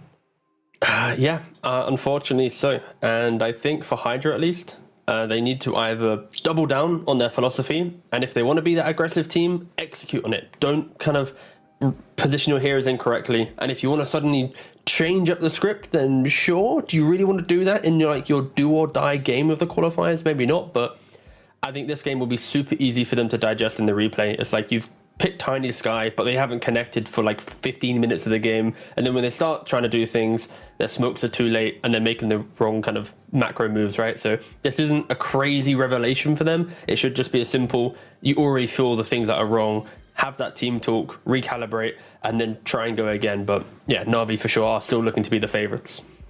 Yeah, and I think Jug has especially struggled this game. I felt like they still stood a chance. The Juggernaut got into the early game, but he didn't. He died a lot. Struggled to get his Battle Fury timing. Then actually getting up to the Battle Fury wasn't too hard. It was kind of what happened afterwards. Just getting called out, just getting run down. And Chrono's always there as a huge threat, like that really unfortunate Omni slash into the Lion. You know, there was a lot which went wrong for Cammy this game and really stopped him from coming into the game. So yeah, I mean, hopefully he can have a more stable game next time around. It's hard to know exactly what kind of game he wants to go for, but I would like to see them going for like a 4-man roster, which can get a lot of things done, and then just let Kami kind of control the game from the back. You know, give him his Naga, give him his Spen, something like this, and I think we'll get a much more stable game from HYDRA. Yeah, it's also, I think, Warwick as well from HYDRA. He only did 12,000 damage in that game. Compared that to what? The 9,800 of Lion, the 9,400 of Venge. Like, Tiny's meant to be this explosive hero, especially when you're amped up by your Veil, your Ancient Seals, like all these other Solar Binds, etc. Yeah, it was just one of those games, nothing really connected for them. And it happens. Sometimes you draft a lineup that just doesn't connect or just click. And yeah, I really hope to see how they make those adjustments. Already, they are banning out the Treant Protector, the same ban as last time. So yeah, we'll see if there's anything too spicy. But this time, they will be on a different pick order. They are going to be first pick in this game for HYDRA. 10 seconds remaining. Yep, and I like to see NAVI already getting rid of those big hard carries. They know which Kami can just kind of 1v9 the game with if he's in the right opportunity to do so. So yeah, just taking those two kind of giga carries out of the pool. I think that's going to make their game much easier. 10 seconds remaining. I think, yeah, what else has he really played so far? Is it Sven? Yeah. There's a Slark game. To be fair, that was a pretty impressive Slark game against Storm earlier today, but I don't know if I'd want that to be the hero that I'm leaning on for a do or die. Unless, of course, Giraffe presents itself to be a very good Slark game. Yeah, I think Slark is a situational carry at the moment. Yeah, for sure. Got one more ban. So HYDRA last game, they banned out Tree, Primal Beast, Earth Spirit, and Gyrocopter. With Gyro being banned out by NAVI, potentially they just want to ban out the Earth Spirit, and then at least in the regards to the comfort of what they don't want NAVI to play is also going to be banned out in the second game. But then you also have to consider, is the Venge, is that something that HYDRA are going to want to first pick themselves? They have done it before, but they did lose to one move with it twice in a row. So yeah, I'd say Venge or Earth Spirit are probably the two that HYDRA are currently discussing. I'd be happy with either of those, to be honest. Just ban one, take the other. Maybe more Earth Spirit for me for HYDRA. Just kind of enables their a more active support than either of the ones, because I felt like both supports were kind of covering the same role last game for HYDRA. True, I guess, yeah. Amping up the Tiny in their own form, so yeah. And then when the Tiny doesn't have a game, both your supports are like, well, yeah. They also didn't have the Brewmaster or the Pangolier, who loves getting not chakrammed. Oh god, that is the opposite spell. Getting mana from Kotl, that's what I'll say for a second. Yeah, Shakrud. That's a very, I know it's very close, yeah. Brain just lag. Oh, okay. They take away Dawnbreaker. Fair play. That's fair, actually, yeah. Everything we've been saying about... Yeah, everything we've been discussing about the logic of NAVI is the counter aggression, and HYDRA is this aggressive team, 4 versus 1. Dawn kind of dismantles that logic, so yeah, fair. a nice adaptation band to throw into the mix. But now, as we mentioned, Venge is still in the pool. Earth Spirit is in the pool. Yeah, maybe you just take the Venge, but I mean, I haven't felt like Venge has been at the highest impact hero compared to how much it's being picked. I'm not sure if I'm wrong on that. It seems good, but it doesn't seem amazing. But I guess the effect is kind of more subtle than that, and you know, the Wave of Terror stuff, and I'm not a subtle guy, so... No, you are not. Ooh, Shaker. I love Shaker so much. Just a big old sloth guy with a big old totem who's hitting things. Very, very cool. AoE stun for the Willow as well, so you're not going to have the issues of her just realm TPing out. I honestly didn't expect the Willow first pick. Of course, I was mentioning a lot of like the meta heroes, at least within this kind of matchup, and HYDRA and NAVI just foregoing them for now, maybe looking at it down a later line, but even HYDRA banning out the Warlock. We got to see NAVI play a really classic Eastern European draft earlier today, which was Earth Spirit Darkseer in the like offlane duo, Warlock Alchemist in a safe lane duo. Like, I think actually no, it wasn't. It was Earth Spirit mid. I get that wrong, but still, it's like the idea of Earth Spirit Darkseer, Warlock, and Alch on the same lineup. These are 4 heroes that you can easily see for many years in Eastern Europe. Old school VP, even old school Navis would pick these kind of combination of heroes. So it was kind of fun to see them emerge once again. But yeah, it's a little bit of respect going towards Navi. Not a lot of teams actually even care about Warlock. Yeah. Watching the games and banning appropriately. Love to see it. So Willow, I did like the change to Bedlam on Willow as well. Opens up a lot of opportunity for some cute combos. You just want to see one hero, one melee hero, which is going to go in and stick on all the heroes. Whether that be Timber, whether that be Legion Commander, there's lots of good options. We'll see where they go with this, because actually I'm checking for their qualifiers. They're yet to even play a single Willow game. So this is their first Willow game of the qualifiers, and even they played some third-party tournament. They also didn't touch Willow in that tournament as well. And then after that, it's then 3 months since DPC, their last competitive game. So, of course, Willow isn't like the craziest of heroes. It's not like we're seeing some Meepos or anything, but it's not a hero that they've at least competitively played on Show and Navi. They pick up this Venge. We mentioned that it didn't get banned, and now, creeps through the draft. I have no opposition, especially with this whole Bedlam logic. You can just swap away, and now Bedlam doesn't matter. And even with Disruptor, right? You Static Storm this hero. Aghanims is such a key component of the late game fights for Disruptor, and all Venge needs to do is just swap that whoever gets clipped by it. Of course, Venge never should be in position to also get hit by Static Storm, so I'll be not too discerned right now. You're not a big fan of the Disruptor pick then?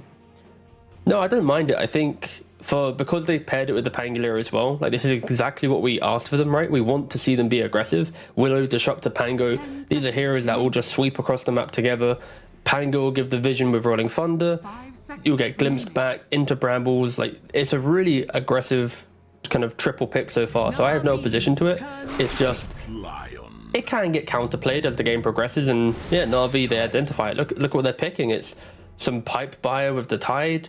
The Lion Venge double support that we saw in the previous game is going to once again shine in their kind of team fight capabilities. So I feel like both teams are going down the identical logic of offense versus defense, and it really is on HYDRA to step up and execute. And this is the Slark has emerged.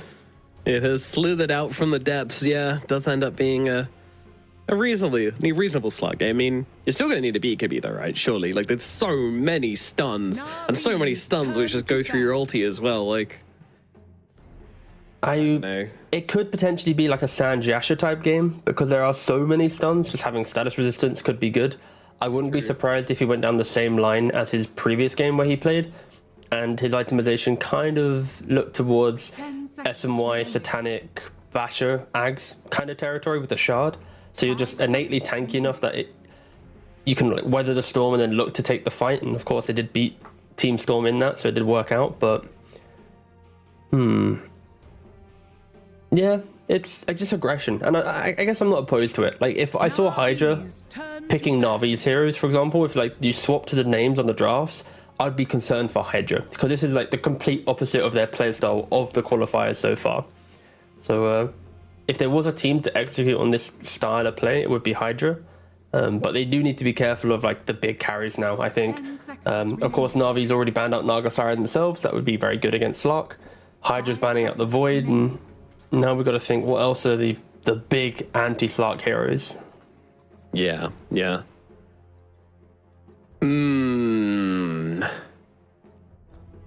I mean, you just need like big lockdown, really. Yo, Axe. I could see a pretty good ban. If there was a Ricky carry game, this would be the game.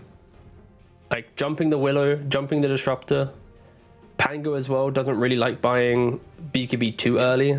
So I think this is a GOAT Ricky game. And because there's so much team fight control, you also like the Ricky Ags, you can jump inside the Shaker who's very mobile, so you can utilize tricks of the trade really nicely. Like, I kind of think this is the Ricky game, but we'll see if HYDRA think about that in their ban. Yeah, HYDRA, let's see. Is there anything else which we're particularly worried about? Bloodseeker's like the obvious one, I think. Yeah. Ooh, I got Rolling Thunder. Ooh, I got like Slark passive. Bloodseeker, of course, with the Vision plus the Rupture. Like, it's on a platform, and they ban out the Ursa, so like, and they ban, and Timber as well. Like, Bloodseeker is very good against all three cores. Yeah. But I like Ricky so much. It's a good Ricky game. Yeah, actually, I don't like CK much. No, I don't either. Like it. No, I don't like much. No. 10 seconds remaining. All right. Well, I think they have two options, but maybe they've pulled out a rogue third option from their back pocket. What is the call going to be? I got a long time to think about. Ricky is hyped though. Like, I would be giddy for a Ricky. Bloodseeker, I can accept, but is there an option number 3? Shigetsu is kind of smiling a little bit. Like, there's a bit of cheekiness. There's a cheekiness to this smile. Surely, come on.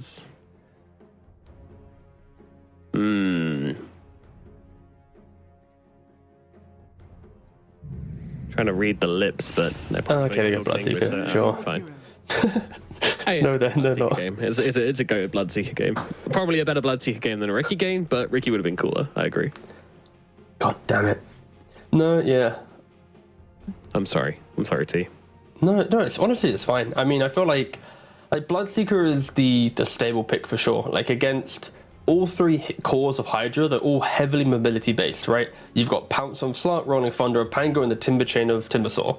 So any of these heroes that get ruptured, their fight contribution drastically drops down. And on top of that, Slark, when he tries to farm jungle, of course, if he gets seen or low enough for the first to give him the vision, he then can't heal. So Bloodseeker really does counter everything to some degree. The only caveat to it is there is the logic in Dota, which is one hero can counter one thing, but if there are like multiple heroes you're trying to counter, is there too much for him to do, right? Like, is he rupturing the Slark to stop him there, or is he rupturing the Timber? What about the Pango?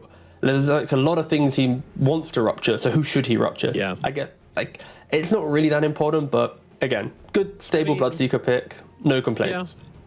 It's definitely something to think about, and you know, you can't even get the Ags to get the double charges now because that's now at a level 25 talent instead. Yep. So yeah, you'll only be able to rupture one, so we'll see who he chooses. Most likely going to be the Pango or the Slark in the later on games. So yeah, but great pick, and very excited to see kind of what build he goes for, you know, whether he goes for the Maelstrom, Mjolnir, Ag sort of build, or whether he changes up in a different way. Nice shirt, by the way, T. Looking Thanks, mate. Yeah, nice. Very autumnal today. Yeah, nice. Yeah, good job, mate. Yeah. We're very good at coordinating our outfits without talking to each other, apparently. We've done it at least 30, I'd say 33% of the time we have matching outfits. It's really worrying. It's pretty interesting, especially in orange, which isn't even that popular. But anyway, enough about us. Let's get into the game. It is Navi versus HYDRA. HYDRA now with their backs against the wall, fighting for elimination here at the TI qualifiers. Hopes and dreams all lying in the balance as now we're just having like a pre-game huddle, you know, just a scrum. Yeah, I don't think we do this enough in Dota. Like in CS, you always get the lads grouped up and off they go. But in Dota, we don't really have as much. We have camaraderie, but we don't have like that sportsy style camaraderie. It's more just cool, calm, and collected. I remember a team called the Final Tribe, and they used to do like a really big Viking chant before the game. Yeah. And hands in the middle, and yeah, unfortunately, it didn't work out for them. But that's why I appreciate the effort. Yeah. It's been trying to work. The reason why Navi did huddle, of course, smoke only lasts for a small window of time, so they delay that. They group this smoke to keep it going. Ooh, Malady runs into everyone. Of course, he was trying to check for that mid ward, and it is, I believe, yet to be placed.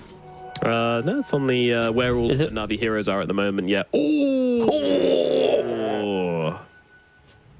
Unlucky. It's a bit far away, to be fair. That is Daniel. Come on. Lil gets to D ward. Why don't you get it, Daniel? Huh? Damn, Daniel. Weak. Really, T? Bring it back. Jesus Christ. I'm loading up Twitch chat to see the reaction of that one. That's for sure. Oh God! Don't do it to yourself.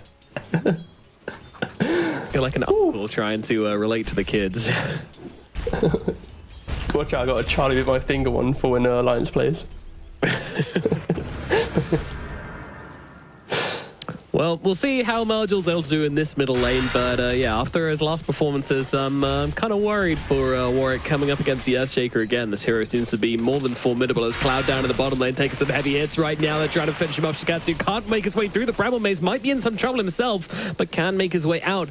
Malady, meanwhile, taking some hits, and Lil will be able to run him down, so that'll be first blood going to the Dark Willow. Oh, this is a much better start than the previous game. It took 6 minutes and 22 seconds to get a single kill, and already by the 1 minute mark we are 1 kill deep. Hopefully that is the trajectory of this game. I want to see blood in this one. Yeah, absolutely. Let's get some action, and it's already happening down at bottom as they're continuing to try and chase down the Timber. So already backs away, can't make it around the bramble bush, so had to just back himself out. Very disciplined from Jigetsu there.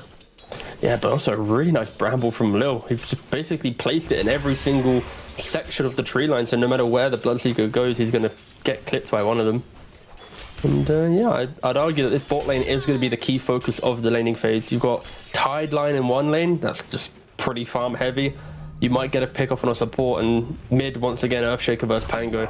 Well, not once again, but at least melee versus Earthshaker. That in itself is just going to be probably a deny heavy lane. I feel like that's what Shaker excels at with this totem. We saw it in that tiny matchup. We're slowly starting to see it as well as he creeps ahead with that 9-4 score to the 7-0 Pango. What a hero, actually. Yeah, it's pretty sick. And again, like, just those small changes to Enchant Totem and Aftershock made this hero so much better in the middle lane. It's so much more forgiving, so much easier to just get some CS and, like, reach the denies. It sounds small, but it makes a huge difference.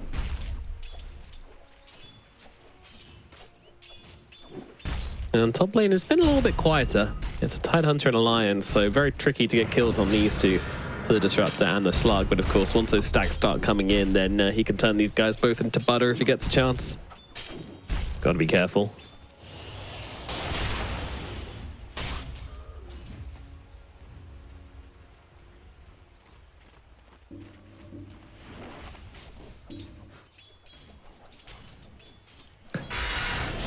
So far, so good.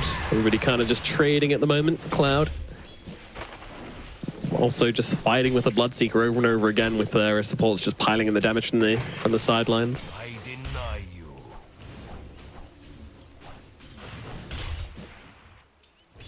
So I'm logged into Twitch now. I'm ready to see my damn Daniel point. Oh, God damn it. No, I'm joking. No, it's quite cozy actually just hearing you cast by yourself for a little bit. I think sometimes. Yeah, they can. And NAVI is very much in love with the start of the laning phase. The fact that all of their cores double digits, heavy kind of 20 CS plus denies. Cloud isn't really able to step up to the wave, and that is due to the fact you have Bloodseeker in it, right? It's just so much spam. Timber normally wants to whittle down your opponent, of course. Bloodseeker always healing up. Compare that, or throw in with a wave of terror. You're not going to be able to build up the reactive quick enough to deal with the damage. So yeah, this is a very awkward start to the game for HYDRA. Again, if they are to lose this game, they are eliminated from the TI qualifiers. And they're the team that needs to leave the laning phase with a punch. I think Warwick on the Pangolier, even though he's down on CS, his levels will be key. That 1 6-minute rune, that TP rotation, a Pangolier, a good Pangolier, can just create the pace of the game, set the pace of the game, and we'll see if he can do that in this game. He wasn't able to do it with the Tiny in the previous one. Yeah, an interesting fortify coming out from Eligil as well there, just stopping Warwick from just swashbuckling and shield crashing down, then creeps. Maybe not the best use of it, honestly. Like, it didn't really change much for Warwick there. He's still able to get most of the CS, so...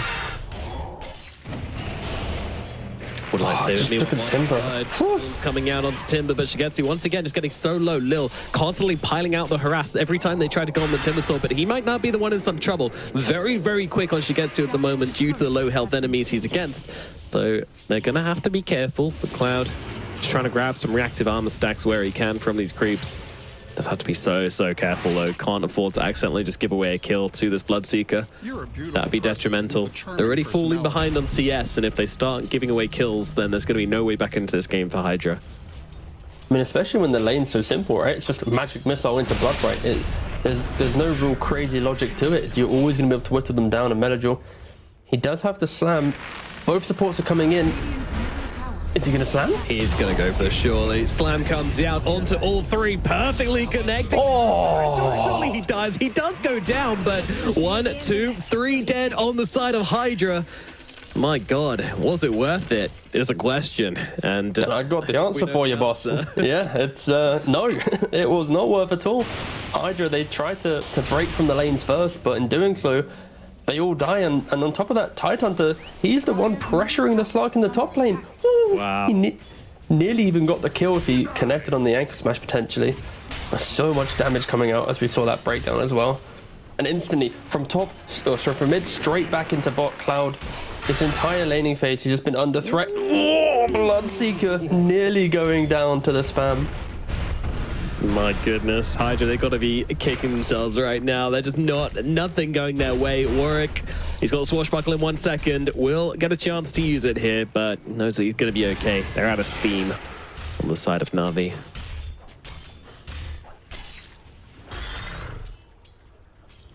Ooh.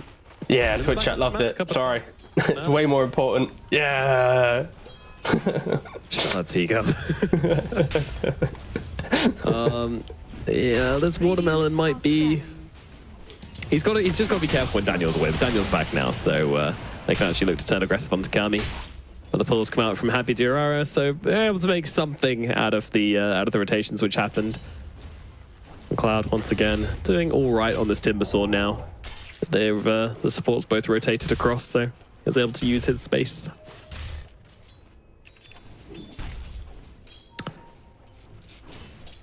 Inris rune on Melagil as well, so we'll see if he tries to make a TP rotation with this one. Shoves a wave out, or might just continue rocking it in mid. You can see kind of the uneasiness of HYDRA. Their support is kind of shuffling from their lanes to mid. They're trying to see what they can do, but again, not really able to connect on anything. Lil now looking just to make some stacks potentially instead. And we have the 8-minute rune contest after this little scuffle happens in the top lane. Yep. Oh, Hex a little early there onto the Slark. That might make it tricky to bring him down, but they'll do it regardless. Now, Auric looking to commit to this. He gave him the finger before he died. That's fair enough. TP out from Warwick. Ooh, nearly gets him. Just about surviving on the Pangolier. Glimpse out. Happy Durara getting run down by Shigetsu. He's going to grab another one. Oh, yep, there we go. Does finish off the Disruptor. All right, well, the Pangolier gets out, so that's a silver lining for HYDRA there.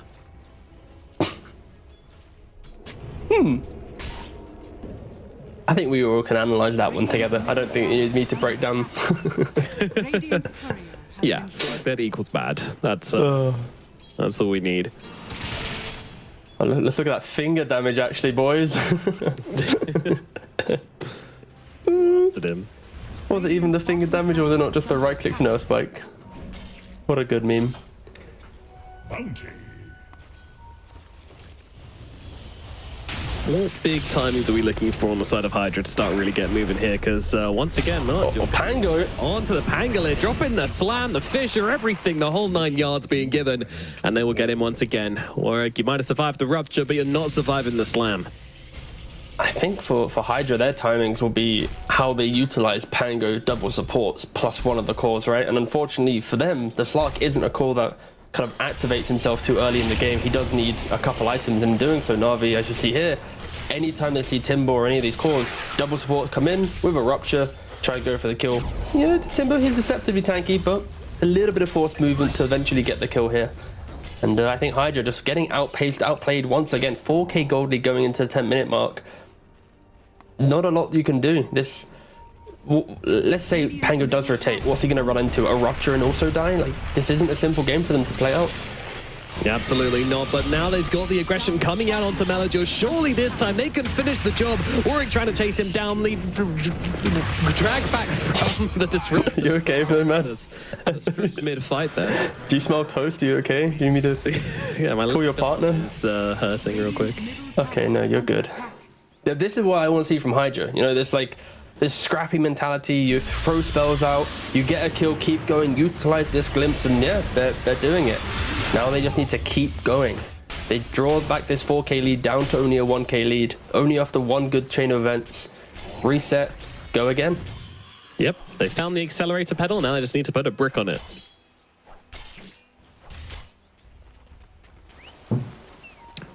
Bottom lane, constant pressure coming out from Cloud. Cloud still not really moving from this bottom lane, just wants to be the rock. Get his items up and make sure that he can kind of be the focal point of the HYDRA fights. Cammy, meanwhile, just farming up on the top side. Again, doing fine. You know, they're behind a bit, but not by any terrifying amount. A little bit scary that Shiketsu is able to finish off this Maelstrom already, and now could just start farming even faster. So even if he's not involved in fights, he's just going to farm really fast anyway. But with his Rupture, he does. Oh, ravaging the top lane. Oh, okay. Oh, yeah. No idea what that was for. We just saw how quick that Maelstrom was on the screen, but yeah, clearly Bloodseeker having an incredible game. And Malik, he just threw out a ravaging top for not a lot, really. But with the Meteor Hammer, he is slowly whittling down this top tower. And another lane once again. Nice swap. Throwing everything out on him, but the swap is there to get him out of the silence. But Warwick is still upon him, still trying to bring him down. He goes for the TP out before finishing the job. Melajol survives. Rupture does get used, and the Pangolin just pieces out immediately once again inside the fountain. So, wow. Bro, what a tanky hero. He could survive that. That's crazy. He has Strength Treads, Raindrop, Wand, 1600 HP to his name. Like, he is incredibly tanky. Throwing a, what, 30% damage reduction, sorry, from Never Swap. Like, it's really hard to kill, but fair play HYDRA. They are trying to get the game going, and it's not really working out for them. They are losing out on the fact that Tide is taking a top tower. Bloodseeker is just free farming in bot, but at least they're doing the motions that they wanted to do in the first game. And they are now trying with slightly, better success rates in the second game. Net worth is relatively even, actually, for all 6 cores. They are all in that kind of 5k bracket, as Bloodseeker just trickles into 6. Yep, the first one to break the 6k mark. Got the Maelstrom, got the Rupture as well. So, I mean, as we mentioned in the draft, like, there's so many Rupture targets going on right now, and we're seeing that kind of translate into the game where he's just happy. Every time Rupture's on cooldown, he's going to turn up to a fight and just Rupture someone. But even if he doesn't, like, completely commit to the fight, he's still provided so much value for his team. Yeah, I think the logic of, are there too many Rupture targets, isn't really shining right now, because he's getting a lot of value. It kind of doesn't help that HYDRA are playing 1-by-1, right? Like, they are throwing one hero into a fight, Bloodseeker TP's Rupture, you kill. It's not as if they're going, hey, look at our Timber and our Pango. No, they're just going, here's our Pango, here's our Timber. So I think once HYDRA do connect up a little bit, things might feel a bit more comfortable, but also they're smoking up as 3. Maybe in preparation for an aggressive move from Na'Vi, but this is not a window where you'd expect Na'Vi to make these plays. Lion's looking to still farm his Blink Dagger in the mid lane. The Wisdom runes were spawning at minute 14, so this smoke just felt just a little bit offbeat to the current time of the game, and yeah, in doing so, they don't connect on anything. Lead on the game, for sure. And like, especially since last game as well, like, I feel like they're kind of playing against it as if they're playing against themselves. That's what they want to be doing right now. And now Na'Vi, they are the ones that actually smoke up. Daniel doesn't have the Blink Dagger, but Melajol does, so you will be able to get that Blink Initiate. Camille, he does manage to get off the dive pack, might be able to survive through this as he's got the Shadow Downs coming through as well. Look at it, he's not running away, he's standing and fighting. He wants to bring down the Shaker, and he's going to be able to do exactly that. Great fight from HYDRA. They find a little bit of life in this series at last. Yeah, that observable placed by the Shutter earlier, really giving Slark the perfect entry to that fight. He holds the high ground, gets the dive pack off, and instantly breaks the combination of Na'Vi. So yeah, beautiful stuff there from the Slark. Ooh, nice hammer landing down onto 2 here. Malik, he does have the Ravage, should he want to throw it out here, and will eventually do so, but the swaps make things very awkward for him as he now can't get over towards Warwick. Warwick, though, silenced up. He's going to jump onto the high ground. Nice moves, but not nice enough. Does eventually get finished off and gives a kill over towards the Blood. Another day, another rupture. He is hating life right now.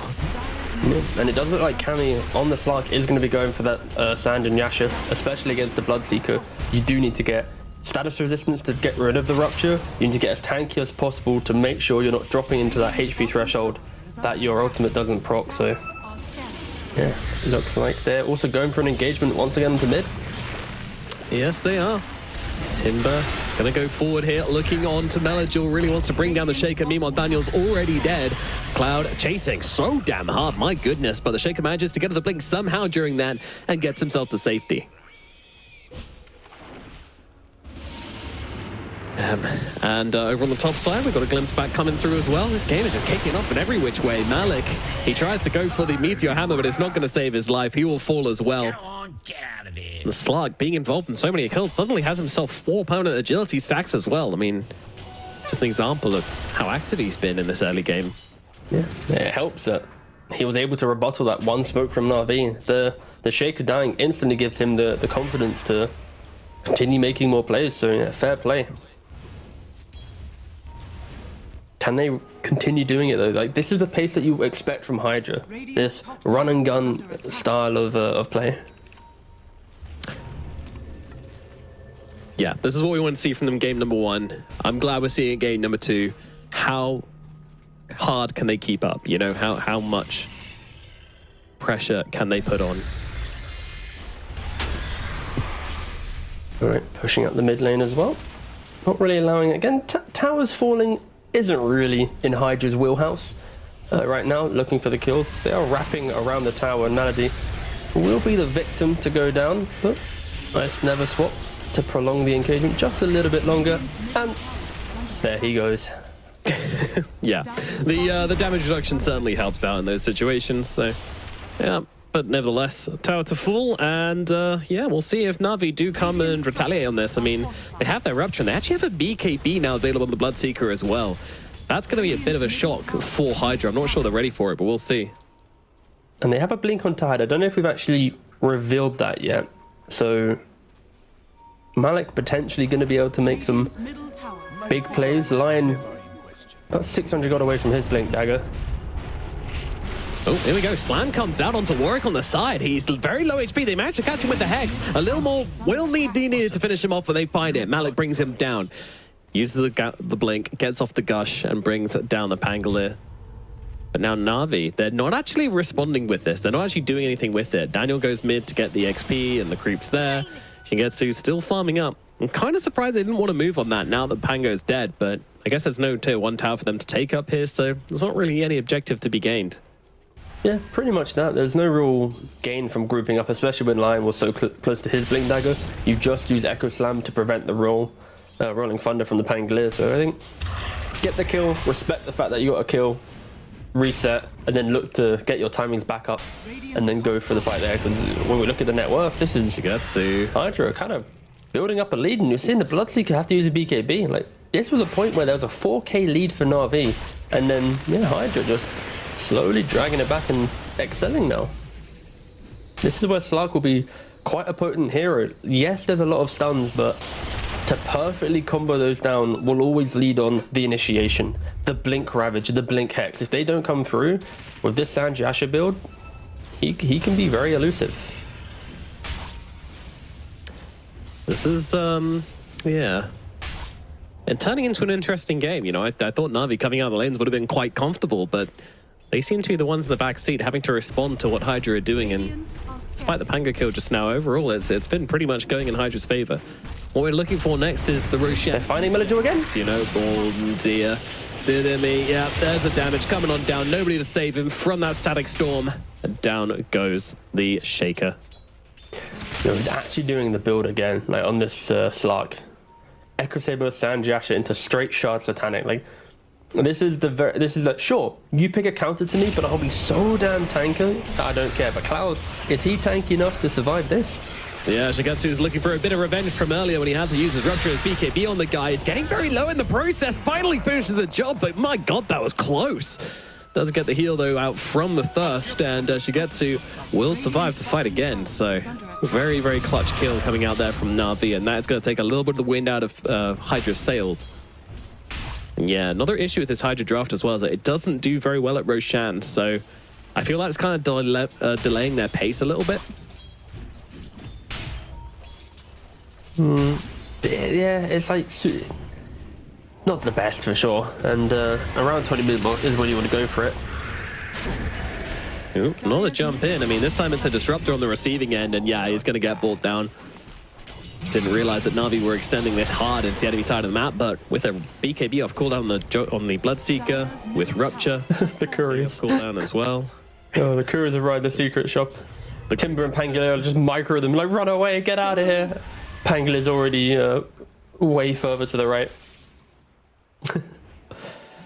Going back to your Roshan point, I think they can do Roshan if they get like one good kill, because they have the Solar Crest on the Dark Willow. So they do have ways to deal with the armor of Roshan to eat through it. But of course, when you're playing into Echo Slam, Ravage, Rupture, like, it's not as simple as just go for it and tank the fight, right? Yeah. There's very, very nuanced these engagements. I mean, I still do feel like Navi's 5-man is pretty strong, so I guess that's kind of part of it as well. That Ravage. Ooh, he's actually got the shard on Tide. Is this like a normal thing you get on the hero? Well, we don't see it too often, but we'll see it here. He's leashed up the Slark. Refreshing to see. Got the Ravage out onto the Slark, or the Rupture out onto the Slark, but two of them inside that static storm, and one of them being the Venge as well. Where's the damage? Does help, and there is just none at the moment. Shigetsu full spot on the BKB and just run himself away, but Warwick's still chasing. BKB runs out, the kill comes in. Na'Vi, they're losing 4 out of this. No Shaker in that fight at all. He said, homies, I want to get my BKB. I'm not getting involved in that fight. Yeah, it was just a kind of a disaster initiation. We got to see the strength of Disruptor against Tidehunter. Of course, you just Static Storm, he can't cracken that off, and there's no Ravage. And on top of that, there's plenty of control, but not enough to really stop the Slark. Just look at this. This is not a fight Na'Vi wants to take. Your Tidehunter's Meteor hammering a Slark into stand. This instantly should be, get out of this engagement. Do not fight. Yeah. Your Shaker isn't here. He's still running from the kind of the high ground location. So I think Na'Vi to get involved, but just couldn't. There was just too late. Yeah. And this is exactly what HYDRA wanted. Big pickoffs right outside the Roshan pit. Use that Solar Crest from the Dark Willow. Get that Aegis onto the Slark. And now, sure, please rupture me once, but you're not going to be able to rupture me twice. Satanic is only 300 gold away from this Slark. Like, he is a big boy. He certainly is, T-Guff. He certainly is. And I don't particularly see how they're going to be able to bring him down. But then again, they do have a ton of stuns. Okay, so this the shard on Tidehunter as well isn't dispellable, so it could be pretty good against Slark, where you force him to use his Echo Saber hits to eat through. I think it's what 4 or 5 hits. It's 5 hits to get through, so could be quite like a soft counter to the Slark. We're yet to see it really play into the fight, but we see it here onto a Dark Willow. I mean, both teams play on the jump. Do anything about it? Yeah, I mean, both teams will, if they smoke up and look for a play, they have plenty of tools to get a big pick, and it's only HYDRA who are the ones excelling right now, because Slark has been able to body the big moves, right? He tanks the Shaker rotation into the jungle, he tanks the Tidehunter kind of initiation on the top tier 1 tower bottom, so I think Cammy really is pulling a shift at getting his team into this game. Yeah, absolutely. And we know that he's the kind of player that can do that as well. We've seen him do it in the past. Very commanding carry player. When he's in control, you should be scared, because his team are going to be doing basically what he wants them to do to put them in the best possible spot. And he's going for a Satanic as well. Wow.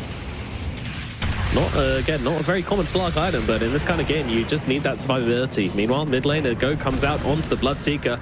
He's having to run himself away from this one and having to out the BKB as well, just to get out of this situation. So another day, another BKB charge. Now down to just 6 seconds on that BKB from Shigetsu. 25 minutes into the game, he's got a 6-second BKB. That's kind of crazy. Yeah, and on top of that, they're fully itemizing to spike the Bloodseeker. You know, Pangolier with the Lotus Orb. So once he uses that Rolling Thunder, he throws the Lotus effect onto himself. It's like, please, rupture me, but rupture yourself. Timbersaw also looking to go for a Lotus Orb. And now all 3 cores who are heavily countered by Bloodseeker have ways to deal with it in their own rights. 2 Lotus Orbs, the Sanji Astra Satanic on the Slark with the Shard.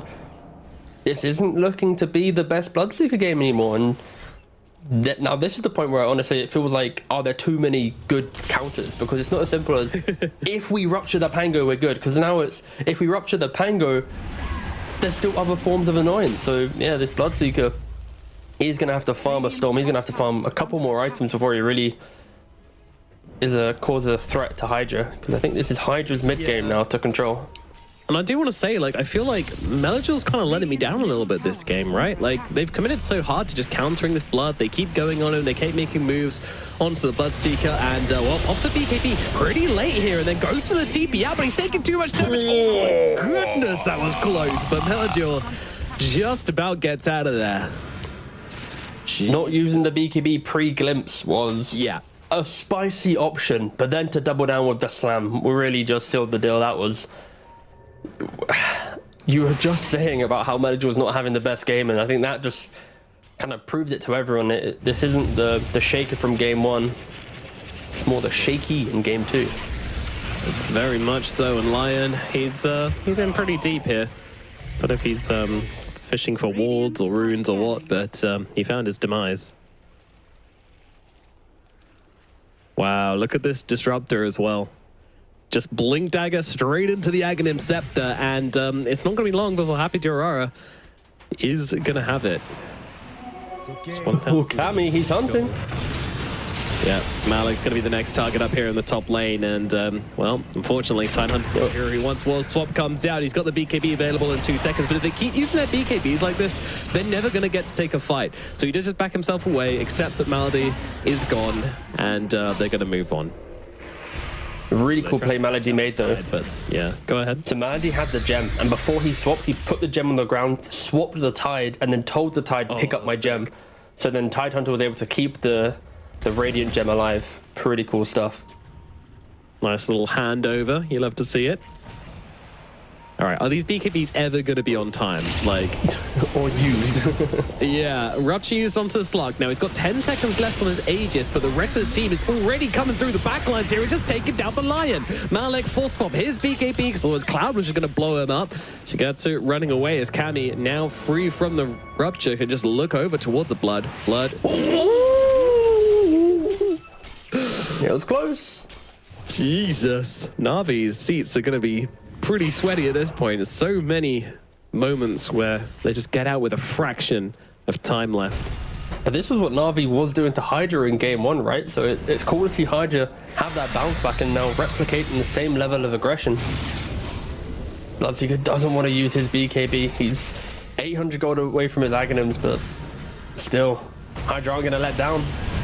And here we go, jumping in through the back. They managed to find Happy Durara, but they don't bring him down in time. They're going to have to use the slam and the BKB just to bring down the support. Meanwhile, Malik just being melted by Cammy here on the high ground, just taking hit after hit and getting those Essence Shift stacks up. So the sword comes through to try and help Malik out, allow him to get off this Ravage. And all this is a breather for Navi. It's not a commitment to the fight. Rupture, where are you? It's low cooldown, but everybody's just suddenly loaded up. He doesn't have a good target for it. Maybe they can catch out Cammy here if he overextends. It looks like he is going to. BKB comes out from the Bloodseeker. Rupture out onto the Timber. That doesn't really matter. He's just Timber chains up to the high ground. It's going to cut back into it. Meanwhile, Slug got stunned. He's next. There's a chain. What can it do? The answer? Nothing. Not a thing. Down goes Malik. Another hero dead. They are running all over Navi right now, and there is nothing that Navi can do about it. Sure, they're doing some cute in, out kind of thing, but ultimately, the heroes on our HYDRA just aren't dying. Yeah, this Slark is way too tanky. With his exact build, how do you get through him? It is too much to handle. And sure, he bottled up the DD now. They're going to keep going. Navi we're not really seeing the big spells getting used, right? You're echo slamming for a disruptor who was already near death. You're then ravaging the aggression, but not the initiation. It's like very disjointed, and that happens when you're under threat, when you're fighting into heroes like Slark, Disruptor, Pangolier. They will always threaten you to use your spells suboptimally, and it kind of feels to be the case. Oh, Disruptor! Oh, nice step shroud. Yeah, saves the day. They can't even bring down a disruptor. The Lotus is also so clutch. There's 3 Lotus Orbs in this game. Timber, Willow, and the Pangolier all have a Lotus Orb. Yep. When have you seen a game where there's 3 Lotuses? To be fair though, into Lion, Venge, and a Rupture, it's pretty good. There are a lot of single target spam to be done, but to buy 3 of them, HYDRA wants to get out of this game. They want to go to a game 3. They want to win it, you know, before it even hits the late game. Feels that way, doesn't it? The pacing is certainly there, and the Tide, he comes forwards to try and defend from this. Going to have to pop the BKB if he wants any chance of getting out. There comes a stun through onto the Slug, but it does put the line in an awkward situation. Whoa, ulti use from HYDRA here. I mean, that's just going to be wasted. Sure, okay, they'll kill off the line with it. It's a DD Slug. Oh, yeah. Nurgle. Oh, no, this is so awkward for him. His Fisher does now run out, and he can escape. Meanwhile, Slug on the backlines just trying to get on top of the Bloodseeker. Blood forced to back away once again. Now Melodor comes in, committing hard. If they can bring down the Slug, this will be huge, but the backup isn't there. The team aren't committing with him, and Kami just walks himself away once again. Ravage just came back up. There was a chance maybe for the slam, but it's always so difficult. Like against this Dark Pack, anytime you waste a spell and he just purges it off, you're gonna feel just so bad. So it feels like Navi just second guessing themselves, and in doing so, the Slark is just popping off. He really is. He's having a phenomenal game on the Slark. All right, do you think Slark will get picked off once in this game now? Like the way that he's been playing, do you think there's a chance that they hit the Hex, Ravage, Slam all onto him, they fully blow him up and bring themselves back into the game? Or do you think he'll be able to cleanly play it out? You think it will happen? All right. He'll have one more death. And one more death. Game losing death, or doesn't matter, game's already one death? Navi are gonna win. Bold prediction. Very bold prediction. Good at playing him from in front. Yes. They are the aggro team. Wisdom Rune grabbed, smoked used. They're going to walk straight into Navi at this rate. Navi, they need to set up in this area. They need to get some good vision down. That is one way they can actually take an engagement. They need to be able to see them and get the jump on the critical targets. It's so hard to chain stun anybody with all of these Lotuses. Who goes? Lil, who's dicing with death? He really is, and well, Maldy's actually going to be the one who gets jumped on by the Timbersaw straight off the bat. Stun is there. Ravage connects as well as the Bloodseeker is stuck inside the Static Storm. He does have the BKB though, is going to throw it down here, but he can't just sit here and trade with Kami. That's not going to work, but he's just being beaten down by him regardless. Kami just chasing him to the ends of the earth, takes down the Bloodseeker. Melodor now in some trouble as well. Slam is available, bashed up, so won't even get a chance to decide if he wants to use it or not. TP out being used for Maldy here. He might actually just be able to make it out okay, and Malik's also gone as well, so they bail from the fight. It's so I mean, I don't know how they win fights anymore, honestly. 5-on-5 just doesn't seem possible for Navi, and I think they're realizing that now. Yeah, they have too much team fight, too much control, but no damage. Like, if this was a Dawnbreaker instead of the Tide, you're seeing like the big physical Deso right clicks, that X factor in the fights, but with just a Tide Hunter, he throws out a Ravage. He's putting some dead in the water anchor on some heroes, and that's about it. And HYDRA, even if they don't get the good Static Storms or the good Bedlams, they're still just reigning supreme in the fight. They are so incredibly tanky. They eat through the spells of Navi right now, especially when they have a 13k gold lead. They kind of just brush it off. And it looks like we're going to be heading towards a game 3. HYDRA, they stepped it up after that first game. They really did understand the weaknesses that they had and running this one over a little bit. I mean, I thought like the team fight was going to be the making point for Navi, but the team fights were actually the making point for HYDRA. They were the ones who found that just smashing their heads 5v5 resulted in a win for them every time. And honestly, I'm still surprised by that. You've got Slam, you've got Ravage, you've got this Bloodseeker with a Rupture, but these Lotus Orbs really just seem to be a genius move from the side of HYDRA and has completely enabled their draft. It also helps that because you have such mobile Triker on HYDRA, it's not as if they're ever grouped up on top of a hero for Melagel to hit that, that hearty slam. Same thing with high-ranged heroes like Disruptor and Willow that play on the fringe of the fight. There's never this like accidental overlap of heroes where Shaker excels, and that could be what HYDRA is maybe scared about in this game. They are the kings of the fight in the jungle, but once they go to high ground, how do they actually hit these tier 3s? Slark just chipping it down. Melagel has been seen. Oh, okay. You say that. Now if he wants. He even warded on the Disruptor. Surely. Okay, they find him. BKBs? He's going for the TP out. Might not make it. Oh my god, how many times is he going to get away with it? This is ridiculous. The problem is first hit bash, and they're still just kind of destroying it's got to be a little worrying as well. I've had so many of these just get out on a frame's different moment. But it doesn't matter. I think HYDRA exceptional right now, but they do need to be careful. This high ground isn't as easy. There's no Terrorblade Metamorphosis, there's no Pugna to chip it down, no Zoo Hero to do it for you. They need to rely on getting a pick, or just... To be fair, they probably could just dive. Just why not? Oh, here we go. Sai Storm to the Earthshake. No, he doesn't have the BKB from earlier, so Swap is going to have to be used to try and save him. Malik tries to jump in. Doesn't use a Ravage just yet. Slam is there. And now the Ravage to follow up as well, but everybody's just on full HP. Where is your follow-up? Well, your follow-up still TPing in. Shigetsu not in this fight. Rupture finally comes down, but the Lotus is there once again. And he just has to sit here like a goddamn lemon, not being able to contribute anything to the fight. And now Cammy gets on top of him. BKB going to have to be popped here as he tries to back himself away, but here comes the Abyssal Blade onto him. He's trying to get himself out. We'll be able to get to the fountain line as well. Also forced out to safety. Dunk's coming through onto Cloud, but they'll force off him away. Timber Chain out to the sideline to get him to safety, and now forced up to the high ground for the Tide Hunter, who's accidentally anchored himself. Swap out. No. I'll take the Aegis upon who can see a totem into the fountain. But yeah, glimpse onto that poor Bloodseeker, killing him off again, and it's just looking hopeless for Navi at this point.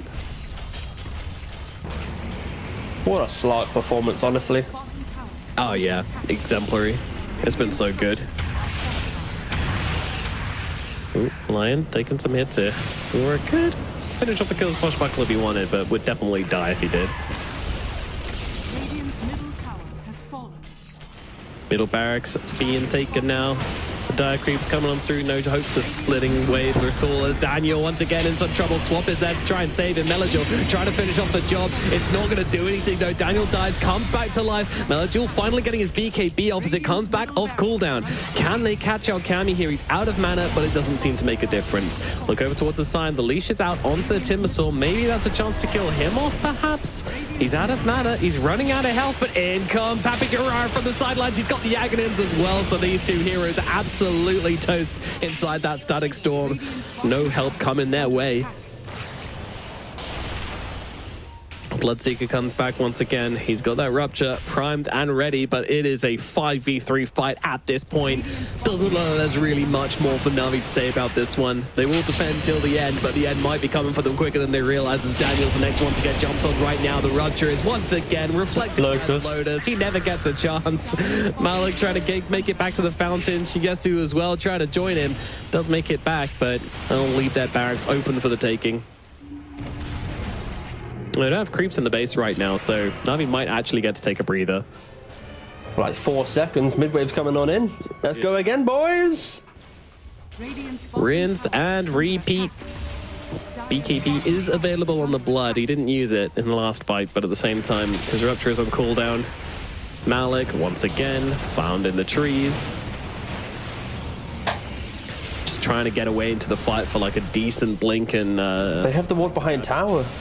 They're so tanky, plus vision behind tower. Like, this is HYDRA. Out.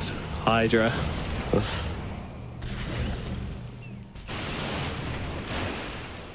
Maldi finally realizing what's going on here. The static storm! HYDRA! Oh, only really getting the one, but it's the big one. Swap is there, though, and they'll be able to get him out with it. And now in comes the Abyssal Blade onto Maldi. Maldi will fall as Cammy just getting up so many stacks. I think the Bloodseeker trying to fight him, but it's just like a fly attacking a gorilla. Shigetsu doesn't stand a chance. Another day, another rupture onto himself, as he has to sit now in the fountain watching Cammy take his barracks. Melduel finds a jump through the backlines, has managed to take down both these supports, but when it comes to the cause, he's not going to be so lucky to be able to get these kills. Jump away, but Cammy is chasing. How many stacks does this man have at the moment? Way too many is the answer, but maybe he could be in some trouble here. The stuns are coming. There's no Lotuses. They're trying to bring him down. He's very... They got him! There, they do get the slug.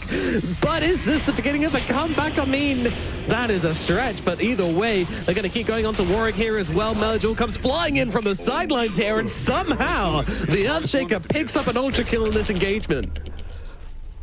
I will have to, I'm so sorry, Noma, but you potentially just cast the most pointless fight of your life. So much fighting, so much killing, but HYDRA, they weren't really progressing, were they? They were looking for the kills, they were looking to break the backs of Na'Vi, but they just weren't taking the buildings. They just kept going, and Melduel, only with 4,800 damage to his name, is able to get out an ultra kill. And I'm not saying it's a comeback in any way, but to finally kill off the Slark, that's got to feel good. And for HYDRA, just focus up, boys. You're in a game too. You got the lead. You don't need to just keep barreling down on your opponents. There's a point where you can just, you know, get a range rack, secure yourself a little bit, get the melee racks. But instead, no, they go for a very long, drawn-out fight. And fair play, it was fun to see. If they are to lose this game, which I would be skeptical if they are, that will be the point where we'll be referencing how Na'Vi was able to keep themselves in it. This Bloodseeker, he's ruptured himself more times now than his opponent. That is technically mathematically impossible because, of course, you share the rupture, but still, it feels like he's perma-ruptured in this fight. The triple Lotus is fully removing the carry of Na'Vi, the counter to HYDRA. So, can Na'Vi do it? Maybe. There's now more of a chance than there was about 5 minutes ago, but... What's the swing set? Okay, that is a pretty... It went from a 97% win rate to HYDRA to 92%. It's like one more of those fights and we can start talking. Yeah. Yeah, we're one fight away maybe, but I would be very surprised if HYDRA was to act in the same way if they went for the scuffle. Yeah, let's look at the buyback situation as well. There is actually a buyback on Bloodseeker. Like, HYDRA aren't holding for buybacks. Port of call for HYDRA though, like that's what they're going to be looking at. And like sure. it is, they're going to take it uncontested. And once again, they'll have to get through 2 Slarks, not just one. They win every fight in the open territory, but buybacks are favoring Na'Vi because the economy of HYDRA is invested into items, not for the buyback. All 3 cores don't have the gold for it, compared to Tide and Bloodseeker having it. So this is why you see Na'Vi leaving the base. They've got a little bit of confidence to get out there. If they can find the blink initiation, then maybe. That's been the story of the game. They've failed every time. It's all about this Disruptor. It's all about this Willow. Can you find those supports on the backlines? Because if you can, the chance of actually taking a fight does rise a bit. But if you get a good grab with HYDRA here, then things are going to look desperate very, very quickly. But they've managed to make the full wraparound here. HYDRA could be found in the trees if they've got the vision upon him. They try to smoke up again. They realize that they're in the trees. They know where they are. Blink out from HYDRA, though. He manages to get himself to a safe position. BKB comes out early from Melduel to make sure he doesn't get silenced up during this, but now he has to back himself away. And the team, they're not ready to follow up from this. In fact, they might just want to leave. They haven't found the initiation they're looking for. Smoke up again from the side of Na'Vi. They're not willing to call it quits just yet. They want to fight for this Roshan. They want to fight for this Aegis. They've decided they're making their stand here. Slark the one coming forward with the sentry. Interesting. Na'Vi smoked wrapping around again. The same smoke that broke HYDRA in game 1. They're trying to replicate it again. Oh, I managed to find someone here. Daniel, he's been caught out in the sidelines, unfortunately left behind by the rest of his team, and Static Storm on the backline.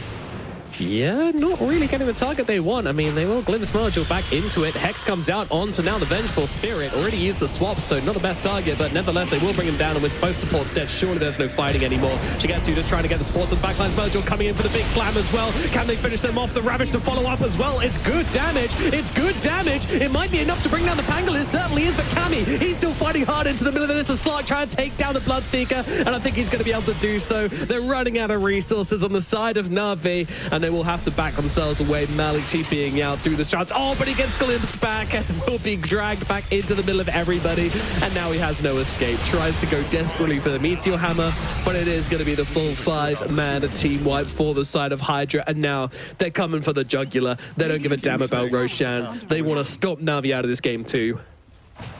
Even with the buybacks, what can Na'Vi do? It's like Rupture's kind of been nothing this entire game. There's no Ravage available. HYDRA, they committed 3 buybacks in that fight just to secure it, and should be able to secure them the win as well. They might respect it and still disengage to get that Aegis, but with 2 heroes dead and Cammy 50, 70, yeah, plenty of stacks to his name. Should be GG. What can Na'Vi do? Not that, but all right, fair enough. Yeah, okay, they're nothing. Static Storm, and that will put the end to it.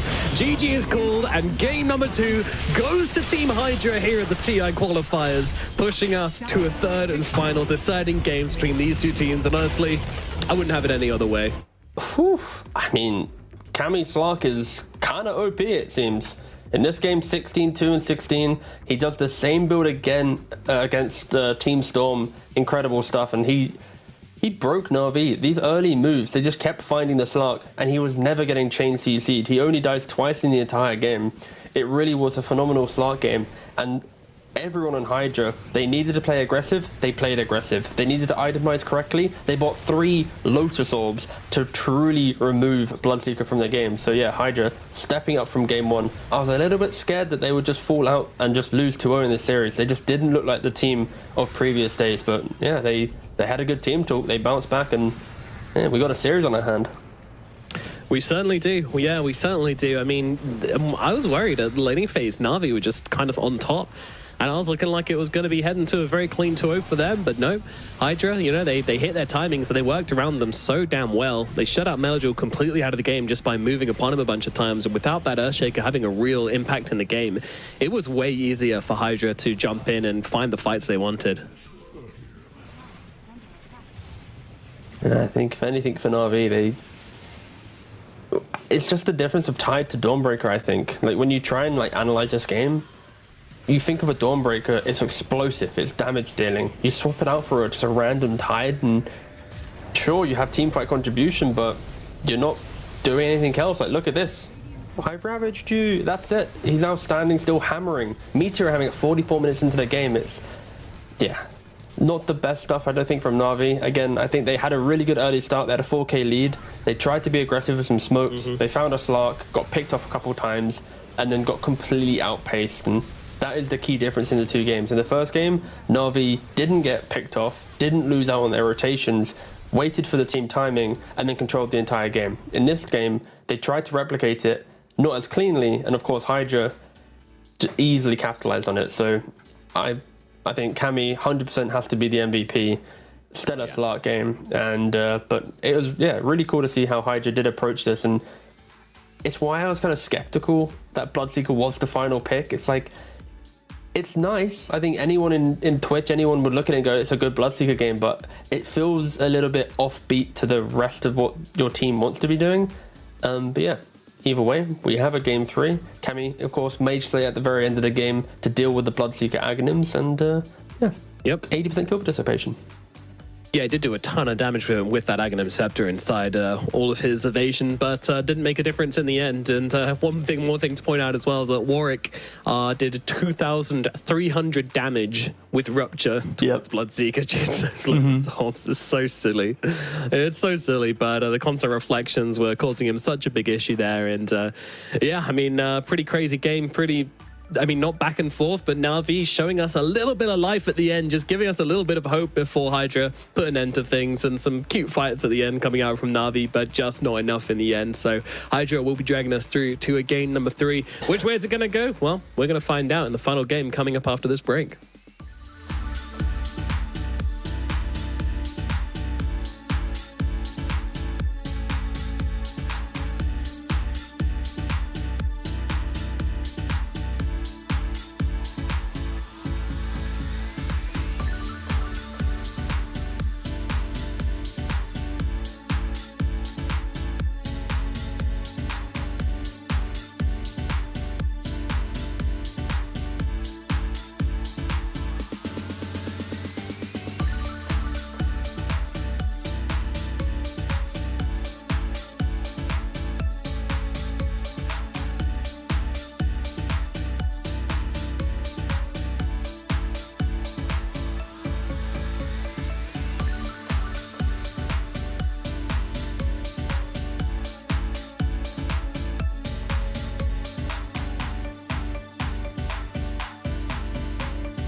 day for 3 years, a secret team met across Europe to hack one of the most technologically advanced cars in the world. Meet the Deloitte cybersecurity team that developed new state-of-the-art automotive software defenses, making the world safer for drivers, passengers, and pedestrians.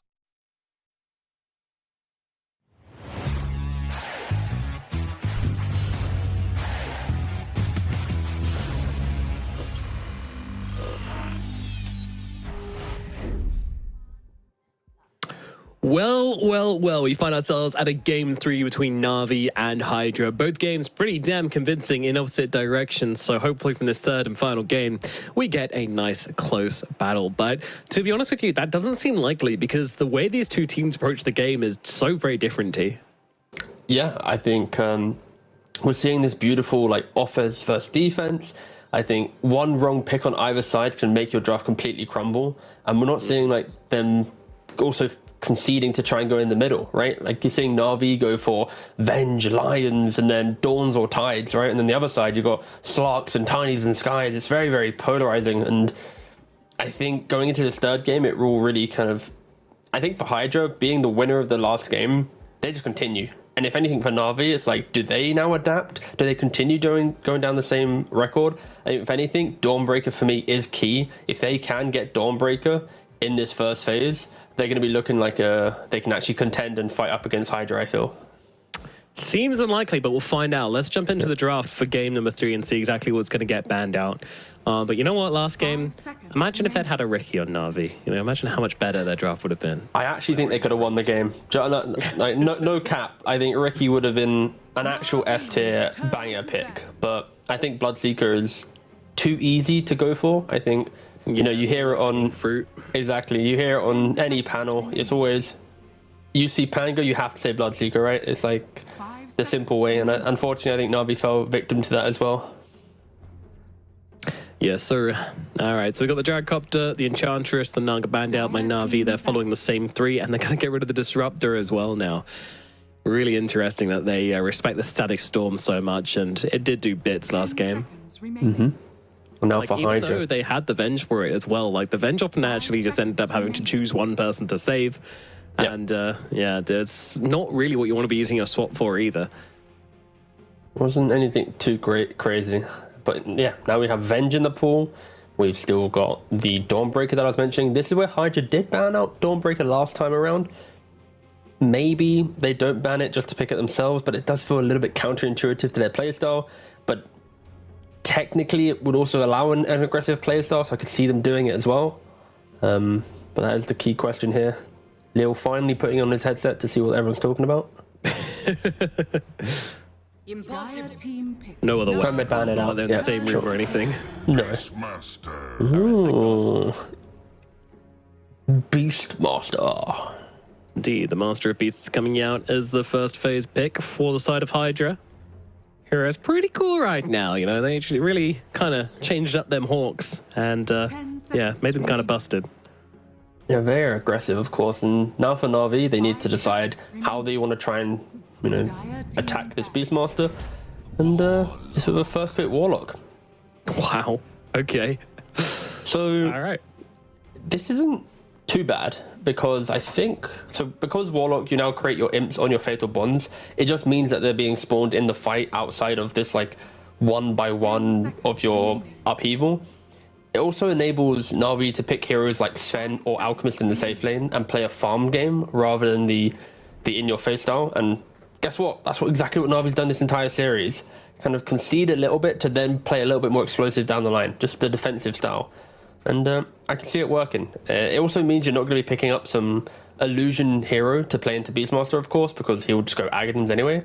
And if he does go Ags, there's upheaval to give him the move slow, so he can't reposition in the fight to actually get that into effect. So it probably works out. Like, this isn't a Warlock pick where I'm disgusted by it. It also helps that it's Eastern Europe, and they're probably one of the few regions that can actually play it historically. And also Navi did win earlier today on it, which helps. 10 seconds Yeah, remaining. yeah, definitely. I mean, it's definitely a hero to play around as well. You know, it's one of those big ultimates. and it's coming from a support as well, so you can always just be hanging back and use it when needed. And Navi, you know, it kind of just tells us that Navi are going down the same route as before. You know, they're not going to do anything crazy to change up their style because they feel the pressure, because they're losing faith in themselves. They're just going to stick to the book. And same with HYDRA with their first pick. You know, both of these first picks are very on brand for both of these teams. Do you want to guess what Malady's position 5 Warlock earlier today against MoneyMakers, what his scoreline was? 3, 8, and 14. He was 12, 4, 18 on position 5 Warlock. He did the most damage in the entire game. Oh, cool. Yeah, and it was a 33-minute victory. So, to give context once again, he was playing with a Darkseer, so you can always vacuum to get the good Fatal Bonds. You then have an Earth Spirit who utilized the Darkseer to get into the fight as well with the Iron Shell to use the bonds. An Alchemist, like I mentioned in the lane, super easy to get through. So they had a very AoE aggressive lineup that didn't really need a good position 5, quote unquote. So Warlock was able to thrive in that sense. But yeah, we'll see if they go down that route. I wouldn't be opposed to seeing Earth Spirit, Darkseer, Alk, Sven, like any of these heroes kind of pop up in this draft. And if you are Navi, you also don't really care about Skyriff Mage potentially, which is actually banned out by HYDRA, so it doesn't matter. It was already removed. Oh. Got him. Indubitably.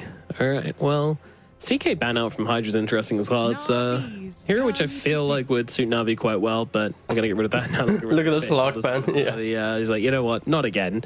Not again. Let's not give Kami a chance. It's not a good draft for it yet, but it might turn into one. Earth Shaker. Love to see it. Always love to see the Shaker.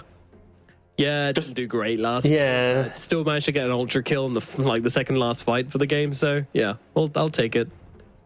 I don't mind this just because I see Slark ban into instant Shaker, and I think going in the future, these second pick teams, having the ability to ban a hero into instantly picking your own to force your opponent to pick two, like that logic just sounds really fun to play around with. You can just use that one ban for the pick that you're going for, and here it is going to be that Slark into Shaker. Remove the Slark who can just body the initiations and give your Shaker a little bit of a better time. And HYDRA still going for the same route in regards to the Pangolier. He got out-denied, out-CS'd in the laning phase, but just the tempo of the game did give HYDRA a little bit more confidence, so sure, leaning onto that again in this game. 10 seconds remaining. The Pangolier. I mean, it's a hero which can get bullied a bit in lane as well and not really be too bothered about it. You know, he's still going to come in, he's still going to do his job, he's still going to be rolling around the place and being annoying, so yeah. Navi now has to pick two heroes, and it's very interesting to see where they go with this, because it's not as if they can... I wouldn't want them to flex Shaker to a 4 position, because then it's like, what, you have Warlock Shaker, or is it like 2015 with drafting? Like, boys, it's 2023 and... Ooh, the Grimstroke! Are they comboing this or no? Okay, just grab the Grimstroke for the Inkswell and now Faceless Void to go with it as well. So yeah, there you go. You've got your kind of weak laner to just throw in with the Warlock, and then you're just going to get healed up and it'll be absolutely fine. But also picking Faceless Void into Beastmaster. Beastmaster was the counter to Void, because you can always roar him during the chrono. You had this Hawk vision, but because the Hawks now aren't a vision-based tool and just circle around the Beastmaster, could potentially be pushing that matchup into more of 50-50. And Silencer. I just... Wow. Fair play to both teams. Like, both teams entered this series with one clear logic to win the series, and they have not broke from it game after game after game. It's cool. It's so cool to see. Yeah, really good matchup. Yeah. 10 seconds remaining. Like, sure, the games have been kind of convincing, but like both in very different ways, you know. And yeah, the Silencer, probably the most defensive hero we've seen HYDRA pick today, but it also allows you to enable the other aggressive heroes. So yeah, what is? It's more for the supports though. To be. Yeah, we're gonna... I mean, to be fair, Wraith King with the Tide ban, picking a Wraith King, there's a Void, the Shaker, like the supports died to one critical strike, so I also don't mind this Sven. Like, I want to see a carry that has explosive kind of tendencies built into them. I think PA is a little bit too slow, having to farm the Battle Fury, then the Deso, then the BKB. All you need is a well-placed Chrono, Grimstroke going Ags. I could see it too. It's like Wraith King, Sven, PA maybe, but they're all in their own rights have big weaknesses, and you need to play around it. Yeah. TA would have probably been the best option. Not best, but like the ones I'm mentioning, TA would go above them. So just because it's like high-paced, aggressive, also can be annoying to the supports. That's kind of what I'm leaning towards. Like I want to call that just makes Grim and Warlock a little bit afraid in the engagements. Any chance of like a PA or something then? Yeah, I did just say it, but I don't know if I'm a fan of it. TA. No. I said PA, and then they banned TA, and I was like, "Ooh, okay. TA would have been good," but I said PA. So then there's a lot of different. Right. It's hard to keep up. Yeah. We'll see where they go. Yes, I want to see an assassin-style hero, and if you pick 3 of them and combo it, oh god, get me out. This is. 5 seconds remaining. Navi's turn to pick Drow Ranger. Drow. I would have not said Drow ever. Me neither. Because that really leans into the gotta get me out. I mean, it's a very nice scaling hero as well, but into a Chrono, there's always going to be a point where you've stopped scaling because you just get chronoed every big decisive fight. But yeah, you have 2 heroes that can kind of get on top of you and stay on top of you at that as well, you know. This is a Night Stalker game. I scream for it. I beg. If Navi picks Night Stalker and can stabilize the game and just not feed early and lose their entire map. Don't give conditions. If Navi pick Night Stalker, they're going to win. Say it. Okay, if Navi picks Night Stalker, they are going to TI because they have insane... Yo! It's fucking hype. Okay, to be fair, the reason why I'd be scared of Night Stalker is because if the fights are good, getting to the point where you can consistently fight could be scary, right? Playing around your nighttime plus Dark Ascension plus Chrono and the Golem and the Slam, like there's a lot of cooldowns, so you might want a cheaper support. So for example, like Brewmaster could be that middle ground where even though you have a big ultimate, you still have cheaper spells to throw around. But I think Night Stalker's hype, but cooldowns could be an issue for Navi if they go for it. Let's see, they will go for the Darkseer instead. So going back to the combo they pulled out in the other game. Yeah, this feels a lot safer. You know, I'm mentioning big cooldown heroes, and their draft would have been so, putting it bluntly, kind of crap, because they would have just, boys, wait 2 minutes. We got to wait for everyone to be ready. Oh god, we died. Wait 3 minutes. So yeah, I don't mind the Darkseer. It's got a little bit of levels to it. But look at Cammy, yeah. Whoa. He wants to get to TI. He is really setting the tone for this game. It's like, I need this item. With this item, we can go Roshan. With Roshan, we can go high ground. With high ground, we can go to the next bracket. Like, he is hyping them up. Gods. You're putting me out of the job, jeez. Warwick's like, yes, I don't care, I'm mid. Okay, all right, got it. Yeah. The coach behind's like, I didn't hear a word of that. Would you like some more Red Bulls? I don't know. Lil's now second guessing everything. Oh, Lil's invested. He trusts this man with his life. You can tell. Yeah. No, but you love to see the passion from the players. Of course, they've been working for over a year to get to this point. Some haven't really found any international success, being locked away in the region, basically, victim to not being good enough to qualify, and now they have their chance to break out of the region. So, of course, if they win this game, they can continue that dream, hope to get to TI, but win this best of 3, then they have to go up against one move tomorrow. They have to then beat one move to then play up against VP. You beat VP, whew. Gaben's emailing you with some tickets, but yeah, it's quite a long road. I heard he personally delivers them to your doorstep, which is pretty exciting. So, with a Steam Deck, it's crazy.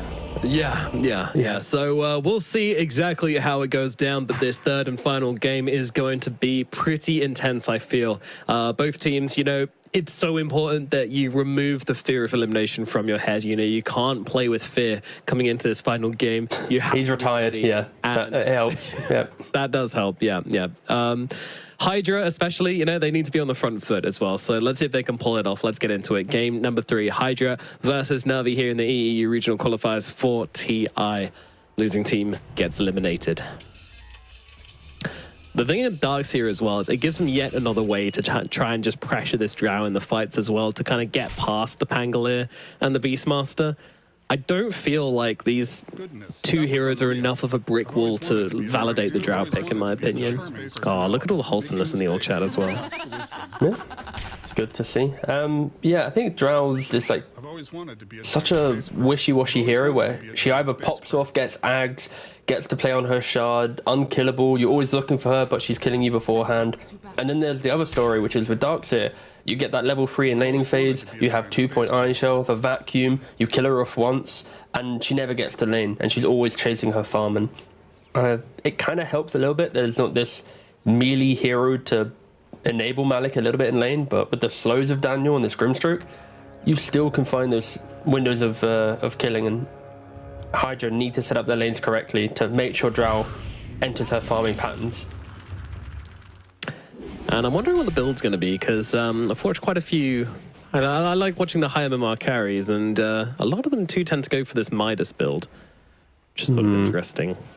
I'm guessing like Treads, Midas, Dragonlance, Ags kind of vibe. Is that kind of where we're leaning? Yep. Okay. Sometimes not even going for the Dragonlance, just straight Ags after the Midas. I haven't seen it so much this patch, though, I'll be honest. I haven't really checked it out. Yeah, I could see that working out, especially with some like Silverage as well, and then you're just popping up and getting a kill.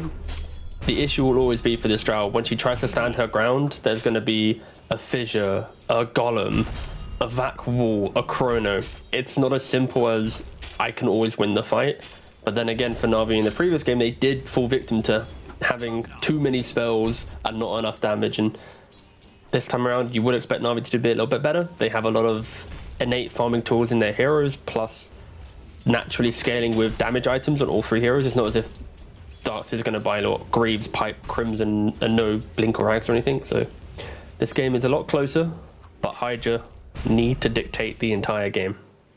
Yeah, they do, and that starts in the lanes as well. You need to at least draw even coming out of these. My eyes are going to be at mid as well. You know, I think Meljul's been given a second chance here to prove that he can crush any hero in the middle lane. And to be fair, he did do pretty well against Pango in the early levels last time, but then it was all about the counter rotations which started coming in. But nevertheless, he still had that amazing slam at mid, so his lane still went well. It was about what happened in the early mid after that, honestly. Yeah, missing a CS as well whilst we look at him. Oh, yep. Gets to deny. Yeah, that's why you ban out the Disruptor first phase, right? It was like, ooh, okay, nice vacuum there. Tower is under attack. Yeah, a little close for comfort there, Daniel, but he gets himself away, and we're managing to walk all the way back to base. In fact, he's not. He's going to get the salve to try and return to lane as quickly as possible, as he didn't die, therefore he didn't get a TP scroll.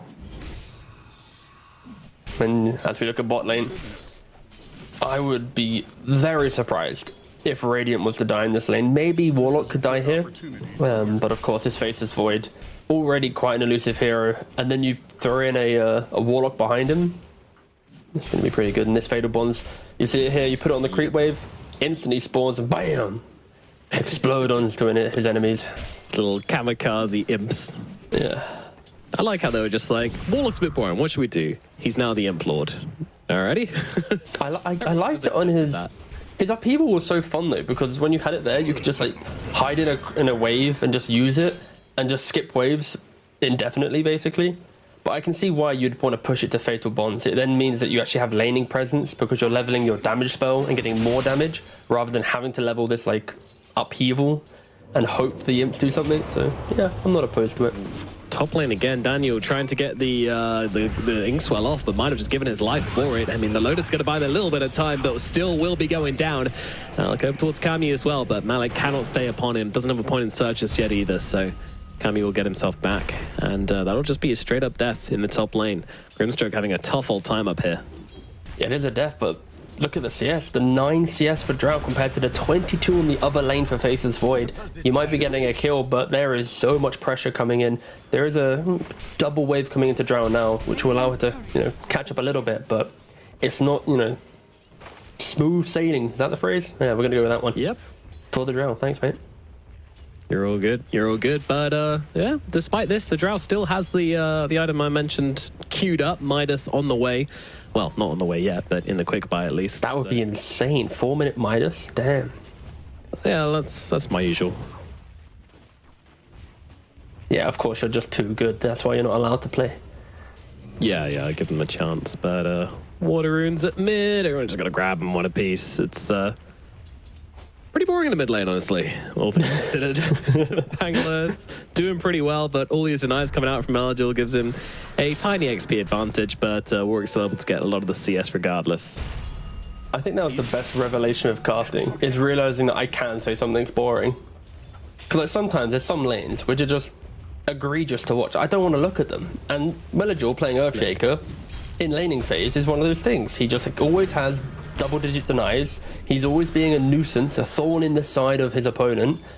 And if you're a mid enthusiast, it's probably great to watch. But as a support, I was about to say, there's always that one guy that like maybe you're around rank 500 mid laner who's like, oh my god, he built Iron Branch instead of just Naked Stick on Shaker. This is the craziest innovation. I can't wait to try that out of my.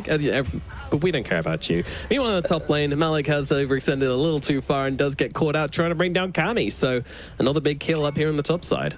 Yeah, but Kami, he isn't getting the kills though, so only getting 2 assists. Silencer yoinking them away from his carry. And when Midas is on the menu, you kind of want to get at least 1 kill to the Drow. Lil, he's very dead. Here. Yeah, he does get killed off. Shigatsu brings him down. No help coming from Cloud there, unfortunately. Yeah, he can't really offer too much assistance, and this time, finally, we get to see a Beastmaster who's going for the Helmet Dominator. There isn't that natural counter to it, and Aghanims is... You can't really contain the fight well enough, so I love the fact that we're seeing the good item back on the cards for him, so... back on the menu. I know, I didn't want to say it again. I think I said it already twice this cast, so I was kind of trying to change it up, but anyways. Yeah, so we're going to really see a very... farm-hungry HYDRA lineup into 20-minute run-your-opponent-over style of play. Ooh, is Daniel dead? Very early deny. Chancing it a bit there, but you got to try, I guess. HYDRA getting the kills so far, but once again, lane's going a little bit towards Navi's side, just on the CS alone. I think this is the first game where we're not seeing Shigetsu just be miles ahead of Kami though, because in the last 2 games it's always been like a 1k lead, 2k lead, and then HYDRA have to find their way back in. This time Drow really is keeping up with the network, just fully shutting down this Darkseer. Yeah, the Darkseer and Grimstroke lane isn't working. I think that's a fair thing to say. Yeah, if there was an Earth Spirit, if there was any of these kind of melee mobility bodies to utilize the Iron Shell, then could have been a different story. But Grim Darkseer, quite a lane pushing style of offlane, not the most kill hungry. Yeah, you only have 1 surge at the end of the day, so you either use it to go in and then kill the Drow, but if you don't kill the Drow, you're not getting out again due to those frost arrows. So it's the race for the Midas Nomad. Both cores have basically identical gold. Who will get it first? Which courier will be faster? Very exciting. Although Drow is farming lane whilst Void is farming jungle. So Drow's also getting ganked. The Drow gets her first, but yeah, she is getting ganked. That is an issue. And TPing back to the tier 2, taking some heavy hits in the process though. The courier has the Midas, is on the way. Closer to the Midas as well. She's easily going to win this race. Dire are scanning. Drow will win. What a move. Outstanding. And yeah, it's kind of on to them to, now they know the supports are away, maybe make a play down at bottom, but the Rubik's actually just going to go and make some stacks instead, then maybe go get some wards down at mid, you know. Just leaving that chill support life, hanging out. Meanwhile mid, a couple of spells being cast onto Meligil.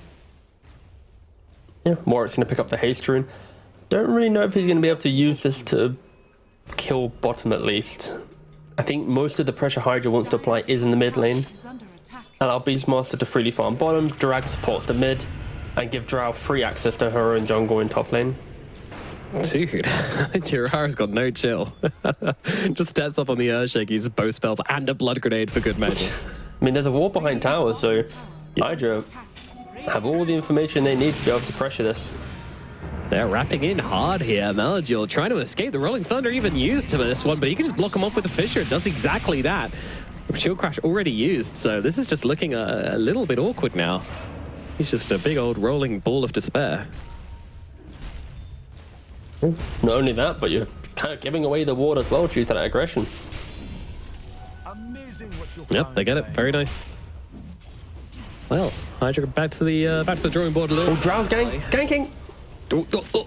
That's a lot of damage. Oh, the one! Faces Void, but he does manage to get off the Time Walk regardless. Chronosphere is available, but with the Pango coming in as well, he's going to get cut down. Nice movements from Cammy, jumping onto the other carry early on in the game. You love to see moves like that. Top lane, meanwhile, they will be able to get the kill on Tappy Jirara, so it's something for Navi, but a very small consolation.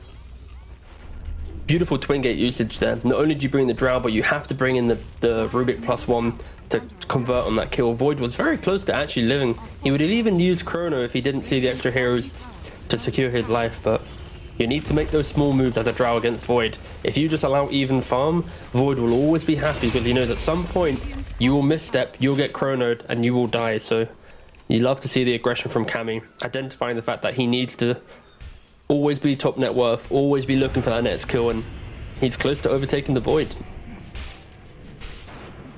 Do you think mech on Darkseer might be one of the most common item to hero combos in Dota history? Oh, it's up there for sure. I think there was a phase of Ags being so good on him that might dilute the stats. But it's easily like top 3 hero item combos. I also think that like Shadow Fiend and Amulets is pretty up there as well. For different reasons, yeah.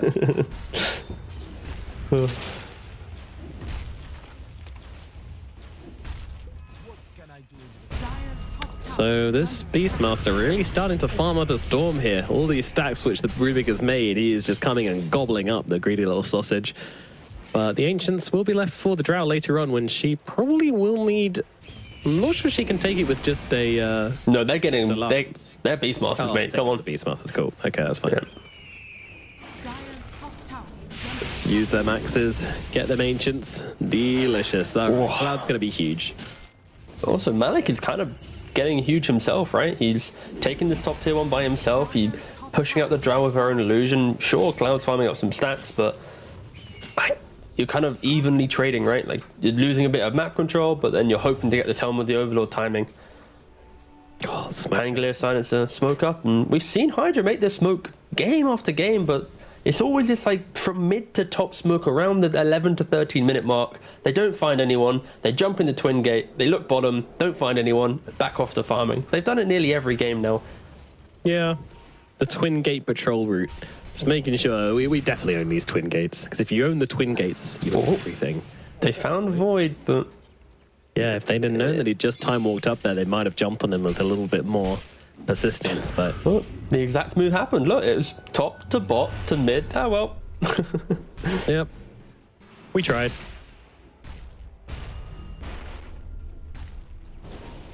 I feel like for HYDRA, it really is just farm, get that Helm of the Overlord, get a Hurricane Pike on the Drow. Maybe you just keep it at a Dragon Lance, but it's this mid-game centric laner that you've drafted, and you need to utilize this global to punish the supports and just even Void pre-Manta. So the game might be quite quiet now, but in about 6 minutes time, I'd say, 5 minutes time, it's all on HYDRA to look towards Roshan, to look to start making all the moves to get this draft over the line. Yep, so if anyone needs a toilet, needs a go now, snack or a drink, right now. Yeah, you got 4 minutes. We're gonna hype cast farming for like 5-6 more minutes, and then you will get to see the cool stuff. Or no, I'm hypecasting the fact that Rubik has enchant totem. Let's go, big bonks coming out from the Rubik. We could run ads, but that's a characteristic of another tournament, so it's fine.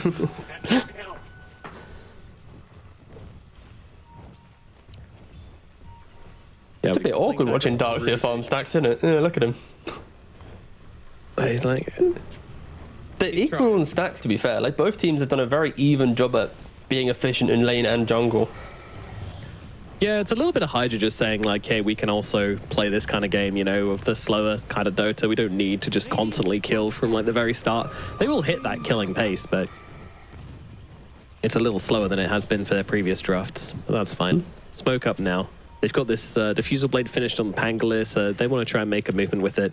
Oh, but Melodor, great positioning right now. He's hugging the tree line with the Blink Dagger and the Ward. So if they are to come through this direction, he should be able to just instantly disengage. And yep, there it is. But what a beautiful read.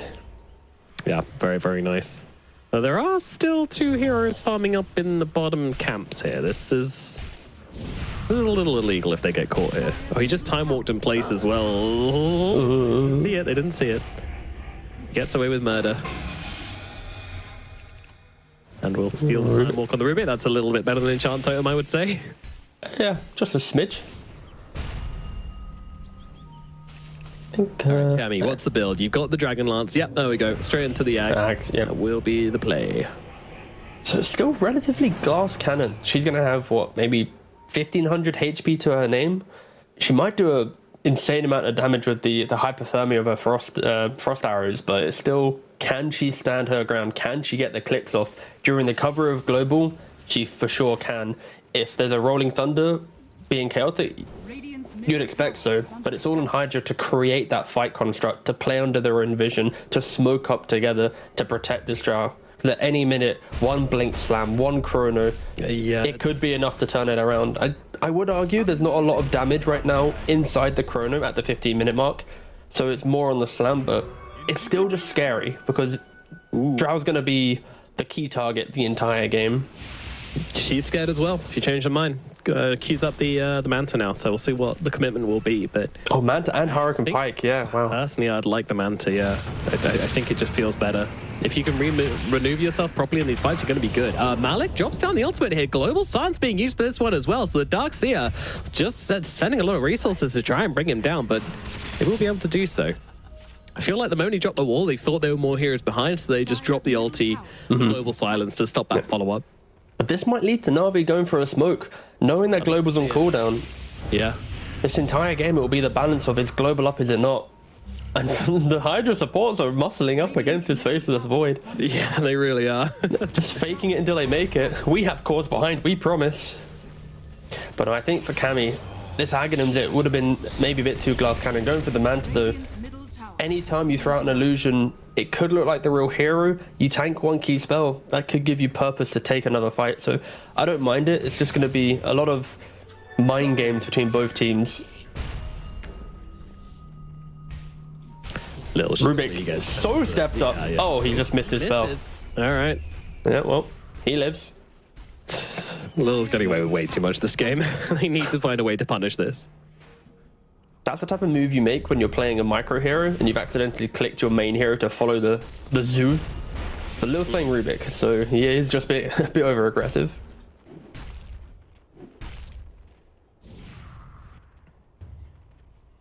I am surprised Navi hasn't committed to the Pike life. Yeah. Which I like. But I'm surprised she hasn't. Well, they haven't tried to do anything yet. I guess right now they're doing something, right? Helm the Overlord. Yeah, looking at I did say Hurricane Pike was the option before she tabbed an Ags, and then she went for Manta, but alas, 3 options. She now goes for the Hurricane Pike, but the main thing is I want to see her buy the active item, and she's gone for 1. They get the Roshan for free potentially, but ooh, Navi, they are smoked up in position. They need to hit in now. I don't think they realize how fast this is being taken. And in comes Warwick, just trying to delay things with the Rolling Thunder. Melajul coming around the side, but his blink's going to get cancelled out by the Rubik. He's going to have to settle for the Rubik kill, but the pings are coming out. They want some revenge. They want to jump this Earthshaker right now. He's trying to hide in the trees, but not going to be able to do so. They see it, but now he actually traps Warwick. Nice little catch here as the Globals come out, but pretty much every spell is used beforehand. Doesn't matter though. Malik gets cut down regardless. There's too much damage coming out from this Beastmaster and from this Drow for them to stand and fight into. Warwick does get killed off on the side though. They still have Chrono. Comes in, he's got the Chrono, gonna drop it, gonna try and bring down the Beastmaster as quickly as he can, gets the 1, goes for Lil as well, but Lil, he's actually able to come around the other side and stun him up, but not before he does die. Happy trying to fight into this. Jiketsu standing his ground through all of this, choosing not to run away and instead commit to the fight, and it is the right call as he brings down another. Melajul from the sideline sats back as they kill off Cammy as well, and it's every single hero on the side of HYDRA dead. Navi, they win the post-Roche fight. And you never want to be in that situation as your HYDRA, fighting in a contained area against all these big AoE spells of Navi. And Drow, she just wasn't able to stand her ground and right-click. She's playing from the low ground of the Roche pit, kind of throwing in her spells. And just look at the start of this fight. Lil, 100-0 from Melajul. Panga's off in Narnia, just using his Rolling Thunder to disjoint the fight. But Malik wraps around beautifully, the soulbind to boot, and look at this Drow. She's not really doing anything. It is such a difficult fight for Hydra to take. Yes, they got a quick Roshan, but they need to move to the high ground. They need to play on their vision. Otherwise, they're just going to get swarmed and slowly taken down. It's so hard. Like, Happy just trying to do what he can from the high ground, but yeah, with the Pangolier already out the fight, your front line is just not there anymore. Your control's just not there. The difference is, like, imagine if Drow was like 400 units to the right. Also, if she was on that high ground that entire time, Void probably dies. Shaker probably gets put to low HP. Like, it could have been a completely different story. And that's why Hydra, they're not out of it for sure. Just because you lose one Roshan fight, even though you're a tempo-based lineup, you gotta just keep going. You've itemized for this window of the game. You bought the Hurricane Pike on the Drow. You got the Helmet Overlord on Beastmaster. Just go again. Play around the timings now. Yeah, but see what they can do. Bottom tier 2 tower being shoved by this big old dino. Fortification has come out. Melagil also taking the middle tower at the same time as well, trying to invite them back to defend. But, I mean, Hydra aren't being subtle about this. They're just running down the lane, knocking on the doors. I mean, they need to be, right? Maybe they smoke here, but the catapult is giving vision, so it would be incredibly awkward. They place the sentry, and off they go. Did Melagil was 5 from Melagil. Oh, Axmanta? Yeah. Makes sense. There's a silence on the Drow, which is really annoying. There's a global silence from the Silencer as well, so... Pretty much, that's basically it. You'd rarely see them buy this any other way. And, Manta's got a 30-second cooldown compared to DKB, so, yep. Super cheap, reliable way to continue fighting. Yeah, not opposed to it. I'll take that. Imagine if Shaker was a universal hero, though. Now, that would be nutty.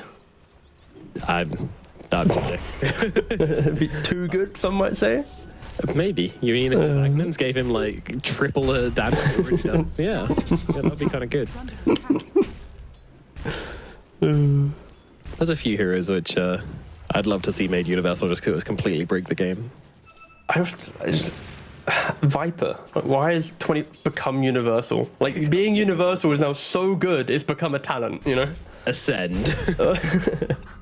Transcend, I guess. Yeah. Oh, you get to level 30, you get to re-choose your entire archetype of a hero. I'd like to restat and respec into a Agi hero. Just change heroes.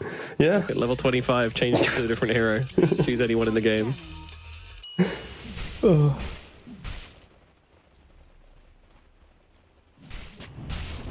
Hydra not wanting to leave their sides. Hugging each other as 5 and another smoke. They really understand the need to try and get some type of grasp over this mid game. But all the spells are back up on Na'Vi. They're ready to go. They are indeed, yeah, and they've also hit this timing on the Darkseid with the Pipe and the Guardian Greaves, and well, it's going to get even stronger. So, oh, Maldi is already dead. He's not even giving up. Upheaval's till the very end. What a king. He has buyback and TP though. Yeah, they could turn up to this if they want to, but we're fortified. Kind of short. Ooh, this is a long wrap. No. Yeah, this is a long wrap around. You smoke on us, we smoke. I mean, if they get on the Drow, the fight's just over. Like, you see him, Slam comes down, the follow-up is there, they're waiting for the global silence to come out. The Faceless Void being so damn patient, he's even got a mantra he wants to take it off. Maybe he's been too patient here, as he's losing the opportunity. He does finally commit now onto the Drow Ranger, and will finish her off. The kill comes in, but Malik is dead, and they are looking pretty healthy. Cloud just trying to fight it, Shigetsu, he can't trade with this Void though.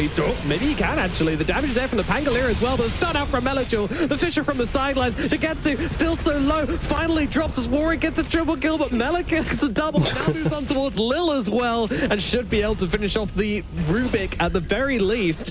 And Earthshaker will be the winner of this fight, the only survivor of this carnage. And Melody. Starts with Melody and ends with Melody. Yep. Oh, I think, yeah, the Void potentially held on to his chrono for a little bit too long, maybe killing off a couple of his teammates due to the fact he did that, but Again, HYDRA, they're so desperate to get something going, but this time they're running straight head on into all the spells, and because of this Earthshaker Grimstroke wrap around, it was absolutely beautiful choice from them. They fortify the tier 1, they find the Drow, the Hurricane Pike allows her to disengage from the Inkswell. If she doesn't do that, 100% dead to rights. But at this point, that when the global came out, he didn't just pop Manta and immediately grab the two of them in the chrono, but technically in the highlight now, the Warwick did do a very good job just chain CCing him down. So it was a matter of, because he second guessed for a millisecond, Warwick was straight on top of him, right? But still, these types of fights are devastating for HYDRA. This lineup needs to be winning these fights, punishing the big spells, but in doing so, yeah, they are going to be slowly falling behind. 6,000 gold lead now. We also saw Menador just get another kill by himself. Yeah, just jumped in and slammed the silencer, because why not? And a bunch of tips from his teammates as well. Maybe he dropped a sick one-liner whilst he did it. Who knows? Silence this. Boom. I thought for a second Patrick was about to... yeah, true. I thought Patrick was about to type out a good one-liner as well, the way he hit enter. I think it's Patrick observing today. Is it Patrick observing today? Hello, is this Patrick? Hello, Patrick. Lizard said Patrick earlier, so... Oh no, now I'm scared it's not. It could be any of the... Yeah, true. Trusting Lizard. The observing Mafia. Daniel wandering up. Ooh, places an observer right on top of a sentry. Now places a sentry right on top of the sentry. So you can deny it, but they'll know. So cooldown's coming off for the side of HYDRA. They're ready and willing to fight once again. And, well, Navi, I mean, they're the ones for the 7k gold advantage, so I don't think they're going to be shy of a fight themselves. Yeah, and they've got all the tools to get rid of Global. You've got the Greaves and the Darkseer, Manta on the Void, and Grimstroke. It's his turn to buy the Lotus Orb. So they're going to have 3 forms of Dispel. Manta soon complete on the Earthshaker. Warlock also going for Lotus himself. They're going to have 5 ways to get rid of Global by like the 32-minute mark in this game. That is absolutely incredible. This Silencer will not be enjoying the mid-game. That's for sure. And don't forget, he's not the only silence in the game. There's, of course, Gust as well. A very good silence, so... yeah. Not overkill on the itemization, that's for sure. Observer Sentry comes down, immediately spotted by the side of HYDRA. Ooh. But look at Drow's positioning. Look how far back she is. She's now creeping a little... yeah, she's creeping a little bit forward, but under the cover of Silver Edge, has the confidence. But she... look how far back she is. Buried in the trees. Let's see. The envoys have been sent forward. The Granite Golem has been sent to D-Ward, and Mounty's just trying to get him with the upheaval. The imps, they're doing nothing. Oh, you also get imps on the upheaval still with the shard? Oh, I didn't know that. I thought that the imps just moved to the bonds. I didn't realize you still get it on the upheaval. Like he's imping for days. He's the Imp Lord. I told you. Oh, gotta respect so the hype. Imp Lord. All right, will they find the most northernly placed Drow in all of Dota? Yeah, well, they see the camp going down. Pings have come out. Global Silence is there immediately with the Rolling Thunder. They've committed hard to the fight, and now can they connect it? Looks like they can. HYDRA coming through. Malady just dropping down the Golem before he inevitably dies. Vacuum comes out, but it's only onto 1. It's not the initiation. Stolen Golem for right now. Buyback comes out from Malady as well as he comes back into it as, yep, indeed, the Stolen Wall doing work. Meanwhile, well, Nigel just trying to fight up with the Golem actually on the sidelines. Lil's own Golem just fighting up against the Earthshaker. Navi regrouping in the middle of this fight. They haven't used this Chronosphere, and they're not going to use it yet either as they go onto the Silencer. They want to try and take him down. They'll need one more hit, and they will. Oh, she forced in. No. Oh, no, that is bad. That is bad. Slam comes down, and they just drop like rocks. 3 heroes dead straight off the bat. They find Warwick in the trees as well. Beautiful catch from Melagil here as they will follow it up and make it 4. Oh my goodness, that was a terrible, terrible jump into the fight there from the Drow, unfortunately. What happened? How did she end up there? I think it was her own Hurricane Pike. I couldn't tell if it was, I'm pretty sure it's not Rubik's, but for a brief moment they were disengaging. It was so patient from HYDRA, the way that the Drow was playing on the tree line, never giving an opportunity for Navi to jump her. They survived the slam, they survived the wall, they survived the golem. They only needed to get through the chrono to then really burst into the fight, but she just showed and she just forced herself into the fight. And of course now Navi, still with chrono in play, get the Aegis. Even use it. It is so difficult for HYDRA to fight at this point in the game. Their draft is not built to out team fight the team fight lineup of NAVI, and fair play, they gave it such a good shot. I mean, Drow was, you know, seconds away from maybe being able to get away and potentially turn around, but it is so difficult for Cammy. This is not the Slark game where he can go head on in and lead his team from the front. This time around, someone else needs to step up and tank some spells, but NAVI, they are just not wasting them. They are, I mean, other than the Warlock, the Shaker, the Grim, the Darks here, the Void's just not wasting it. They got so many ultis to throw at them as well. Like, this is team fight central for the side of NAVI, and it's like, oh man, they messed up the wall, they messed up the vacuum, they messed up the golem. Oh, they still got Slam, and they still have Chrono in the back pocket the whole time as well. Ridiculous. It's so hard to fight into this now. I think the thing is, HYDRA's heroes can play the map really, really well, so I'm expecting a lot of that to start happening. But hey, we wanted a close game, and we're getting one. NAVI, they were convincing in that last fight, but it was a battle. It was a war. Yeah, HYDRA, they've made some impressive comebacks earlier today. This is going to be the game where they need to really do something magical to get back into it.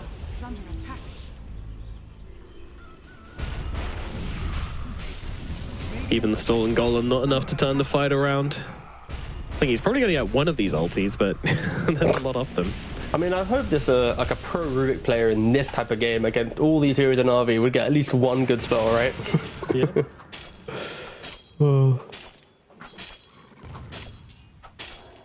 If we actually look at all items right now on Radiant, it is beautiful in regards to their hatred towards Silencer. Manta, Lotus, Lotus Greaves. Like, if there's a single player right now who can say that he tried his best, but it's not his fault they lost, it's Happy Duraya. You know, like, he is going, nah, sorry boys, they counted me. But also payback, because Bloodseeker got removed by 3 Lotuses from HYDRA in the previous game. HYDRA, they are smoked up. True. If they lose this fight in this position, they're going to be losing their base. Mid and bot waves are currently hitting the Dire base, so it's very obvious that they're smoked up. They're also smoking into an Aegis, into all 5 ultimates of NAVI. We'll see if it pays off, but Malik is just happy to be the one to break this. Sitting at the front, farming a camp. Void coming through as well. Wow, Shigetsu. I mean, he's the Aegis carrier, so he doesn't care. Just running into these heroes right now and does find them. Does he drop the Chrono? He does not. They found the Drow. It's the sidelines. He finds the Drow on the back line. So it is. He's just gonna... Oh, no! The Beastmaster could have gotten off the Raw, but walked into the side of the Chrono. Oh, man. That is not the way you want to be losing this fight right here. 3 heroes there. Shigetsu just looking for the cleanup now. Global did literally nothing. I looked at all the heroes. They all used their dispels basically instantly. And the sentry from the earlier fight still on the high ground, which allowed Void to 1v1 the Drow. That's not what you want from HYDRA. It's just... the base is exposed. He might not have had the range to get the Primal Roar. I imagine he tried to click it and just ended up walking into the Chrono. It Correct, like yes. in range, but sometimes it's just not. So he had to try. He had to try, but in the end, wasn't enough. And now, well, down goes these barracks. Fortification will come out. 10 seconds left on the Drow's respawn, but still Aegis in the hands of the Faceless Void. Still plenty of ultimates available.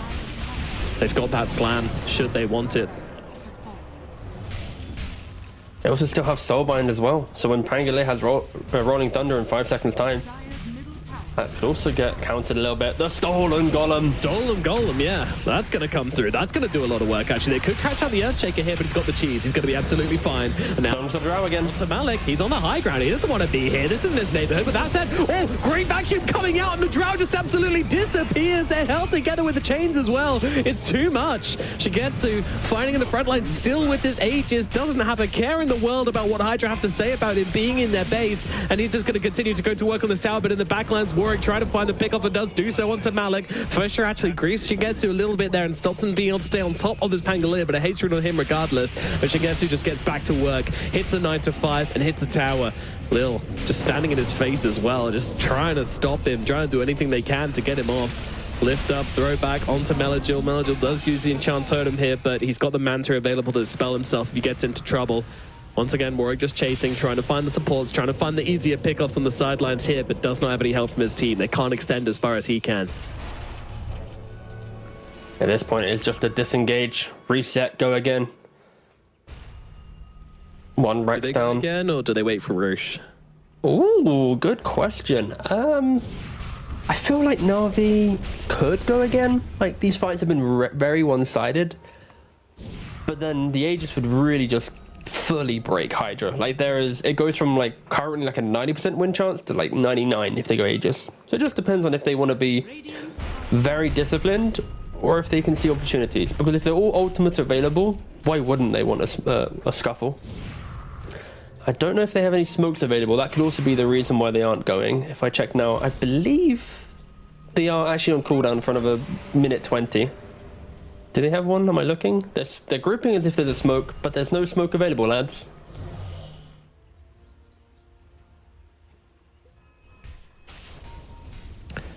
Okay, well, they'll pretend. They're gonna cosplay the smoke. Ooh, we smoked, boys. Let's go. Yep. Someone just humming the smoke tune in the back lines. Which is a banger, by the way. Best sound in Dota. They share my form. Love that sneaky music. That's when you know it's getting real. It also helps that Eligibil's been carrying this gem for... Actually, no, he's passed it back off to Void now. But they stole the gem from HYDRA very early into the game. And because of that, the minimap has been completely dark for Dire. And that is not what you want. Like, a Drow who's all out positioning needs at least 1 or 2 wards to play around. That's why HYDRA bought the gem early on, but of course, feeding it away just really amplified Navi's ability to choke out their opponent. And they're also just buying a Blink. She really is desperate. Of course, Blink is pretty good against Faceless Void. As long as you see him casting Chrono, you can always just double-click that Blink, disengage, but it's not the item you want to see your Drow go at the 35-minute mark. It really is a let's hope to get one single fight going our way. Lil throwing out some golems of his own in the middle lane. Oh, it's a golem battle. Who wins? Oh, wait, he's run out. Upheaval. Damn it. Oh, They need to time this properly.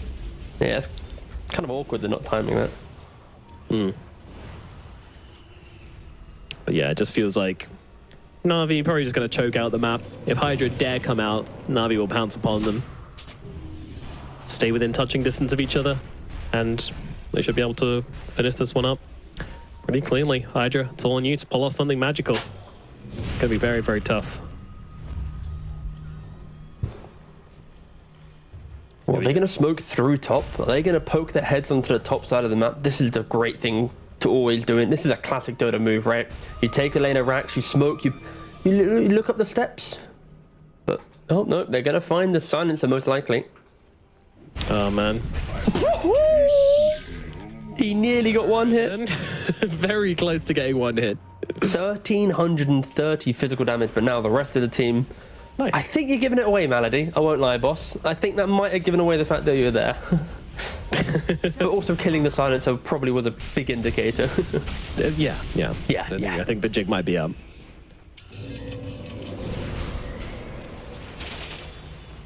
All right, we got some more upheaval battles going on. That's always hype, but we've also got some barracks being taken.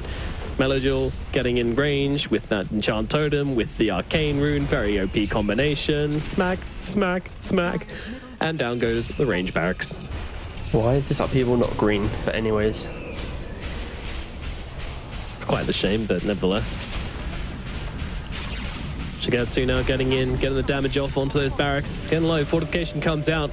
That's not the best fortification, but they're forced into this situation, and yep, Marjo just comes in, bonk! One last hit to finish the job. Now only one barrack remains for HYDRA. One barrack between them and elimination from these TI qualifiers. I mean, of course, you can win against HYDRA, Mega Creeps, but not... I was about to say that. Nomad basically saying that Mega Creeps and they're out. Yes. Okay, fair enough. Yes. A Beastmaster Drow lineup against Mega Creeps doesn't sound the most riveting of comeback potential, so yeah, I could see that being the option. Roshan has respawned. Eggs, you know, she never built the eggs. No, she never built it. Now she's going for it, yeah. She's realizing the megas are inevitable. And this is going to be the Refresher Shard, Cheese, and Aegis Roshan. You've been losing a fight to one chrono. What if it's 2 chronos? 2 golems. I got 2 echo slams. 2 walls. So many options. This refresher, the highest value refresher in all of Eastern European TI qualifiers. And which one's going to take it? Malik. No way, Doug's here. Maybe he's just like the bank. He's holding onto the cheese refresher. He'll blink on top of the void to give him the cheese, to give him the refresher. Whichever he needs. Yes. Good sir, you seem to be dead. Let me provide you one of Roshan's greatest fruits. The shot of the refresher. Quite excellent.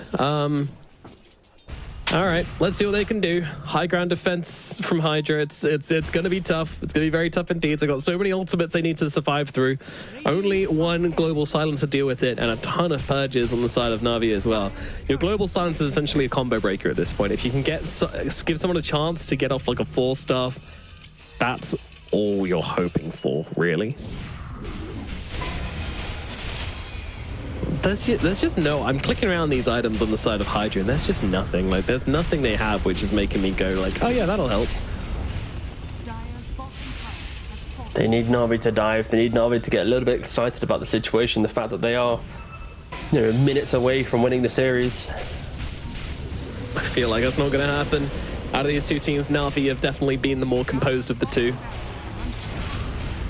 Shigatsu hitting at this range barracks, challenging HYDRA to come for him. This is Rubik's Upheaval, don't forget, but now it's Warlock's Upheaval as well. Rolling Thunder's going to come through, but the Upheaval's going to... oh, Warwick. Oh, that's unfortunate. Oh, double Warwick. Oh, that's even more unfortunate. Just try and get yourself out, but Shigatsu's on him now as well. Roll up just to try and get himself away and blink. Daniel. Successful, but whoa, that is aggressive. Coming to the front lines, almost getting blown up. Daniel feeling like a bit of a Chad. Does get put back in his place, but Shigatsu, he is now taking down these melee barracks as the Grimstroke tries to snipe him. How is he not dead? How is this man not dead? The ball will finish the job. All right, 1 casualty.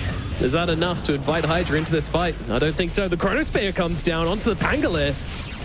All right, well, he's going to need something to refresh this right now.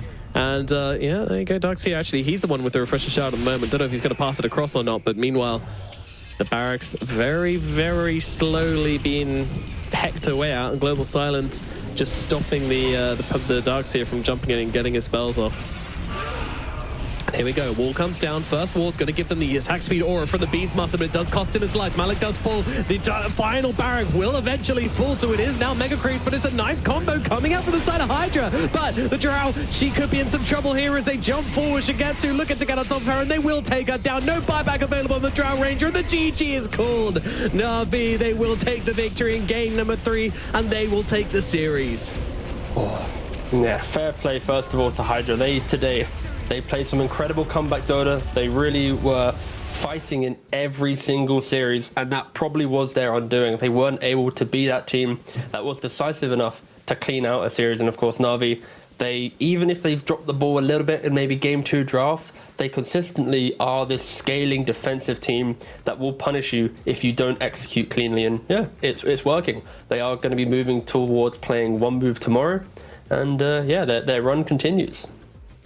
It does indeed, and wholesome moments there from Navi as you see the hugs taking place, the cheers, everybody feeling pretty good about that one, as they deserve to as well. A very intense series which they do end out on top of, and yeah, again, sticking to their guns, sticking to their playstyle which they have belief in, which is kind of cool. And I don't think HYDRA really backed out from theirs either, but at the same time, just one bad fight around the Roche pit and it was all over for them. Oh, yeah, no, this was a weird series as well. Like, even this game specifically, I think HYDRA, you can see the confidence they have in their strategies because they're picking these heroes like Slark, Drow, like super aggressive heroes that need to be played with that mindset. And this game, they're going for a Drow. Anytime they fall flat, you know the game's going to be difficult. And I think that's why this mid shaker is so strong. If there's a weak support, if there's a squishy carry, the game is just going to be so much harder to play. And like the reason why they won game 2, like Slark, you find him, He can combo break by himself. He has ways to enable his team. You throw a Drow into the mix. Now, Melajul, completely different game for him. He knows anytime he sees a Drow, a Silencer, a Pango, literally any of these heroes, he can put them 100 to 0, 100 to half HP. Like, he's going to do a lot of work, and he finishes the game 8-0 full team. This was just a great display of big spells, and I think I might want to give MVP to Malady because we got to see a Warlock, a hero we don't see too often, and in the game earlier today, when they played up against MoneyMakers, he popped off. In this game as well, 4-3-21, he's just playing some like casual Warlock and slowly progressing his way to TI qualifiers. And I'm sorry, Nomad, but please don't disagree. Let's give it to Malady, please. I just want to know what means from Malik in the chat at the end. Does he think he just beat cats? You communicate with them? I can check. I'm going to Google Translate. Maybe it means something. I don't know. Anyway, I mean, it's bold claim for the Warlock MVP, but I can definitely get behind it. He did pretty well, but at the same time, I thought we had some great play coming out from Shigetsu. I think Melajul, obviously, 8-0-14 on the Earthshaker, did absolute buckets. So, yeah, once again, many contenders for it, but Malady will take the MVP for this one on the Warlock, doing the work in the backlines, and, yeah, getting them big hits off. Well, you just described two heroes, right? You know, Void and Darkseer. What was their total kill participation? 24 on the Void, 24 on Malik. What did Malady have?